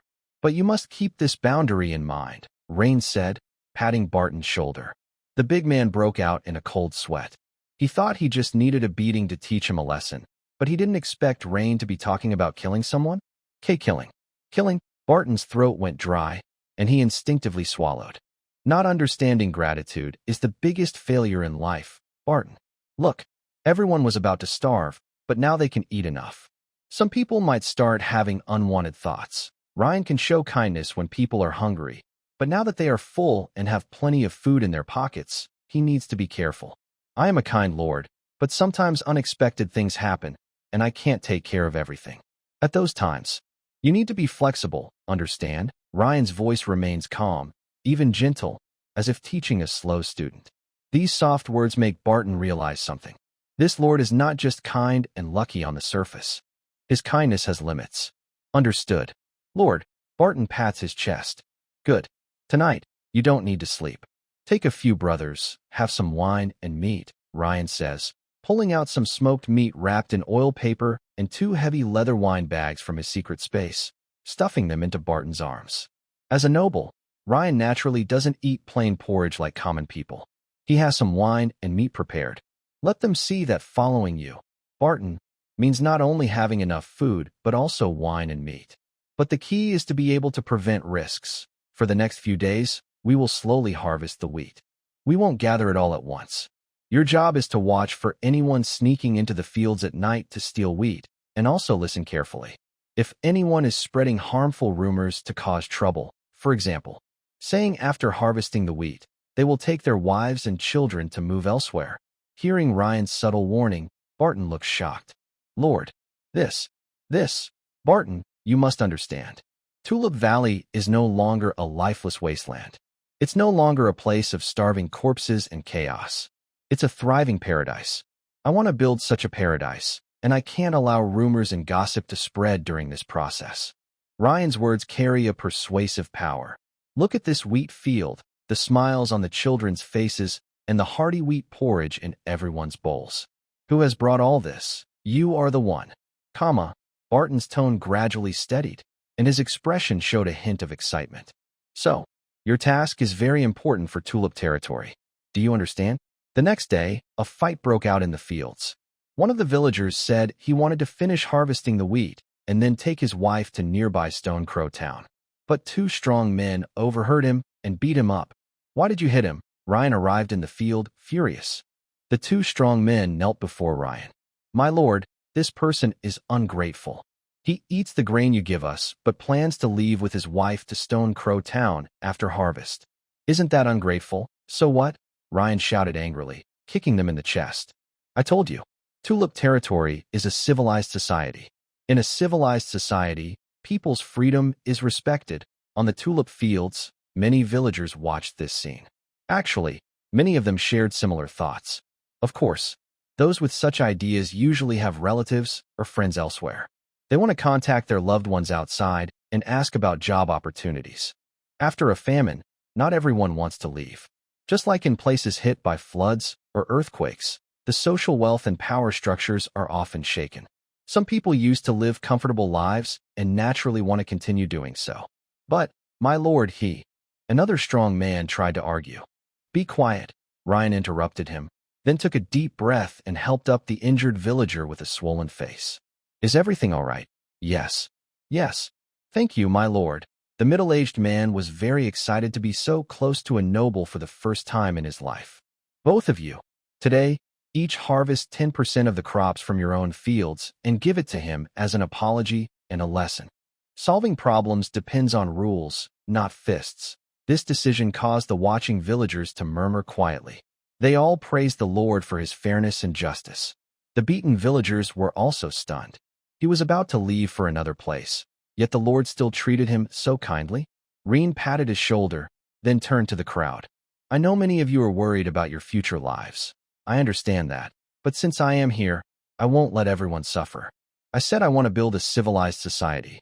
What is a civilized society? It should be a place free from disease, poverty, and hunger, where everyone has enough to eat, wears warm clothes, and children can read books. I don't know if other rulers in different places share this goal, but in Tulip Valley, I will do my best to make it happen. Reen looked calmly at everyone. This kind of political speech is a skill every politician needs to learn and master. Yes, a civilized society. To achieve this, I hope everyone will work with me. Even if some think they can find a better life elsewhere, we shouldn't stop them. Instead, we should send them our good wishes. The phrase, civilized society, was unfamiliar to most villagers who worked hard under the sun, but it also stirred a vague longing in their hearts. They quieted down, imagining the distant picture painted by the young lord. This speech caused a huge wave of emotion in everyone's hearts. When did these nobles become so reasonable? Weren't they always treating the villagers as their personal property? And the middle-aged man who was beaten up and bruised because he wanted to leave, under everyone's gaze, looked ashamed. Reen saved them. He even thought about how to improve the lives of these simple folks. Who cared about our lives? Ring did. Of course. If they knew that these two strong men only beat someone today and would be drinking and eating meat tonight, they might feel differently. And, as long as someone dares to speak again tomorrow, they might get beaten again. This is about class. When most people eagerly look at the fields of rye, another group of people can get better material conditions without farming. Back at the main castle, thanks to Heia's careful cleaning, one floor is quite tidy. In the master bedroom, the beautiful woman is still studying a recipe by the faint candlelight. On the bed, some spiritual pets are lying down, full and sleepy. Young master, you're back. Are you hungry? Heia comes to Ryan and helps him change into casual clothes. I'll go to the kitchen to prepare some food for you. No need. Ryan allows the woman to change his clothes. Since arriving in the territory, conditions are simple. He doesn't expect Heia to prepare 3 meals a day. Just getting by is enough. Oh, by the way, young master, Miss sent a letter. Heia hands Ryan an envelope with a stiff card inside. He takes the letter. The seal is scented with a light gardenia fragrance. It's Solia's scent. Ryan opens the envelope. An elegant handwriting appears on the paper. To my silly brother, why did you become a lord? You could have stayed at home with Solia. But unfortunately, Solia is leaving this home too. Your talented little sister has awakened the alchemy secret book. Super amazing. Now, father is sending me to the Imperial Alchemy Academy. Remember to visit Solia in the capital, or she'll send you a potion that makes you all the time, making a fool of yourself in front of others. How are you doing there? I heard the food isn't good. The letter includes some savings Solia secretly collected over the years, originally meant for. Crossed out, it's for Vivian and Tilope to buy treats. Not for you. But I hope this money helps you deal with the lonely moon, despairing sunset, and hundreds of hungry mouths. Maybe then, you'll have more time to miss your adorable sister. If you have other things to do, go ahead. My brother, even if you're a fool. The letter ends with a few lines blurred by tears, unreadable now. The only thing left was the signature. Good night, silly older brother. Your most adorable sister, Golia. Reen's finger brushed over the damp mark and paused in silence. He carefully folded the letter and then put away the savings card. Golia and Reen are only a year apart. Although she is the legitimate daughter, because of her age, she has been closest to Reen since they were young. She is rather cold to her other brothers. She only calls Reen brother, but refers to the others as older brothers. Heia, call me brother tonight. Huh? What does that mean, young master? Just as the beautiful woman was confused, the boy had already lifted her into his arms. Heia gently wrapped her arms around his neck. She knew that Reen and Golia shared a deep bond. Maybe Golia was just being playful in her letter again. Reen's emotional connection was vague, and Heia didn't ask questions. Instead, she imitated Golia's tone, gently resting her face on his shoulder, and softly called out with admiration, "Brother." The next day, when Reen went to the financial institution in Stone Crow Town to withdraw money, he was touched by the balance on the screen. 3,657 gold coins, 83 silver coins, 64 copper coins. Sir, how much would you like to withdraw? The middle-aged clerk behind the counter, dressed neatly, smiled flatteringly at Reen. Reen's gaze slowly moved away from the crystal display, showing the exact balance. He was silent for a moment. The clerk's smile started to waver uncertainly and asked carefully, "Sir?" Reen stared blankly at the number of 64 copper coins. This change was from Golia passing by a dessert shop and resisting the urge to buy a fancy cake. It was from pulling back when she saw a new hair ornament. It was from countless small decisions like "never mind, I'll save it for brother." She knew that Reen, as a younger son, had little hope of inheriting land and might even be excluded by his brothers because of his looks, ending up living a hard life. In a family full of blue-haired, pink-eyed members, Ryan was the only one with blonde hair and blue eyes. Sometimes, his older brothers would secretly call him a. "Give me 1,000 gold coins," Ryan said, suppressing his complicated feelings. "Right away, sir," the clerk replied with a bright smile, quickly starting to prepare the money. Soon, 10 heavy velvet pouches stamped with the bank's emblem were pushed in front of Ryan. After receiving the money, Ryan first bought various crop seeds. He didn't want to go back to that seed shop again. So, he went to another seed store. This time, although someone tried to cheat him, Ryan first hired a middle-aged woman to accompany him. With her there, things were different. It wasn't someone trying to cheat him anymore. Instead, the woman was bargaining loudly and quickly. He bought seeds for potatoes, sweet potatoes, cold-resistant cabbage, and carrots, as well as a small bag of valuable alfalfa seeds that could grow in poor soil. Alfalfa seeds could improve the land and serve as feed for livestock. Next, all the blacksmith shops in town saw a big customer. 200 hoes, 200 shovels, and 200 sickles. 50 axes for chopping wood. After buying farming tools, Ryan turned to solve his weapon needs. 50 spears and 20 sets of armor. Then, he bought some winter clothes. Of course, he wasn't doing charity. He wasn't giving things away for free. Seeds cost Ryan 2 gold coins, but tools were the main expense. Metal tools were very valuable in this era. A good could cost several hundred copper coins, and weapons were even more expensive.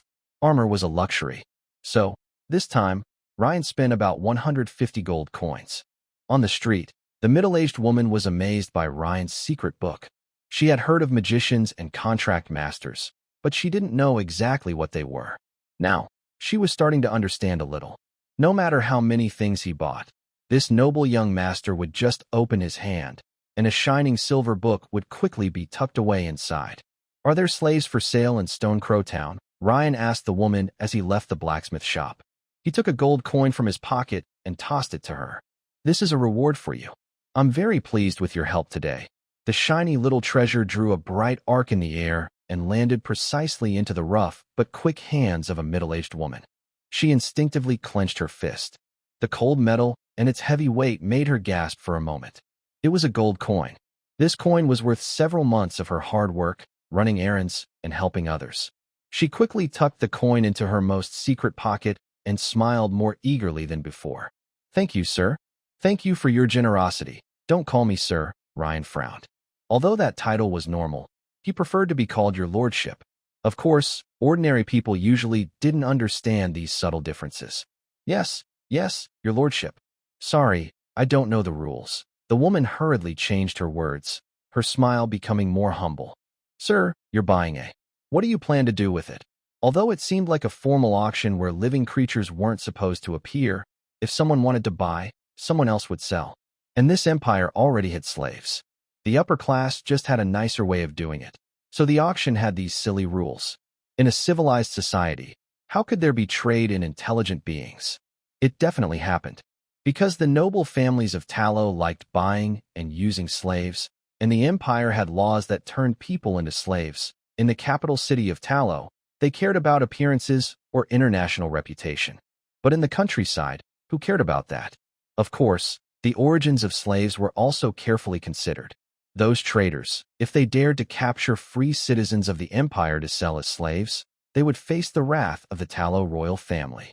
"Sir, the legal goods circulating in the market include orcs, prisoners of war, some criminals, and some from Blue Harbor," she explained.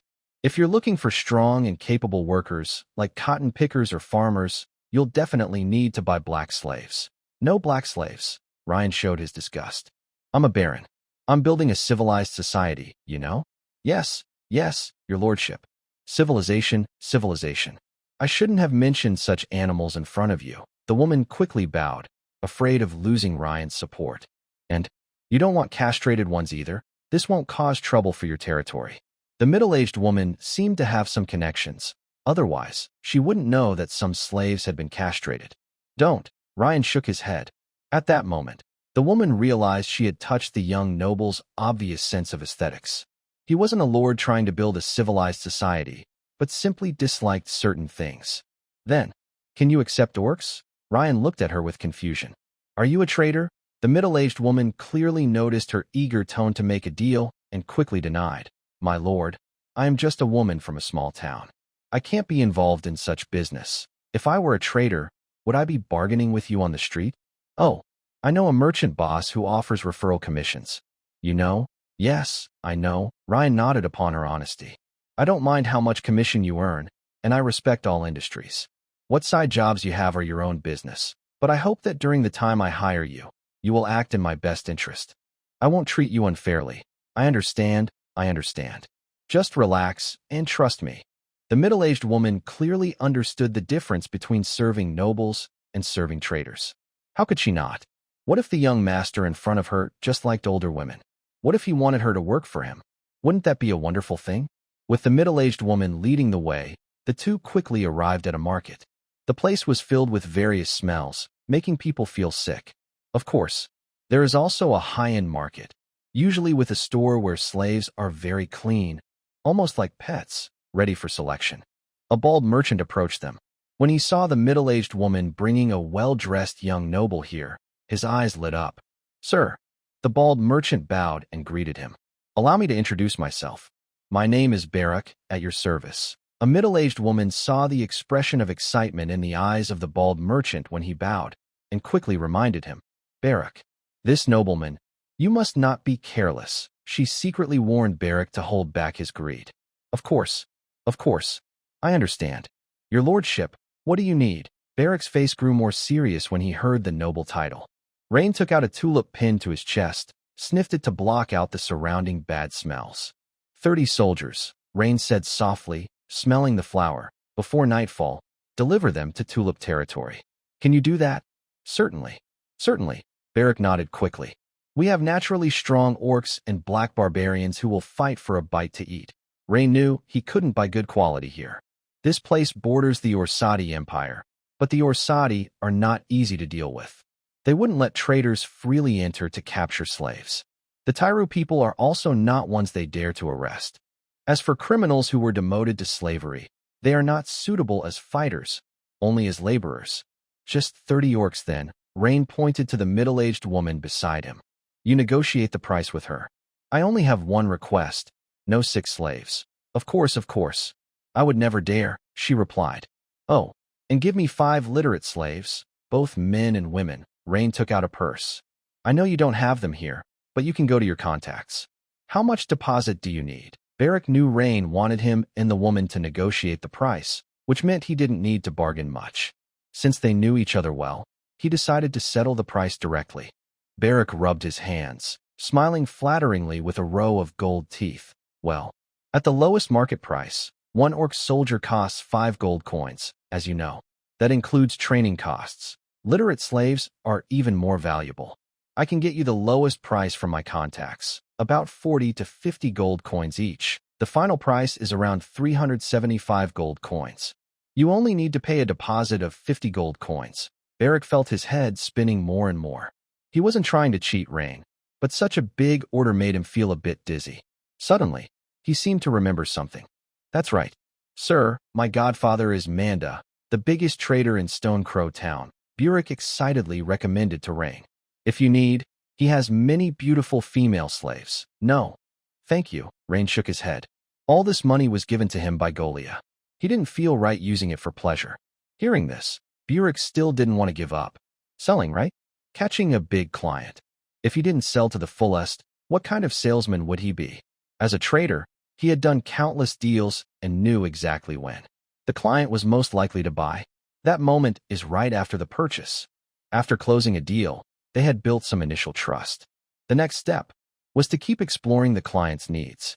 His experience told him that Rain was unlikely to hide his needs now, because Rain was in a mindset of wanting to solve his problems and was already reaching for his wallet, waiting patiently for Rain to come back again to buy more. Only a fool would do that. "Baron, please follow me. If I let you miss out on so many good goods today, it would be my biggest failure in life. Please give me a chance. I only want to help clients with their problems. That has been my first rule since I started in the industry. My godfather's place isn't a market, but a talent resource center. That's where noble people like you should go. Even if you don't end up liking anything, that's okay. We have many beautiful foreign female slaves for you to experience for free." Barak decided to take the initiative, turning to lead the way without asking if Rain wanted to go or if he was free.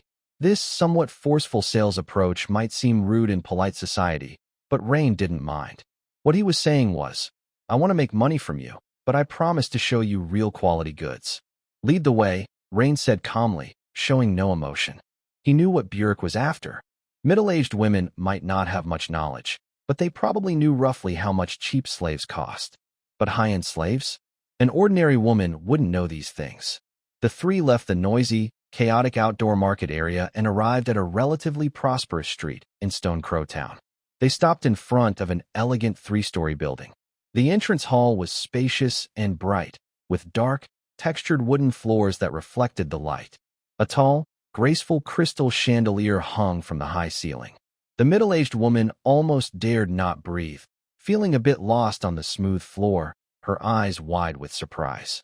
Reen and the others did not see Barrick's so-called godfather, Mr. Manda, because a nobleman came down the stairs. He still had a lipstick mark on his neck, clearly just finished a flirtatious moment and was about to leave. Barrick saw this nobleman and was so obedient, he looked like a dog. He hurried over and bowed. "Lord Visper." The middle-aged noble nodded lightly, casually spat on his leather shoe, and Barrick quickly knelt down to wipe it clean with his sleeve. When he saw Reen, his eyes showed a slight surprise. "Baron Tulip, Lord Reen Verlet." Other nobles were not unaware of the new lord coming to Tulip Town near Stone Crow Town, and some even knew who this person was. He is the youngest son of Victor, the Lord of the Blue, in the Southern Province. That title alone was enough to scare people. Although the Southern Province officially recognizes the governor as the highest authority, the provincial government isn't a personal territory. It belongs to the empire. But Blue Harbor is Victor's territory. "Exactly," Reen nodded gently. "And you are?" Visper, the Baron, used his gloved fingers to gently wipe away the bright lipstick mark, his smile becoming intriguing. "Visper, a neighbor of Stone Crow Town, lives in the Grey Pigeon Fortress to the east." The middle-aged noble approached Reen and took off his white gloves, extending his hand. "Our two families are quite close." Reen also reached out and shook his hand. "What a coincidence." "Yes, what a coincidence." Visper pointed with his finger, turning around the hall. "A small estate. If you see something you like, just tell me." "Let's go upstairs and sit," Vesper said warmly, acting like a gracious host. "Let's see," Ryan nodded firmly. No noble would refuse socializing. If there was a real problem, he would politely decline. But right now, Ryan needed connections, and Vesper clearly wanted to get close to him to find a way to reach the Velet family. They arrived at the office and sat on the sofa. Vesper took out 2 cigars, cut the tips, and offered one to Ryan. A few nearby well-dressed, curvy female slaves immediately struck matches and lit the cigars. Another female began preparing red wine and delicious food. "It's very relaxing here. I come mainly to unwind," Vesper said, exhaling a puff of smoke. "But I don't visit often. I usually leave it to an old dog to manage. Just tell me what you need. There are elves, Orsa people, Tallow people, or others from different countries. Whatever race you're interested in. Oh, and since you're from the Velet family, you've probably seen a lot and might not care much for these things." Ryan took a puff of his cigar without replying to his probing. "Do you have Tallow people here?" "Of course. The warden of Stone Crow Town is my cousin, ha." One sentence revealed part of the dark side of this industry. "I do need some literate slaves," Ryan said, then extinguished his cigar. "You have no idea, Vesper. When I first arrived at Tulip Castle, I thought, my God, old man, what kind of place is this?" "Ha!" Vesper chuckled. "You're quite humorous, Ryan. Can I call you that?" "Of course." As soon as Ryan spoke, Vesper embraced a female in his arms and glanced at the other female slaves in the office. Immediately, 2 beautiful, curvy female slaves sat beside Ryan to serve him. The former Lord of Tulip was inflexible. "A woman who gained her title on the battlefield knows nothing about noble rules," Vesper said boldly. "She couldn't learn the etiquette, so she was isolated." Ryan let the female slaves massage him. "So she died." "Sigh. Sell me some slaves, preferably literate and pretty." "Sell?" Vesper shook his head. "We are friends, Ryan." This was a test to see if he could exchange long-term benefits. "Friends don't talk about money," Ryan smiled. Vesper shook his head. "But I don't lack money. I need friends. Later, I'll show you something good. I haven't even touched it myself." "What good thing?" "A blind nun." Ryan didn't expect this person to be so bold, daring enough to even capture someone from the church. Since he entered here, Vesper had already revealed 2 secrets to him. One was that he used the prison warden to free prisoners and sell them as slaves. The other was that he dared to capture and sell nuns. This was his honesty. If Ryan refused this honesty, they would become strangers. Later, if Ryan faced any trouble or illness, Vesper might take advantage and cause problems for him because Ryan didn't show respect. Noble exchanges often involve deep testing and silent competition. All right, I guess I can't refuse this offer, but I want to ask. There shouldn't be a church in Stone Crow Town, right? No, even if there is, it doesn't matter. Talos territory, Talos rules. That old guy called God. Who even knows him? Ryan picked up his wine glass and swayed it. You're right. Very good. Your slave's here. When Vesper heard Ryan's satisfied reply, he knew Ryan was interested in his needs. So he spoke politely. Honestly, these are small businesses. But you know, many nobles in the West need these. I want to expand. But you also know nobles always like new things. If at this moment, I could get a trading ship, I could offer more new options. You want to buy a trading ship? Ryan put down his glass, speaking slowly. Vesper nodded. If he could find Ryan's second brother, Carl, the president of the Azure Business Guild, it would be easier. But who is Carl? Even if he has no title, as long as the Verlite family exists and he remains the head of the Azure Business Guild, he is just a rural baron from the Western Province. He wouldn't even have the chance to meet him. Regarding the relationship between the Velit family brothers, he doesn't know much. After all, no noble family would let outsiders know that their brothers don't get along. Any sensitive information about noble families that isn't meant to be public is very valuable and not known by everyone. So even if Vesper thought that Rainer and Carl didn't get along, what does it matter? Among brothers, no matter how bad the relationship, as long as the father is alive, they can sit down and talk. Because the heir's position is full of uncertainties. That's what being noble is about. I'll try, but I might not be able to convince him. After all, that guy has a big appetite, so he's a bit overweight, Rainer joked. Being a bit chubby is good. It means you're lucky, and your business can grow bigger. Vesper laughed even more happily, raising his wine glass to toast Rainer. But this was only the first step. Revealing a couple of secrets and expecting Rainer to cooperate obediently was unreasonable. Vesper just wanted to show his value, to prove he could persuade Rainer and Carl to negotiate. So, my friend, Vesper said, lowering his glass and leaning slightly forward. His smile remained, but his eyes showed a practical, shrewd look. Besides that special nun and the literate person you mentioned before, the Tulip territory probably still needs many things. Soldiers? Artisans? Or do you have some initial ideas for building the territory? Do you need special materials or channels? He wouldn't ask why the family hadn't provided these things to Rainer. That wouldn't make sense. No one could tell what each noble family had thought of their children. Maybe the father and son were already having conflicts? But if Rainer just lowered his head and admitted some fault, Victor might immediately support Rainer's development in the Western Province. I want that bald guy, Barrick. He looks like a talented person. Rainer tapped the table. Barrick? No problem. From now on, he's with you. Vesper agreed immediately upon hearing Rainer's request. As for using these things to flatter Rainer, it wasn't much for him anyway. And Rainer didn't immediately agree that this plan would succeed just because he said so. Soon after, Vesper took Rainer to the rooftop. This place feels more like a carefully arranged exhibition hall, spacious, bright, and even with a slightly eerie beauty. Sunlight streams through a large skylight, illuminating rows of clear glass display cases. Inside the cases, soft carpets or mats are laid out, and figures sit or stand quietly, like lifelike dolls. They wear well-cut, high-quality clothes, each with a different style. Some resemble court dresses, others have exotic looks. Ryan, my friend, this is where the real money is, Vesper says, smoking a cigar with a proud look. Of course, this is also a place for everyone to relax. Vesper takes Ryan to a dining table, and a waiter immediately offers them menus. He opens a menu with gold edges, filled with names. Ryan glances briefly at the menu but quickly loses interest. No need for food. Tell me about that nun. Vesper smiles softly. I knew you'd be eager, almost unable to refuse. Ryan remains silent, not replying. In Vesper's eyes, that nun is just a toy waiting to be played with.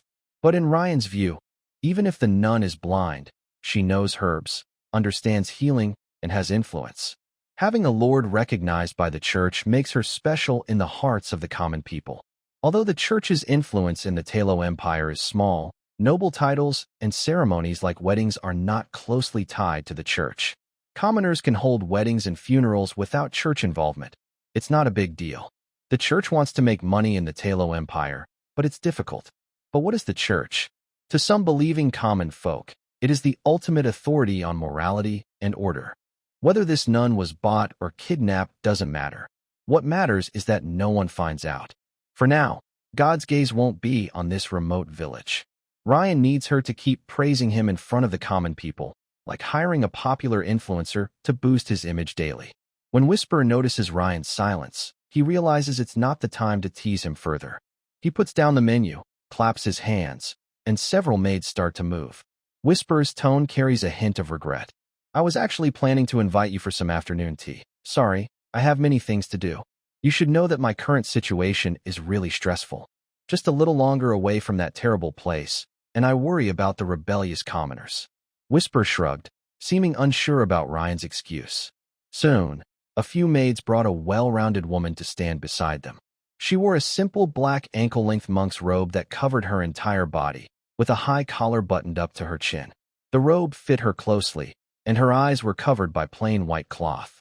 At the hem of her robe, you could see a pair of beautiful legs wrapped in thin white silk, slightly tight. A plain silver cross hung on her chest, barely moving with her gentle breathing. Her silver hair was covered by a nun's veil decorated with a cross pattern. When she stood in front of them, she softly spoke, "What you are binding is just a shell. The real prison is your own soul." Her posture was steady, and her expression was hidden behind the white cloth covering her eyes. But her mature, beautiful face made Ryan glance at her. Whisper was first surprised, then let out a short, sneering laugh. He pointed with his cigar-holding finger at the blind nun. "Haha, she really suits you." Ryan nodded too. He needed someone in his territory to handle rumors and troublemakers. He took out paper and a pen and wrote a recommendation letter for Whisper. Whether Carl would agree to help Ryan by giving him a favor was not something Ryan needed to worry about. In the afternoon, Ryan took the nun in a carriage back to Tulip territory. Usually, slaves are branded with a mark on their face, which prevents them from running away. If their owner doesn't want to buy them back, they are sold again. The blind nun couldn't be branded because it would cause trouble for Ryan, but she still wore a magic restriction collar around her neck, which could control her at any time. "I hope I can talk with you," the nun said first in the carriage before Ryan could speak. "I can be but one day, if you find salvation through me, please let me go." Ryan was a little surprised. "You don't mind being The blind nun's pure face, covered by a cloth over her eyes, showed no emotion. Life is long and unpredictable. What each person will encounter is already decided, just like us. Maybe this life is destined to include such an experience. What is your name?" Ryan felt a bit impressed by her attitude. She didn't ask him to send her back to the church, which saved him a lot of trouble. This was both a religious view of fate and a clever way to protect oneself mentally. Accepting the worst possible outcome helps keep a sense of calm and distance. "Zenis, the beautiful nun, said softly. "I come from the light church of the Orsa Empire." "Then why were you captured by the traders from Talo?" "My situation is due to the people of Orsa, not Talo," Zenis said sadly. "Maybe it was fate. God let me witness another kind of suffering in a godless land, and in the end, let this land see the light again." "Speak in a way I can understand." "I mean, some followers of the Orsa Empire betrayed the God of Light." Ryan clenched his fists. "Can you say something I can understand?" "Before I answer, I want to ask you, do you believe there is a God in this world?" Ryan couldn't hold back anymore. He pulled the blindfolded, beautiful woman into his arms and kissed her. "Right now, I am your God." Zenny stiffened instantly in his embrace. She didn't resist or respond, just accepted Ryan's passionate kiss. After a long moment, Zenny slowly raised her hand, and with her gloved fingertips, she gently wiped her lips. "You are just proving that fear and violence are still your most familiar languages. And this is one of the reasons this land is godless." She didn't scream or curse his disrespect. Ryan narrowed his eyes and tore off the cloth covering her eyes. Then, her beautiful eyes, with black and white clearly contrasting, appeared, black pupils with white crosses inside. Zenis's dull eyes proved that she was truly blind. This was very bad, extremely bad. In other words, Ryan couldn't win her over with his looks. Ryan was known as a noblewoman killer because he relied on his noble status, his young handsome appearance, a bit of musical talent, and one particular strength. Now, one of his strongest tricks was immune to her. Speak normally, Ryan continued to kiss her. When he kissed the beautiful, mature, blind nun again, the faint, lasting scent of sandalwood became clearer, lingering in the air. Zini still didn't resist or respond. In short, she gave no reaction to Ryan. Their lips parted. God. When Zini spoke again, Ryan, not trusting her, kissed her even more forcefully this time. Even more over the top. I really miss you. Wait, I need to explain. Faced with this threat, Zini's was no longer indifferent. She gasped in Ryan's arms, saying, I betrayed the church. No, they betrayed the church. In the next few minutes, Zini's explained her background. She was a nun inside the Orsa Empire, serving the light, studying herbs and scriptures, and caring for the poor and sick in the city. But when she truly saw how the church operated, she realized it was all a lie. No matter who they were, as long as they paid enough money, the church bishops would pat their heads and say, God loves everyone. God forgives you. No matter what sins they committed, as long as coins clinked in the offering box, the smoke at the altar was thick enough. So she said, no, and then she was sold to the Tarot Empire. Ryan thought the truth was mixed, because her eyes were special, clearly not those of a low-level nun in the church. These unusual eyes, different from normal ones, usually meant she had some bloodline ability. Back at Tulip Manor, the sky was turning dusk. Barrack brought the slaves to the territory, and Ryan paid him the agreed price. Then Ryan first had Hea take Zini's back to the main castle, while he stayed behind to observe the 30 orc soldiers Barrack brought. These soldiers are all strong and have animal ears. Ryan took out a dagger decorated with a blue gemstone and casually touched the neck of one beastman soldier. He noticed that they showed no fear in their eyes. This is a group of excellent soldiers, Ryan nodded to Barrack. I am very pleased. To receive your approval is their honor, Barrack said modestly. When he arrived at Tulip territory, his godfather had already told him that he would be working with the Baron in front of him in the future. Ryan called Barton and first handed out 20 sets of armor and 50 spears. These beastman soldiers are now under your command. Your brothers will wear these armors. Barton, the militia captain, felt like his soul was soaring. He could lead 50 soldiers, and almost half of them would be armored. Yes, my lord. Barton will lead our militia well. Barton looked up at the beastmen who looked at him with disdain, and he knew he had work to do. He didn't need to force these lowly beastmen to submit one by one. Just putting armor on his brothers would make these beastmen obedient. This is Barrack. He will be our trade officer, responsible for managing the territory's commerce. Ryan patted Barrack's bald head and introduced him to Barton. Barrack didn't expect that just after arriving in Tulip territory, he would immediately get such an opportunity. This was truly a chance. But Ryan had actually been observing him for a long time. This person was very good at doing business and almost had no sense of dignity. Even if Vesper spat on his shoes, he would smile and kneel down to wipe them with his sleeve. Your Excellency. Barrack, what kind of person am I to deserve this? His voice choked with emotion, and he almost kneeled. Enough, Ryan said calmly. I brought you here to make better use of your brains and connections to boost our territory's economy. Honestly, I've been thinking of increasing grain exports lately. Hearing this, Barrack hurriedly advised, My lord, no. Growing grain is fine, but we should keep it for ourselves. Selling it outside is not good. Why is that? Ryan asked, puzzled. Grain is a hard currency. These days, the grain merchants in Stone Raven Town are all lowering prices. Selling grain now would mean losing money. Why are the prices dropping? Reen couldn't understand it all. Who was controlling the grain prices? Barrack showed a mysterious expression and winked. It all started at a seed shop in Stone Crow Town. The bald man then vividly told Reen a story. The more Reen listened, the more his face darkened. The seed shop owner, Old Kyle, had been caught by Reen trying to trick him without paying.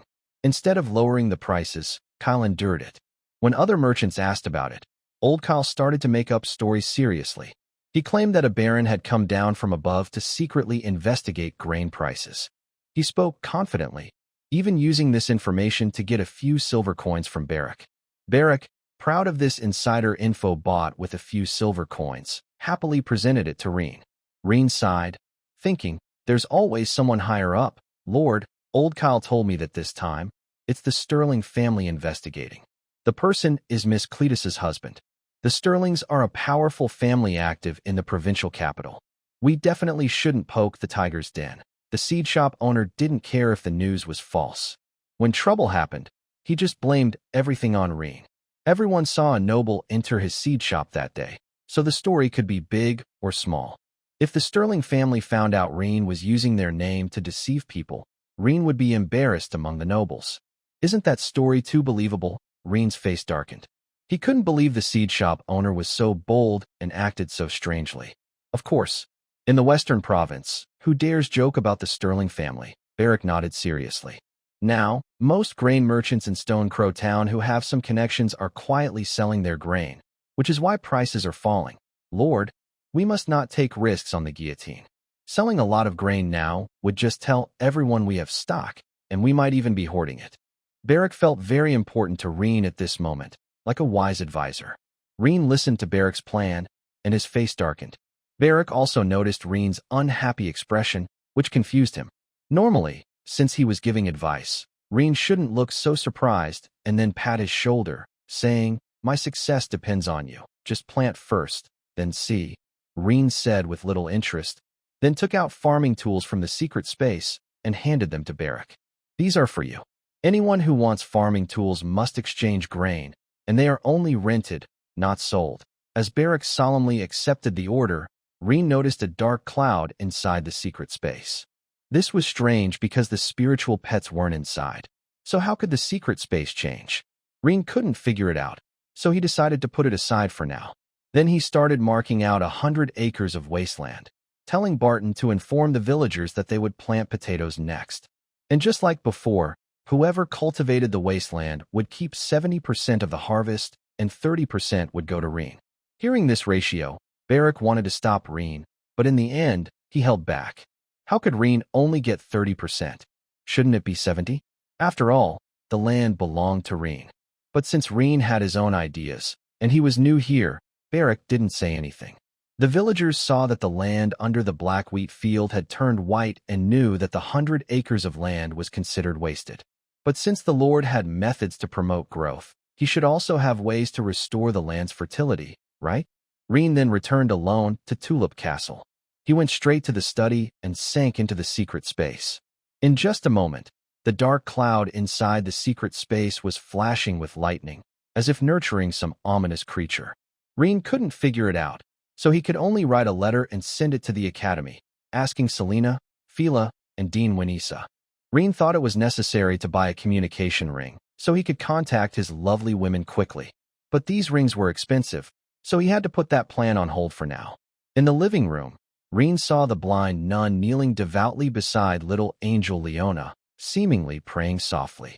Leona tilted her head, eating her tiny fingers, her innocent eyes curiously watching the mysterious woman with a blindfold and a sad aura. "What is going on?" Reen looked at Hera in the living room. The beautiful woman swayed her curvy figure and came beside Reen, whispering softly into his ear, "Young master, she is praying." "Praying? To my spiritual pet?" Reen felt a bit confused, but also thought it made sense. After all, Leona is a fiery angel, carrying the energy of order and light, and is also a spiritual pet in angel form. Although Zenny's is blind, she can still sense Leona's presence. "Lord, please protect this wandering star. May she remain pure and joyful in her heart, even within her contract." Zenny's clasped her hands together and recited her prayer. Leona, the little cutie, also nodded seriously now and then, saying, "Mm, mm." Her nodding and mumbling made Reen feel that Zenny's serious attitude was a bit inconsistent. Zenny's, Reen, and Hera gently approached the blind nun and interrupted her. The nun's body trembled slightly, and her prayer stopped abruptly. She turned toward Reen, her face covered with a veil, showing no expression. "Your Excellency, you have received recognition and protection from the light. Sinner Zenny's is willing to serve you wholeheartedly, just asking for an hour each day to pray to her." Before Reen could agree, Leona had already decided on her own. "Dad? Mom?" Thinking it was inappropriate to speak for Reen without permission, the little cutie looked up at him. "No, you can't call me that. Zeniz's face turned pale in shock. You are a pure embodiment. A child of heaven. Leona nodded seriously. Just as Zeniz felt reassured, she looked up at Rain and Hera again, speaking in a sweet voice. Dad? Mom? Zeniz was overwhelmed by Leona's antics. Her plump figure kneeling before Leona wobbled a bit. Hera covered her mouth to hide her smile, but quickly realized it was inappropriate and stopped. She hurriedly took Leona away, which made Zeniz very envious. Leona calling Rain, Dad, was acceptable, since many spiritual pets of contract masters did that. But calling Hera Mom. No way. Even if she had to call someone, it should be me, her real mom. Suddenly, the blind beauty's ambition surfaced. Now she must hide this ambition and wait until Ryan approves of her. Then proceed carefully. Tomorrow, I hope you can spread my virtues within the territory or teach some children about herbs. Ryan only felt that this blindfolded, beautiful woman, dressed in a nun's robe with white silk, wearing a cross necklace, was full of a forbidden charm. If she recited the Bible while just thinking about it is very exciting. Zeniz looked calm and nodded gently. Since you have gained the recognition of the light, you should share it with the world. After dealing with the nun, Ryan returned to his bedroom. Several spirit pets gathered around Hea. The woman leaned by the candlelight, studying a recipe for spirit pets. Young master, are you going to bed? The woman approached, ready to loosen Ryan's clothes. Wait. Ryan prepared to take the 4 spirit pets back to the secret space. I'll sleep with you later. Hearing Ryan's straightforward words, Hea's cheeks flushed slightly. A flash of silver light appeared, and Ryan stored the 4 spirit pets into the secret space, then entered himself. Ryan pointed at the thundercloud in the sky. Does anyone know what this is? It wasn't me. Tilope, this little troublemaker, spoke first. It should be Vivian. Huh. The mermaid named Vivian was stunned, then looked at Ryan with an innocent expression.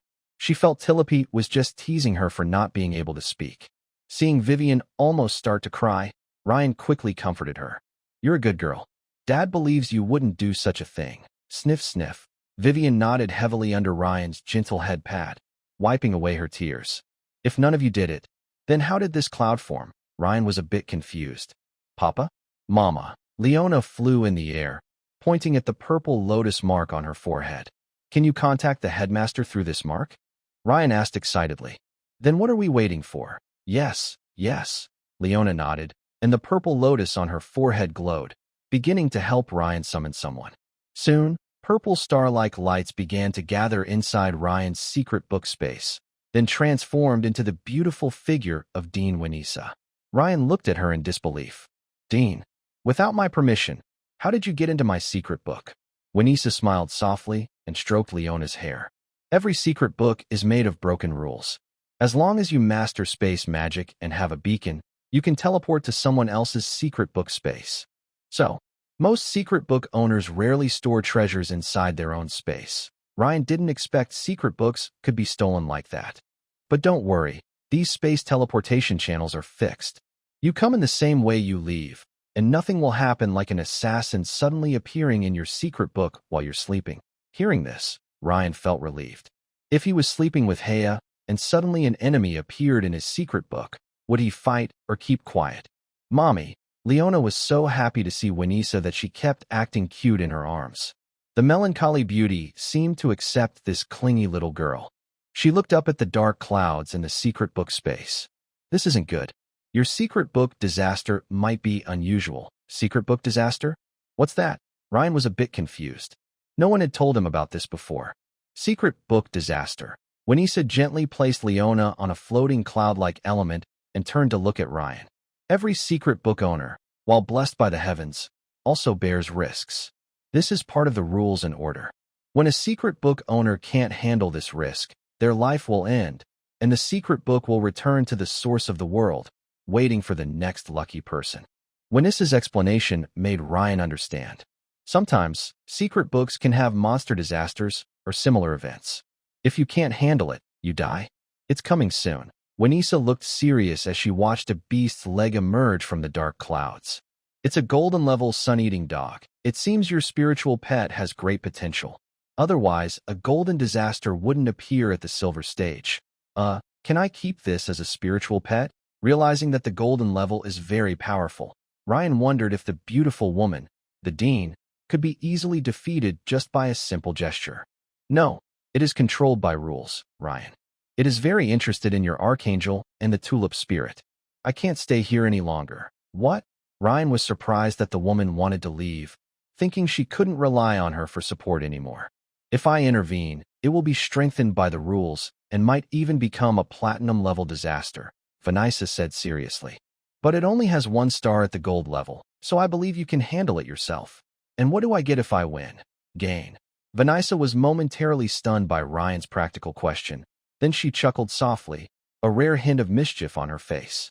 Of course, it's very important for you. She pointed at the frozen sun-eating dog and then at the remaining thunder clouds around them. First, the most direct benefit.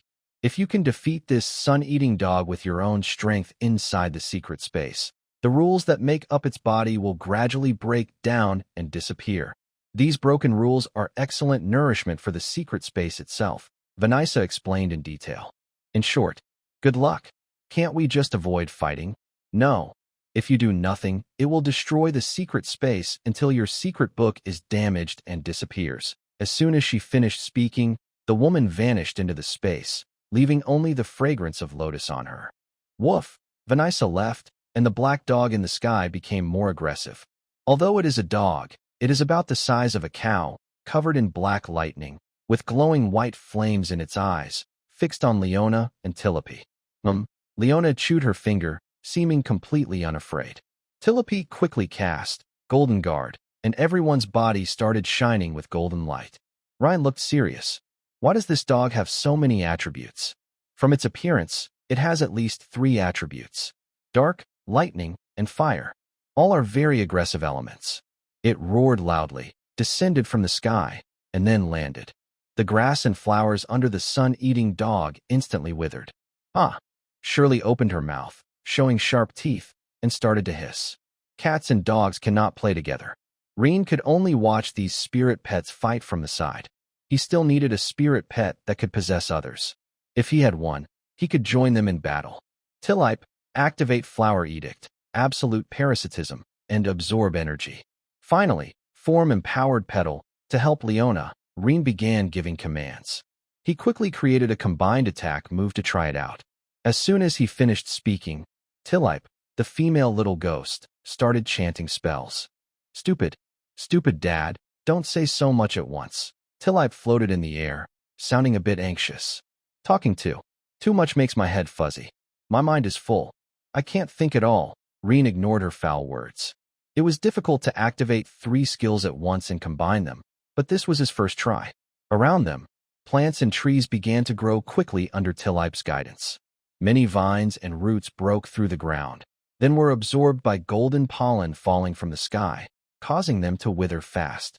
The pollen returned to Tilope, forming a petal. The sun-eating dog saw this and thought, is this okay? Can I just watch them prepare their big move? It opened its mouth, showing sharp teeth, and spat out black flames. Leona activated Light Fire Armor, which gathered light and fire elements from the space, quickly forming a nearly 2-meter-tall magical armor over her. This orange angel of magic blocked the black flames, but started to be slowly corroded. In that moment, Tilope had already sent the energy-filled Empowered Petal to Leona. The little angel ate it in one bite, glowing with golden light, overflowing with magic power. Seeing this, Reen immediately ordered, Leona, activate Power Play. Modify Light Fire Armor to be covered by Golden Guard, and apply it to everyone. Okay, the little angel nodded. Then, countless mysterious runes appeared in the space. Finally, they turned into a string of incomprehensible words. But Reen understood what they meant. Energy permitted, modification successful. At the moment the modification was successful, everyone shared their weapons, and like Leona, they all activated Susa. This time, their weapons were no longer 2 meters or nearly 3 meters tall. They looked like gods, protecting Ryan. Because the light fire weapon and Golden Guard merged, the whole weapon appeared golden. It still looked like an angel, but the golden armor was flowing with orange flame patterns. The sun-eating dog immediately became very alert, lowered its body, and barked loudly at everyone. Then it charged straight at Ryan. The beast already knew that Ryan was like the command center for several spirit pets. Whether in size or presence, it rushed like a wild bull. Its whole body was crackling with black lightning, making it look even more strange. Ryan quickly controlled his energy armor and punched the sun-eating dog. Bang! The beast was knocked several meters away, but the fist made of energy was bitten into a gap, and black flames like maggots crawled along the connection, spreading rapidly. What surprised him even more was that through the damaged energy gap, he saw the sun-eating dog's pale, flame-like eyes flash with cunning and greed. Was its reckless charge just to gather energy samples, or was it deliberately letting this corrosive power contact the fused light fire weapon? Ryan instantly realized that this beast was more clever than he thought. Surely, attack now. The heterochromatic white cat surely understood immediately. During the sun-eating dog's flight through the air, she used her agility to run swiftly and continued Ryan's combo in midair. She controlled her light fire weapon and punched down, directly hitting the sun-eating dog's back. A sharp sound of bones breaking echoed, along with the desperate scream of the sun-eating dog. The violent force not only slammed it to the ground from the air, but also clearly broke its spine. Its dark purple fur sank in a large dent, and the black lightning flickered and dispersed in an instant. The sun-eating dog fell to the ground like a lump of mud, kicking up a cloud of dust. It struggled to stand, but its hind legs clearly refused to obey, so it could only futilely scratch the ground with its front paws.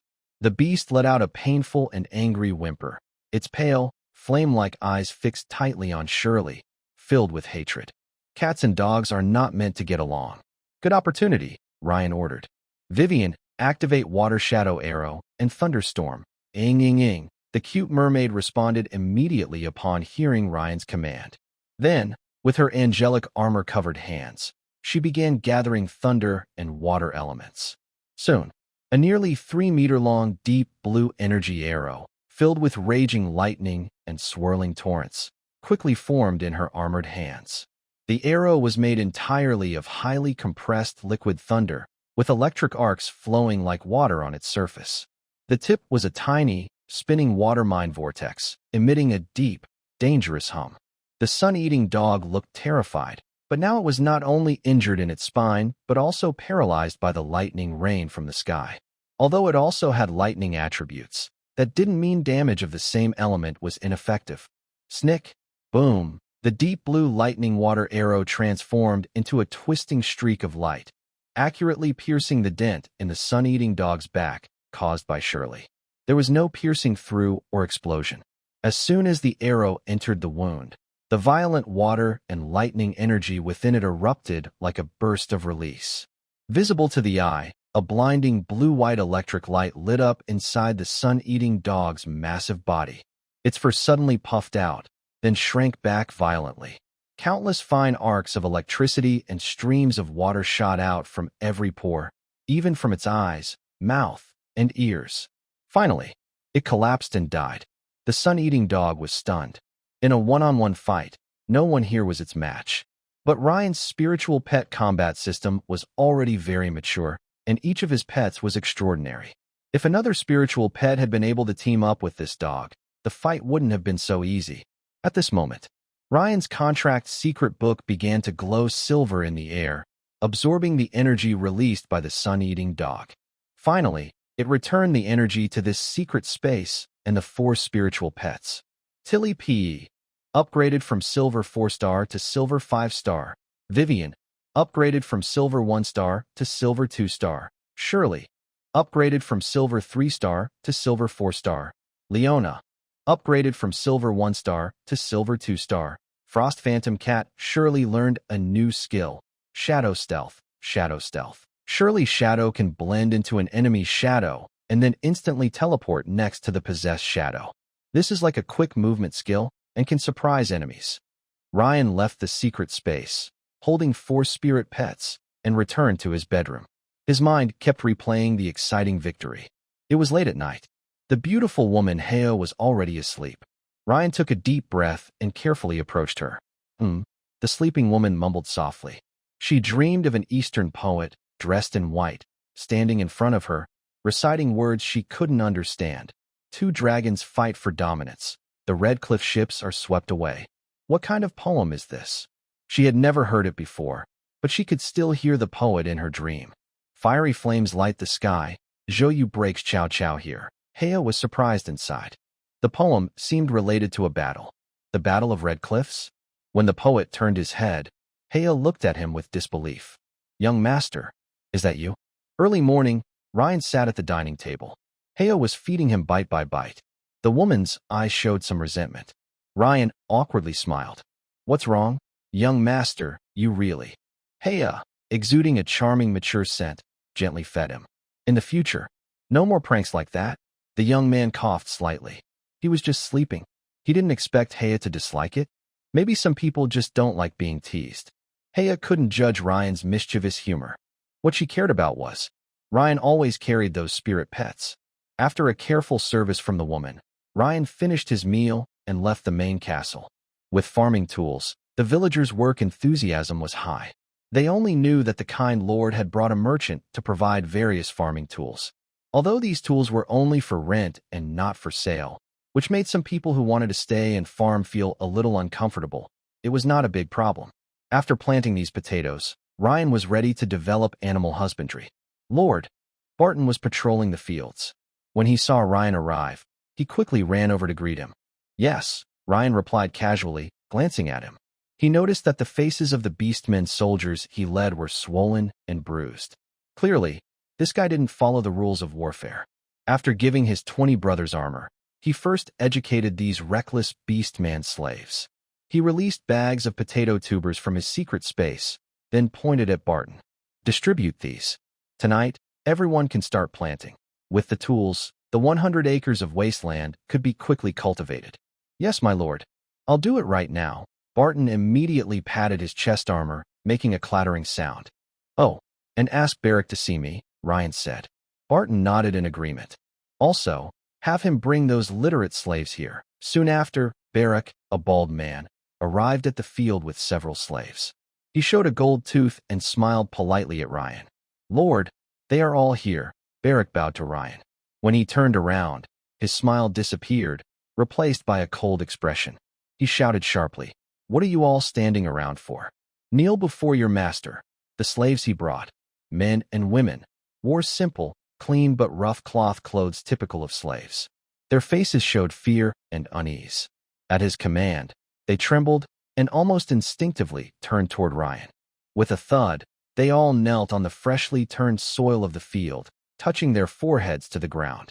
Greet your master, Baron Ryan Velvet of Tulip. Barrack's voice continued, no longer showing any flattery when facing Ryan. He was asserting his authority and demonstrating his skill in managing slaves. Ryan calmly looked over the kneeling figures, noticing their slight trembling and tense postures. These people are the initial team for his future territory's administration and technology. He looked at Barrack calmly and said, Stand up. Bowing is not necessary here, especially for those who might need to use their brains. A few slaves hesitated, looked at each other, then glanced at Barrack's cold face.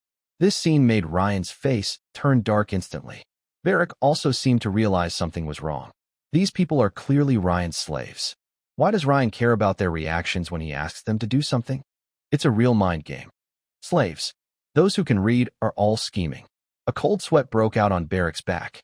He was unsure whether to tell them to stand up or not. Did you not hear me? Ryan flicked his collar. I told you to stand up. Finally, under Ryan's calm gaze, they carefully stood up, still lowering their heads and not daring to look directly. Ryan pointed to a middle-aged woman behind him. What is your name? The woman stiffened visibly. Yes, master. I am Mary. Mary? That's a nice name. Ryan's eyes lingered on her for a moment. Barrack said before that you can read, manage the warehouse, and keep accounts. Yes, master, Mary quickly replied, not daring to hesitate. I used to serve the previous master, responsible for checking the storeroom and keeping track of daily supplies. Good. From now on, you will be my housekeeper. Mary felt dizzy, her ears ringing, almost unable to stand steadily. A housekeeper? A baron's housekeeper? That's not just a change in status. It's a complete reversal of her identity. From a who could be sold or beaten at any time, to the coarse servant leading the daily operations of a castle, managing supplies, and possibly even touching some of the master's secrets? The huge shock left her brain blank. The great joy and even greater fear clenched her heart at the same time. Next to Barrick, he was also stunned. Rain was not surprised by Mary's outburst. He calmly continued, "Of course, this is a trial period as a steward. Mary, your probation lasts from planting to harvest this potato crop." He raised his hand and pointed to the busy fields in the dusk. "From now on, you need to find out how many households are farming on this 100 acres, how many acres each has cleared, how many potatoes they have planted, and how much land they are using. I want you to verify and record everything personally." Mary took a few deep breaths and squeezed her hand tightly. "Master, Mary understands. Mary will do her best." Then, Ray divided the other literate slaves into different administrative roles. One served as the estate's clerk, recording daily events. Another managed daily farm work and coordinated labor. A third handled civil disputes and occasionally taught children to read. In this way, Ray initially built a simple administrative system. Of course, it was very basic, and their workload was heavy. They quickly gained new roles, even though they were still Ray's slaves, subject to punishment and control. But Ray also promised them that if they worked well, they could be freed from slavery someday. With that, they nervously began to learn their new jobs. After dealing with these slaves, Ray looked at Barrick. "I'm not very familiar with the surrounding area. Can you tell me more?" "Of course," Barrick smiled politely. "My lord, around Stone Crow Town, there are 3 main territories: Tulip Territory, Gray Pigeon Territory, Blackstone Territory, and a few small villages. The lord of Gray Pigeon Territory is Baron Vesper, whom you saw yesterday. Gray Pigeon Fortress is closest to Stone Crow Town, about half a day's ride east, in a mountain valley." "Baron Vesper. Well, as you saw, he is quite influential in Stone Crow Town, doing big business and having many contacts. The Blackstone Territory is ruled by Baron Will Blackstone. His castle is built on the gentle of Blackstone Mountain to the north, making it easy to defend but hard to attack. The Blackstone Territory mainly focuses on mining and smelting, producing good quality iron, ore, and some crude iron. Many of the residents are miners and blacksmiths.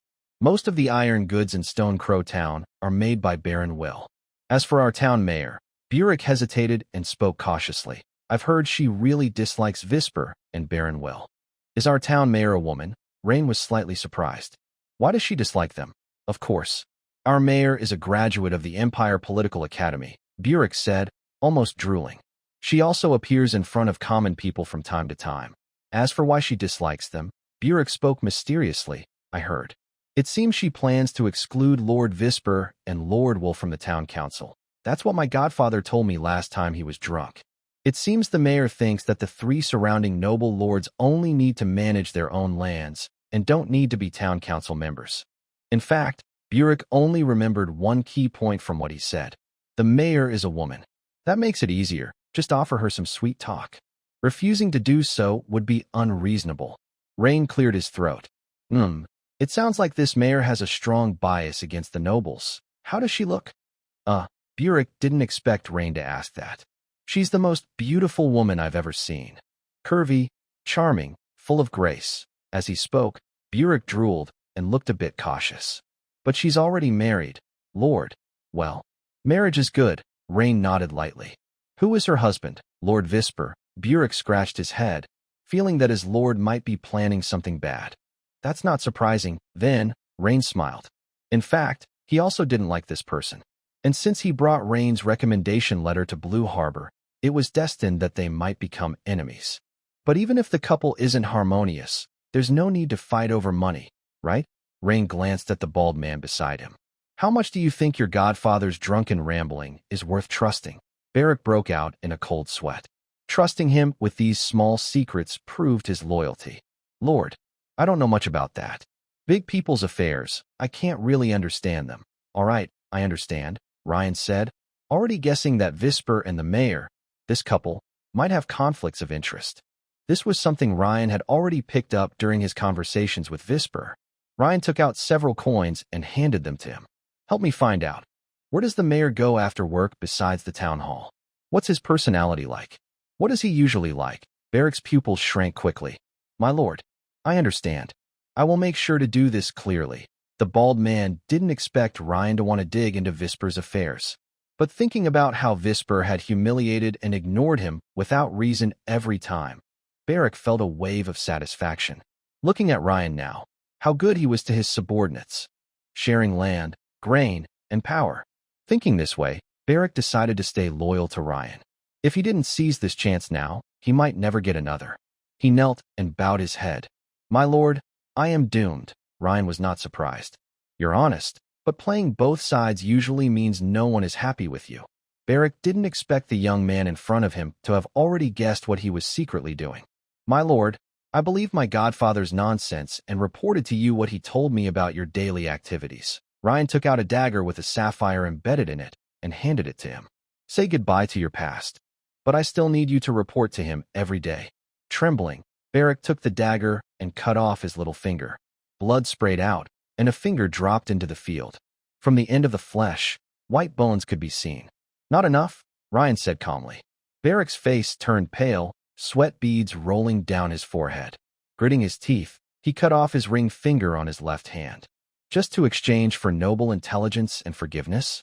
That's too cheap. Ryan was not a kind person. He simply saw no need to show cruelty to unarmed civilians, as doing so would only reveal his weakness and ruin his reputation. Barrick nearly collapsed to the ground. Loss of blood and severe pain made his consciousness fade, but he was a tough person. He quickly cut off the remaining 3 fingers on his left hand in one go. He had literally cut off all 5 of his fingers, but at this moment, Barrick clenched his teeth tightly. Sweat and tears covered his face. "Pick it up," Ryan nodded gently. "I was going to make you swallow it, but I'm not a cruel person. I actually admire your honesty and decisiveness. Go find the new nun to heal you, if she can reattach your fingers." The study in Grey Dove Castle was luxurious but dim. Heavy velvet curtains blocked most of the light, and the air was filled with the smell of expensive cigars and aged wine. Visper, the Baron, leaned against a soft couch covered with animal pelts, playing with a crystal glass while listening to the butler's quiet report. "Master, buying that merchant ship has cost us nearly half our funds." Visper tapped the table. "Don't worry, it will pay off soon.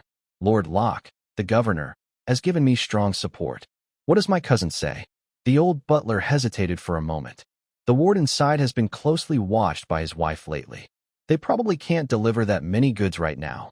Tell him, money must be earned." Visper shouted loudly, clenched his fists, and pounded the table. "I don't care what methods he uses. I want people, I want money. Yes, yes." The old butler broke out in cold sweat from the scare. Visper took a cigar from a wooden box and lit it. "By the way, what has Tulip Baron been doing lately? According to Barrick's letters these days." "Barrick?"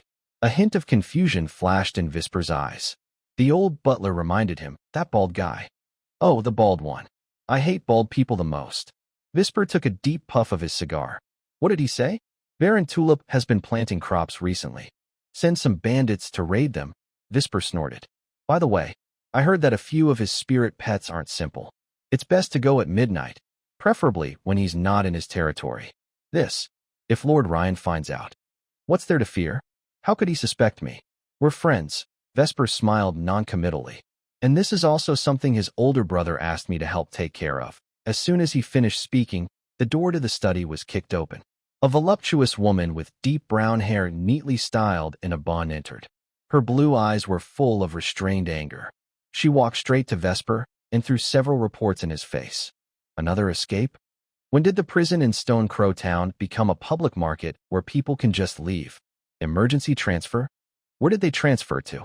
Not even a death certificate or transfer document. Vesper, I tell you, you're overstepping. The rule of law and order in Stone Crow Town can't be used to cover up your dirty dealings. Filthy scoundrel." Vesper, struck in the face by a report, felt humiliated as if slapped. He suddenly stood up and slapped the woman.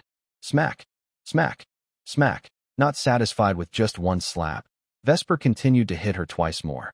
The crisp sound of slaps echoed loudly in the luxurious study. After being struck, the lady, Mayor Liana, staggered backward, knocking over a small tea table. Silver decanters and cups clattered to the ground. She barely managed to hold onto the wall to avoid falling. Her deep brown hair was completely disheveled, with strands sticking to her rapidly reddening cheek. The old butler wisely left the room, giving the couple some privacy. Liana didn't cry or scream. She only stared with her blue eyes at Vesper, whose face was twisted with rage. "What are you looking at? You filthy scoundrel!" Vesper suddenly grabbed an ashtray from the table and smashed it onto Liana's forehead. "Marrying you was the worst luck of my life. If your father hadn't begged me back then, I wouldn't have looked at you." The ashtray narrowly missed her forehead, sending a few strands of hair and blood flying. Almost. Her skull could have been shattered. "Are you awake now? You filthy scoundrel!" Vesper's furious roar made Liana fully aware. She had had enough of this impossible political marriage. So, under the care of several maids, she treated her wound, then got into a carriage and left Grey Dove Castle, arriving at Stone Crow Town. At night, Stone Crow Town was busier than the border town of Wisher. Liana's carriage passed by a tavern. The brass sign shimmered softly in the lantern light. Amber Night. This was one of the few high-end taverns in Stone Crow Town, quiet, private, with cellars holding fine wines from southern vineyards and elven lands, and the prices were naturally quite high.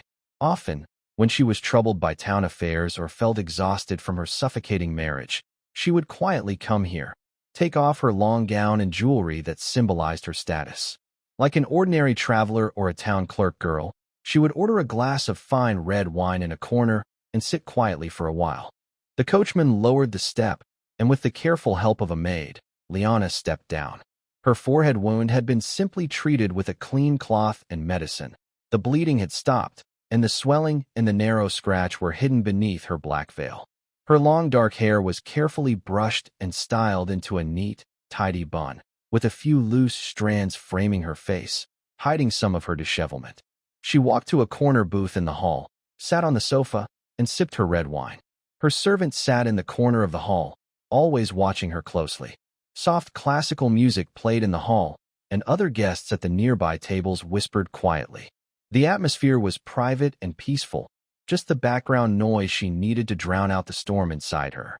Usually, guests here would bring a few friends, but she was probably the only one drinking alone. But soon, she noticed a nobleman doing the same.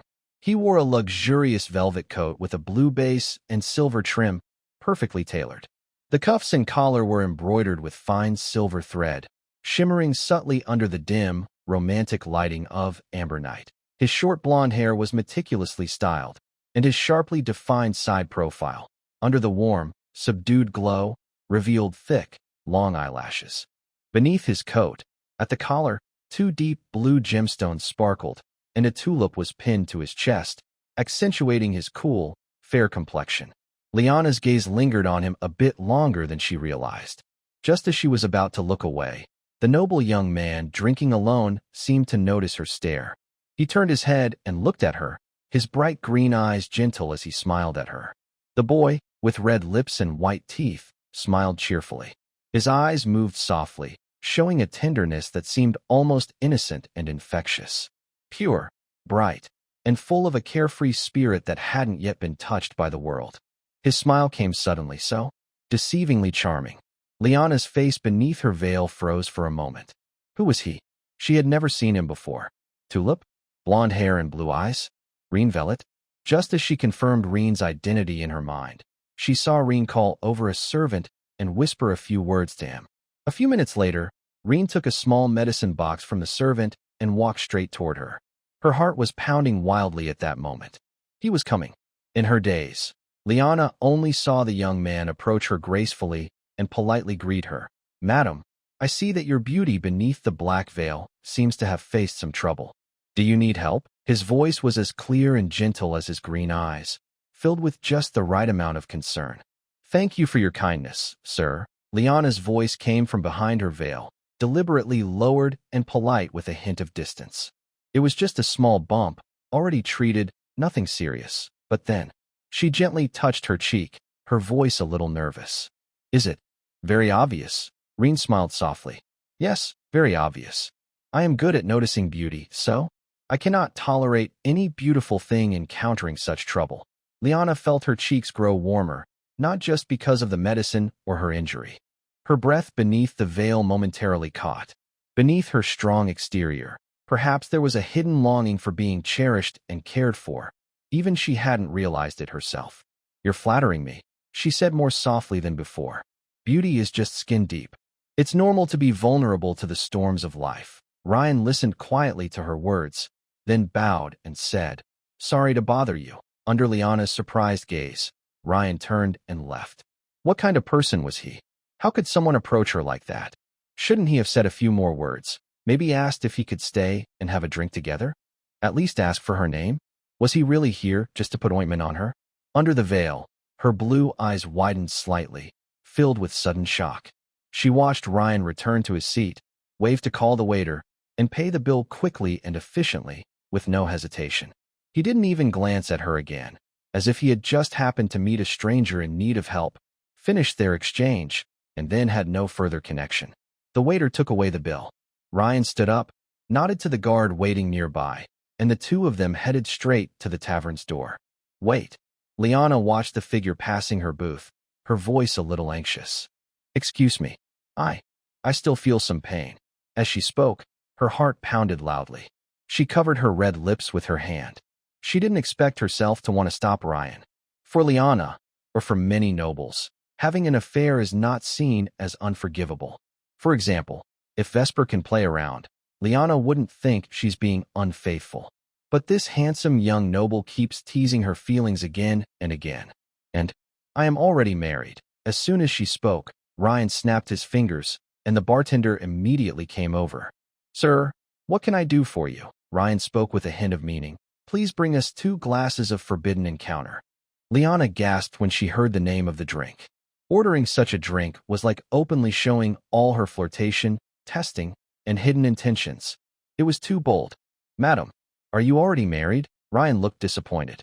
When he appeared innocent and sad, any older noblewoman couldn't resist. This almost made Liana want to hug Ryan and comfort him, but she held back. Yes, I am married," Liana said with a hint of sadness in her eyes. "Sorry, my spirit pet seems to want some fresh air. Do you mind?" Ryan saw she wasn't falling for his trick and had to use a backup plan. This time, she left Tilope and Shirley with Hea, while he took Vivian and Leona out.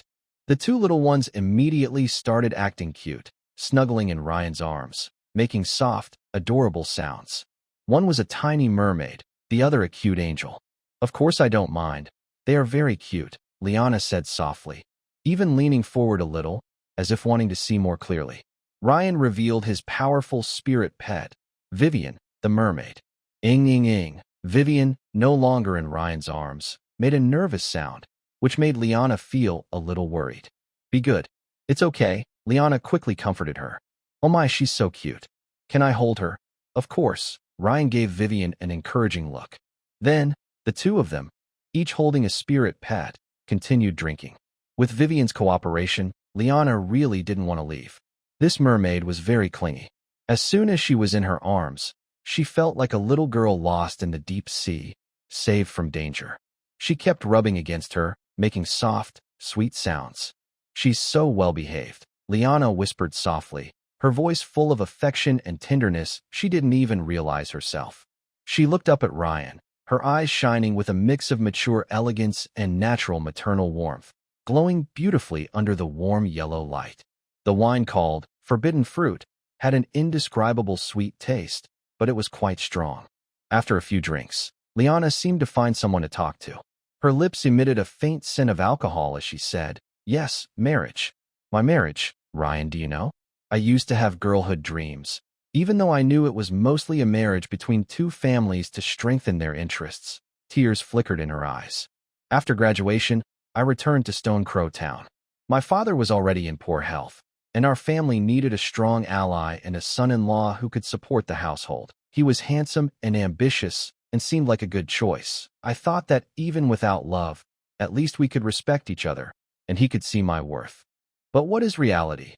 All he needed was someone to decorate his image, a tool to produce legitimate heirs, and a figure to cover his dirty business whenever needed." Ryan listened quietly, nodding from time to time. Finally, he looked into her eyes with pity. This time, Ryan reached out and gently stroked Liana's face. "So, he hit you?" Liana froze completely. "No, don't do this." "Ah." Ryan pulled her into his arms along with Vivian. Do you want to taste love? Liana was completely stiff, her mind blank, only her heart pounding wildly in her chest. She looked up at Ryan, her reason taking over her thoughts. No, my life should be like this. We can't. Before she finished, Ryan kissed her. Liana's blue eyes widened in shock. She could feel his hot breath. 1 second, 2 seconds. 1 minute, 2 minutes. Fragments of reason screamed in her mind. Stop. This is wrong. You have a husband. Who is he? What are you trying to do? But instinctive emotion shouted silently. Warmth. Safety. Being needed. Even if just for a moment. Just try once. She didn't know how long it lasted. Until they finally stopped. Smack. Liana slapped Ryan directly. Do you know what you're doing? I could call the town's law enforcement right now, and you'll end up in jail. I know. Ryan turned his face to the side and looked at her seriously. Madam, I know this isn't right, but I can't control my feelings, so you can just kiss me forcefully? Liana screamed, drawing the attention of many customers in the tavern. Several men stood up, ready to play the hero and save the damsel. But when they saw Ryan's elegant noble clothes, they sat back down quietly. Anyone who comes to the Amber Night to spend money isn't foolish. This young noble's demeanor and attire show he's not an ordinary person. Liana clenched her fists, covering her lips, then unconsciously reached out to touch Ryan's cheek, speaking softly with a hint of affection. Does it hurt? Next time, don't do that. However, what answered her was a more commanding kiss. After a long time, their passionate kiss ended. She looked at him, her blue eyes full of confusion and uncertainty. Madam, Ryan wrapped his arms around Liana's waist, pulling her close. From the moment we met and looked into each other's eyes, you already conquered me. You're shameless. Liana buried her face in Ryan's chest, clutching his shirt tightly. I'm going home. Shall I see you off? No need. So, will we meet again tomorrow? Tomorrow, the day after tomorrow, the day after that, next month, forever? We will never see each other again. Though her words sounded cold and firm, Ryan still kissed her forehead. I'll be waiting here. See you tomorrow. Liana, as the town mayor, remains completely rational. She cannot fall into such emotions. Otherwise, her life would be ruined. She gives a charming smile and says, Don't worry, you won't see me tomorrow, and you probably won't even get into this tavern. Tomorrow, I will make this tavern close down. Although her voice is soft, the tavern owner hears her. He doesn't know what he did wrong or what the identity of the woman in the black veil is. But judging by their clothes, they seem dangerous. Helpless, he looks up at Ryan. His eyes seem to be saying, Hey, you can't do this. Liana stands up, grabs her purse, and prepares to leave. But just as she turns to go, a soft, gentle, and affectionate whimper sounds. Vivian makes another move. She reaches out her small hand and grabs Liana's sleeve. This moment is more powerful than any flirtatious words or bold kiss from Ryan. Shove her away. Liana, she's just a spirit pet. A tool for that man. Don't be fooled. Hurry and leave. The older noblewoman keeps reminding herself inside. Vivian, be good. Let the lady go. She has things to do. Ryan gently pats Vivian's small head. But Vivian seems more upset, making a louder whimper. Her small hand not only doesn't let go but grips the fabric tighter. Liana's breath catches slightly. Be good, Vivian. Let go, okay? Her voice becomes very soft, almost coaxing without realizing it. I will come back to see you when I have time. As soon as she says this, she is stunned herself. What is this? A promise? A lie? Or a backup plan for herself? Vivian bites her finger and tilts her head. Whimper. This hits Liana hard. She lowers her head and kisses Vivian's smooth forehead. Really, this is our promise. Whimper. Vivian shows a sweet smile. Liana doesn't dare to stay longer. She quickly leaves the tavern, protected by her attendants. Liana returned to the mayor's residence and began soaking in the bath. Warm water enveloped her body, and the steam blurred the ornate tiled walls and mirror in the bathroom. Rain. Naughty boy. After bathing and drying her hair, she lay on the bed and pulled the velvet blanket over her. Bad boy. So naughty. No, I am the mayor. I am Lady Liana, the mayor's wife. Meanwhile, Rain returned to Tulip territory. The farmland was in chaos, with a dozen dead soldiers lying on the ground. What happened? Rain's eyes looked cold. Barak, with bandages wrapped around his hand, and Balin, wearing armor, approached Rain. "My lord, tonight a group of bandits came. Luckily your magical pet." Batten's voice trembled. "Bandits?" Rain looked over Beric. Beric's heart skipped a beat. "That's not just bandits. It's—" He looked at Batten. This made Batten unhappy. "Why are you hiding something from me and the lord? Who's the outsider here?" "Go down first," Rain said, knowing this matter couldn't be let known to Batten, or it would cause more panic.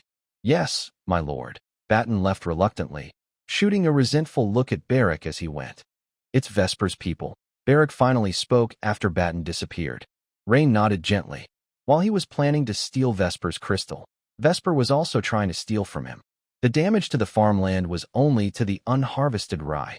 The potatoes hadn't been planted yet, so it was temporarily fine.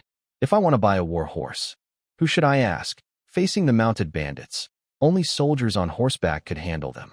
Of course, the mayor. Beric took a deep breath, knowing Rain was preparing to confront Vesper. Can Tulip territory really fight against the Grey Pigeon territory? The chances of winning are very small.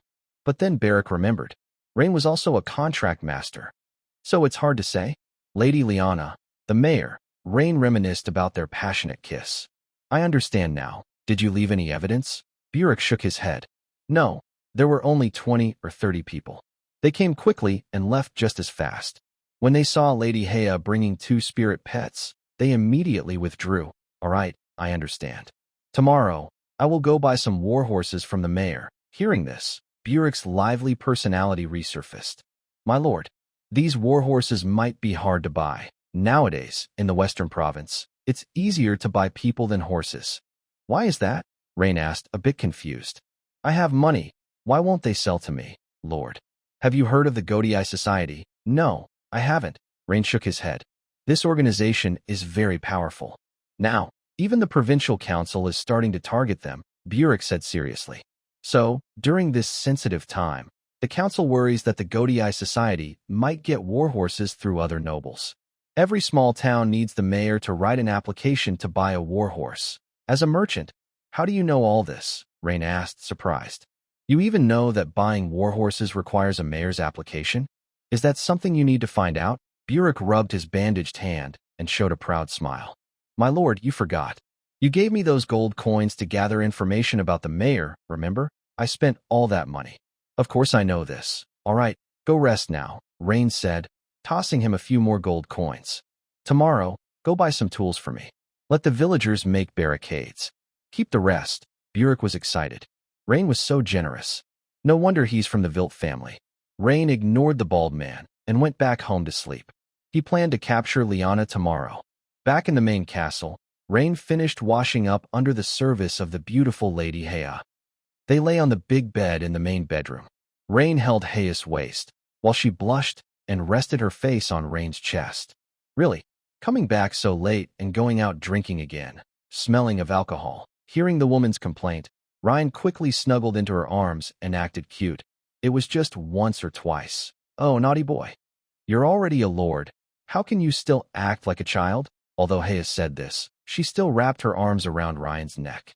The next day, Ryan only took Vivian and left, leaving the 3 spirit pets to guard the territory. Shirley, the small white cat, walked gracefully into the fields, acting as a lookout. As long as the bandits dared to come, they would be attacked by the little creatures hiding in the fields. At night, Stone Crow Town, Amber Night, Ryan sat alone in a booth, drinking with Vivian. After refusing countless women's attempts to flirt, finally a noble lady wearing a black veil approached. Lyanna watched Ryan talking to a woman from afar, her silver teeth clenched. She claimed she was already captivated at first sight. She was just a little troublemaker who liked to act cute in front of older women. She slowly approached Ryan and spoke to the woman flirting with him. "Sorry, he already has someone." "Oh, sorry." The woman in her 30s smiled awkwardly. "But I really enjoy talking with him. May I ask, can we be together? Whether it's drinking or leaving here later." "Would you mind?" Lyanna frowned. "I mind a lot. I don't like playing these games." "All right." The woman looked disappointed, glancing at Ryan. "Really not possible? My husband is not home tonight. You could come to my house, or a nearby hotel. Just for a little while. It's no big deal." Ryan shook his head, rejecting the woman's flirtatious look. "Sorry. My partner doesn't like these things. Partner? Liana glared at Ryan. Who is your partner? Liana put down her clutch and sat on the sofa, naturally taking Vivian from Ryan's arms. She looked up at the woman. We have private matters to discuss. Please leave. The woman left uninterested, giving Ryan a quick kiss before going. Darling, see you tomorrow night.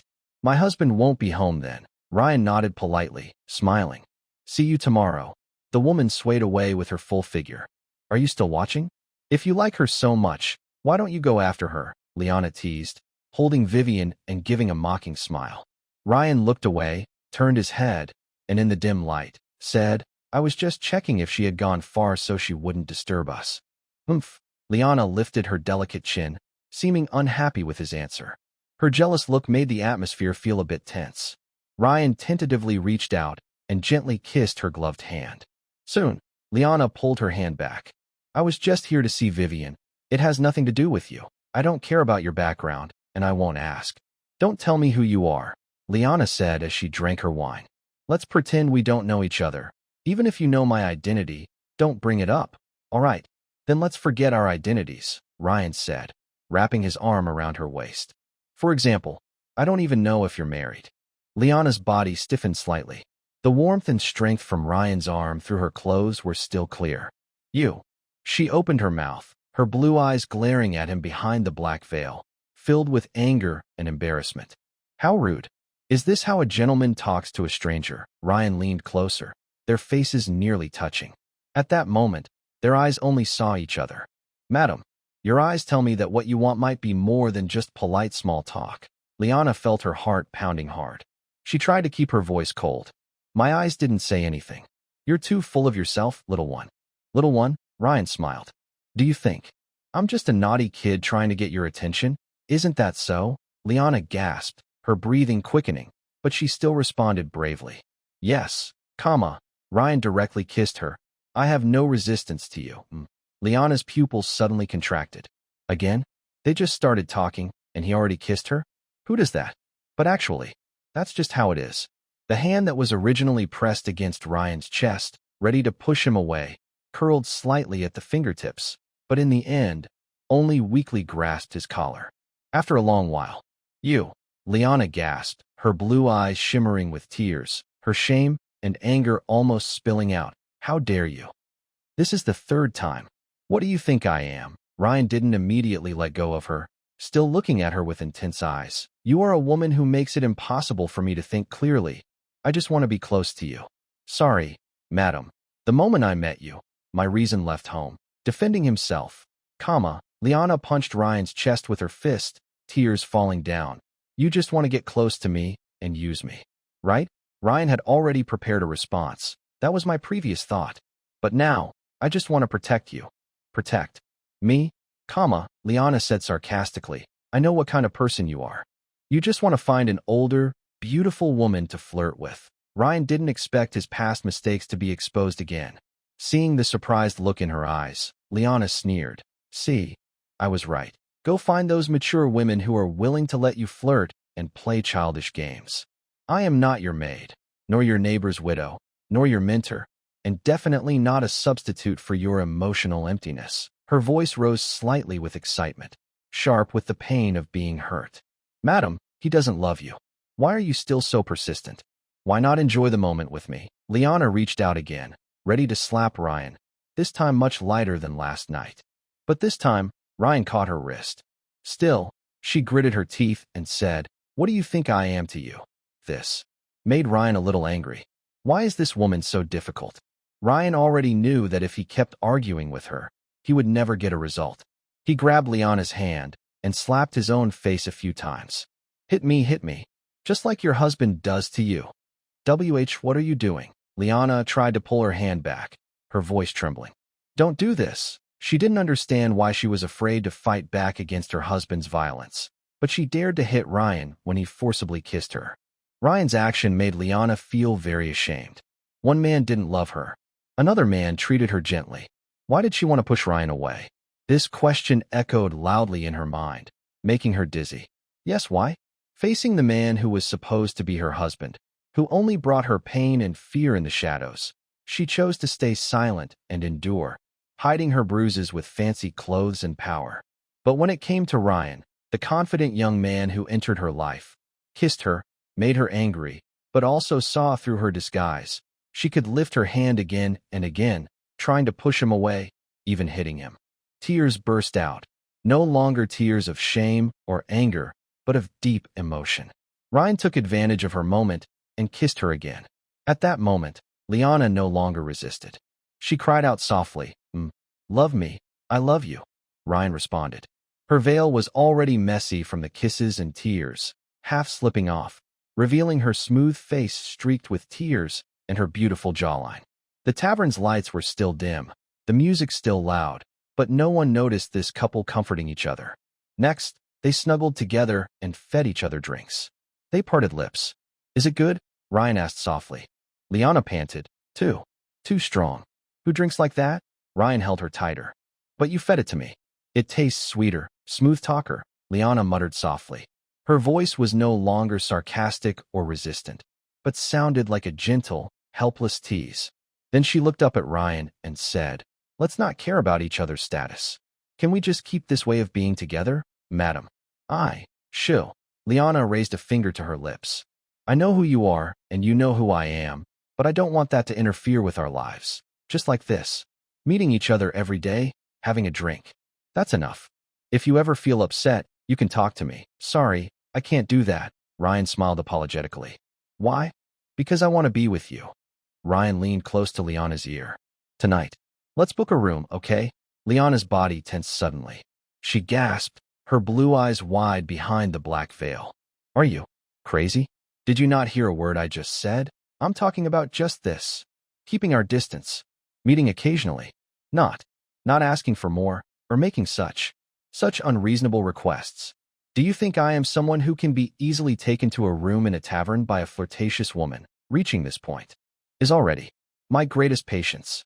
Do you want me to ruin my reputation?" Ryan didn't back down from her intense reaction. Instead, he gently touched her cheek. "I'll just hold you while you sleep. I won't do anything else." Lying. Liana's voice was very tense. "This is just another trick of yours, isn't it, really? I just want to hold you, cuddle you, be close, talk. And as we chat, we get tired, and we can sleep together, holding each other." In the end, Liana believed Ryan's words. The two found a hotel and booked a luxurious room. Inside the suite, only a warm yellow wall lamp was on, casting a soft, almost intimate glow, enough to light up the large bed in the middle of the room, which was covered with a thick, plush carpet. They each finished washing up and were alone in the room. The quiet space was only filled with their breathing. Liana felt very conflicted. For Ryan, she was no longer young. The boy looked like a pure, innocent youth. But what about her? How old are you? In your 30s. Already a married woman. But Ryan definitely wouldn't give her much time to think. He quickly grabbed her wrists. What are you doing? We agreed just to chat and hug. You lied to me?" Liana's eyes clouded with confusion as she looked at the young man in front of her. "Yes, madam. I lied to you," Ryan whispered softly into her ear, his voice full of subtle affection. "Just doing nothing? Do you really think that's possible? Feeling your breath, sensing your presence. How could I do nothing? My heart races, my blood boils, I crave more. I can't control it, especially with you." "Ugh. You really." Liana turned her face away, her voice trembling. "How could I believe you? I actually believed your poor little lies, madam." "Leave it to me," Ryan said gently as she looked at him in disbelief, helping her take off her shoes. Her beautiful, smooth feet appeared. Liana looked surprised. What is he doing? How can he do this? The soft glow of the wall lamp gently lit the two of them. Liana had never been treated like this before. So, she was very angry the next day. We only agreed to chat, but he took everything from every corner? Pure and innocent? Harmless? All lies. That wicked, cunning, untrustworthy little guy. And now he's still holding her tight? Let go. Liana finally couldn't hold back and whispered sharply. "I want to go home." Ryan was awakened by her, but he wasn't angry. He smiled softly. "Madam, I want to buy a war horse." "No way." Liana gritted her teeth. "I told you, we should forget our identities. Really can't do it?" "No. You better not even think about it."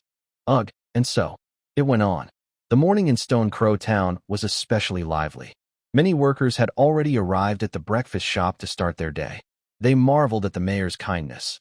Otherwise, how could they enjoy such cheap breakfast? At dawn, the birds on the branches took flight, and they could faintly hear some sounds. Can we buy a war horse? Huh? Can we? Speak up. I can. I can buy it for you. I'll buy everything for you. Even Mom will buy it for you. Who's paying? I'll pay. I'll give you the money. Mom will give you all the money. After talking about good things, Liana was completely confused. She held Ryan tightly in her arms, her eyes dreamy. Okay, my good boy. Mom will go buy you a war horse later. But you have to promise to come to me and act cute once every 3 days. No problem. I can act cute every day. Ryan snuggled in Liana's arms. Every day? Liana looked worried. That's not good. You're too scary, like a little wild animal that never gets tired. Ryan looked up at her. Do you like that? You naughty boy. Why are you asking that? Liana covered Ryan's eyes with her hand. No, I don't know. Don't ask me questions like that.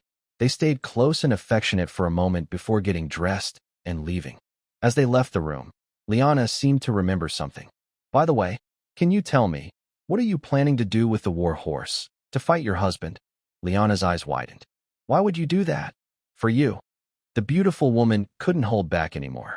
She pulled Ryan into her arms and hugged him tightly. You naughty boy. I don't deserve you doing this. Ryan wrapped his arms around her soft waist. You can only be mine. Liana felt that Ryan's words were both sweet and commanding, making her heart race unexpectedly. Give me 100 war horses, Ryan said, lifting her face and kissing her. I want to fight your husband. And then you'll call me your husband, darling. Liana responded to Ryan, tears streaming down her face. Then, the two of them left the hotel separately.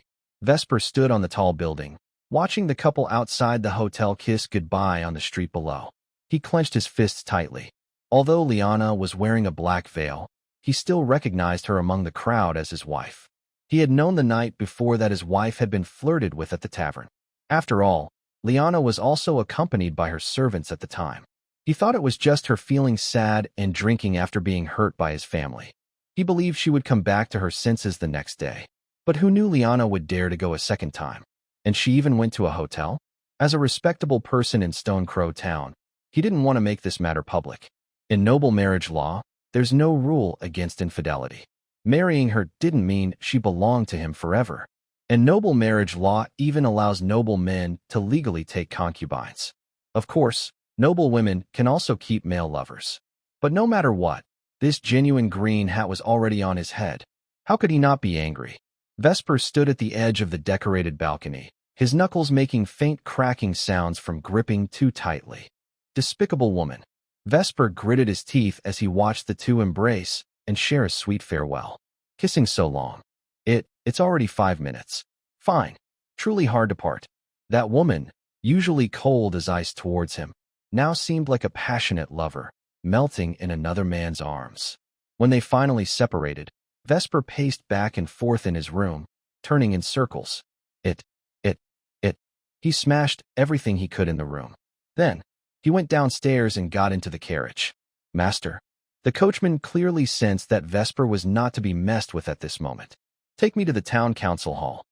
Meanwhile, Liana sat in her office, writing a report and handing it to her secretary. Send it to the provincial parliament. In the Tyrant Empire, towns and cities are similar in size, just called different names. There's no saying that Stone Crow Town is inferior to Stone Crow City. The difference lies in the city represents the capital of a province, such as City in the Western Province. Areas named after the city are not owned by any noble. The town is usually built around the provincial government and may be a noble's territory. The town, like the city, is directly managed by the provincial council and might also be a noble's land, but it is separated from the provincial government. A fortress, like Argyllen Fortress in the Northwest Province, mainly serves for defense and controlling strategic locations. As for Blue Harbor, which is part of the Vellet family territory, why does it have a town hall? It's mainly because any port city in the Talo Empire has a town hall. This office is responsible both to the local lord and to the provincial council. It makes sure that important territories are not controlled solely by the local lord. 100 war horses. The secretary looked at the application report, confirmed its contents, and then widened his eyes. Mayor, in this sensitive time, 100 war horses are no small matter. If something goes wrong, I understand. Liana took a deep breath. Just do as I say. Also, go to the Stone Crow Town stables and pick out the best horses to send to Tulip territory. This. The secretary was shocked and looked pale. Mayor, this report hasn't even been approved yet. Liana frowned. That's not your concern. Just do it, understand? Yes. The secretary lowered his head and left the office. After he left, Liana patted her flushed cheeks. I'm really crazy. The sweet words or impulsive vows of her young lover had already made her addicted. Just as she was reminiscing about her sweet moments with Rain, the office door was kicked open. Bang! Vesper stormed into the office and then slammed the door shut. Now, no sound could be heard from inside. Scoundrel, he shouted. Liana, seeing him, she immediately placed her hand on a red button on the desk. Calm down, or I will have the guards throw you out. Vesper took a deep breath. He was allowed to come in because everyone in the town hall knew he was not only a town councilor, but also the mayor's husband. When Liana pressed that button, everything that happened next was no longer just a family dispute. The town guards are only responsible for the safety of the mayor and do not care who commits the crime. Is this how you treat me? Whisper shouted loudly. Huh? Betray me? Are you having fun with that little boy? Very fun, Liana said with a mocking smile on her red lips. So fun.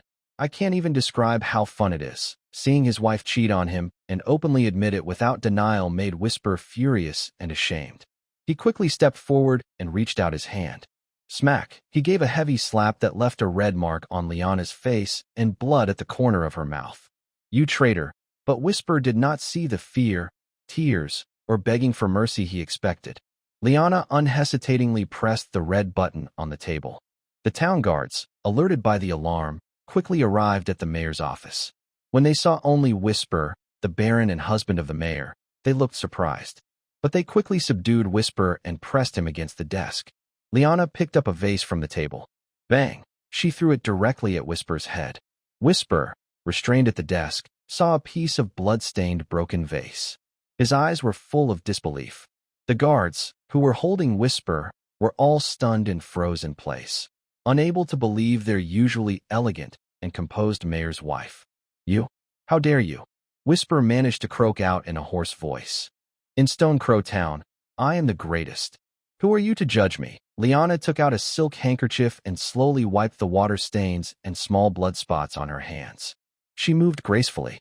According to the Stone Crow Town security management regulations and the Imperial Empire's local official security guard ordinance, I, Liana, Mayor of Stone Crow Town, now detain you. Until further judgment by the Provincial Council or the Empire's legal authorities, you will be temporarily held in the town detention center. Hee. Liana, you wicked girl, Whisper smiled. Have you forgotten? I am not under your laws. I only answer to the noble court. Liana clenched her fists, then ordered the guards, eject him. Do not let him enter the town hall again. The guards secretly relaxed. Detaining a baron was stressful, but ordering his removal was much easier to justify. As for whether he could come back next time, we'll see then. Who knows if they will reconcile after their fight. Very well, Liana, Whisper said, no longer resisting physically. The guards took him away. But don't be too proud. Even so, Whisper maintained his dignity and did not reveal that he had been betrayed. Reen did not immediately return to Tulip Manor. Instead, he stayed in Stone Crow Town. And at this very moment, just as before, earlier, Whisper watched Reen and Liana say goodbye from the tall building. Now, Reen watched Whisper being driven out of the town hall. Having a warhorse was good, but you also needed soldiers. Sir, are you leaving now? The waitress in the restaurant looked at the untouched food and Reen, who was about to leave after paying, hesitated. Yes, just pack up everything, Reen said without looking back and went downstairs. Then he arrived at the town hall entrance. Sorry, please show your ID. The guard stepped forward responsibly. I am Baron Reen Velvet of Tulip. This identity was enough to make the guard step aside, even though Reen had no official position in the town hall. Stone Crow Town governs 3 surrounding territories, But everyone knows this governance is not strictly enforced. The Lord has absolute freedom within his land. Only when something cannot be handled locally will they seek the town mayor. Otherwise, they usually act as local tyrants in their own territory. Good day, Baron. The guard immediately straightened up. May I ask, what brings you here? I need to see the town mayor. The guards took Ryan to a reception hall and poured him some black tea. Please wait a moment. I have already asked someone to inform the mayor about your visit. Okay, Ryan nodded gently. Tell her I will wait only 10 minutes. The guard smiled awkwardly. Yes. Around Stone Crow Town, the three noble lords are very influential. Because the mayor's position is not hereditary, but noble titles can be passed down through families. Even after the mayor leaves, they remain powerful figures nearby. Some of them or their family members might even become mayors someday. Mayor Liana and her brother, Baron Blackstone, are not on good terms. This isn't a big secret. Baruch, a trader in Stone Crow Town, might not know such details, but the guards do. Baruch spends a lot of money, but he only knows about the mayor's personal preferences or policies, like which tavern she often visits or reports needed for buying war horses. But family relationships are more private. As the mayor's personal guards, the guards can't be unaware of their boss's personal life.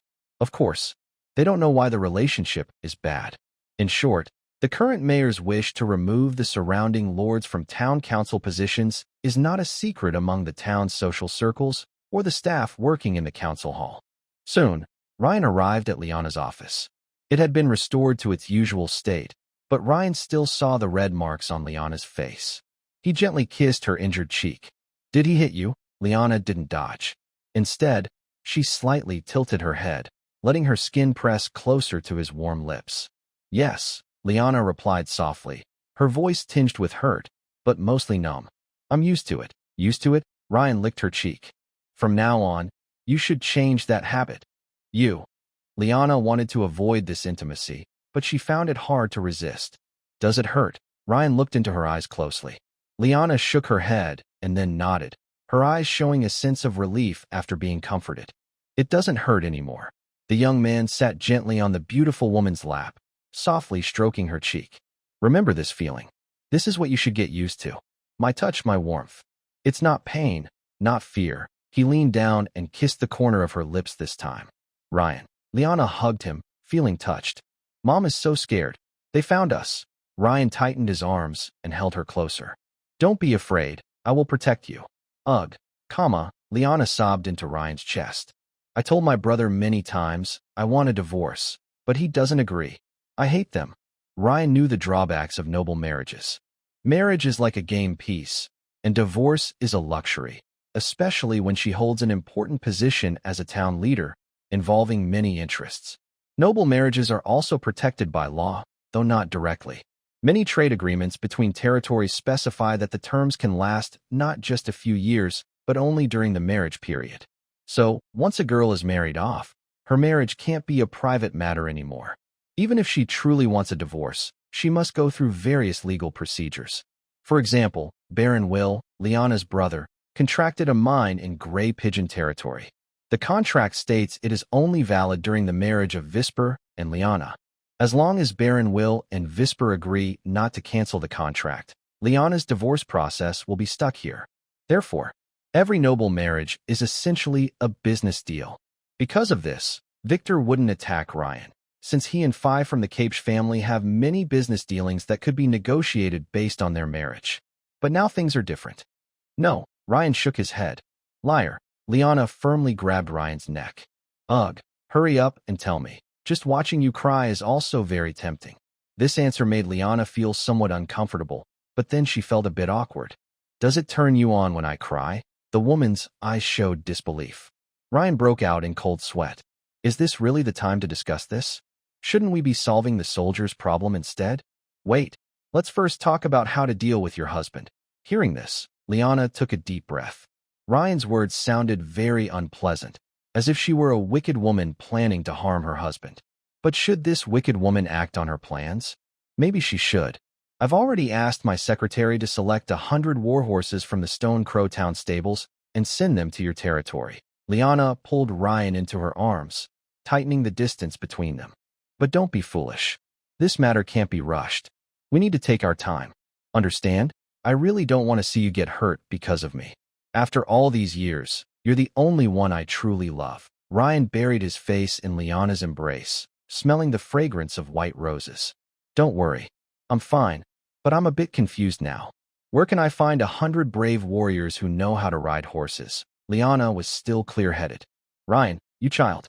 How should I say this to you? Everything you want, I have already given you, including the 100 sets of armor sent with the war horses. I've spent all my savings on this. I've only been this crazy once in my life. Liana touched Ryan's cheek. Anyway, as long as you're happy, I'm willing to spend this money, but I can't help with the soldiers. Liana took off her wedding ring. This ring is worth a few hundred gold coins. Keep it. You can go somewhere else to recruit soldiers. Try not to let him find out. And don't buy slaves from the town. It's unsafe. I can't take it. Ryan felt a wave of emotion, but still stopped her, placing the wedding ring back on her finger. I have my own money. Take it. Liana continued to hold the ring in Ryan's hand. Listen. Okay. Ryan took a deep breath and suddenly realized something. Wait, you just said. Your secretary has already started choosing war horses. Yes. What's wrong? Liana looked surprised. That's bad. Ryan suddenly stood up. I need to go back quickly, so he doesn't beat me to it on the way. Don't worry. He won't dare. Liana held Ryan back. Until the war horses at the Stone Crow Town stables are delivered to the local lord, they are considered strategic supplies of Stone Crow Town.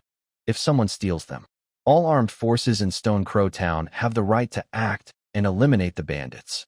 All right, Ryan finally felt reassured. Then he stared intently at Liana. What's wrong? How good is the soundproofing in your office? Ryan asked as he approached the door. Click. He locked it from the inside. What are you doing? This is an office. Absolutely not. Counterarguments are useless. Bad. Bad kid. After leaving the town hall, Ryan saw a familiar figure. FLIRTS? Ryan looked at the girl holding a lace black umbrella on the street, a bit surprised. The girl with gray hair and purple eyes smiled nicely. Ryan, long time no see. Teacher Peel told me to wait here for you. I knew you'd be here. Huh. Ryan was a bit speechless. How did Peel know where he was? Are you here for? After completing a task, we passed through here and are heading to Cheer City to teleport back to the academy, FLIRTS said as she approached Ryan. By the way, Teacher Peel also prepared a surprise for you. What surprise? I won't answer your question first. You answer mine. The girl's beautiful eyes twinkled mischievously. I heard there's a blonde, blue-eyed guy pretending to be my husband in Stone Crow Town. Investigating grain prices, since we are old classmates. What's the big deal about helping out? Rain was quite straightforward. Anyway, we're all friends. Friends can do that. Clarity rolled her eyes at Rain. I'm not even engaged yet. Are you trying to ruin my reputation? What do you want me to do? Rain reminded her of their promise. Didn't you say I could do some things that aren't too much? But now you've dropped out, so the promise is invalid. Clarity pouted. Unless you call me Mom, I won't forgive you. No way. You're not at that level yet, Rain firmly said. What? What? Clarity clenched her fists. You. They joked and laughed as they got into the carriage and headed back to Tulip Manor. Inside Tulip Castle, it was more crowded than usual. In front of the castle stood 300 fierce-looking men. Rain got out of the carriage, surprised. In front of these 300 men, there was a tall woman. This figure was all too familiar to Rain. It was his wife, Peel.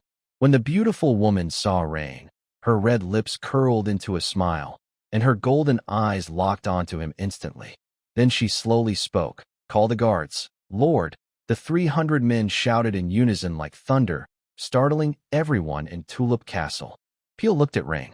Today, she wasn't wearing the elegant, intellectual robes she wore at the academy. Instead, she was dressed in a dark red leather hunting outfit that showed off her stunning curves. Her long hair was casually tied back, with a few strands falling on her fair cheeks. She beckoned to Rain with a finger. He steadied himself, suppressed his shock, and quickly stepped forward. These are the bravest soldiers from the north. Now, I leave them to you, my little husband. Rain looked closely at the 300 soldiers. Their stance, eyes, and even breathing showed discipline from long battlefield experience, completely different from the farmers and guards of Tulip Manor. Enjoying the good life. So satisfying. Rain stepped in front of the soldiers. Good job. You have shown me what the people of the north border should be like. But from today, You are no longer just North Border people. You are now part of the Tulip Lord's land. Under my command, Baron Reen Velret. In the old military system, many people couldn't see a bright future or hope. But on this lively land, I will lead you to see the impossible become real. I want to build a pure army. So pure that during peace times, our soldiers won't need to farm or handle production. This army's main job every day will be to learn how to fight better, how to strike the right spot with their swords to defeat enemies quickly, and even make them bleed more. Let the soldiers' swords create a safe environment for the farmers, so they can work without worry. This decision surprised many people nearby. Not only did the elders like Barton and Baruch look shocked, but even the 300 experienced soldiers from the North Border showed surprise on their serious faces. An army of full-time soldiers? This wasn't unheard of in the Tyrant Empire, but usually only the royal guards or wealthy noble families could afford such a luxury. A small barony with many problems, daring to suggest this? How could 800 villagers support 300 soldiers who don't farm? Food was a big issue. Empty promises can't fill stomachs. Veterans who had starved on the battlefield knew this well. But since their lord was willing to make such a bold claim, everyone could only trust him. Fiel stood behind Reen, watching his back with interest. Honestly, she knew the situation of the Tulip Lord's land early on. Many villagers looked pale and were starving. But now, the fields had crops ready to harvest, and everyone had enough to eat. They also respected Reen. How long had it been? Just a week or two. Fiel admired not just how Reen made food appear, but how he managed to control these people. The Tulip Lord's land wasn't just Reen's. It was also for their future children. As his wife, she was happy to see Reen gradually develop this land. Night. Reen and Fiel finished dinner and went to the bedroom. Fiel, Minter, only their breathing could be heard in the room. Fiel sat with her legs crossed, holding a glass of red wine. Under the candlelight, her lips shimmered with a bright glow. How is it? Are you satisfied? Do those soldiers look very fierce? Yes. I loved it so much. At this moment, Fiel seemed like she had bought a precious toy for her little boyfriend, and Reen also gained emotional value. Come here. Let me see if you've lost weight recently. Fiel beckoned with her finger. Reen immediately came over and sat on her lap. I'm not thinner. It's just that the dragon blood gold silk red obsidian inside me keeps bothering me whenever I see you. Oh, how uncomfortable is it? Fiel tilted Reen's chin, kicked off her red high heels, revealing her jade-like feet in black silk stockings, painted with dark green nail polish, like 10 hidden emeralds in the night. Before Reen could make his next move, Fiel leaned close to his ear and bit his earlobe. Tonight, you can do anything you want. Her seductive voice reached Reen's ears. Reen's body instantly tensed, as if the dragon blood gold silk red obsidian inside him was ignited by her words. He immediately kissed Fiel's red lips. Good boy. Are you in such a hurry? Then, Fiel's eyes showed disbelief, because Reen had grabbed 5 emerald green gemstones. How could he do that? Claudius was right. Minter Fiel and Minter Selena both had strong contrasts. Though she looked like a queen just now, when Reen truly tried to challenge her authority, she changed. Oh my God. Oh. Eek. The next morning, Reen woke up, and the seductive woman in his arms was no longer there. Unlike Misera, Fiel was not wild and wouldn't bite Ivan's neck casually, leaving marks. Young master. The madam has already left. The door to the master bedroom was pushed open, and a beautiful woman with blonde hair and blue eyes entered. Are you ready for breakfast? Rain sat up and said, Don't rush to eat breakfast. First, eat you. Before Hea could react, Rain pulled her into his arms. Hea, do you know how to do that? The beautiful woman was confused. Do what? You still need to practice. Hea looked a bit sad. Ever since Rain left the academy, she really has had a tough time. She thought that since Rain didn't come back the night before and Peel came again last night, she could rest well. But what happened? She still couldn't escape. It was like having a day off, but still needing to work. And Mizella was trying to turn Rain into such a wild person. Whenever Rain used this method to clear the interference of the dragon blood golden silk red obsidian inside him, the divine stone would quickly spread energy to nourish him. Training his body in this way was something new and unheard of. Rain could also feel his body getting stronger day by day. Not only did the villagers come to the fields early in the morning to farm, but Rain was also working in the fields. For spirit pets in the fields, they kept encouraging Rain to farm, mainly because they liked watching their owner work the land. The innocent Vivian was affected by the chaotic water element in the air while observing. As a water-type spirit pet, she naturally had a good affinity for water elements. She licked her lips. Vivian, how can you? Tillapi hurried over to Vivian. Vivian showed a shy expression, covering her face. Rain picked up Vivian. Do you want more? Vivian, this beautiful mermaid, nodded seriously. Okay, Rain said. He wasn't stingy. He gently touched the corner of Vivian's mouth. Everyone in the field was shocked, including Hea. Young master, how could you? But Rain, disturbed by the dragon blood golden silk red obsidian, didn't care about that anymore. This was a dangerous test, although it was quite forced, and not a very formal test either. Vivian is a glutton. Inside the castle restaurant, Tillapi, this little troublemaker, is clearly feeling jealous and saying sour grapes. Yep, Vivian smiles sweetly, eating the special moonlight algae food made by Hea, still wanting more. Just thinking about Ryan's recent actions makes her feel a bit bold. Because of this, Ryan earned a lot of points. Plus, over the past few days, he has been diligently interacting with his spirit pets, and now he has enough points to consider evolving some of them. Companion spirit pet, Starlight Mermaid, Vivian. Level, Silver, star rating. 2 stars, main attribute.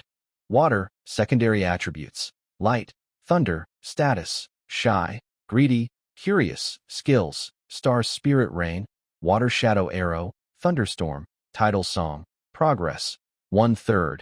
Current level cannot reach 3/3. Progress rewards, 3,000 points, /5,000 points, /10,000 points. Current points, 4370. Ryan looked at the others, like Tillapi and Shirley, who haven't made progress. After all, it's understandable. One is just the size of a palm, and the other is a cat. Leona could reach 1/3, but seeing her human-like size, he still feels a mental barrier. Vivian is half mermaid, so Ryan can treat her like a spring breeze spirit, and he hasn't done much else. He just helped her improve her speaking skills so her pronunciation would be clearer. Ryan opened the system shop and bought Tillapi's Golden Advanced Training Method. Cost, 3,000 points, current points, 1370 now.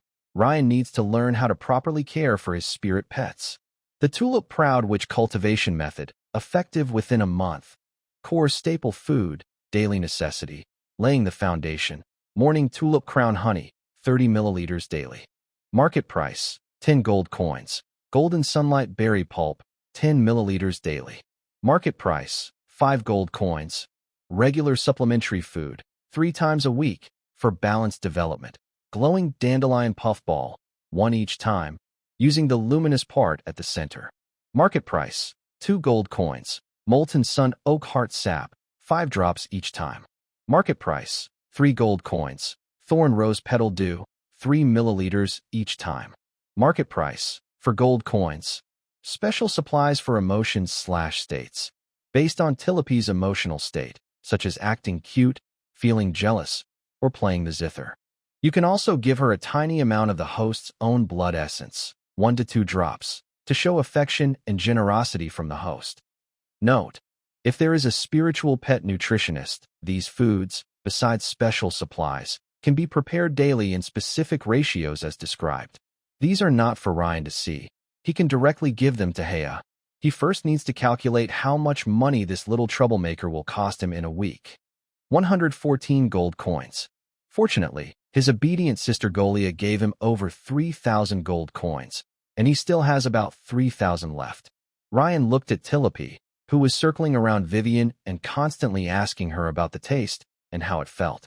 Sometimes she would glance back at Ryan, and at that moment, she noticed her owner looking at her. What are you looking at? Jay, just a little fish owner. Tillapi isn't angry. No, wait, she isn't jealous either, Ryan sighed. Right now, she looks like she's feeling jealous. The second one has to be eaten, but the eldest isn't. Doesn't she feel unfair? Come here, Ryan beckoned with a finger, and Tillapi reluctantly flew into his palm. Is she in a jealous mood now? Then she needs to be fed. He then held Tillapi and called Hea to the bedroom. After all, Tilipy can't get ingredients on her own and needs help. Later, you can't be greedy, understand? Ryan gently pinched Tilipy's little face. She blushed and said, What? I can't eat anymore. It's okay. I'll have Haya feed you. How do I feed her? Tilipy looked curious. Their conversation clearly wasn't on the same wavelength, so Ryan chose to ignore the communication. Until noon, Tilipy flew out of the bedroom. Vivian sniffed her own scent. Huh, you not only smell like Dad Rain, but also like Mom Haya? Of course, Tilipy said proudly. Humph, I am Lady Tilipy. Little angel Leona looked at her with suspicion in her eyes.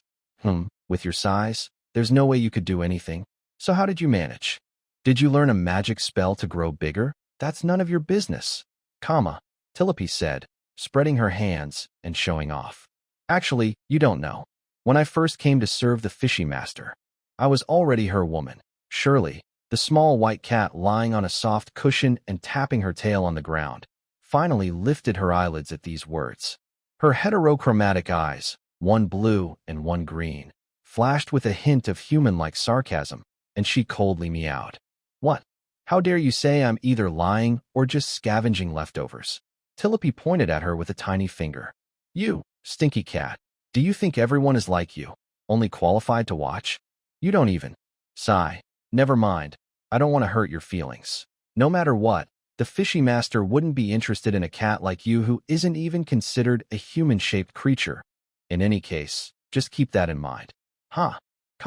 Shirley was surprised that this little girl was so sharp-tongued, directly hitting her sore spot. She arched her back, bristling all over, and kept hissing. But little did she know, during the encrypted call just now, she also hit a sore spot for Tilipy. Young master, how am I supposed to face Tilipy after this? At this moment, Haya covered her face, feeling extremely shy. This is for her good. Rain kissed Haya's fair hand, covering her face. Darling, it's not just this once. More than once? Haya, not knowing any secret to raising spiritual pets, lowered her finger and showed her beautiful green eyes. You didn't lie to me. You're helping her, isn't it you? Who's deliberately teasing me? How could that be? Ryan looked into her eyes, both of them sharing the same hair color and eye color. And you will need to help her more from now on. How? How can I help? Ryan directly shared Lilip's advanced recipe with her. Then, upon hearing that this was for raising a spirit pet, the beautiful woman had no choice but to go all out. All right, I will cook according to this method, but I have one request. What is it? From now on, if you contract a male spirit pet, can you please not do that? Otherwise, I would rather die. That's impossible. The young man showed his strong possessiveness over the beautiful woman. Haya, I love you. Love me. Ryan walked out of the bedroom, looking at the 4 spirit pets arguing in the living room, feeling a bit confused. Shirley and Leona, 2 spirit pets, started confronting Lilip and Vivian. Both sides were like needles against haystacks. One had not developed further with Ryan, while the other had. Because of the argument with Shirley, Lilip indirectly caused Leona to break her defenses. They all said things like, Master just prefers us cute ones, or, the newcomer hasn't made a move on you yet, and so on. Vivian also suffered an unexpected. It wasn't involved initially, but Shirley's counterattack was very sharp. Her huffing sounded like this. Since you barely played a decisive role in the fight, this is all you're good for. This made Lilip and Vivian angry.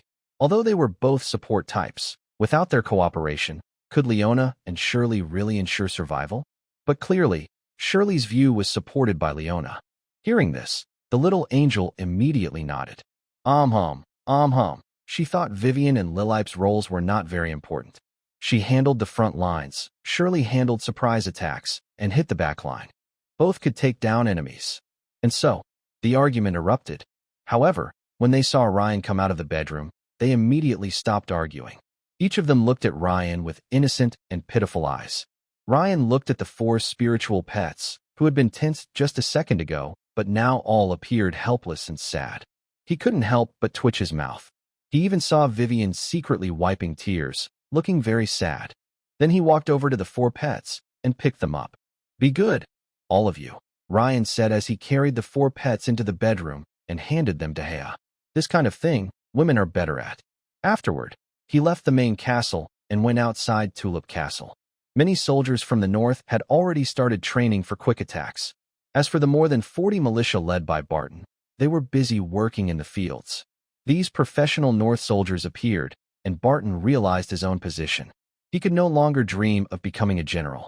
So now, he saw himself as a kind of patrol captain. And those fine war horses he envied seemed to have nothing to do with him anymore.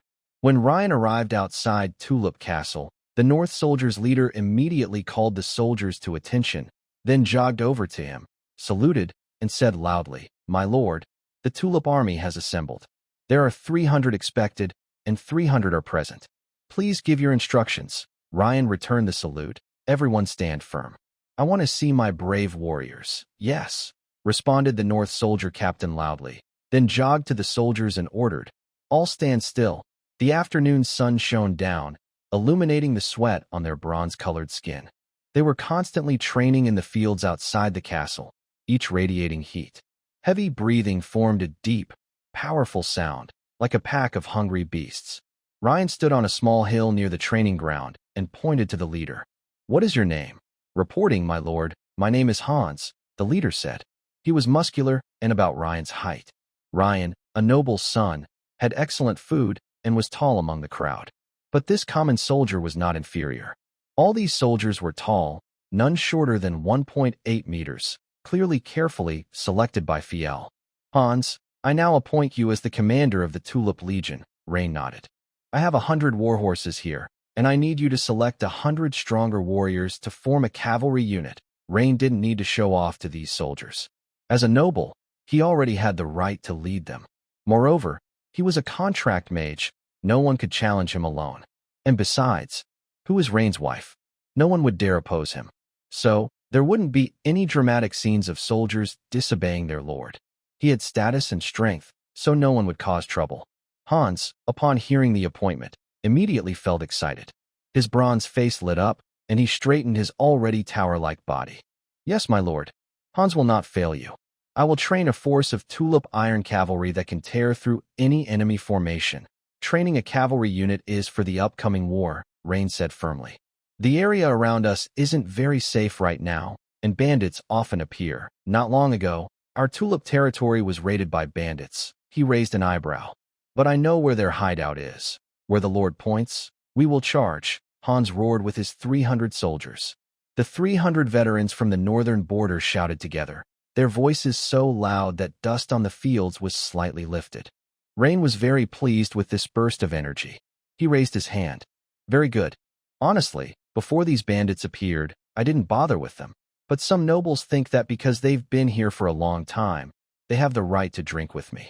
Tomorrow, I will lead you through the Black Forest of Tulip territory to see what bandits dare to be so arrogant in my land." Besides a 1,500-acre fertile plain, Tulip territory also has nearly 5,000 acres of dark forest. There are more undeveloped resources in the forest, and crossing it leads to gray pigeon territory. Everyone, get ready. Tomorrow, we enter the Black Forest. If we find any suspicious people, we will attack, even if it means starting a war. The soldiers in the northern border really liked Lord Rain because he was so brave. Having a warlike lord might be bad for the common people, but for some soldiers, it's good. It gives them a chance to earn merit. Not to mention, a baron can grant knights land. Even though they are the lowest hereditary noble rank, this title is very tempting. Knights of land are respectable people who get land from the lord. They can go from being just soldiers to small landowners and managers. That's why many want to become nobles' followers, because they can legally own a piece of land. Rain sent someone to call Barak, who immediately ran over. "I still need 200 sets of armor, 150 iron shields and swords, 100 longbows and 5,000 arrows, as well as 100 quivers and 100 riding arrow bags." Seeing this bald man, Rain spoke directly. Of course, he didn't plan to attack Visper tomorrow. War between lords isn't something to start just like that. But patrolling the Black Forest and going hunting afterward is fine. Barak roughly calculated, and his face changed. "My lord, this is a big deal. If we count with normal equipment, 200 sets of armor cost about 400 gold coins. Iron shields are about 75 coins each.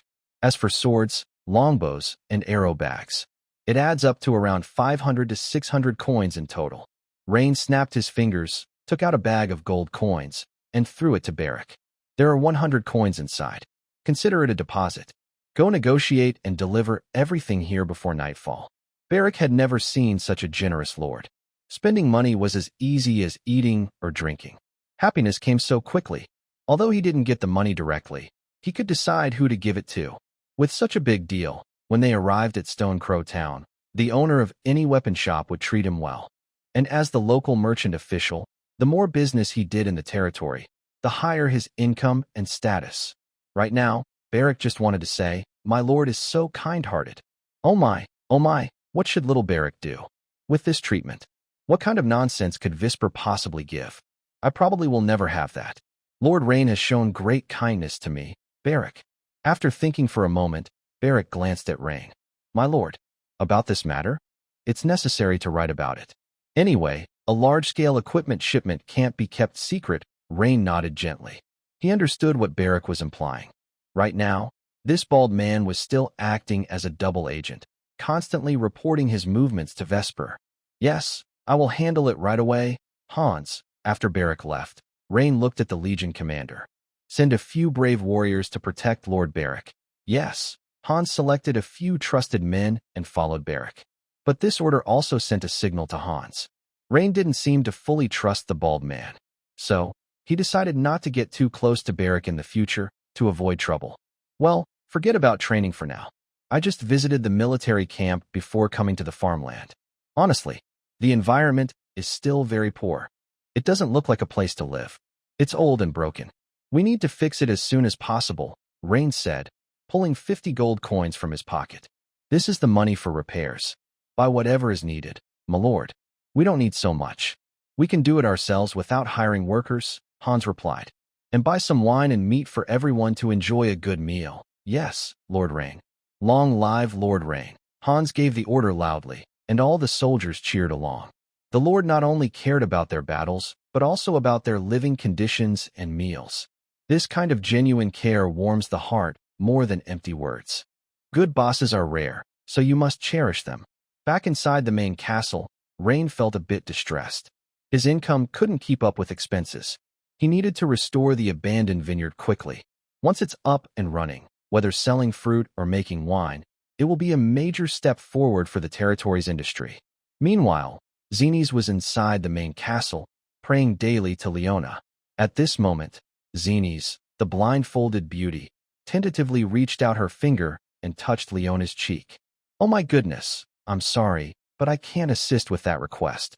Zines was shocked by Leona's bold suggestion. In front of you. And Lord Rain? Yes? Yes? Should I go him? Yes. Yes? Right now? I'm not ready at all. Huh.